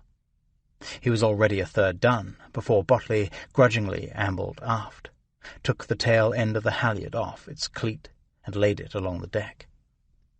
On the other side of the ship, the men maintained their steady pull of the oars, and waited for the next order to come. Starry finished with the lashings, and hopped back down to the deck. "Slip oars! Take up the halyard!" Arembjorn called, and the men gratefully ran their long oars in, laid them on the rack on which they were stored, and moved quickly to their various stations. Thorgrim could feel the motion of the ship change as the forward momentum dropped away. A dozen men grabbed onto the halyard, ready to haul the heavy yard and set up the mast. Others took the braces that would swing the yard athwart ships, 90 degrees to the ship's centerline. Still others took up the tacks and sheets that would hold the lower corners of the sail down to the most efficient angle in the wind. "Haul away!" Arembjorn called next, and the dozen men on the halyard pulled. The yard jerked up the mast a couple of feet, and the sail began to billow out. Hand over hand, in the same steady rhythm they employed on the oars, the men heaved away, and the halyard and the yard made its slow climb aloft. And then it stopped. "Haul away!" Arembjorn called again, and the men pulled, the strain clear on their faces, but the yard did not move. Thorgrim ran his eyes aloft. A stray bit of rope, frayed and twisting in the breeze, was jutting from the sheave in the mast through which the halyard passed. "Halyard's jammed," Thorgrim called. Arembjorn squinted aloft, but before he could give any orders, Starry leapt into the rigging with the agility and frenetic energy of a squirrel. He pulled himself aloft, hand over hand, his legs wrapped around the shroud up which he was climbing. Black Raven was all but stopped in the water now, and starting to roll more heavily in the swell. But that seemed to have no effect on Starry's effort. He reached the masthead as quickly as if there had been a ladder to that spot, and with his legs and one arm still wrapped around the shroud, he jerked on the stray bit of rope, then jerked again, and it came free. He looked down at Arembjorn and waved the bit of rope at him. "Haul away!" Arembjorn called, and the men took up their rhythmic pull once again, and the yard resumed its steady climb up the mast. The men at the braces swung it amidships as it went up. The sail flogged and snapped, and Starry remained where he was, ostensibly to clear away any other jam that might occur, but mostly Thorgrim suspected, because he liked being up there. At last the yard reached its highest point, and Starry climbed onto it and settled himself into his self-appointed job as lookout. The minute the sheets hauled the line aft and made them secure, and the big square sail, checkered and white, filled and bellied out, and the ship gathered momentum once again. Even more than when she was under oars, the vessel felt like a living thing, a powerful but slightly skittish horse, a creature that was dangerous to those who could not control her, swift and agile to those who could. Thorgrim breathed deep. He loved this, loved it with all his heart. The salt water, the tiller in his hand, the roll, pitch and yaw of the vessel, the pull of the sail. He and Bridget were alone on the little deck aft, and he thought to smile at her and nod to let her know all was well. He doubted she had been to sea very often, if ever. He pulled his eyes from the luff of the sail and looked her way, just in time to see her toss off the fur blanket, swivel around, and vomit noisily over the side. Chapter 29. Men with black, keen spears will blight the fruits of noble rule. Irish poem of prophecy, attributed to Beck Mac Day.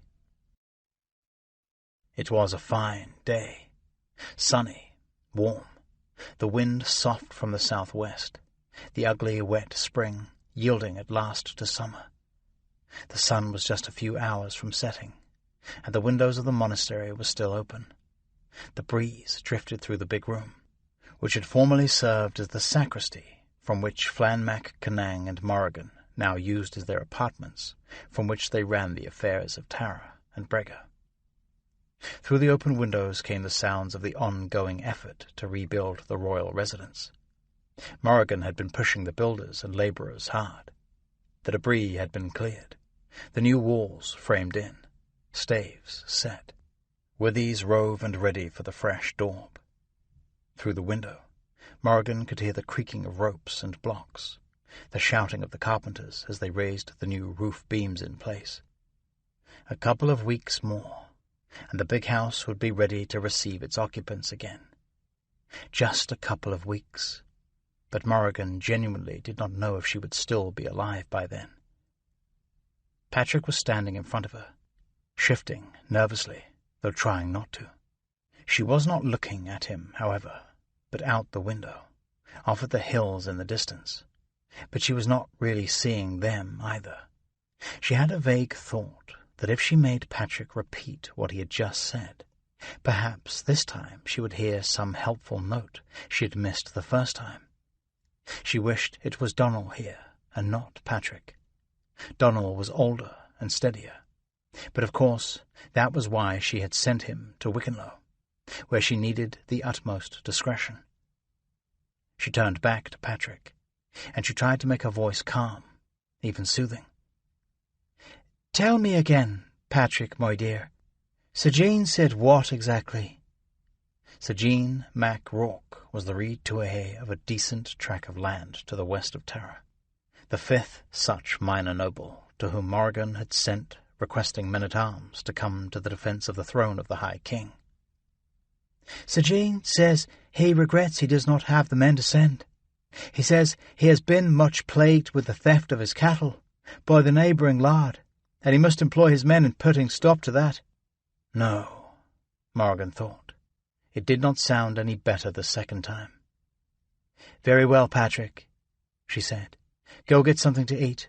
You look as if you might fall over." Patrick nodded and smiled his relief. Relief at the thought of food, and at getting out from under Morrigan's gaze. "Thank you, ma'am," he said, gave a half-bow, and left the room as swiftly as decorum would allow. Morrigan let her head slump down. She considered praying for the Lord's help, but she was not sure the Lord was of a mind to help her.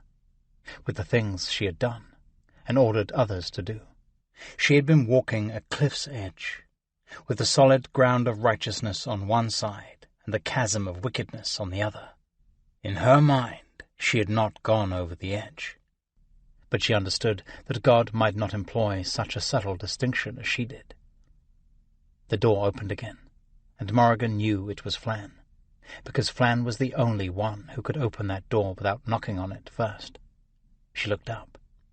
Her brother was a tall man, well-made, strong and handsome, a bit of grey hair showing at the temples, but he was looking tired as of late, his face thinner than she remembered, and drawn. The weight of rule did not sit so easy on him as it did on other men. To her surprise, Flann slammed the door shut, the iron hinges screaming, the heavy oak boards hitting the frame with a thunderclap. Morrigan jumped in her seat. Her brother did not look tired. He looked angry, and that took her aback. "Brother, what news?" she said, her tone as light as she could make it. "I hear things, various things. What of you? What news from Dublin?" "No more than the last I told you. Bridget is staying at the house of the blacksmith, Jokul. She's apparently taken up with the Fingal. I know no more than that." "You know no more than that?" "That's what I said." "What is troubling you, brother?" Flann crossed the room and looked out the window. His back was to Morrigan, and he did not speak. The silence hung like smoke in the room. If we turn on one another, we are finished, Morrigan thought. Flann wheeled around and looked at her. "You are not the only one who hears things from Dublin. I have heard tales. A great row at the blacksmith's house, men dead, a girl carried off." Morrigan shook her head. "I know nothing of this," she said, which was true. She was waiting on some word from Donal, but thus far nothing.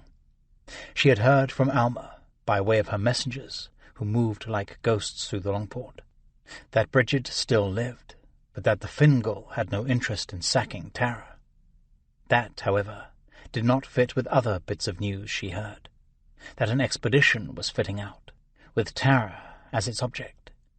She did not know what to believe, so for the sake of caution, she had called for the Ree Tuatha to send men, which they had not. "Well?" Flann demanded. "What do you know of this? Any of this?" Morrigan shook her head, held up her hands. "Nothing, brother. I know nothing." Flann took a step toward her, the most menacing move he had made in her direction in all their lives. "I will ask you this, sister, and you will tell me the truth. Did you order Bridget killed?" "No," Morrigan stammered. "The truth?" "No, by the love of God, I swear to you, I did not order her killed." She had ordered Donal to find men to take her, bring her to him at Wickenlow, and then do what they would with her. She had not directly ordered anyone to kill Bridget Neak Mulsheknal. That was one of those instances in which she feared God, and likely Flann might not parse the matter quite as finely as she did. But Flann seemed to relax a bit at her vehement denial, as if all he needed was to hear her protest her innocence. He was older than she was, but had not seen, as she had, how grotesquely wicked people could be, and it made him proportionally more naive than she. "Well, I thank God things have not come to that," Flann said, "though they may have come to worse yet." "Worse? What do you mean?" Flann did not answer her directly. "What have you heard of late about the Fingal launching a raid on Tara?" he asked. "I have heard that they would, and I have heard that they won't. I don't know what to believe." Flann nodded. "You have sent word to the Ree Tuatha for them to send men-at-arms?" "I have, and they won't do it. Each has his excuse, and it's usually that he must go fight his neighbour. But I say they are just cowards to a man." Flann sighed and began to pace. Not a good sign with Flann. "They are not cowards, and you know it. They won't fight to defend my place on the throne of Tara. If Bridget Neak Mulsheknal sat on the throne, they would come." "That's not true. They'll be cautious. See how this all plays out." "What of Leinster? Have you heard word from Ruach Mac Brain at Leaven?" "His wife passed away not long ago, and he is in mourning. He will not bring his army here.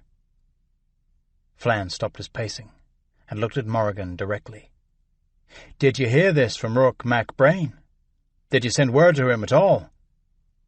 The accusatory tone was back in his voice, but Morrigan had found her footing again and was ready to stand up to him. "No, I did not send word," she said. "We do not want the Ood and Hedda of Leinster meddling in our affairs. If Rourke MacBrain marches an army here, he will not leave. He'll take the throne for himself." "You would rather see the Northmen sack Tara than take the chance that Rourke MacBrain will usurp the throne." "We don't need Rourke MacBrain, or any of the swine from Leinster. The Reid Tuatha will rally to your banner. I have made it known that Bridget has gone over to the Fingal, and once they see that's true, they will stand by you." "It would be nice to think so, but in truth, I don't think they will get the chance, because, sister, I just had word from the coast. 3 longships were spotted at the mouth of the Boyne. That would be more than 100 Fingal warriors, 150, I wouldn't doubt, and we have maybe 70 men that we can put under arms, and they are never a match for the Northmen." Morrigan's mouth fell open. She felt as if she had been punched in the stomach. 3 longships? And you think they are coming here? It was a stupid question, and she asked it just because she had to ask something. Of course they were coming there. If they had entered the Boyne, there was no other place they might reasonably be going. She had expected that the Fingal would come, but she did not expect them to come so soon. A few more weeks, another month for those drunken fools to organize a raiding party. She had counted on that. But they were here now, and the main gate to Tara was wide open to them. "Yes, of course they are coming here," Flann said. "Where else? And how will we fight them? I don't know." Morrigan did not know either. But even as Flann said the words, she was flooded with a great determination. She would not stand idly by and see Tara snatched from her. There had been too much suffering in her life. She had committed too many sins already to get where she was, just to see all her work undone by the filthy foreign swine, to see her brother killed and herself once again condemned to the slow death of a thrall. "We will fight them, brother, and we will beat them," she said.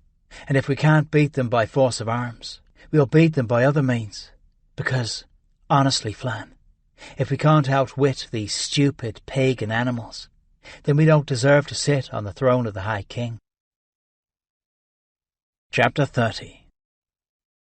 The snake Lair's goddess, her weeping eyes swollen, with bitter fruit, looks at me. Odin's craftsman for consolation. Gisli Sursen's saga. The wind held fair from the mouth of the Liffey to the mouth of the Boyne, 35 miles north along the coast. The 3 longships kept close company, their square sails filled and holding shape in the steady wind, their long, narrow hulls heeling softly to starboard, the seas curling around their bows and swirling aft in long white wakes. They looked like serpents, and they moved like gulls, and the heavily armed men aboard them took pleasure in the day, the rare fine weather, and the free ride the wind provided. Thorgrim, too, tried to enjoy the time under way, tried and failed. Under most circumstances, he could not have asked for better, but the hostility and anger that ran through the crew and swirled and tugged like ocean currents was too distracting and worrisome for him to find any pleasure in wind and sea. Freed from his oar, Harald came aft to sit with Bridget. This left Armbjorn visibly displeased, and made Thorgrim realize that he might have designs himself beyond taking the wealth of Tara and sailing for Norway a rich and successful Viking. Designs that might include a lovely Irish princess. The gods alone knew how elaborate a fantasy Armbjorn had woven around himself and Bridget. It was certainly clear that Arnbjorn did not want Harald to sit by the girl. But Arnbjorn did not speak Irish, and Harald did, to a surprising degree, and that made Harald the girl's natural companion. But Bridget just as clearly did not wish to have a companion of any description. From the moment Black Raven had hit the open water, she had been vomiting over the side, until there was nothing left in her to vomit, and then she had slumped miserably against the strakes, wrapped in furs, her face going from pink to white to a slight greenish shade. Harald tried his best to comfort her, until Thorgrim could stand no more, and called him aft. "Son," he said in a soft voice, "I've seen this seasickness often enough, and I can tell you, Bridget just wants to be left alone." Harald glanced back at her. He had never been to sea in the company of women. Only men who did not get seasick, or, if they did, quickly decided that comb-making or blacksmithing was a trade more to their liking. "Are you sure?" he asked. "Women take it well when you tend to them, don't they?" "Yes, they usually do, but not when they are seasick." "Should I offer her food? There's salt fish in the tub forward." "If you do, she will tear your throat out with her bare hands, or would, if she had the strength." At that Harald nodded, and seemed to accept what Thorgrim said, which was becoming increasingly rare. He squatted down beside Bridget and said something, too soft for Thorgrim to hear. Not that he would have understood the words in any event. Bridget nodded, never opening her eyes, and Harald stood and sat on the aftermost sea chest, where he could remain close, but not too close. Arnbjorn, who had been standing on the afterdeck just forward of the tiller, striking the pose of a man in complete command of those below him, made a grunting noise, but said nothing. The little fleet cleared the headland to the north of Duvlin Bay, and 2 hours later passed to the west of Lambay Island, where the first raid on Irish soil by Norsemen, a Viking, had taken place more than 50 years before. Thorgrim surveyed the island, its steep cliffs and sloping green meadows, as the Black Raven slipped past its shore. He could see the ruins of the monastery that had once stood there, abandoned after being sacked again and again by his own people. 50 years, he mused. Half a century the Northmen had been raiding that country, and now they had come to stay. They were building towns, taking sides in Irish wars, as he was now.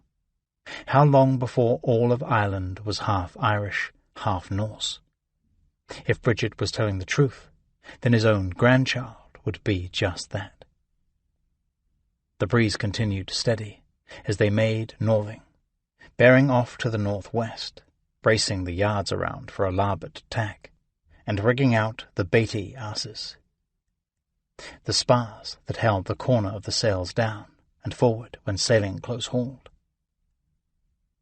The afternoon was fading into evening, when they finally spotted the low banks at the mouth of the River Boyne. For all his high talk about Thorgrim's experience and leadership, Arnbjorn did not really welcome any of Thorgrim's advice. That much Thorgrim had concluded long before. Thorgrim could not, however, resist suggesting a trick that might buy them another 10 hours of surprise. Some men might be sent ashore in the boat the dragon-slayer was towing astern. They could station themselves on the beach while the 3 ships sailed right past the mouth of the river, as if they never intended to enter the Boyne at all. Then the men on the beach would light a fire to guide them back. They were too far from shore to see if they were being watched, but Thorgrim did not doubt they were. Any confusion they might sow in the enemy's mind could only help. Arnbjorn pretended to consider this idea. In the end he rejected it, as Thorgrim knew he would. Unnecessary effort for a raid that would meet with little resistance, he explained with an air of patience. It might discourage the men, if they thought there was a need for such trickery. Besides, Bridget could not tolerate being underway for even a minute more than was necessary. Thorgrim nodded. "Very well," he said. He had done his duty, given the advice he thought he should give. Arinbjorn had shown him the courtesy of explaining all the reasons why he was rejecting it. All the reasons, save for the real one, which was that some personal demon drove him to reject any idea that Thorgrim had to offer. The sun was an hour from the horizon when they lowered their yards, lashed the sails to them, then broke out the oars and set in for the long pull against the current. They covered about half a mile up the river before settling their bows into the mud banks of the southern shore. They ran lines over the water to a stand of oaks that grew there and made the ships fast. They posted watch and settled in for the night. With the ships now steady underfoot, Bridget was much improved. She stood and shed the furs and stretched her arms. She even accepted a bowl of food from Arinbjorn and made a bold attempt at eating. Once the ship was secure, Harald came aft to see if there was anything he could do for her. But Arinbjorn was already doing everything he could think to do, and he did not care to have Harald around. Thorgrim, leaning on the side of the ship just forward of the tiller, watched with amusement as their little power struggle played out. Arinbjorn seemed reluctant to simply order Harald forward, perhaps thinking that Bridget might want him nearby, as he was the only one who spoke Irish. Harald, in turn, was taking every opportunity to do so, conversing with Bridget and flaunting his growing fluency. This foolish dance went on for some time, before Thorgrim decided he would put an end to it. "Arinbjorn," he said, "it's only fitting the princess should have some privacy, don't you think? There's some spare sailcloth forward. We might rig her up some sort of tent easy enough, right aft here." Arinbjorn pretended to consider this, but Thorgrim knew that he would have a hard time finding a reason to not follow this suggestion. Then Harald rattled something off to Bridget in the odd tongue of the Irish, and Bridget seemed to brighten, and she nodded her head. "Bridget would be most pleased with a tent," Harald announced, and that settled it, to Arinbjorn's visible irritation. The men fell to work with a will. They lashed oars in place to form a solid, wedged-shape framework, and draped the spare sailcloth over that, lashing it tight to the oars. Half an hour later, there was a respectable tent standing on the afterdeck, its floor lined with furs and blankets, a fitting berth for a princess aboard a longship. With nods of thanks, a smile, and an unmistakable look of relief, Bridget bid her good nights and ducked under the new-made shelter. For a moment, Harald remained at the tent's entrance, and Thorgrim could see he was debated whether he should join her inside.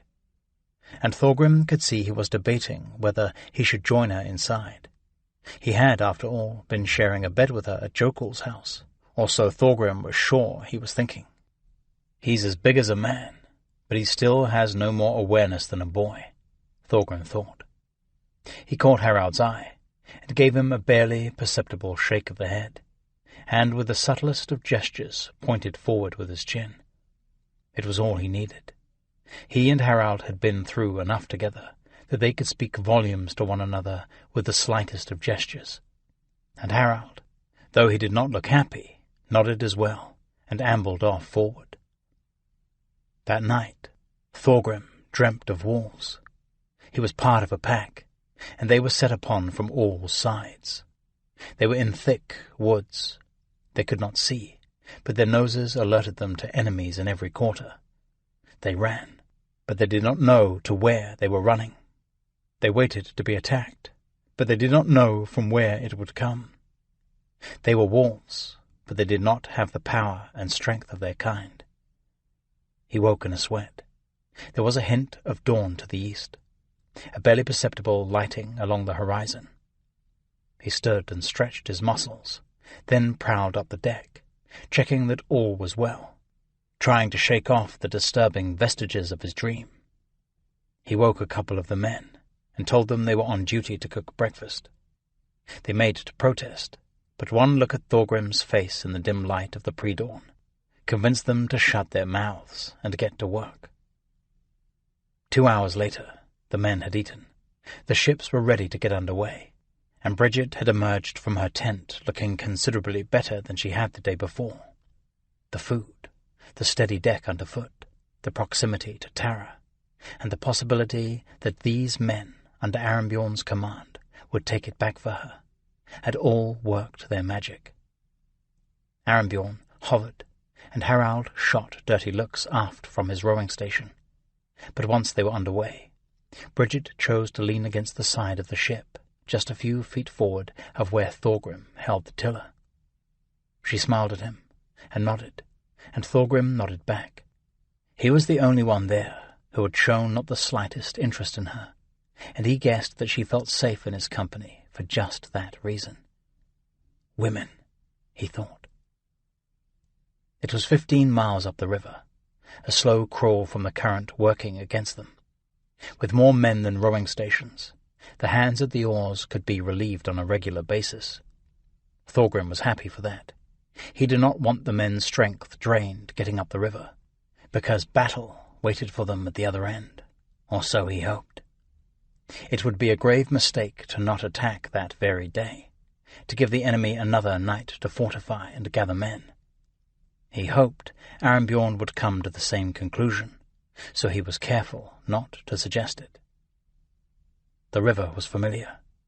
Thorgrim and Oenolf and Harald and the others who had come with them from Vik had come up that way half a year before. Their ambitions had not been so great then. They hoped only to rescue Harald and their other shipmates who had been taken hostage. They had nearly all died in trying. But Thorgrim had a good memory for waterways, and he recognized the various twists in the river, recalled where he had found sandbars and snags and back eddies. And so, with Black Raven in the lead, the 3 ships made good way. On the shore he caught glimpses of horsemen trying to remain unseen in the stands of trees. He thought back to Cloyne, the horsemen on the ridge.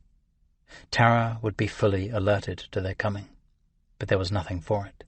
Surprise was an impossibility when you had 5 leagues of water and another of land to traverse before arriving at the point of attack. It was mid-afternoon when they reached the spot where Thorgrim recalled having tied up before.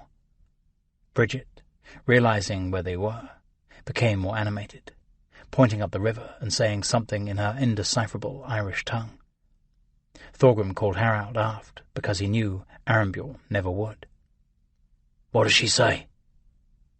Harald said a few words to her, and she replied, speaking slower this time.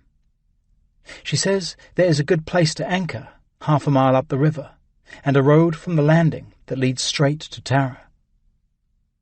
They continued on, and just as Bridget had said, the river widened out as it bent around, with the current carving a deep place along the western shore.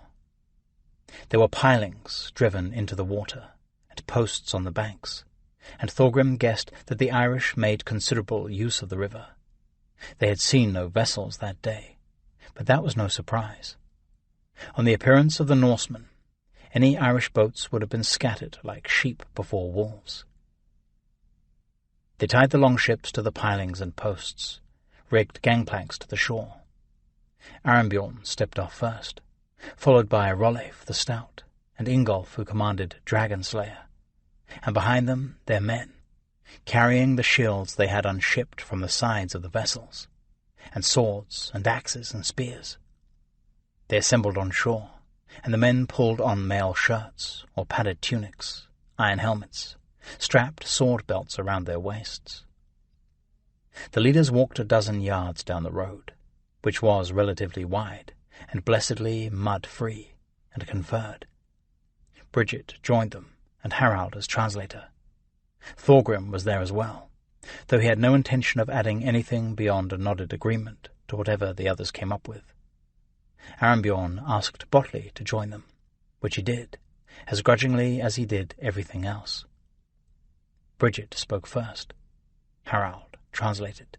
"Tara is about 5 miles down this road, the princess says." The others turned and looked down the road, as if they might see it from there. "What does she think we'll meet for opposition?" Rolleif asked. Harald translated, listened to Bridget's reply, asked for clarification, apparently received it, nodded, and translated back. She says, I don't follow all of it, but she says she does not believe any of the... I think she means the minor jarls who have land nearby. She does not think any of them will come to the side of Tara. She doubts there are more than 100 men-at-arms. The walls are tall and the gates strong, but they will not be able to stand long against us. The others nodded at this. I say we move out now, fast as we can, said Ingolf. Time is our enemy, not theirs. The others nodded again, as did Thorgrim, who was coming to like Ingolf. They agreed to that plan, turned and headed back to where the rest of the men waited, now in fighting array. Arambjorn explained the plan, if such it could be called, which was simply to march on Tara, and take it by whatever means presented itself. And that was fine for the Northmen, who asked for nothing more complicated than a straight-out fight. And that was doubly true for starry Deathless and his band of berserkers, Norwal the Short and the others. While most of the men had donned more gear in preparation for the fight, the berserkers had stripped down, removing tunics, belts, in general everything but leggings. Some wore fur capes, some wore helmets. They were all well armed, the long-handled battle-axe being the most common weapon of choice. They huddled to one side and made peculiar noises, as if they were taking part in the worship of some long-forgotten god. "Starry!" Thorgrim called out. "Starry!" At length, Starry looked up from his huddle, and Thorgrim waved him over. He jogged up, axe and short sword in hand. He was stripped to the waist, and the arrowhead that had split itself on Thorgrim's sword at Cloyne was hanging around his neck on a leather thong. "Yes, Nightwolf," he said. There was a weird look in his eyes, a strange light Thorgrim had not seen before, and his gaze seemed to pass right through Thorgrim's head. Starry was there on the banks of the Boyne, and he was off at some other place that only the berserkers knew. "We move out. Some of Rolef's men are scouting ahead. Arambjorn's men will take the lead on the march, and your berserkers follow. Stay behind them." "Behind? Behind? Should we not lead?" "No. We march to Tara, and when we see what we're up against, we'll know how best to array ourselves. Now pray, keep your men in order and in line." Starry nodded. Thorgrim hoped that he really did understand, and was not just making some involuntary head movement. It was never easy to tell with Starry, and even more difficult in these circumstances. The truth was, Arambjorn wished to control the berserkers for as long as he could, to deploy them thoughtfully and not in a manic rush, and for once Thorgrim agreed. Half an hour after coming ashore, they were moving again, tramping off down the brown earth road, moving as fast as they could without sapping their strength on the march. Their feet, either bare or shod in soft leather shoes, made a muted shuffling sound as they walked. Mail shirts jangled, and weapons thumped against thighs. Sometimes men talked softly in the ranks, but mostly were quiet. The berserkers did not speak, but occasionally one or another would make some kind of weird noise, a whimper or a growl, or he would bark like a dog. Bridget was not allowed to join them. She had protested, her voice rising at one point and Harald struggling to translate the angry words. But none of the men thought her presence at the battle was a good idea, and in the end they won. She was left aboard Black Raven, with a guard of 20 men, and the ship was warped out into the river. This was ostensibly for her own protection, but also to see that she did not slip away. Thorgrim watched Harald as he fought with indecision. Should he remain with her, or join his shipmates in the fighting? In the end, the lure of battle outweighed even the charms that Bridget had to offer. They walked for an hour. Thorgrim stayed mostly at the head of the column, with Arambjorn, though they had little enough to say to one another. Occasionally he would stop and let the men walk past in review, and his sharp eyes would search for any weakness, any man who looked afraid, any weapons not in fighting order. But he found nothing that he could fault in that company. The country was mostly open. Long green fields and stands of wood here and there. They could see smoke rising in the distance, and they guessed it came from Tara. Cooking fires, forges turning out spears and arrowheads. From up ahead they heard the sound of running. Arembjorn held up a hand, and the column stopped, and Thorgrim drew his sword. Ottar Longlegs, who had been sent ahead with the scouts, appeared around the bend in the road, and pulled, huffing, to a stop. "Tara lies but a mile ahead," he reported, while sucking air into his lungs. "Once past this stand of trees you can see it, on a high hill across open ground." Arembjorn and Thorgrim waited for him to catch his breath, and Rolleif the Stout and Ingolf joined them. "What can you see of the defences?" Arembjorn asked. "Are there men on the walls?" Ottar shook his head. "None that I could see.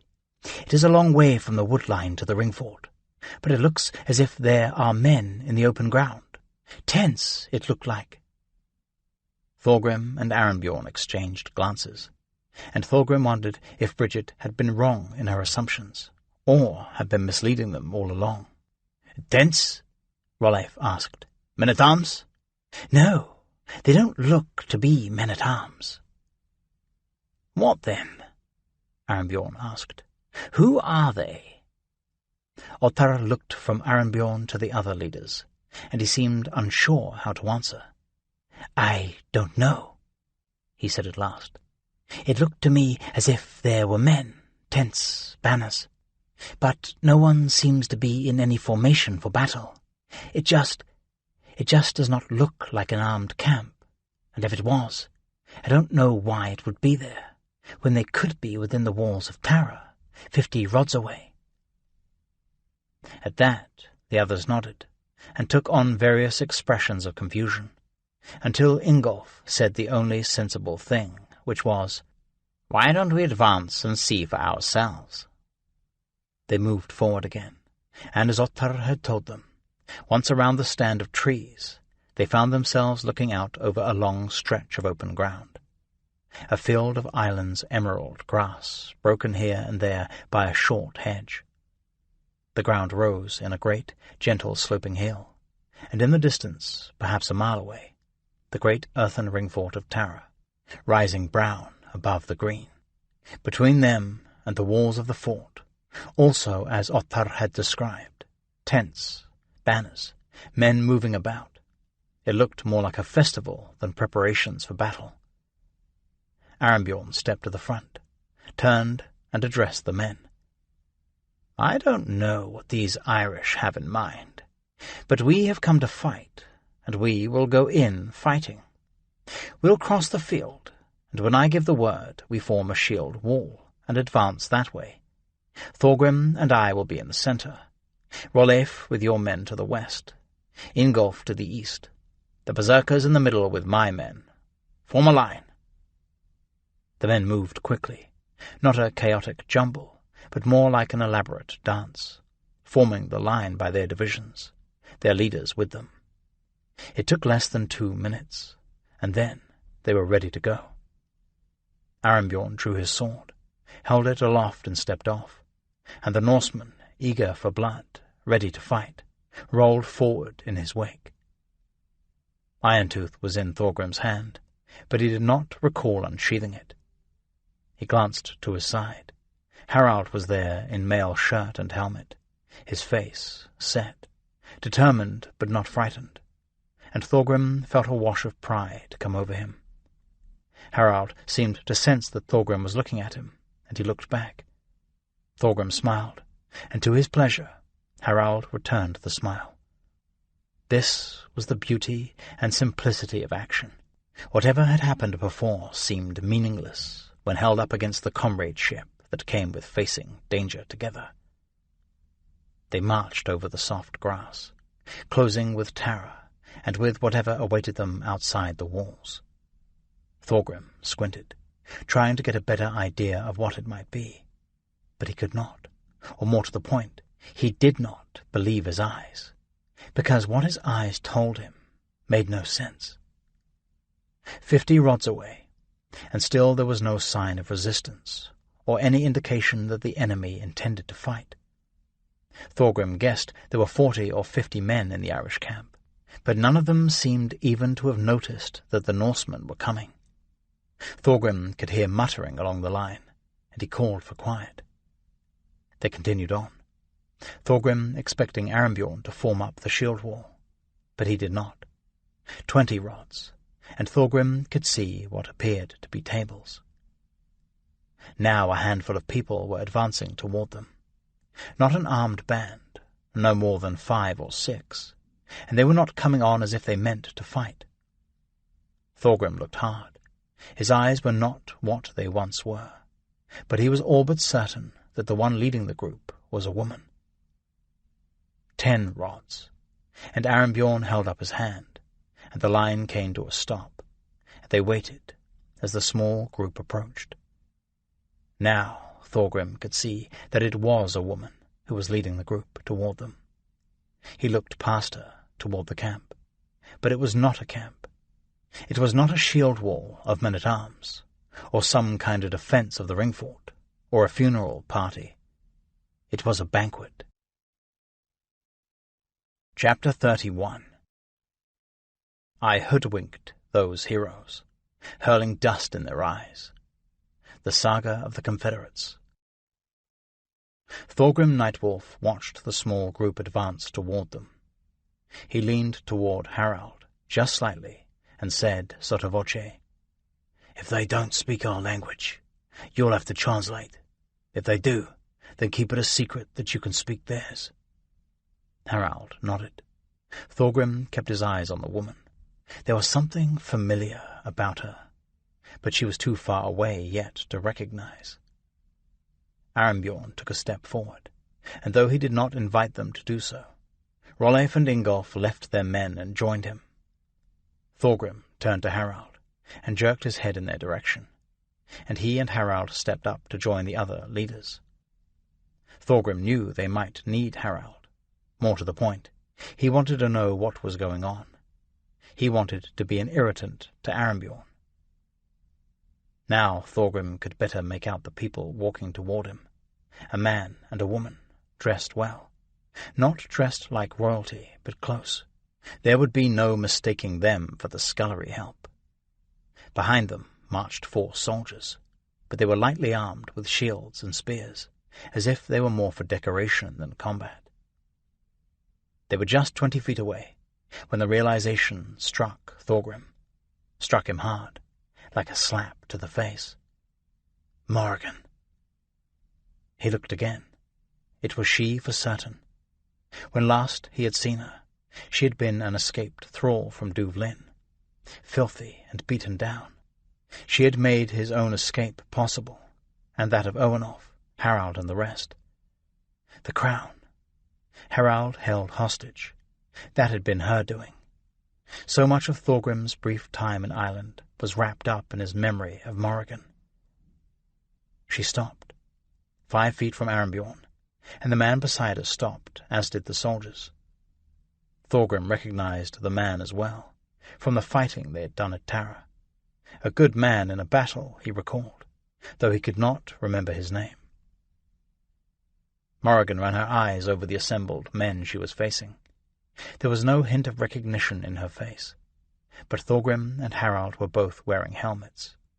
His with a nose guard, and Harald's with iron rims around the eyes, so it was no surprise she did not notice them.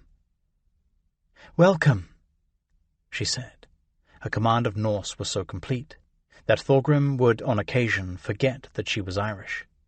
"Welcome to Tara." It may have been the voice. It may have been the warm greeting, the last thing any of them had expected. But Thorgrim felt like he was reeling. He felt like he was intoxicated, like he was watching performers acting out some bizarre play. That voice, soft yet commanding, a lilting Irish tone to the Norse words. Steel wrapped in velvet. Thorgrim was back in the room in Duvlin that had served as their prison. Harald near death from a fever that came on the heels of a battle wound. Morrigan there with her basket of herbs and medicines, the secret compartment at the bottom where she hid the daggers.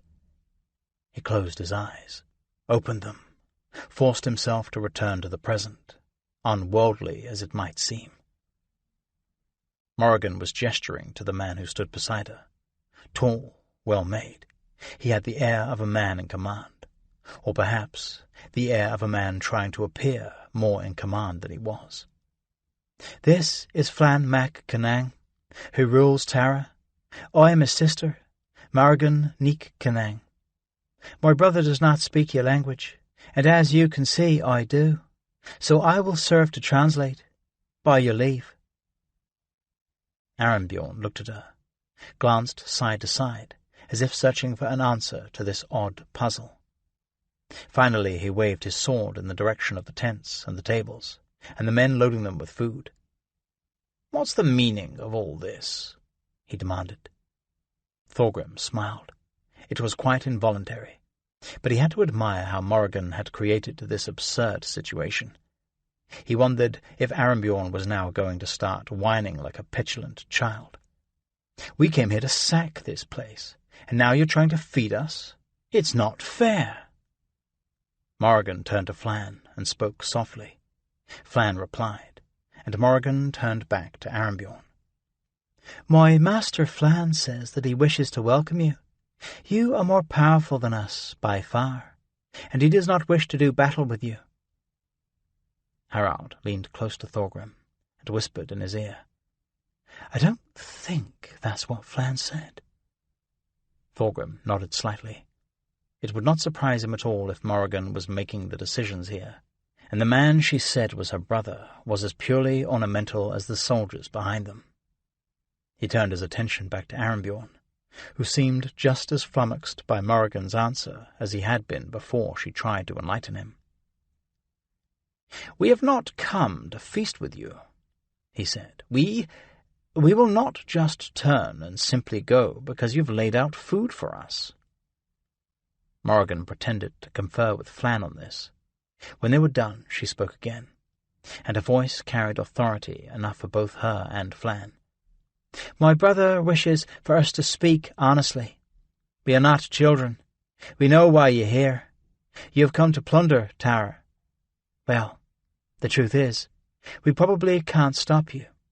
But if we can come to an agreement, we won't try." "Agreement?" Arinbjorn said.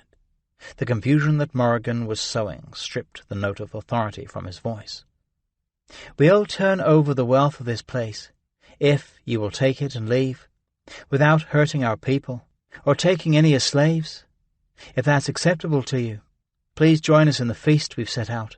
If not, then we'll fight to the last man. We'll lose, I shouldn't wonder, but you and your men will pay a high price for what might have been yours for free."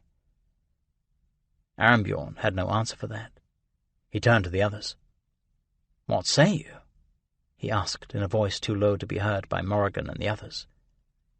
"It's a damned trick," Rolef growled. "I say we kill them all now, and take what we damn well please." Arinbjorn nodded, a gesture Thorgrim had come to recognize. "I don't think we need be so hasty," he said. "What she says has the sound of truth. They know they can't hold us off, so it stands to reason why they would want to spare their people. And by Odin, if I can achieve my ends without losing any of my men, I'll be the happier for it." Thorgrim said nothing. He scanned the faces of the others. Rolef looked angry. Ingolf looked skeptical. There seemed to be something vaguely dishonorable about accepting surrender in such a way, but no one could see clearly where the dishonor lay, and until they could, Morrigan's offer made sense. No one spoke. Arinbjorn turned back to Morrigan. "How do we know this is no trick?" "My lord," she said, no longer pretending she was translating Flann's words. "You Fingal are a part of Ireland now. The days are gone when there can only be fighting between Irish and Northmen. We've laid this out." She gestured toward the tables behind. "In that spirit, my people are gathering up the treasure you've come for. We can eat, and you can take what you claim. We can get more riches, but I will not see my people butchered." Ingolf spoke up. "You still have not told us why we should trust you." "My brother and I will join you at the feast. So will my men, unarmed. Consider us hostages, if you must. If you think you are betrayed, you may cut our throats." She was winning them over. Thorgrim could see that. Her poise, the strength she projected, the unshakable logic of her argument. Those things were working on the others.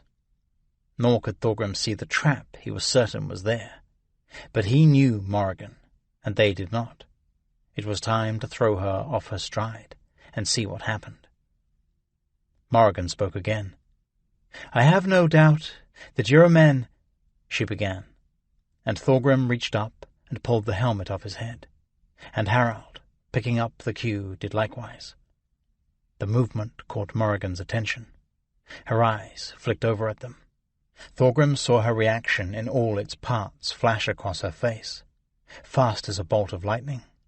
Confusion, recognition, shock, fear, equilibrium. "Thorgrim," she said. "Thorgrim Nightwolf, and Harald." Her composure had returned so fast that most would have missed her initial shock, but Thorgrim had not, and he could hear the note in her voice was a little changed now. "Morrigan," Thorgrim said, nodding. "You have done well for yourself." "I was a thrall to the Dovgol when we met," she said, making it clear it was the Danes, not the Norwegians, whom she had reason to despise. "But my brother has always been heir to the throne of Tara." "Really?" Bridget might think differently, Thorgrim thought. "You know this Irish bitch?" Rolleif asked, pointing with his hedge-like beard at Morrigan. Morrigan's expression did not change. "She helped us escape the Danes in Duvlin when we first arrived there," Thorgrim explained. "And I healed your Jarl, Olaf," Morrigan added quickly, "and Harald, who nearly died of the fever." "And you arranged for Harald to be taken hostage?" "I did what needed to be done, as any of you would have, and Harald, I see, is fine." "He is. Not so Giant Bjorn and Olivier Yellowbeard, who were also taken hostage. They were beaten to death." "That," Morrigan said, "was the work of Maul Sheknel Mac Runard, the last king of Tara, not my brother Flann. Maul Sheknel was an enemy of the Finn Gull. We are not." Thorgrim smiled. "You are a smooth one, with your answers to everything," he thought. "Very well," Armbjorn said in a loud voice, reasserting his authority. Most of the men there belonged to the Black Raven, and Rolleif and Ingolf, in exchange for some largesse, had sworn loyalty to Armbjorn. So in the end, it was his decision alone.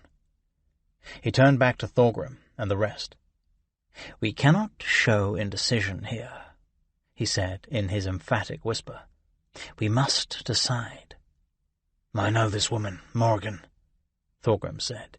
"She speaks well, as you can see, but she's clever, very clever. I don't think she's to be trusted." The others made sounds of agreement, but even as the words left Thorgrim's mouth, he realized his mistake. Proof of that mistake came with the next words Armbjorn spoke. "I hear truth in her words, and reckon myself to be a decent judge of such things. We'll accept their offer, and if there are any tricks, then, Rolleif, we will indeed kill them all." "But what of Bridget?" Harald protested, though in that company he had no right to speak at all. "We came here to restore her to the throne. That was why she sought you out." But Armbjorn turned even before Harald had finished, and if he had heard Harald's protests, he did not indicate as much. "Very well, Morrigan," he said. You make your case, your brother's case. Very well. If you and your men will set their arms aside and join us, then we will feast with you. On the morrow we will accept your gifts, and if there are any tricks, if you try to cheat us, it will go hard on you, very hard on all of Tara." Morrigan, recalling her role, translated this to Flann, and Flann made reply. Then Morrigan nodded and said, "You have made a wise choice." Thorgrim watched her close for any signs of triumph or relief or amusement, but there was nothing. Her face was a river stone, featureless and unmoving. "Father," Harald said in a tone that was more pleading than he had heard from the boy in some time, "what of Bridget and the throne?" "Arenbjorn has made his decision," Thorgrim said, his voice soft, his tone final. "All we can do is see how the gods will toy with us next." Then, in a slightly more encouraging tone, added, "But we will keep our eyes open and keep a sharp lookout for chance." "And what do we do until then? What do we do now?" Harald asked. "We do the very thing that comes most naturally to you, son," Thorgrim said. "We eat." Chapter 32. Fain would I see that feast. Brawls and bickering I bring the gods. Their ale I shall mix with evil. The Flighting of Loki. It was one of the oddest feasts that Thorgrim had ever attended, perhaps the oddest ever. Everything was laid out for a grand banquet: suckling pig and lamb, bread, and heaping bowls of butter, spring vegetables, dried fruits, porridge and honey. The mead was flowing, as was the beer and the wine. There were hosts and the guests, and between them mutual loathing and distrust. For all Morrigan's high talk about Irishmen and Norsemen occupying that island in peace, it was pretty clear that the Irish regarded their guests with undisguised hatred. The Norse, in turn, looked on their hosts as pathetic and weak. For a successful party, the circumstances were not ideal. It played out as Morrigan had promised it would. No tricks, no betrayal. But Thorgrim had some experience with the depth of Morrigan's cunning, and he kept his eyes open, his guard up. The Irishmen who joined them at the feast were the ones whom they would have met in combat if things had gone differently. By their expressions, the way they held themselves, Thorgrim guessed that they would have preferred combat, even a greatly uneven fight, to the humiliation they were suffering, feeding their enemies while others gathered up tribute to pay them to leave.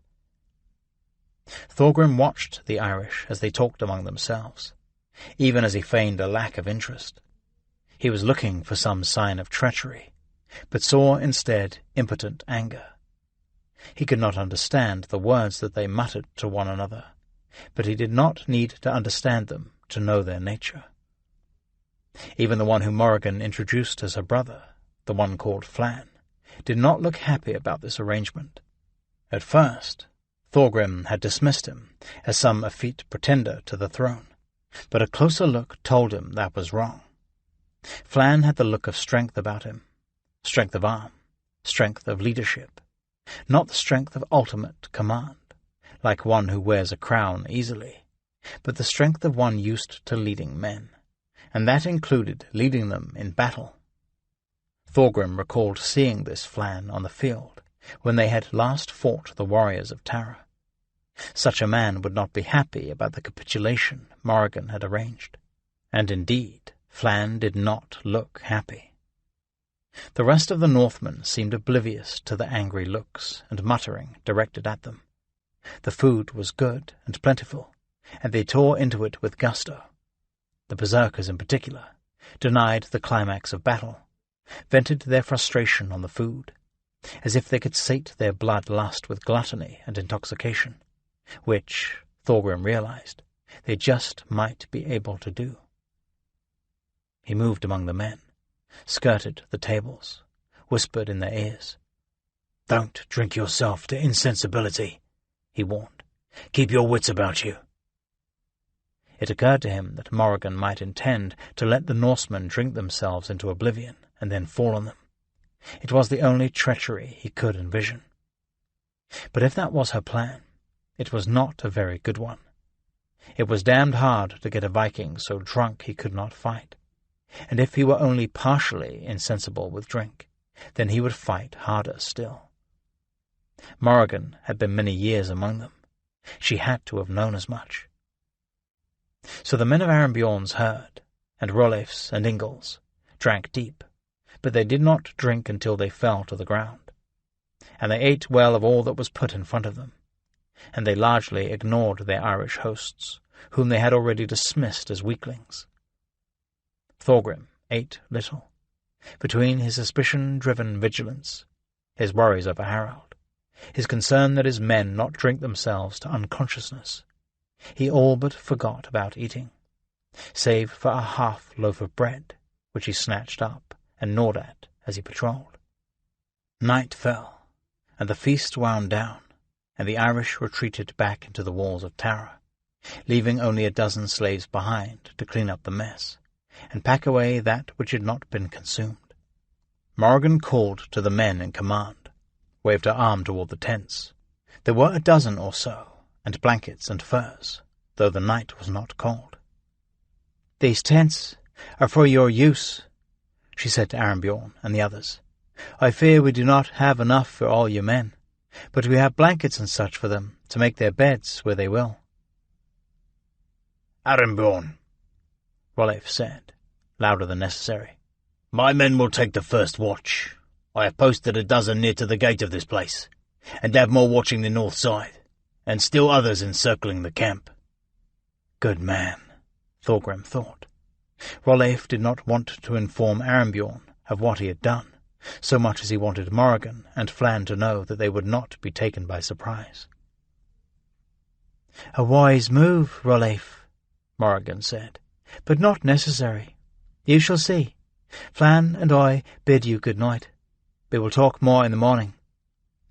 With that, she and Flann made shallow bows, and, with their small, lightly armed bodyguard, they turned and strolled back to the gate of Tara. It was later that evening, after the rest had gone off to sleep, after he had fended off Harald's questions about what would become of Bridget, that Thorgrim replayed the night in his mind. So very odd. The Irish on one side of the tables, the Norsemen on the other, eating together, with all that hatred hanging like smoke between them, each to his own preferences. The Irish drank mostly beer, the Northmen mead. Even the meat, the lamb on the Irish side, the suckling pigs, so loved by the Norse, on their side, and the Irish showed no interest in it at all. Thorgrim opened his eyes in the dark. He pictured the feast in his mind. The Irish did not touch the suckling pig. He could recall a few instances when one of his men had reached over the table and cut off a chunk of lamb, as much to provoke the Irish as from a love of that meat. But the Irish did not touch the pigs. "Harald," Thorgrim said. He waited. Silence. "Harald?" At last he heard a grunt in reply. "Harald, do the Irish not eat pig?" he asked. Harald was as close to an authority on the ways of the Irish as he was going to find in Arembjorn's herd. There was another pause, long enough that Thorgrim thought Harald had fallen back asleep, but at length he answered, "They eat it like anyone does, I think." The tone of his voice was not right, and it was not sleep affecting it. "What's wrong?" Thorgrim asked. He sat up.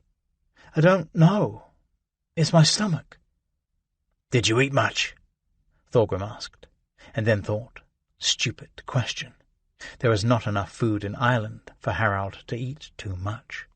"No," Harald replied, sounding more miserable than Thorgrim had heard him sound since he was a child. "But what I did eat, I think I'm about to lose." And as he said that, Another sound reached Thorgrim's ears, from beyond the tent, from out in the dark, retching, groaning. Those sounds were not foreign to a Viking encampment, but not like this, not so many. Thorgrim was out of his bed, iron tooth in hand, and out through the flaps of the tent. The night was cool, and there was a dampness in the air, and the thick smell of earth and grass such as he had come to associate with Ireland. The sky was unusually clear, the pinpoint fire of stars casting a soft light over the camp. It was light enough to see by, and Thorgrim did not like what he saw. Men were staggering out of their tents, crawling from under piles of furs. Men were doubled over and vomiting up the prodigious meal they had eaten. Men were laying curled on the ground, hands clamped on their stomachs, groaning in agony. Starry Deathless had dragged a heap of furs over by Thorgrim's tent, and Thorgrim could just make out his head jutting out from under the pile. He knelt down beside him. "Starry? Starry, how goes it with you?" Starry looked up at him, his eyes half closed, his mouth hanging open. "I am run through the gut, Night Wolf," he whispered. "Run through from within." Thorgrim stood. "Oh, you damnable bitch!" he cried out into the night. But his real fury was directed not at Morrigan, but himself. "Idiot! Idiot!" he shouted next. If Starry Deathless met his end in this manner, lying helpless as a baby, and not with a sword in his hand, Thorgrim swore he would have her head on a pike. But how he would ever live with himself, for the part he played in this, he did not know. He headed off through the line of tents, calling out as he did, "Turn out! Turn out! To arms!" He was met with a chorus of groans. No one moved, save for those staggering aimlessly, bent nearly double.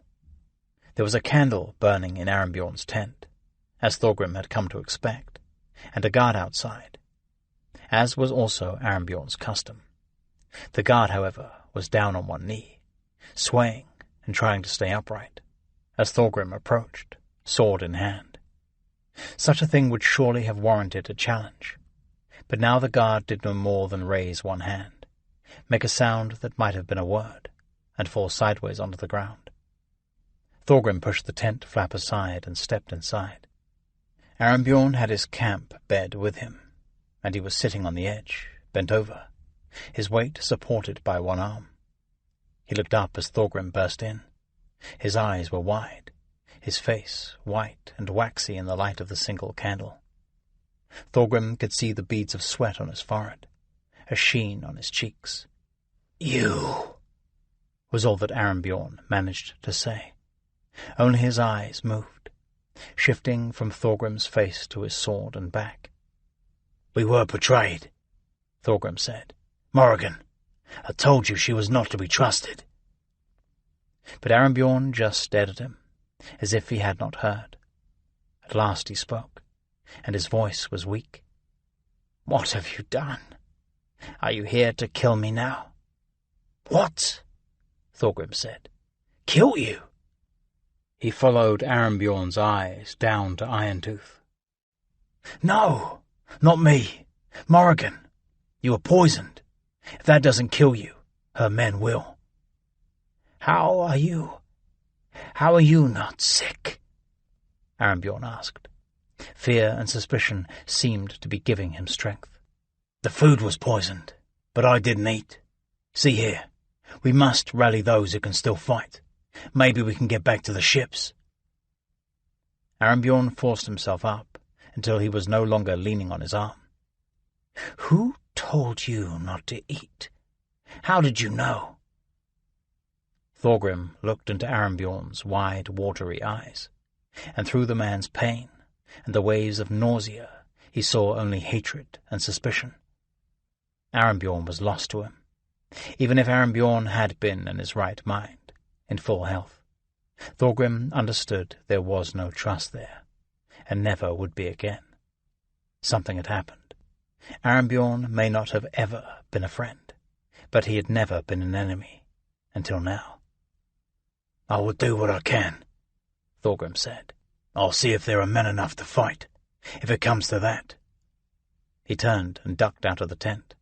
The guard was lying in a pool of vomit. He was not moving. Thorgrim strode quickly down the row of tents, hoping to find even a knot of men who could make a stand when the killers came from Tara, but he could not see one left standing. Rolleif, he thought. Maybe Rolleif still stands. It was hard to imagine any poison or anything else that could fell that human oak. But which tent was his? As he looked left and right, his eye caught a flare of light, off beyond the camp, a dull glow rising from the ground, and with it a sound, a jingling sound, like a series of tiny bells. It was a sound that Thorgrim could not mistake. It was the sound of mail shirts on marching men. Men holding torches that lit up the dark. Men coming for a stricken enemy. Thorgrim shook his head.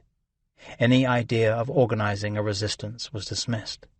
Futile, pointless, and it probably was.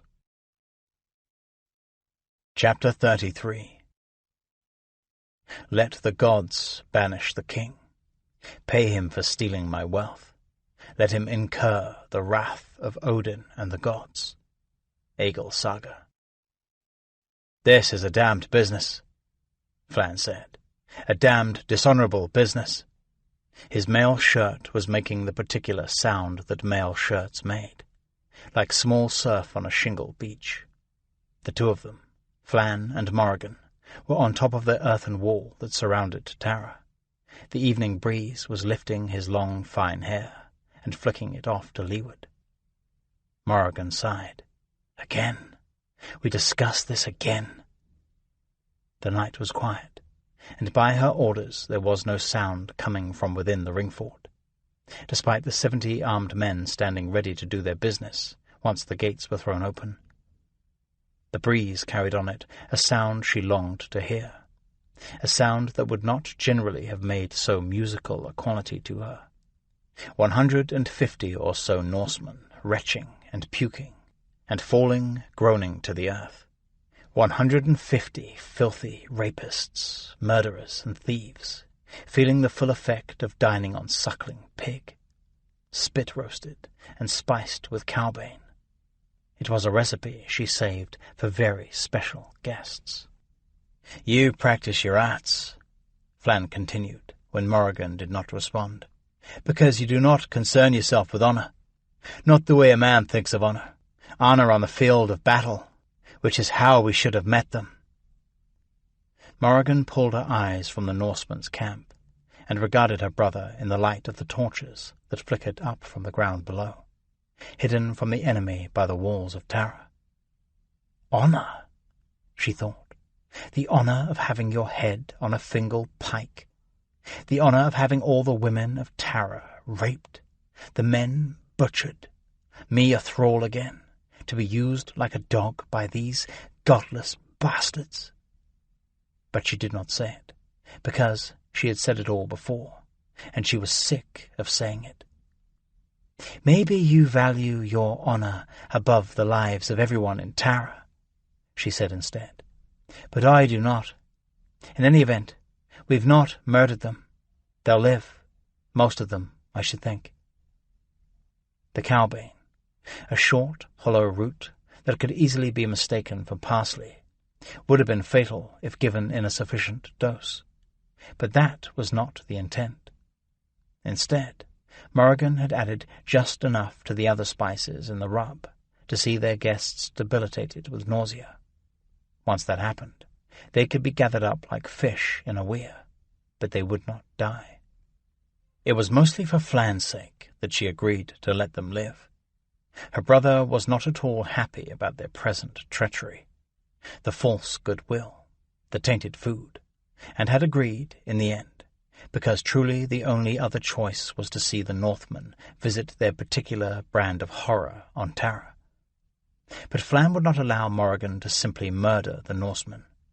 His honour, absurd by Morrigan's way of thinking, could not tolerate such a thing. It was why Morrigan worried that Flann would never make a decent High King. More Shecnal mac Ruinard, she was certain, would have had no qualms about poisoning them all, and watching with delight as they died in agony. So they would make prisoners of the Fingal, and not carrion, and Morrigan knew that in some small way she was relieved by Flann's intransigence on that point. The Fingal were pagans, they were killers, cursed by God, but still the thought of simply murdering them all made Morrigan uneasy.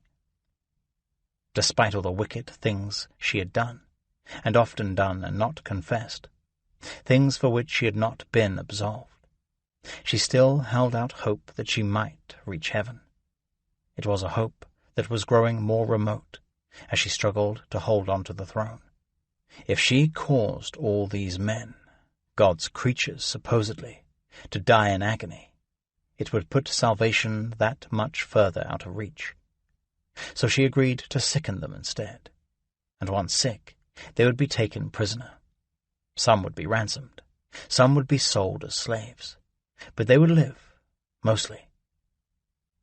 Morrigan turned her eyes back to the Fingal camp, spread out on the ground beyond the walls. It was dark, and she could not see anything of the men in the camp. But the chorus of retching and groans and wails of agony had grown appreciably in the past few minutes. The timing on this had to be just right. If her men sallied forth too soon, the Fingal might still have some fight in them. If they waited too long, the Northmen might find the strength to stagger off into hiding, and then she would have to call up the hounds. "It's time, brother," she said softly. Flann made a grunting noise. "Very well," he said. He turned and found the crude ladder that led down to the ground, and Morrigan followed behind.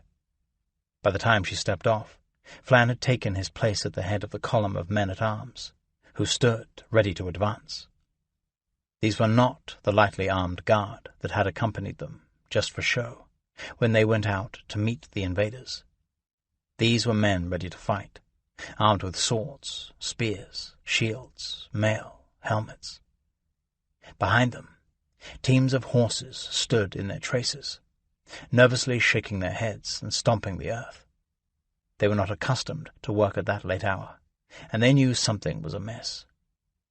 Hitched behind them were empty hay wagons, which would be used to haul men who could not walk. Leg irons and leather thongs for binding wrists were piled on the wagon's floors. "Go!" Flann shouted, and his voice had the ring of authority that Morrigan liked to hear. This was what Flann loved, Morrigan knew, the field on which he excelled, the plotting, the manoeuvring, the manipulating one against another. That was what he could not do. Between them, Flann and Morrigan, they made a fully competent ruler. On Flann's command, the big oak doors at Tara's main gate were swung open, and the column moved forward, 70 pairs of feet making a dull sound on the soft ground, and with it the creak and groan of the crude wagons, the jingle of horses in their tack. Morrigan wanted to walk at the head of the column, side by side with Flann, but she knew that would never do, so she stayed back, walking beside the first of the empty wagons. It might not be her place to lead, but neither would she be left out of this affair. She knew the Fingal better than anyone at Tara, and she knew what had to be done to secure this lot. Donal and Patrick were waiting for her, back at the end of the column, and they fell in on either side and a few paces back as the men advanced. They, too, were armed with swords and knives and mail shirts. But they were not a part of Flann's column, not men-at-arms. They had spent most of their brief lives as sheep-herders, and their skill with weapons was rudimentary at best. They were Morrigan's men, and she knew well how to exploit their God-given talents. They covered the ground quickly. The guards, whom the fat, bearded one had so ostentatiously posted near the gates of the ring fort, were lying on the ground, doubled over. Some had managed to crawl a little distance, but most were right where they had fallen. On Morrigan's order, their wrists were bound, and they were tossed into the rearmost wagon, the first of the catch. There was no alarm, no shouts, no sound of men taking up arms to meet them. Even the groaning and retching had dropped off, so there was little to be heard over the sound of the wagons and marching Irishmen, the smell of vomit in the air. Flann brought the column to a halt. "Very well, you men," he called back to the troops. "Round them up, drag them here if need be, and we'll manacle them and bind them." There was a tinge of disgust in his voice. Morrigan hurried to the front of the column, Donal and Patrick keeping pace. "Flann, Thorgrim must be secured quickly. He is a danger. Please, may I have 4 of the men-at-arms with me?" Flann looked around, which is what he did, she knew, when he required a second to make a decision. He looked at Donal and Patrick as if to say, "You have men. Are they not enough?" But he did not say it, because he knew the 2 young brothers were not fighting men. "Very well. You 4. He gestured to the 4 men directly behind them, one of whom carried a gutting torch. "You go with Morrigan. Follow her orders." Morrigan stepped off without looking back, but she was gratified to hear the sound of the men following. Donal moved past her, and she followed him down the row of tents. He and Patrick had been among the slaves, cleaning for the feast, but their work had involved watching and taking note, and only pretending to clean. Donal stopped outside the tent that Thorgrim and Harald had occupied. Morrigan turned to the 4 men-at-arms behind her. "Go in here and secure any you find within," she ordered. If Thorgrim or Harald had any strength left, then taking them prisoner was a task for real soldiers. 4 swords scraped out of 4 sheaths, and the first of the men-at-arms threw the tent flap back and plunged in, followed by the man holding the torch, and then the others. Morrigan waited and listened. She heard bedding being rifled, saw the weird shadows of the men inside cast by the torch against the tent walls. Half a minute, and they were out again. "No one in there," the man with the torch reported. "Damn it," Morrigan thought. "Very well. Follow me." The 7 of them, the 4 men-at-arms, Donal and Patrick and Morrigan, began a sweep of the camp. They looked in each of the tents, rolled over the groaning figures of the Fingal strewn around the field, and held the torches close to their faces. No Thorgrim, no Harald. As they searched, Flann and his men-at-arms methodically rounded up the rest of the Fingal, dragging those who could not walk to the place where the banquet tables had been set up earlier, clapping leg irons on them, binding their wrists with leather cords. There was no resistance from the Northmen, not so much as a half-hearted slash with a knife, or the feeble swing of a fist. Calbane was proving to be the most effective warrior Morrigan had ever known.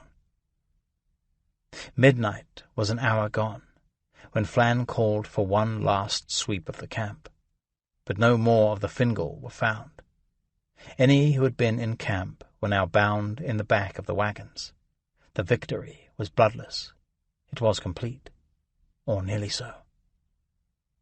Morrigan grabbed up a torch and went from wagon to wagon. She looked in the face of every man there. No Thorgrim, no Harald. "Flann," she said, her voice low, her tone urgent. "Thorgrim's not here. He's escaped somehow." Flann shrugged. "He's one man. One more or less will make no difference. His son is with him, and the Lord knows how many others. Even if he has a dozen, it makes no difference. We have all but the entire Fingal army.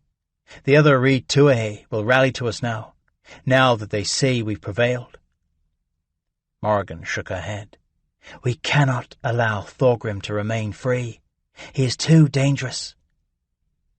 Flann looked at her, and Morrigan did not like his expression. "What is it about Thorgrim?" he asked. Why are you so worried about one man?" Morrigan felt her face flush at the question, and hoped the dark would hide it. She had, in a moment of weakness, given herself to Thorgrim, back aboard his ship. He had a strength that she found comforting, and she sensed a decency about him, something she would never have thought to find in a Norseman. But there it was. Thorgrim loved his son very much. She could see that he cared far more for Harald's life than he did for his own, and that told her a great deal about what sort of man he was. And there was no denying that he was attractive, very attractive.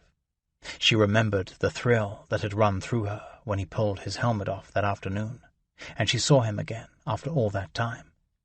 She remembered it, and she was embarrassed. But those things, she assured herself, were not influencing her thinking now.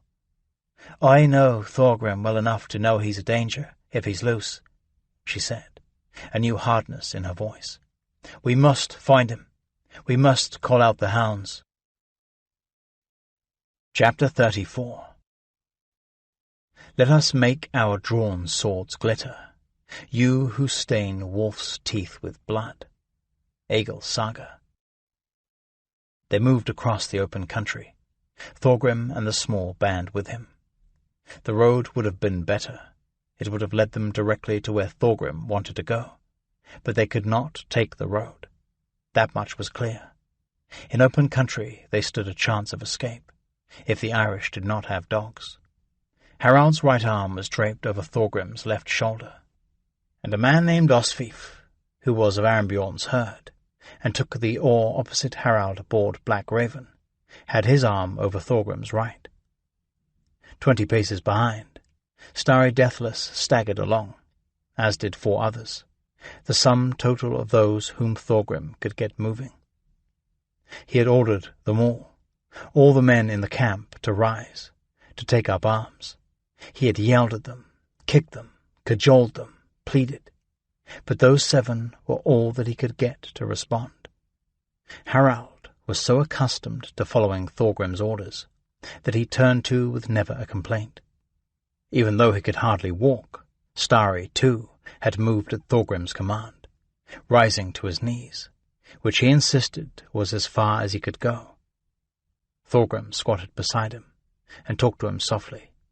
He planted an image in Starry's mind of the death he now faced, kneeling before his enemy, a pool of vomit on the grass, too weak to even hold a sword, let alone fight.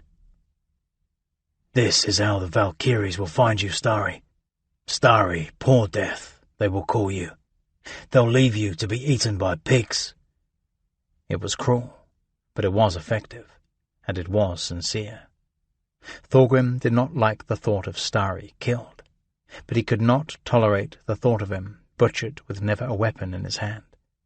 A man who had so courted a noble death, a man who so deserved his time in Valhalla, his friend.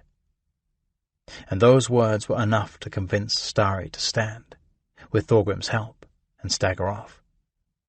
The others, Osfif and a man named Halldor, another of Arnbjorn's herd, a man from Ingolf's herd, whose name Thorgrim did not know, and Norwal the Short, were all the men Thorgrim could manage to rally. There seemed to be no reason for it. What they ate, perhaps, or a natural resistance, or pure determination. But whatever it was, these few were the only ones of the men who had sailed from Duvlin who could still stand and stagger forward.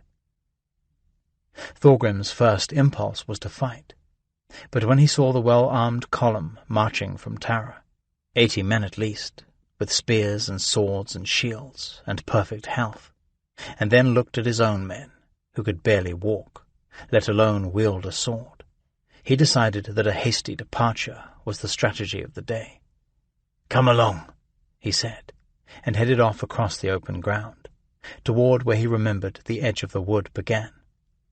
His men shuffled after him, and he quickly realized that they would never be able to move fast enough to put sufficient distance between themselves and the Irish soldiers.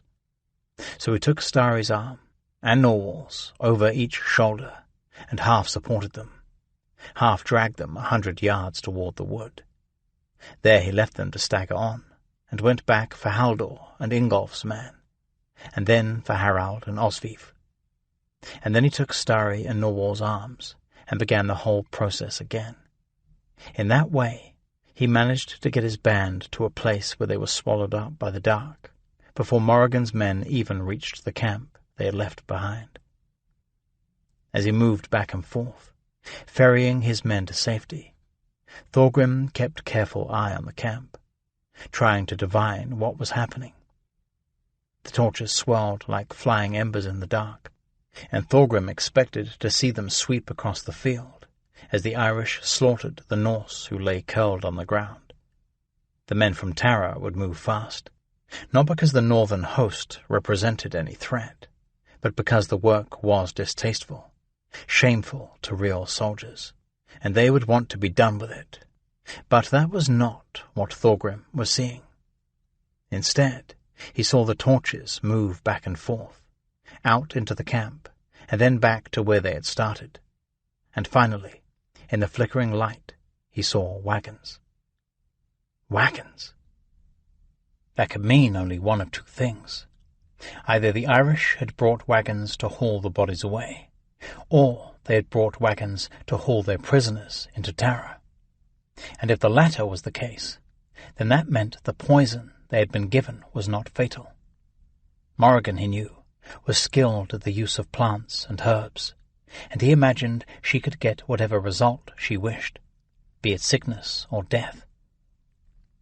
By the time they reached the woods, the wagons were starting to move. Thorgrim hustled his men in through the bracken and into the trees.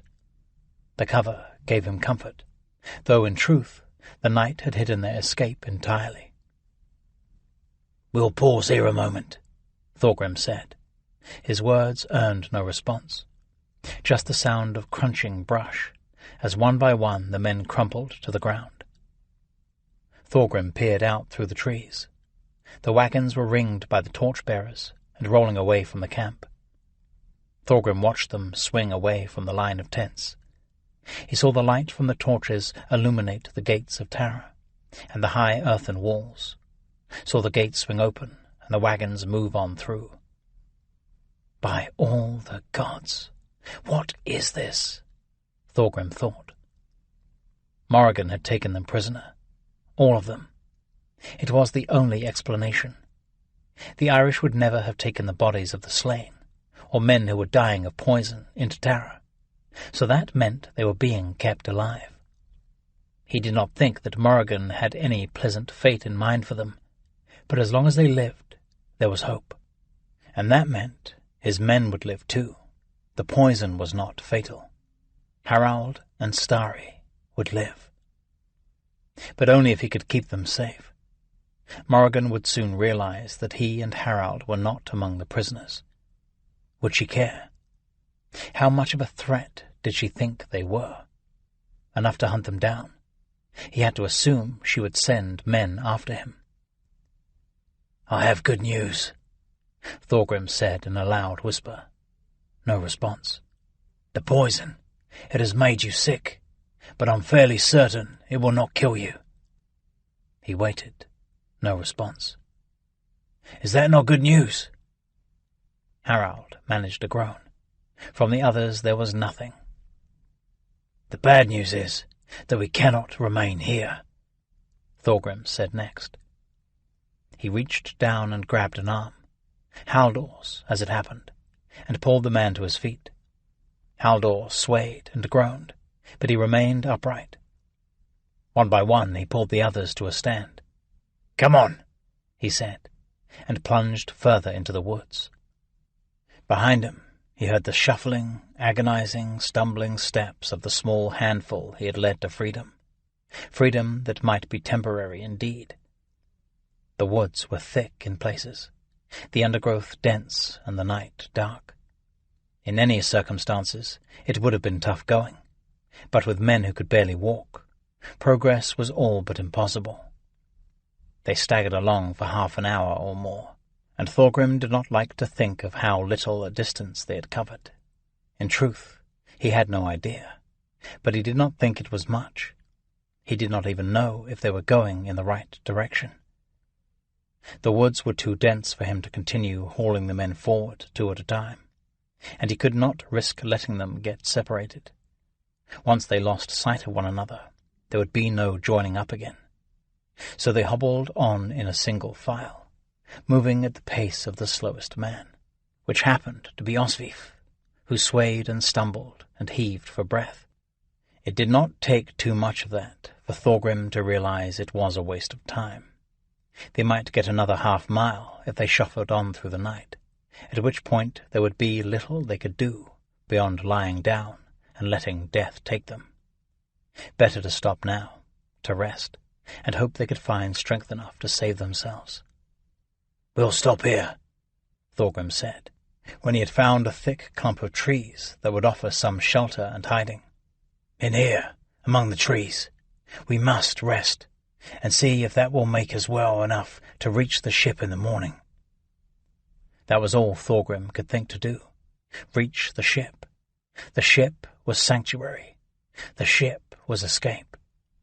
It was a familiar thing in a strange land. Even if that sanctuary was an illusion, it still drew him like a lodestone. He heard no protests from the others, no suggestions, no comments at all. Once again, freed from the force of Thorgrim's authority, which alone had been driving them, they collapsed to the ground and did not move again. Thorgrim stood absolutely motionless and let the night settle around him. He heard the rustle of little creatures in the underbrush, the swish of the trees' upper branches as they caught the soft breeze. He could smell the pungent soil and the dried leaves underfoot. He could make out the dark bulk of trees and brush in the tiny light of the stars that crept in through the dense growth overhead. There was nothing out of place there, save for himself and his men, and the forest was already ignoring them. He found a thick tree and sat, leaned back against it. He was weary in such a way as he had not been in a long time, a weariness that went well beyond the physical. He told himself to stay awake, keep alert, keep his senses tuned to the forest. He knew he should not sit. He told himself to stand. He assured himself he would, in a minute, 5 minutes. Surely he deserved 5 minutes' rest. The next thing he knew, he was shuddering into wakefulness, and things had changed. How long he had slept he did not know. It was still black night, and he was still in the clump of trees, but his senses were sharper now. His men were in the same positions in which they had collapsed. They had not moved. He could see the trees and the brush, dim but visible in a way they had not been before. His nose picked up and pulled apart every scent that drifted toward him from the forest. He thought vaguely that it was the sleep, that the little rest he had enjoyed had sharpened him. But that was not right. He leaned forward from where he sat, tense, alert, and in his belly a growing fury, an anger he could feel running through him, in the way one feels a hot drink running down one's throat. He wondered what it was that sparked that anger, though the question came not as words in his head, but rather as feelings, instincts more powerful than words. And then he heard it, far off, and the smell came to him on the night air. Dogs. They were coming after him and his men. They had dogs. He could hear the baying, far off. But even in the seconds it took for him to understand, he heard them getting closer. But they would not reach him there. They would not find his men. They would not lead men-at-arms with swords and spears and leg-irons to where his people slept. With no thought at all, no plan, Thorgrim was off, running through the woods, running toward the sound of the dogs. The brush whipped past him. The ground seemed to fly by as he ran, the weariness replaced by the drive of his rage. He thought he could taste blood, like a distant memory in his mouth. The hounds were closer now. He could hear them coming, and behind them the clumsy tread of the men who held their leashes. 12 men at least, and 12 dogs, crashing along the trail of scent left by him and his men in their stumbling escape. Thorgrim was following the same trail, following it back the way they had come, he and the Irish hounds converging on some unseen point. Then he stopped. The trail of scent was broken where it ran over a narrow stream. Thorgrim recalled having passed it before. It formed a natural break in the path that led right to Harald and the others. He could smell the water, and smell the approaching dogs and the men. He could smell the acrid scent of burning wood and cloth. The men had torches. He could see pinpricks of dancing light flickering through the trees far off. Thorgrim crossed the water and found where the trail took up again. He paused there, moved among the brush, breaking branches, leaving a scent, making his presence there as obvious as it could be. He stopped, listened, his ears picking out the sounds of pursuit, his nose filled with the stink of men and dogs. They were close now. He felt his teeth pressed together. But this was not the time. Not now. He had to lead them away from this place, away from the real trail. He bolted to his left, into the thick brush, felt the saplings and tree branches whip against him as he ran. He followed the bank of the stream for a little way, and then plunged into the woods again. He stopped. He could hear the whine of the hounds, a confused baying as they came to the place where the trail seemed to take off in another direction. The smell would be different, because it was just him on the new trail, and he did not know if the hounds would be fooled. He could hear the sound of the men shouting one to the other, but he could not make out the words. He tensed. If he had to go back and fight them there, he would, but he wanted to choose the ground himself. And then he heard them move again. The hounds set up a yelping and howling as they picked up the new trail. They pulled at leashes and sniffed the ground and bounded along, once again following Thorgrim's scent through the woods, down trails that were hardly trails at all. Thorgrim ran on. He marveled at the power in his legs, the strength that he felt in his body as he raced through the woods. This might be his night to die, he knew, but he knew he would die well, and he would not die alone. The trees opened up in a small meadow, 100 rods across, and beyond it a steep and wooded hill, like a natural wall. The starlight illuminated the open ground, but still Thorgrim was surprised at how clearly he could see in the dark night. He bounded across the field. The hounds were close. He could hear them, but he could not see them, and so he knew they could not see him.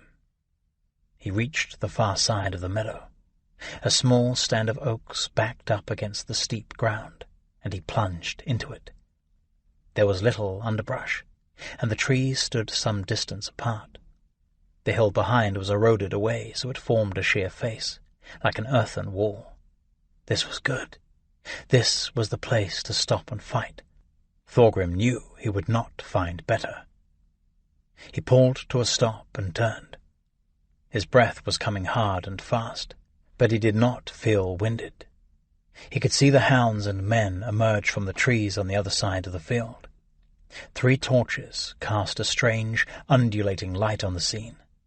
The hounds straining at their leashes, howling and baying, and standing on hind legs as they pulled at their collars. They knew he was there, and they were desperate to get at him, and he was ready to let them come. The men were talking again, but still Thorgrim could not make out the words. He saw arms pointing in his direction. There seemed to be some sort of discussion, and then the men holding the leashes stepped forward and grabbed the collars of the hounds and jerked the leashes free. With a great howling and baying and barking, the pack took off like stags across the open ground, tongues lolling out of mouths as they whipped across the meadow. Thorgrim watched them come. He waited. He was ready. Chapter 35. Odin's wife, the earth, I clad in a cloak of blood. Egil Saga. Donal was not happy about this, any of it, and had not been for some time. Morrigan had charged him with leading the search for Thorgrim, and whoever else was with him. He was no stranger to this sort of thing, but he knew little of dogs and less of battle. He felt like a man riding a bull, thinking he was in control, knowing in the back of his mind that he really was not. The master of the hounds and his 4 men had brought the dogs into camp, straining on their leashes. Thorgrim's bedding and his cloak, left behind in the tent, were shoved in their noses. It was all they needed. A quick swing around the edge of the camp allowed them to pick up the scent of the escaping Fingal, and they were off. Donal had no doubt that the hounds were following a band of men, 6 by his guess. He had been tracking lost sheep through every kind of countryside since he was a little boy, and he knew well how to read a trail. Indeed, he was often called upon by the other sheep-herders to find lost animals when they could not. And so, even though he could not say for certain that they were following Thorgrim, he knew the dogs were on the scent of men. They came to the woods where the escaping band had entered. In the light of the torches, Donal could see the broken branches where they had entered the tree line, and various patches of disturbed earth where they had apparently fallen to the ground, before standing again and moving on. "The hounds are on their trail. This way," the master said, his arm pulled out straight by the straining animals on the leash, as if he was pointing down the trail. Donal looked around him. Their war party consisted of himself and Patrick, the master of the hounds and his men, and 5 men-at-arms whom Morrigan had sent with them. They did not know how many of the Fingal they were tracking, but however many there were, they would likely be deathly ill, and if they were not, the dogs would do most of the work of subduing them. Still, Donal wanted more than anything to send the men-at-arms in first, right behind the dog handlers, though he and Patrick had engaged in a bit of weapons training since coming to Tara. They were not fighting men, not by any means, and certainly not men to take on the Fingal. But he was also the leader of this little expedition, and that meant he had to lead. So he took his place right behind the master of the hounds. "Very well," he said, with as much authority as he could gather. "Let them take up the trail." The small group plunged on through the wood, the torches casting weird, frightening shadows. Donal cursed the dogs and their howling and yelping. He wanted to hear, to let his ears tell him what was out there. Eyes, even with torches to aid them, were all but useless in the thick woods, but they did not dare let the dogs off their leads, not yet. They would disappear into the forest, and the men would have no hope of keeping up with them. The branches whipped their faces and grabbed their clothes as they tumbled after the frenetic dogs deeper into the woods. He heard Patrick muttering a prayer to the Blessed Virgin, and would have loved to do the same, but he did not think the men-at-arms would take it well. They did not seem to him a very pious bunch. They came at last to a place where the trees opened up a bit, and the dogs stopped their headlong pursuit, milling about, sniffing the brush, whining. Donal stopped before he ran into the master of the hounds, who had also stopped. "What is it?" Donal asked. "Stream," the master said, jerking his chin in the direction of a small stream that crossed the trail just ahead of them. "Dogs lost the scent." "Do you think they took to the stream? Might be walking in it?" Donal asked. It would have been a smart move if they suspected their pursuers would have dogs. "Don't know," the master of the hounds said, and just then one of the dogs took up his baying again, not the confused whimper of the dog searching for the scent, but the confident call of a hound on the trail.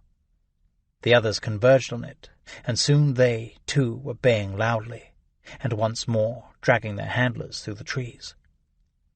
The chase seemed to Donald to go on for a long time, and he was a little surprised that men as sick as these, for he assumed they were as bad off as those they had found in camp, had managed to drag themselves so far.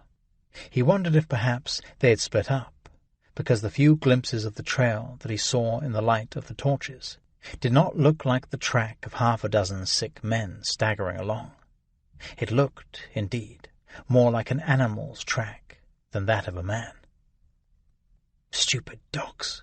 They've likely picked up the scent of a fox or some such, Donald thought, but he kept his mouth shut. The master of the hounds knew his business.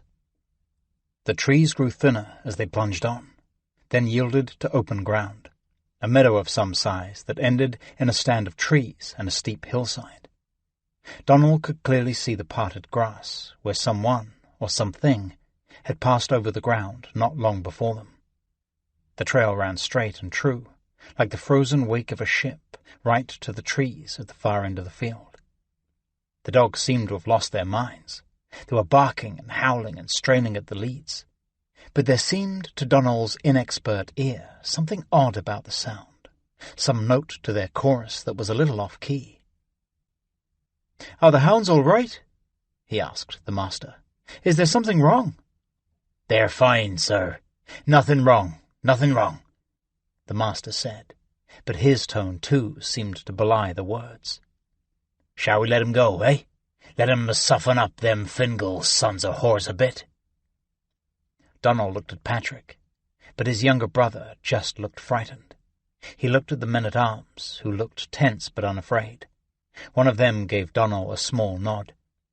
"Very well, master. Let 'em go," Donald said. The handlers pulled the leashes short and deftly released the knots from the collars. Each dog, as it was freed, shot away like an arrow from a bowstring, bolting across the grass that was belly high to them, charging for the stand of oaks and whatever lay within. The last of them was released, and the handlers, the master of the hounds, Donald, Patrick, and the men-at-arms, charged off in their wake, racing across the open ground, ready to drag the dogs off the bleeding, shrieking Northmen, bind them, and march them back. They were halfway across the field when they saw, in the light cast from the torches, the last of the hounds disappear into the stand of trees. The barking and howling and snarling was terrific, a great chaos of sound. The men came panting to the edge of the wood and stopped, weapons drawn, and listened. The hounds were in a fury. Their barking filled the night. And then, suddenly, the cry of a wounded animal, a mortally wounded hound, pierced through the sound of the others, and that was followed by another. Donald caught the master of the hound's eye. The man looked frightened. "Voices," Patrick said, almost too soft to hear. "There are no voices. No one's crying out. Are we sure they've caught the Fingal?" "They've caught the damned bloody Fingal," the master snapped. "The dogs ain't stupid. They can follow a scent." Another cry of pain was cut short in the middle, just stopped like a flame snuffed out. The barking was noticeably diminished, as if the number of dogs had been cut in half, but it was still loud, and under it a deep-throated snarling and the snapping of jaws. A hound burst from the underbrush, bounding away in full retreat. Its head, its chest, its forelegs appeared, and then it stopped in mid-flight, grabbed by something unseen in the brush, and dragged howling in panic back into the trees. They heard the animal's desperate cry, and then it stopped, as suddenly as the last. "Jesus, Mary, and Joseph," Donald uttered. His hand, unbidden, made the sign of the cross, and he saw he was not the only one to do so.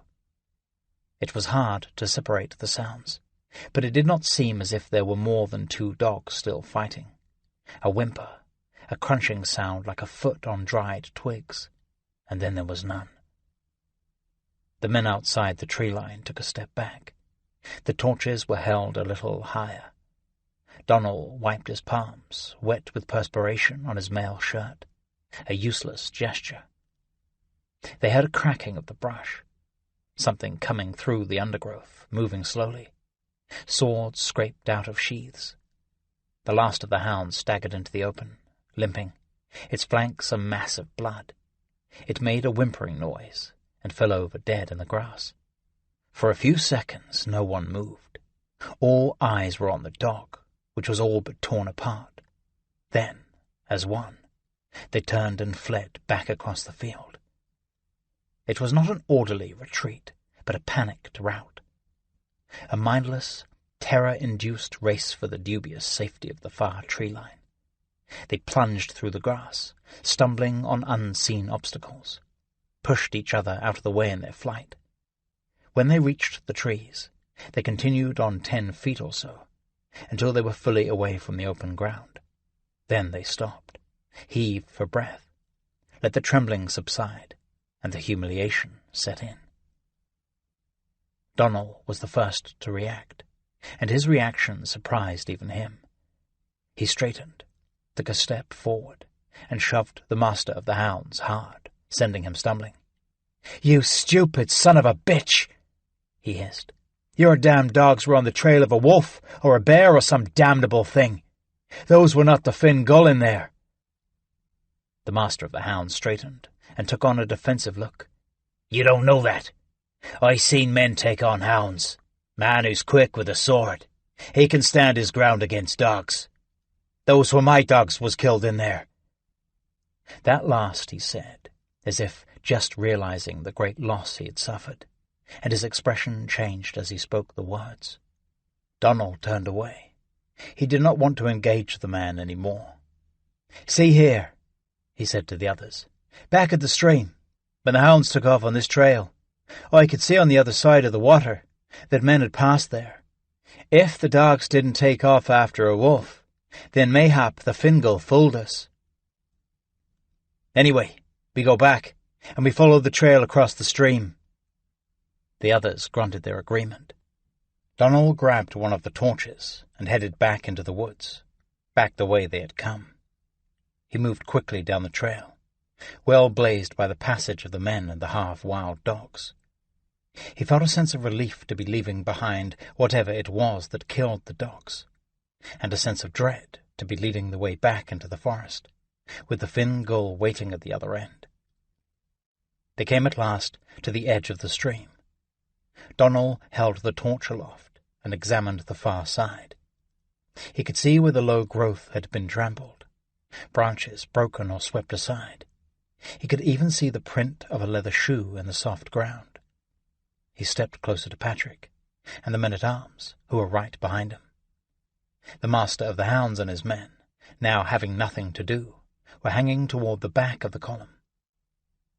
"Whatever trail the damned dogs were on, I say the Fingal went that way."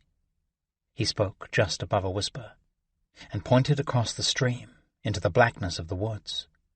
He swallowed hard, braced himself to say the rest of what he had to say in an even and commanding tone. "We go after them. Let us draw our weapons now. We don't know how far off they are, how many, or what shape they are in. My guess is 6, and I think they'll be near dead with the sickness Morgan gave them. But let's be on our guard." The others just nodded. No one had anything to add. Donald pulled his sword, and the others did the same. The dog handlers had knives, and they drew those, though they looked even less certain about all of this than Donald felt. Donald turned and stepped into the stream, cold water filling his shoes. 2 steps, and he was across, and moving along the trail of the Fingal, which was as easy to follow as if it had been a road. These men were not trying to hide their escape, and Donald hoped it was because they were too sick to do so. Had he been alone, he would have been able to move silently enough that he could have heard all the sounds of the forest, and his quarry as well. But, with the exception of Patrick, the stumbling fools behind him were making as much noise as an army on the march. He held up his hand, and the column stopped, and he listened close. Nothing. There was no sound that he could hear, save for the soft gurgling of the stream they had left behind, and the wind in the branches. He continued on, taking his steps slowly and softly, and the men behind did the same. But it was a pointless gesture, with the shaking of the male shirts, and the various thumping and cracking and stumbling sounds they made. Another 5 rods, and Donald held them up again. This was it, the end of the trail. He could see quite clearly where a dozen feet had trampled, kicked, and shuffled the ground right up to a thick stand of trees, a natural shelter. It was not where men would go who meant to stagger on. It was where they would go if they were looking for concealment, a place to collapse, to let their bodies recover from some debilitating affliction. Donald turned again to the others. When he spoke, it was hardly louder than a breath. "They're in there, I'll warrant," he said. He held his sword in his right hand, the torch in his left, and with the sword he pointed at the trees. If the Fingal were not unconscious, the torches would have warned them of the Irishman's presence, but there was nothing for it. With luck, they would be too sick to resist, forewarned or no. "Softly now," he said, and stepped off in the direction of the trees. The others followed behind, trying their best to move silently, though with little success. Donald closed the distance quickly, sword and torch held in front of him. The sweat was slick on his palms, but he had no way to wipe them, so he gripped the hilt of the sword and the handle of the torch harder still.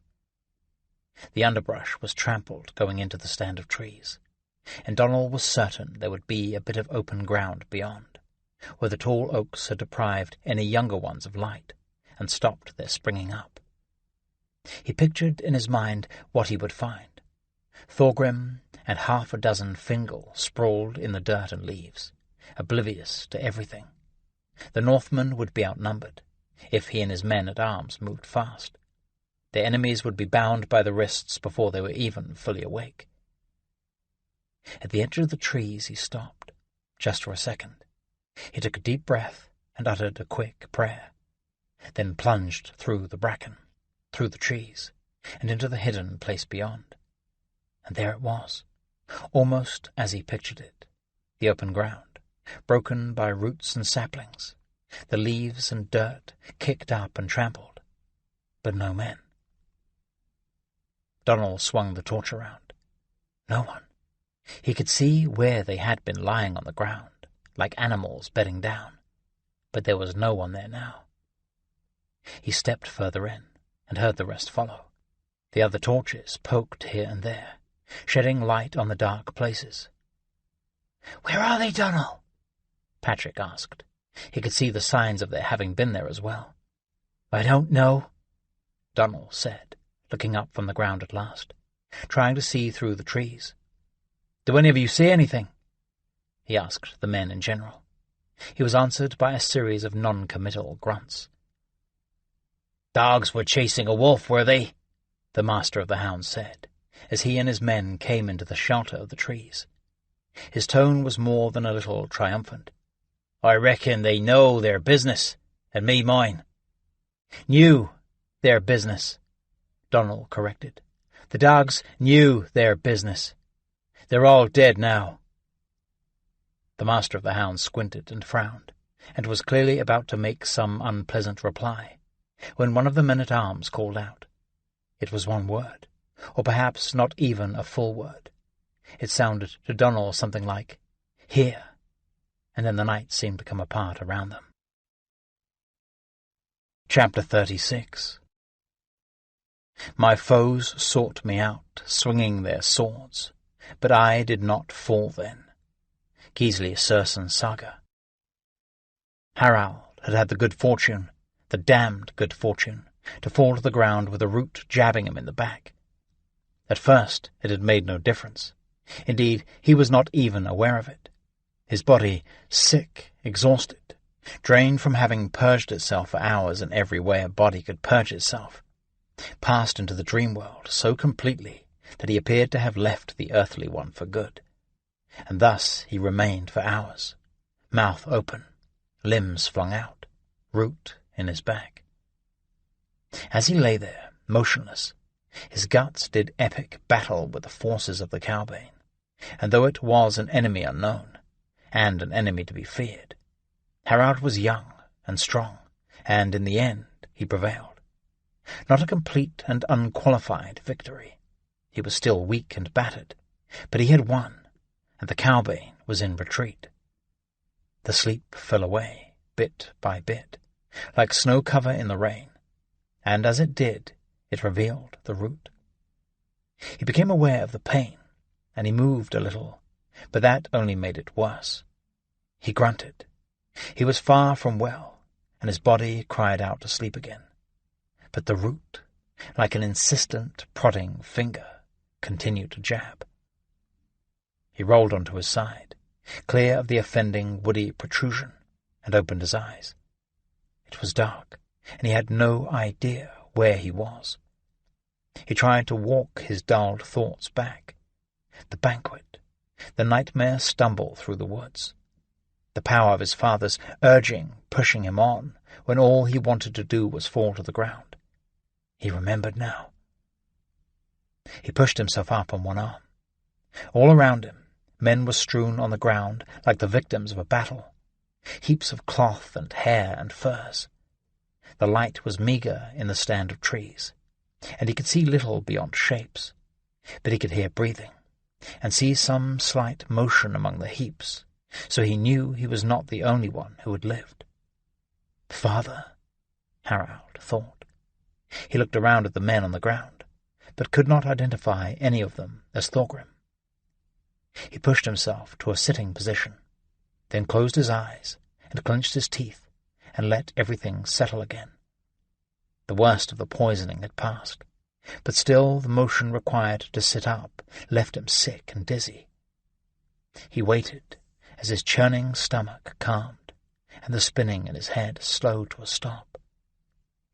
As he waited, perfectly still, he let his ears take in the sounds of the night and pull them apart, the way his father had taught him to do while hunting and tracking in the forests of Norway. He heard the breathing of the men, the tree branches moving high up. Something moved through the dried leaves. Something small, Harald could tell, but making a sound quite out of proportion to its size. And then Harald's ears picked out something that did not belong to the forest. He sat a little straighter, and his eye shot open, though he was only staring into the dark. He listened.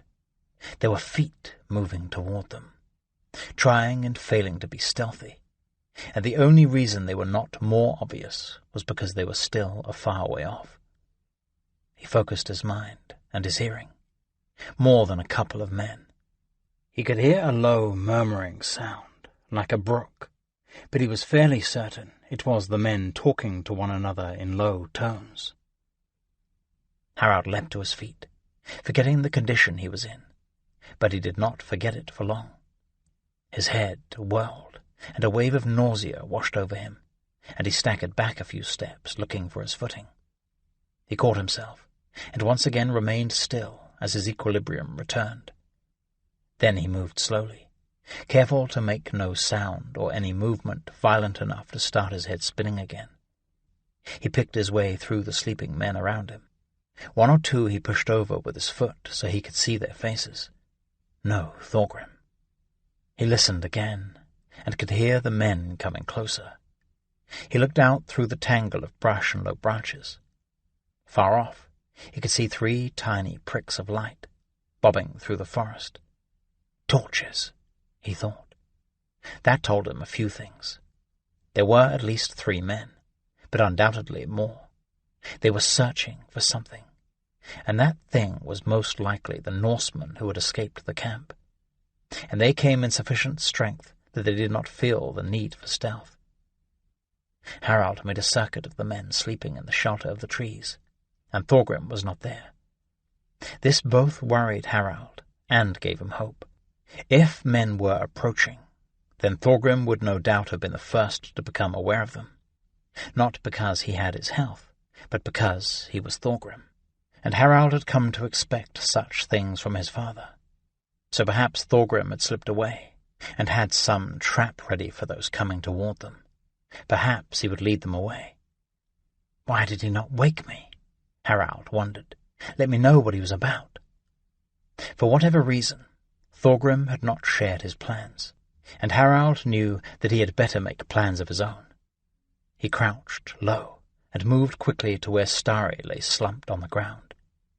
With his left hand he shook him gently, then shook him again.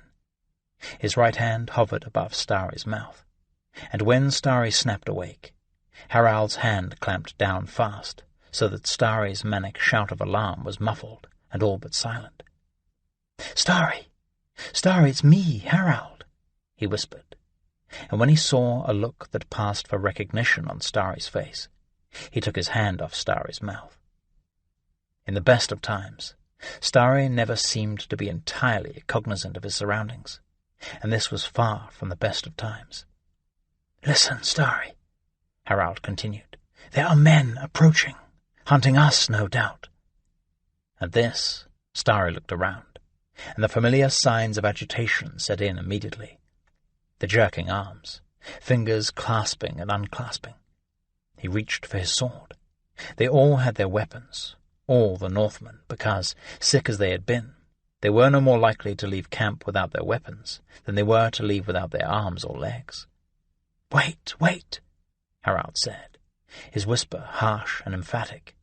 "We don't know how many there are, and we are few and weak. They'll have no problem following our trail. We'll hide in the brush, let them come in, and then fall on them, take them by surprise." Starry looked at him. "Do you understand my meaning?" Harald asked. Starry nodded. "Good. Wait here. I'll rouse the others." Harald moved quickly from man to man, waking each, explaining what was happening, ordering him to retreat into the brush, stand silent and ready, move when he moved. It took some doing to make the sick, exhausted, half-dead men understand, but in the end each stood, let his head clear, and moved into the darkness of the tree line. No one asked by what authority Harald was now giving orders. Indeed, Harald himself never thought to question why he had assumed command.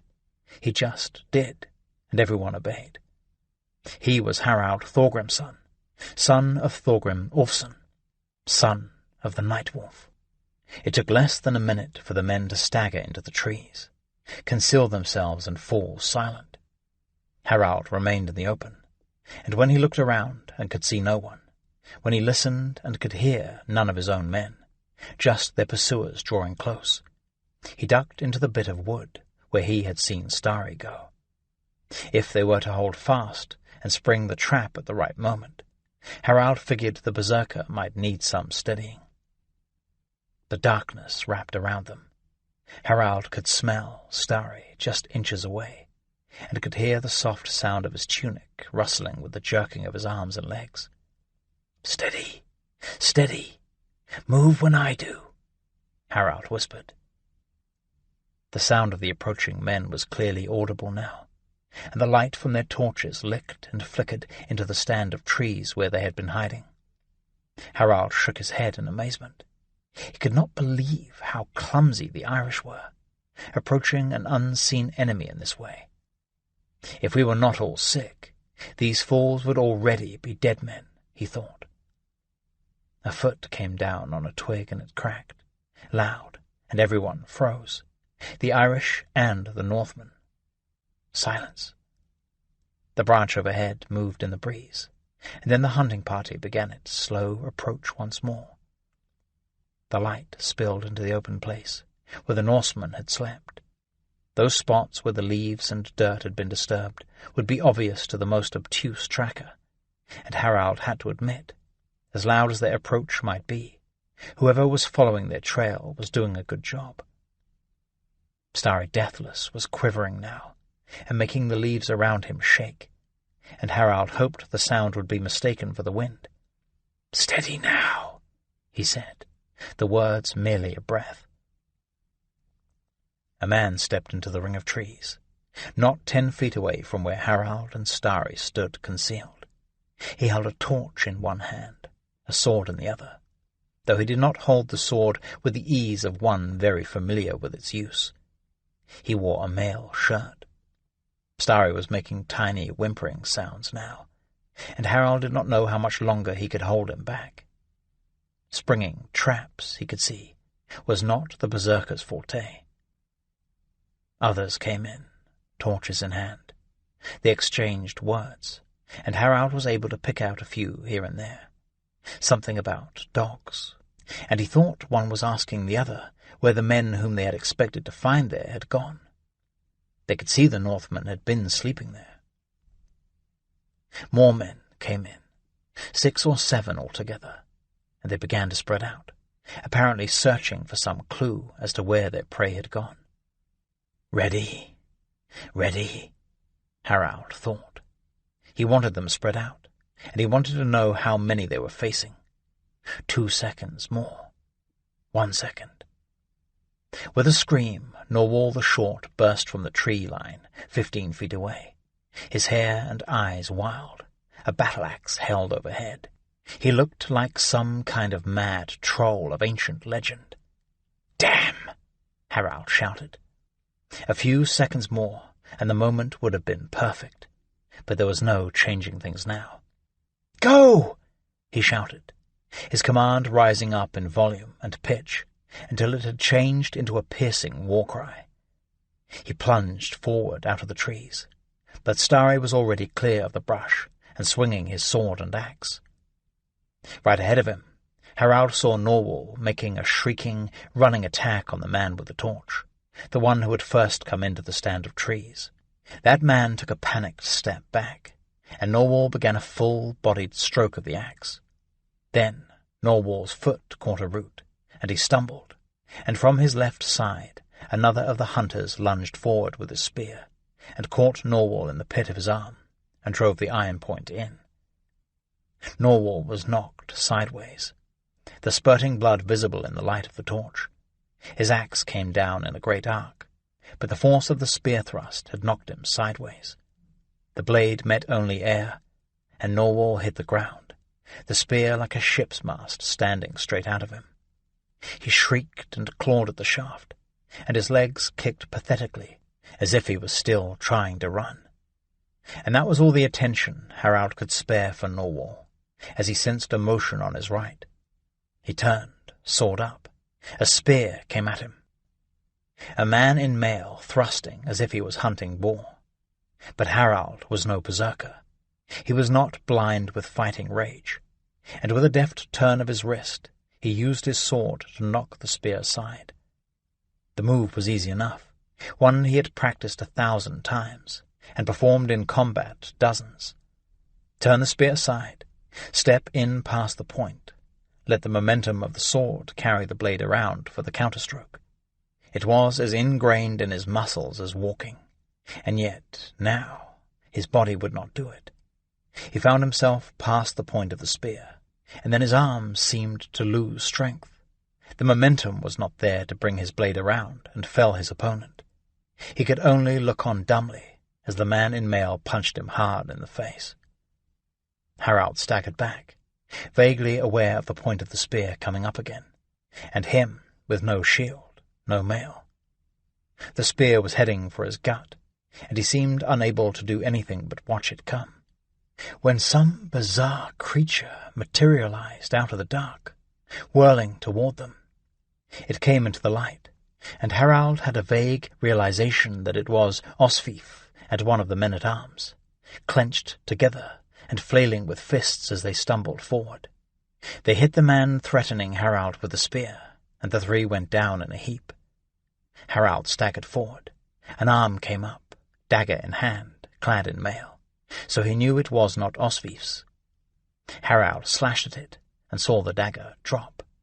He tried to jab at the struggling men, but found he could not move fast enough to hit one of the Irishmen and be certain he did not hit Osfif as well.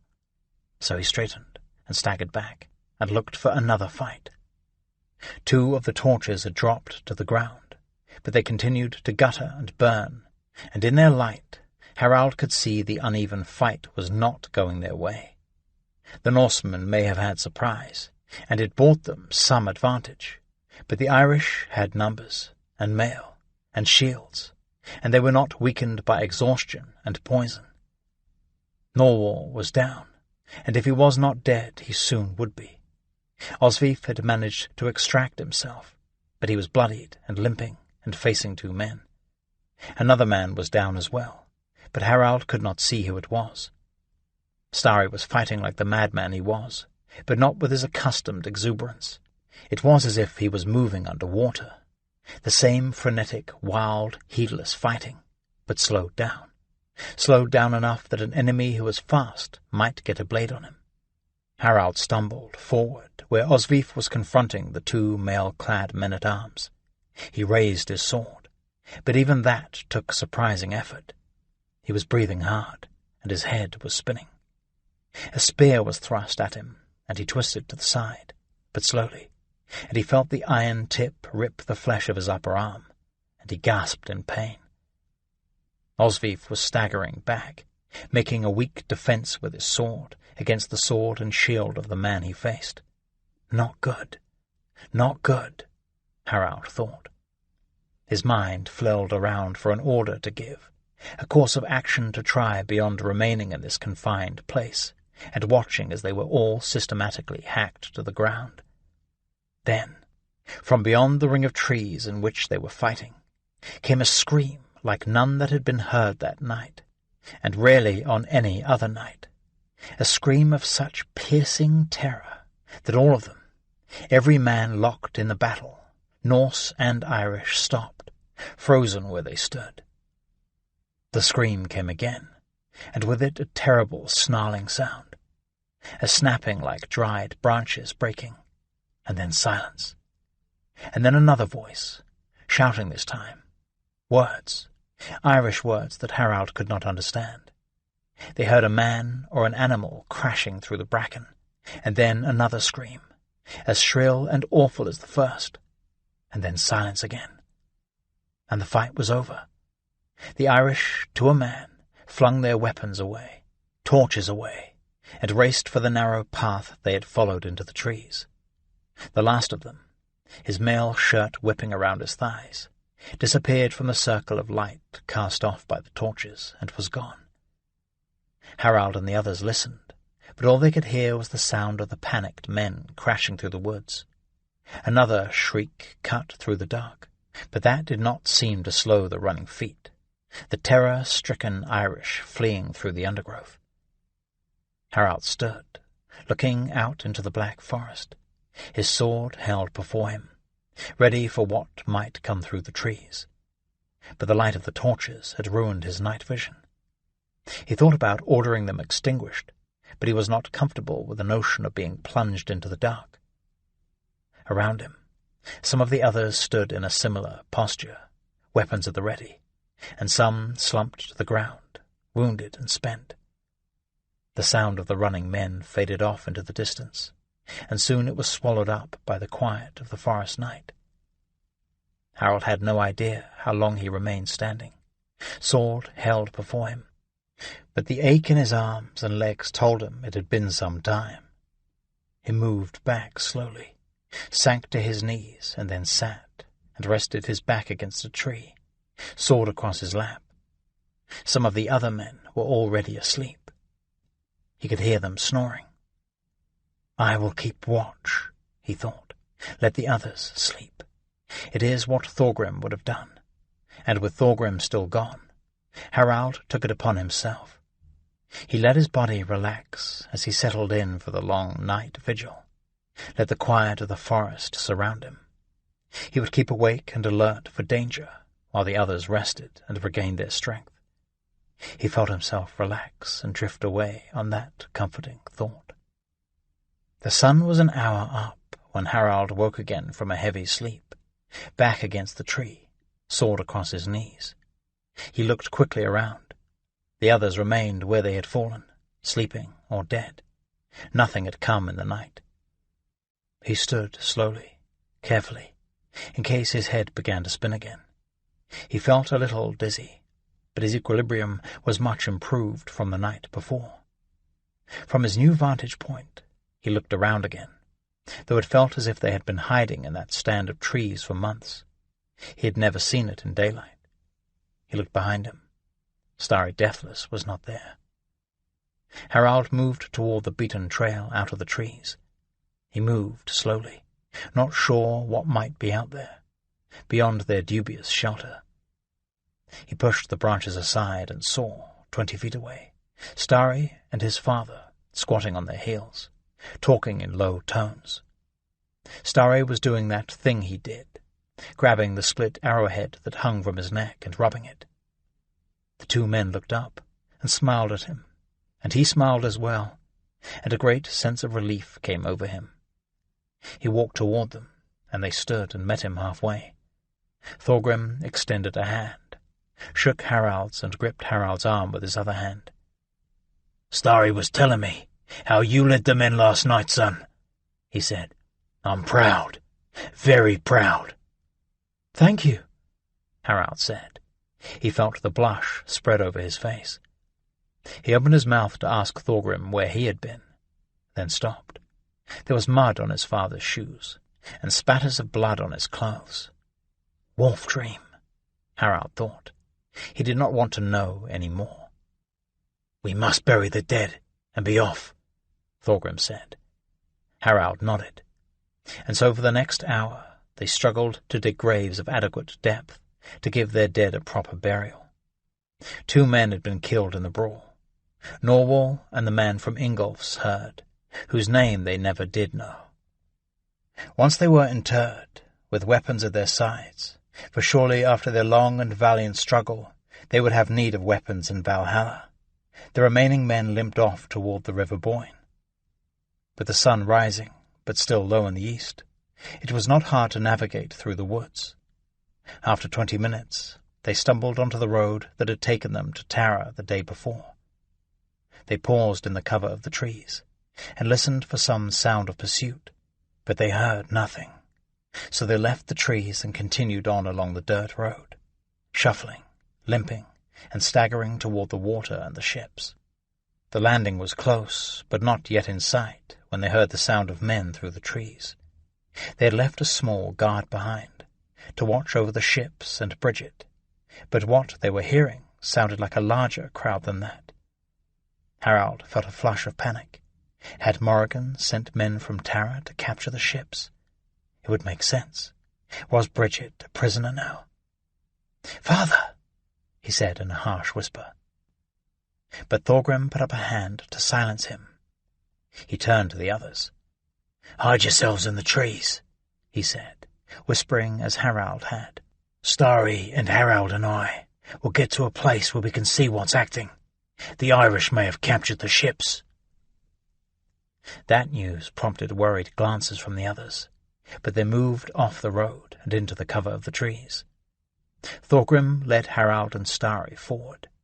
The 3 men kept to the edge of the trees, ready to disappear into the brush at the first sign of a patrol. They moved quietly, but with the degree of noise coming from the landing. Harald did not think such a precaution was entirely necessary. 10 rods down the road, and they could make out words, and the words were not Irish, they were Norse. They moved on, still not willing to be seen until they knew what was going on. The road began to widen out into the landing at the river's edge, and the 3 men moved into the trees, working their way to a place where they could see and not be seen. They dropped to hands and knees and crawled the last 10 feet, until they could peer out from the bracken at the forest's edge. There were 70 or so men on the riverbank, Norsemen. They were armed, but they were not organized in any fashion, not readying themselves to move. They were talking, drinking, some running sharpening stones over the long blades of their swords. Plumes of grey smoke rolled up from several fire pits, where pigs were roasting on spits above them, the sight of which made Harald hungry and sick at the same time. Then he heard a voice he knew well, but one which, in that context, he could not identify. He looked past the crowd of men to his right.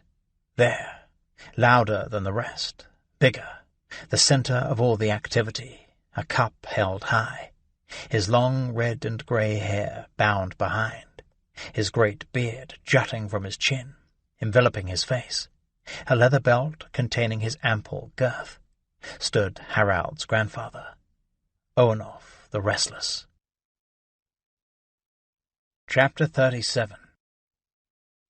The first prey was taken by the heathens from southern Brega, and they carried off many prisoners, and killed many, and led away very many captives. The Annals of Ulster.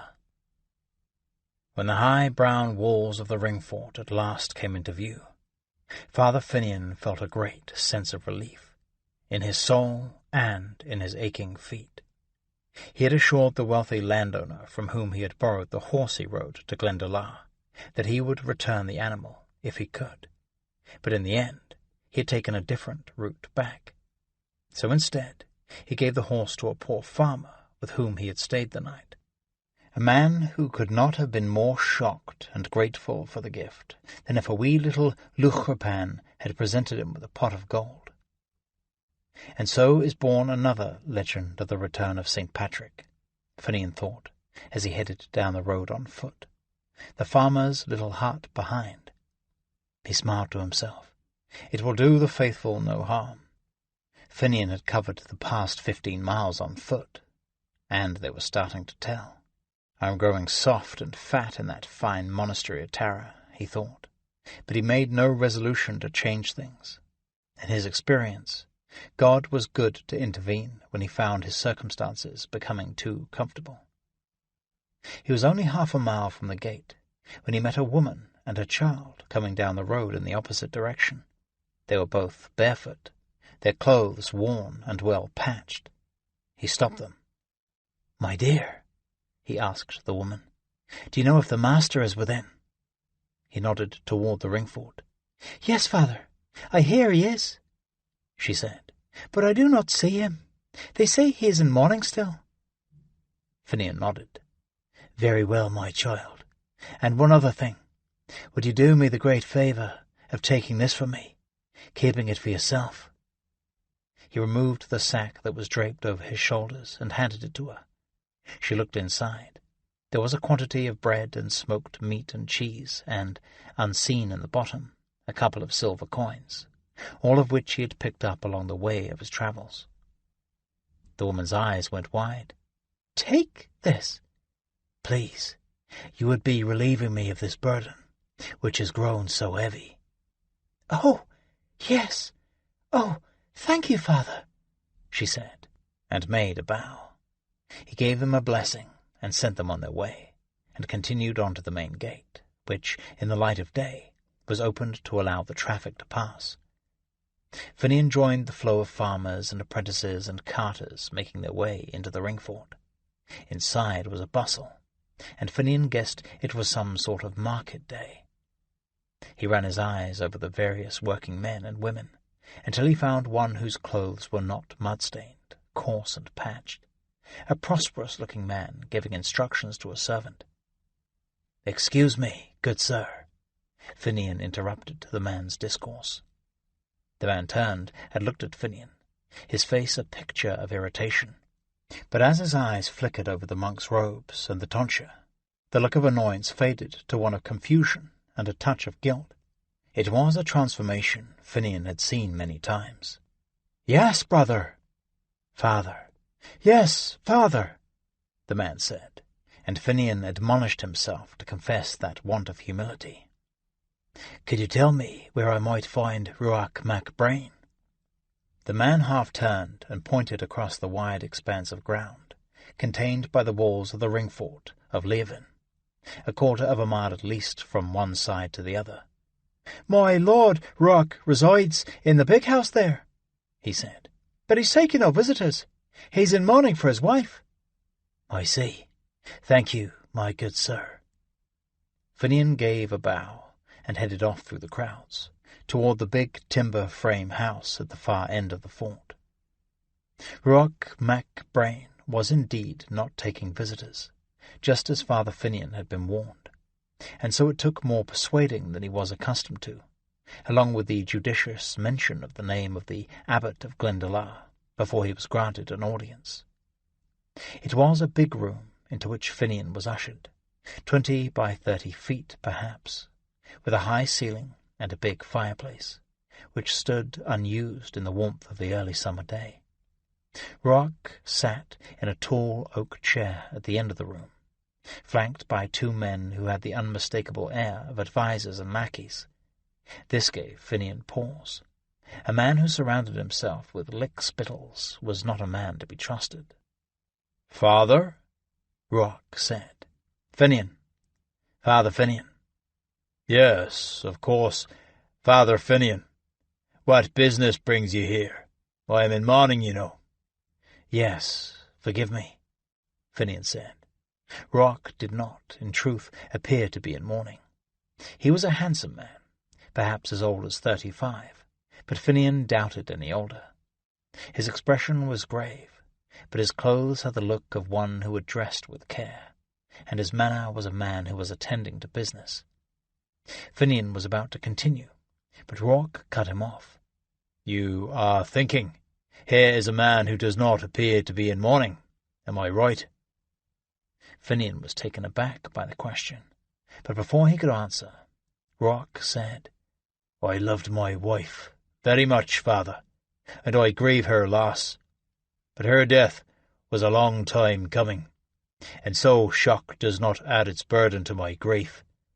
What's more, the duty I owe my people is not lessened by my own weakness and pain. So I continue on, despite what I might wish." "Of course, my Lord Rourke," Finian said, his opinion of the man much improved by those words. "I am sent here by the Abbot of Glendalough on a delicate matter." This, of course, was not entirely true. The abbot had instructed Finian to retrieve the crown of the 3 kingdoms. He had given no instruction as to how it should be done, or what should be done with it. Finian had taken it upon himself to try and bring some relief to beleaguered Tara. "So I am to understand," Rourke said. "The situation at Tara is not good," Finian continued, feeling his way along. "Since the death of Moll Shechnal Mac Ruinard, the devil has been on the loose." "One moment, please," Rourke interrupted. He turned to the 2 advisers who flanked him, and made a gesture of dismissal. They each gave a shallow bow and disappeared quickly from the room. There is another mark in your favour, Finian thought, advisers or no. Rourke was apparently a man who would keep his own counsel, and made his own decisions. "Please, Father Finian, continue." "Flann Mac Conang, who is cousin to Moll Shechnal, has taken the throne at Tara, but I suspect you know this already." Rourke nodded his head in acknowledgment. "Flann is a good man, but Moll Shechnal's daughter also makes claim to the throne, and I fear that this will lead to some unfortunate results. Bloodshed, indeed, it already has." "Flann is a good man," Rourke agreed, "but it is his sister, Morrigan, who wields the power there. Since she escaped the Fingal, she has done much to strengthen her brother's position, and hers." "That's certainly true, my lord, and it makes things even more complicated." "I have heard," Rourke continued, "that Bridget has gone to the Fingal, that she seeks their aid against Flann, that she has allied with the Northmen in some sort of devil's bargain to regain the throne of Tara." "That is also true, my Lord Rourke," Finian acknowledged. "It was not a wise decision, but the young woman is desperate and quite lacking in support." For some time Rourke said nothing, just regarded Finian. Another man might have begun to fidget under that relentless gaze, but Finian did not. He just waited. "Very well," Rourke said at last. "I think I can see what road we are on here, but please tell me what this has to do with me, or you." "My part is simple. The Abbot of Glendalough, as you are aware, has charge of the crown of the 3 kingdoms. That crown he gave to Moll Shechnal Mac Ruinard, for the purpose of uniting the 3 kingdoms, and driving the heathen invaders into the sea. but Moll Shecknel died before he could wear the crown. Now my Lord Abbot charges me with overseeing the crown's administration. Is that true? Finian wondered. Probably not. He had hoped the abbot might give him some sort of proof that he had been ordered to retrieve the crown, written instructions, or at least some mark of authority over the matter. But he realized, as he rode empty-handed from Glendalough, that the abbot was not fool enough to do any such thing. If Finian made a mess of it, which he might well do, there would be no official link to Glendalough. In any event, Finian could see the mention of the crown had gained Rourke's attention, though, careful negotiator that he was trying to hide it. "The crown is of no matter to me," he said. "I may be one of the Ewe Dunchara, but I am not High King of Leinster. I cannot wear the crown." "The crown may be no matter to you, but the Fingal, they grow stronger every year. Their hold on Ireland more powerful. Dubhlin stands in direct threat to Leovin." Finian sat more upright and locked his eyes with Rourke. "We are in a battle for all the souls of this country. When Irish fight Irish, we do the Fingal's work, the devil's work, for them." "You wish me to march my army to Tara, save it from the heathen host that Bridget has so improvidently raised. She and Morrigan scratch at each other's eyes, and so many men must die to stop them."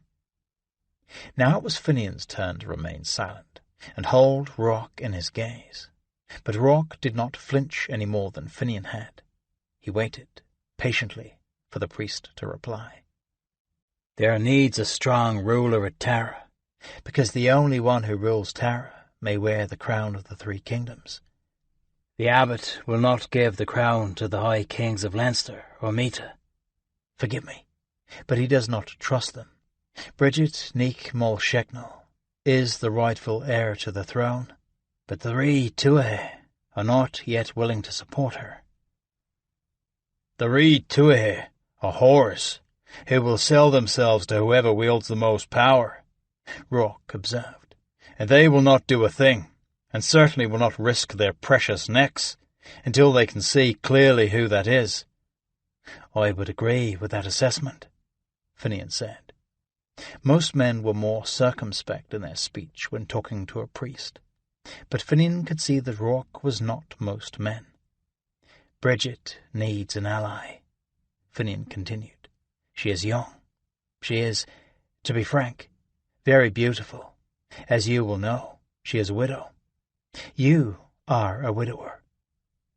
At that, Rourke sat bolt upright. "Dear God, sir, what are you suggesting? My wife is not a month in her grave." Finian nodded. Good, good.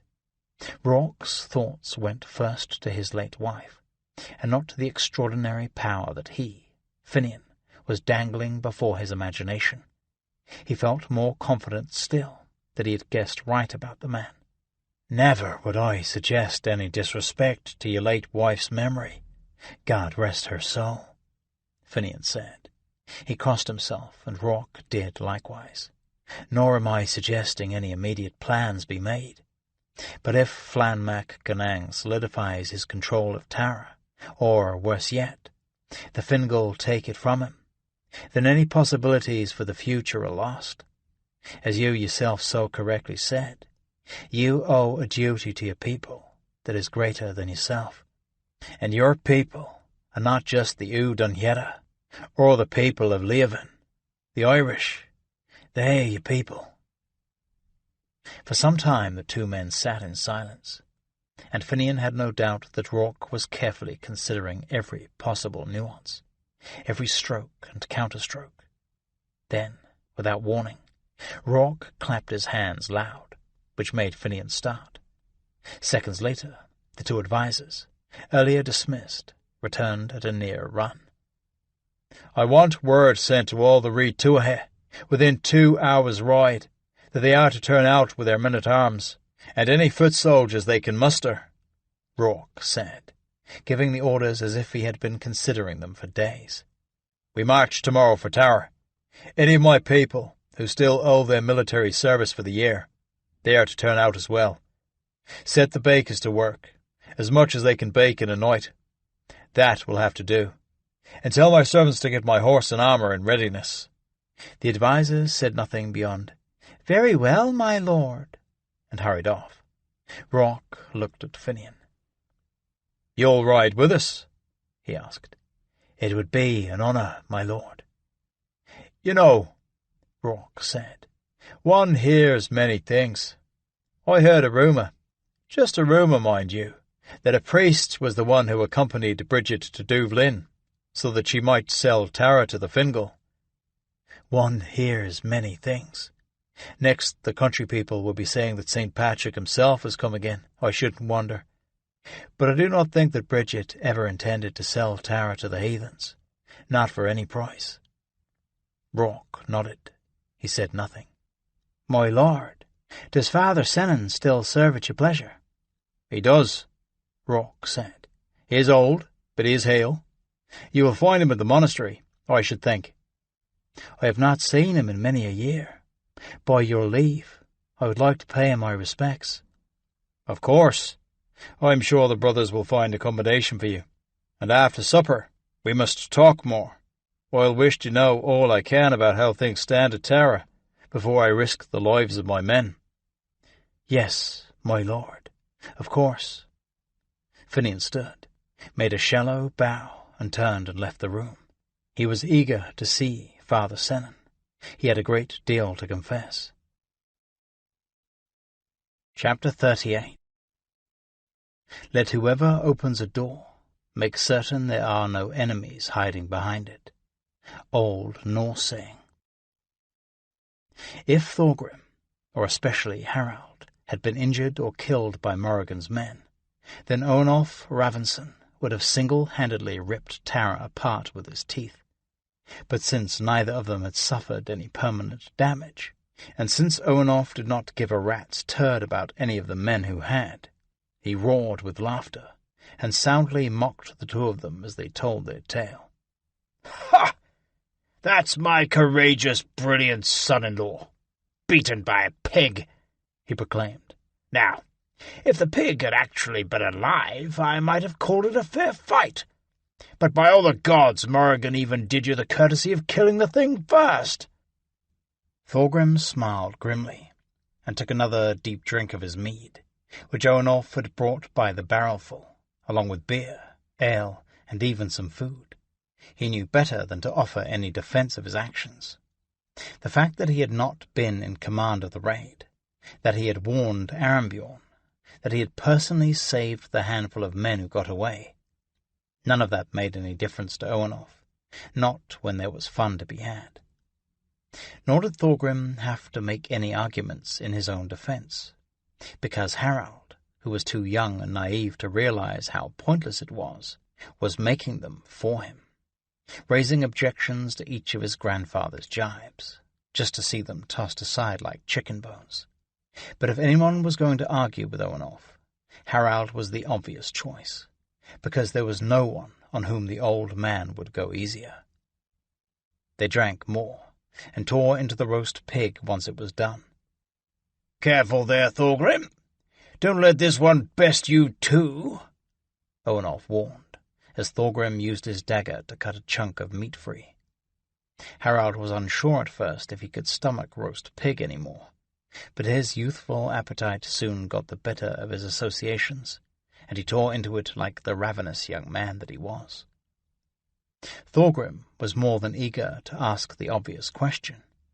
How did Olaf happen to be there?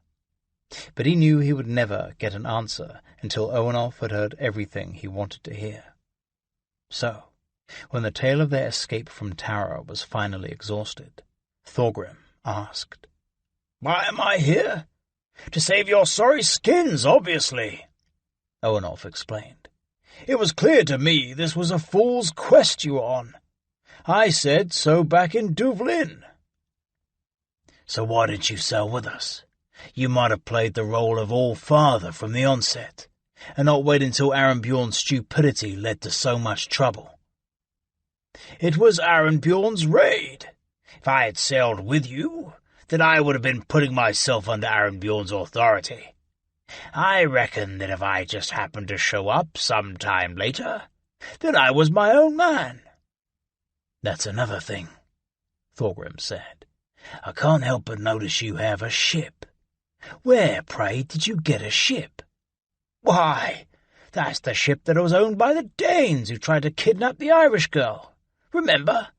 You and your berserker friend there nearly killed them all. I reckon the ship was your prize. And since you are still my herdman, despite how puffed up you have gotten, I figured that gave me the right to use it." Thorgrim nodded. It was dubious logic, but arguably correct. It had not occurred to him that the Dane's ship would be his property, and if it was, and Owenolf sailing off with it would only strengthen his claim, then that meant he now had the means to return to Vik without making himself beholden to another, and that in turn sparked a cascading series of notions, crowding together, one after another.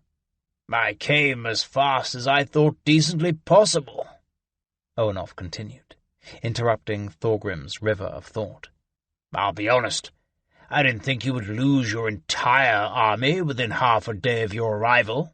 "You underestimate Arenbjorn Whitetooth's capacity for foolishness." "Perhaps I do, but I think part of the problem is there." He pointed with his massive beard at Bridget, seated demurely on a barrel of ale. Harald had excused himself and joined her.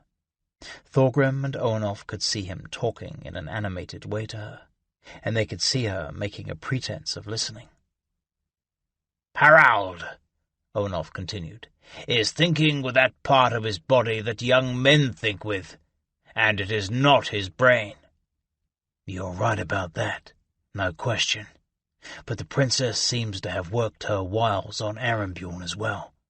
It was she who talked him into this raid on Tara, not Harald. You should have seen him when we sailed up the coast. I thought he might start humping her leg." Owenolf laughed loud and long at that. When he stopped, he turned to Thorgrim, and his mood was more serious. "So, what do we do now? Between my men, the guard you left behind, and the men you dragged from Tara, we have around 90 under arms." "I don't think they have more men-at-arms than at Tara, and if they do, they're not very many more," Thorgrim said. "We should be able to make a good show of it, if they come out and fight." "Do you think they'll come out and fight?" "No. Why would they?" Owenolf nodded. Why, indeed? Morrigan had defeated the entire Viking army without a man of hers lifting a weapon. Why would she risk it now, by meeting an enemy outside the walls of the ring fort? Whatever Owenolf might have said in reply was cut off by the sound of raised voices nearby. The two men swiveled around. Bridget was standing now, speaking to Harald in a loud and harsh tone, a finger wagging for emphasis.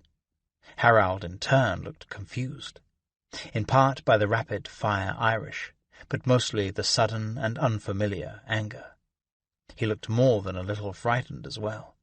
"Ha!" Owenolf cried. "The boy knows nothing of women. Look at him. He gets a tongue-lashing and he has no idea what to do. Hasn't he seen his shrew of a grandmother in full fury often enough? And me handling her like a man should handle a woman?" "You handle your wife the way a squirrel handles a dog, racing up the nearest tree as fast as its furry legs will take it." "The pretty girls love my furry legs. They swoon at the sight," Owenolf said, but their attention was on the young couple. Harald stood, shrinking a bit as if he thought he might be struck, and then he and Bridget walked over to where Thorgrim and Owenolf sat, or more correctly, Bridget stormed over and Harald trailed behind. "Father, grandfather," Harald began, "Bridget has a question." Thorgrim smiled. He could not stop himself. Bridget seemed well beyond the point of questions. Owenolf, also unable to stop himself, doubled over with laughter. "A question?" he shouted.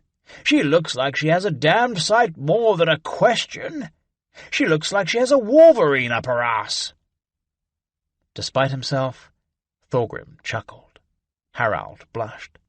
Bridget, unable to understand the words, but understanding clearly that she was the butt of whatever Owenolf had said, just looked madder still. "Grandfather, please," Harald pleaded. "This is Bridget's very life. She wishes to know what you are planning." "Yes, Owenolf," Thorgrim asked. "What are you planning?" "Me? I came here to lend a hand if I could. Not to rescue Arnbjorn's whole damned army, or to secure a throne for her. Tell her she picked the wrong damned errand boy when she asked for Arnbjorn's help." Harald made what appeared to be a stumbling translation. Bridget listened, arms folded, her mouth in a tight line, eyes slightly narrowed. When she replied, the words were harsh, fast, and much louder than they needed to be for Harald, standing 2 feet away to hear. Harald asked for clarification on some points, or so Thorgrim guessed, and when Bridget spoke again, her words were slow and clipped, but softer now, and carrying true menace. "Ah, Princess Bridget says Arnbjorn was a fool, and she said, I think, she was a fool to let him leave her behind. She, demands we march on Tara again, and this time she will, I believe she said that she would, lead, I think." At that, the humour dropped away from Owenolf's face. He stood and turned slowly, anger growing like storm clouds. "She demands?" he said. "She demands? You tell this little Irish bitch that she doesn't demand anything, not a thing. We do not serve at her pleasure, and if we so choose, we'll sail away and leave her standing here alone to be eaten by wolves." He was ostensibly speaking to Harald, but his eyes were on Bridget, and he was pointing a sausage-like finger at her face. But Bridget was not in the least intimidated. She put a balled fist on her hips and leaned her face toward Owenolf, and let out a stream of Irish, which, if it was not obscenity-laden invective, certainly sounded like it. Harald, trying to follow the words, was looking more confused, more uncomfortable, more shocked by the second. "She says," Harald began, verbally stepping between them. "She says she appreciates the fact that these men are yours, and you are free to command them as you will," he began, but Thorgrim cut him off.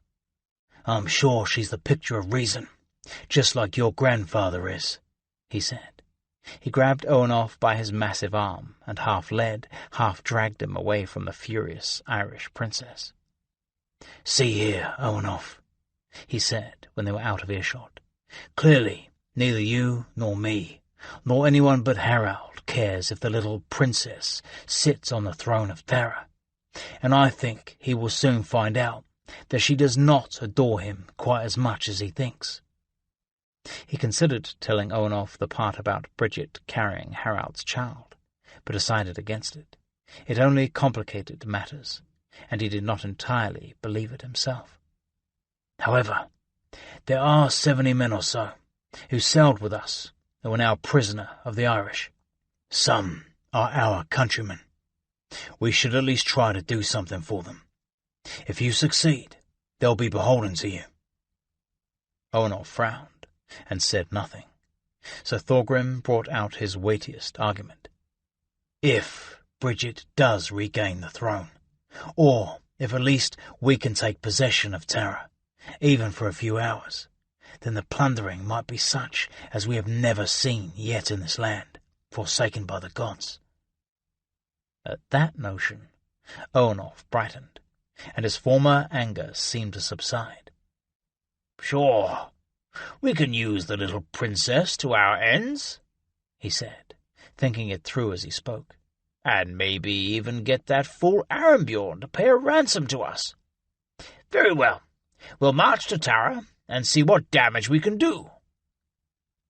Onof's enthusiasm, however, did not translate into swift action. He had already eaten and drank enough that day that any thought of marching down the road was out of the question. In fact, as the day wore on, the Northmen seemed to become even more entrenched. Tents were brought ashore and set up. More fire pits dug. Logs for seats rolled into the spreading camp. The wood smoke hung above the clearing, the smell of roast meat and strong drink with it, the laughter of men, the clatter of gear as it was stacked here and there. It all gave an air of permanency to the place. The next day saw more drinking and eating. Onof called together the leading men of his ad hoc herd to make plans for the upcoming campaign. That was followed by more eating and drinking, then more plan-making, then loud, boisterous and tuneless singing. Finally, as the afternoon yielded to evening, and no one had left the camp for any reason other than to relieve himself, Thorgrim understood that Onof was purposely delaying, in part to make it clear to Bridget that the men moved on his schedule, not hers, and in part, he believed, simply to annoy her. Thorgrim could not tell if the first purpose was working on her, but the second clearly was. She spent the day far removed from the others, pouting or taking her frustration out on Harald when he foolishly tried to mollify her. Onof was enjoying himself, and made certain that Bridget knew he was enjoying himself, and took pains to look like a man who did not intend to go anywhere soon. The following day they woke to a lowering, dark sky, and a cool wind moving the branches of the trees, and making a sound like a soft warning. Thorgrim had been in Ireland long enough to know that the spell of good weather they had enjoyed was unprecedented, and now it looked as if the gods would make them pay double for that indulgence. Thorgrim knelt before the small altar he had built of stones from the river, the much-battered iron Thor resting behind the sputtering flame, and he asked his god that the men be protected, Harald foremost, and that they all be allowed to die a man's death if it came to that.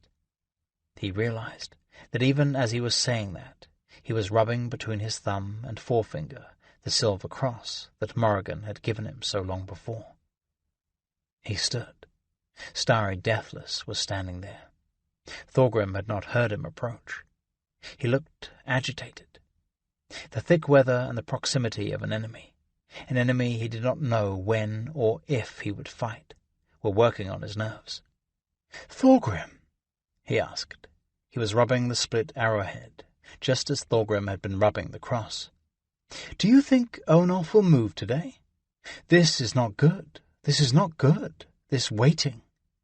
"No, it is not good," Thorgrim agreed, though his reasoning, he suspected, was not the same as Starry's. Starry wanted only to fight. Thorgrim wanted to win, and every minute they allowed their enemy to send to the other kings for help, to grow stronger in their defense, to do what only the All-Father knew to their captives, put the chances of victory further from hand. "I will talk to Onof," Thorgrim assured Starry, "this morning." But in the end, he did not have to use his influence to get Onof moving. The big man's sense for timing bordered on the theatrical, and he had judged correctly that he had played his game for as long as he could. It was not Bridget's patience that worried him. Of that Thorgrim was certain. But Onof was not blind to the growing frustration among the men, the frequency with which they drew their weapons, sharpened them, put them back in leather sheaths, their muttering and quiet conversations. Even Norsemen could only eat and drink for so long before they required more diverting action. It was just after dawn when Onof burst from his tent, his massive body swathed in the yards of fabric that made up his tunic, and fastened around his neck a great bearskin that he wore whenever a fight was in the offing. He had killed the bear himself in his youth, or so he claimed. At first he had killed it with just a knife. But as the years passed, and the story became more elaborate, the knife became teeth, and then the teeth became his bare hands. "Very well, you pathetic pack of housewives and whores," he roared at the assembled company. "Make ready to leave in an hour's time. We march to Tara, to show these damned Irish what real men are. Harold, come and buckle your grandfather's sword belt on. There's a good boy." A palpable sense of relief swept through the camp, as men ate and drank in preparation for the march, and gathered up weapons against the possibility of a fight. No guard was left behind. Every man would be needed, and there would be no need to watch over Bridget, because there would be no possibility of leaving her behind this time. When everything was in readiness, the men and Bridget gathered in a loose formation and headed off along the road, a road that was now quite familiar to Thorgrim.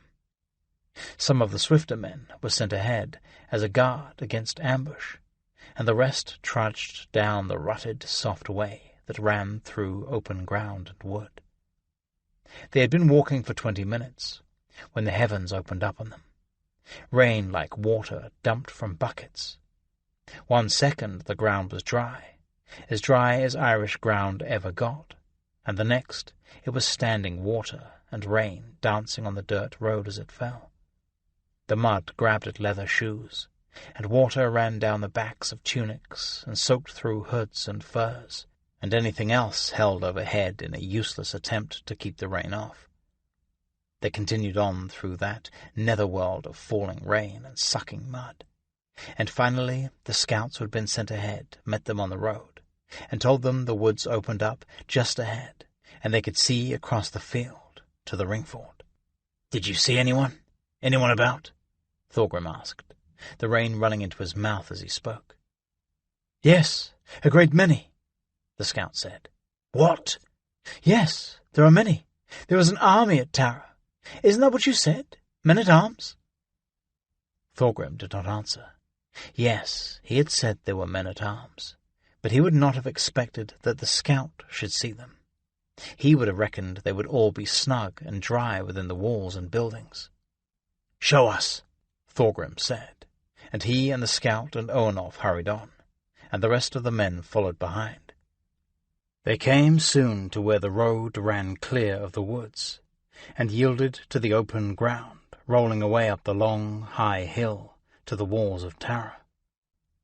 It was only a few days since Thorgrim had seen this same view for the first time, standing at Arembjorn's side. It looked much different under the dark sky, seen through the driving rain. He wiped water from his eyes. "There," the scout said, talking loud over the downpour. He pointed not at the ringfort, but in nearly the opposite direction, on the other side of the open ground. And there they were, just as the man had said, tents of all sizes, banners snapping in the wind. Thorgrim could see horses and men moving about. "Are those Morrigan's men?" Owenolf asked. "No," Thorgrim said. Morrigan's men would not be in the field when they had a perfectly sound fort. "So? Who are they?" Owenolf asked. "I have no idea," Thorgrim said, and he didn't.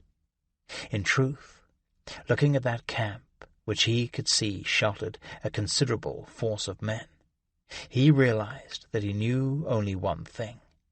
He and Owenolf were too damned late.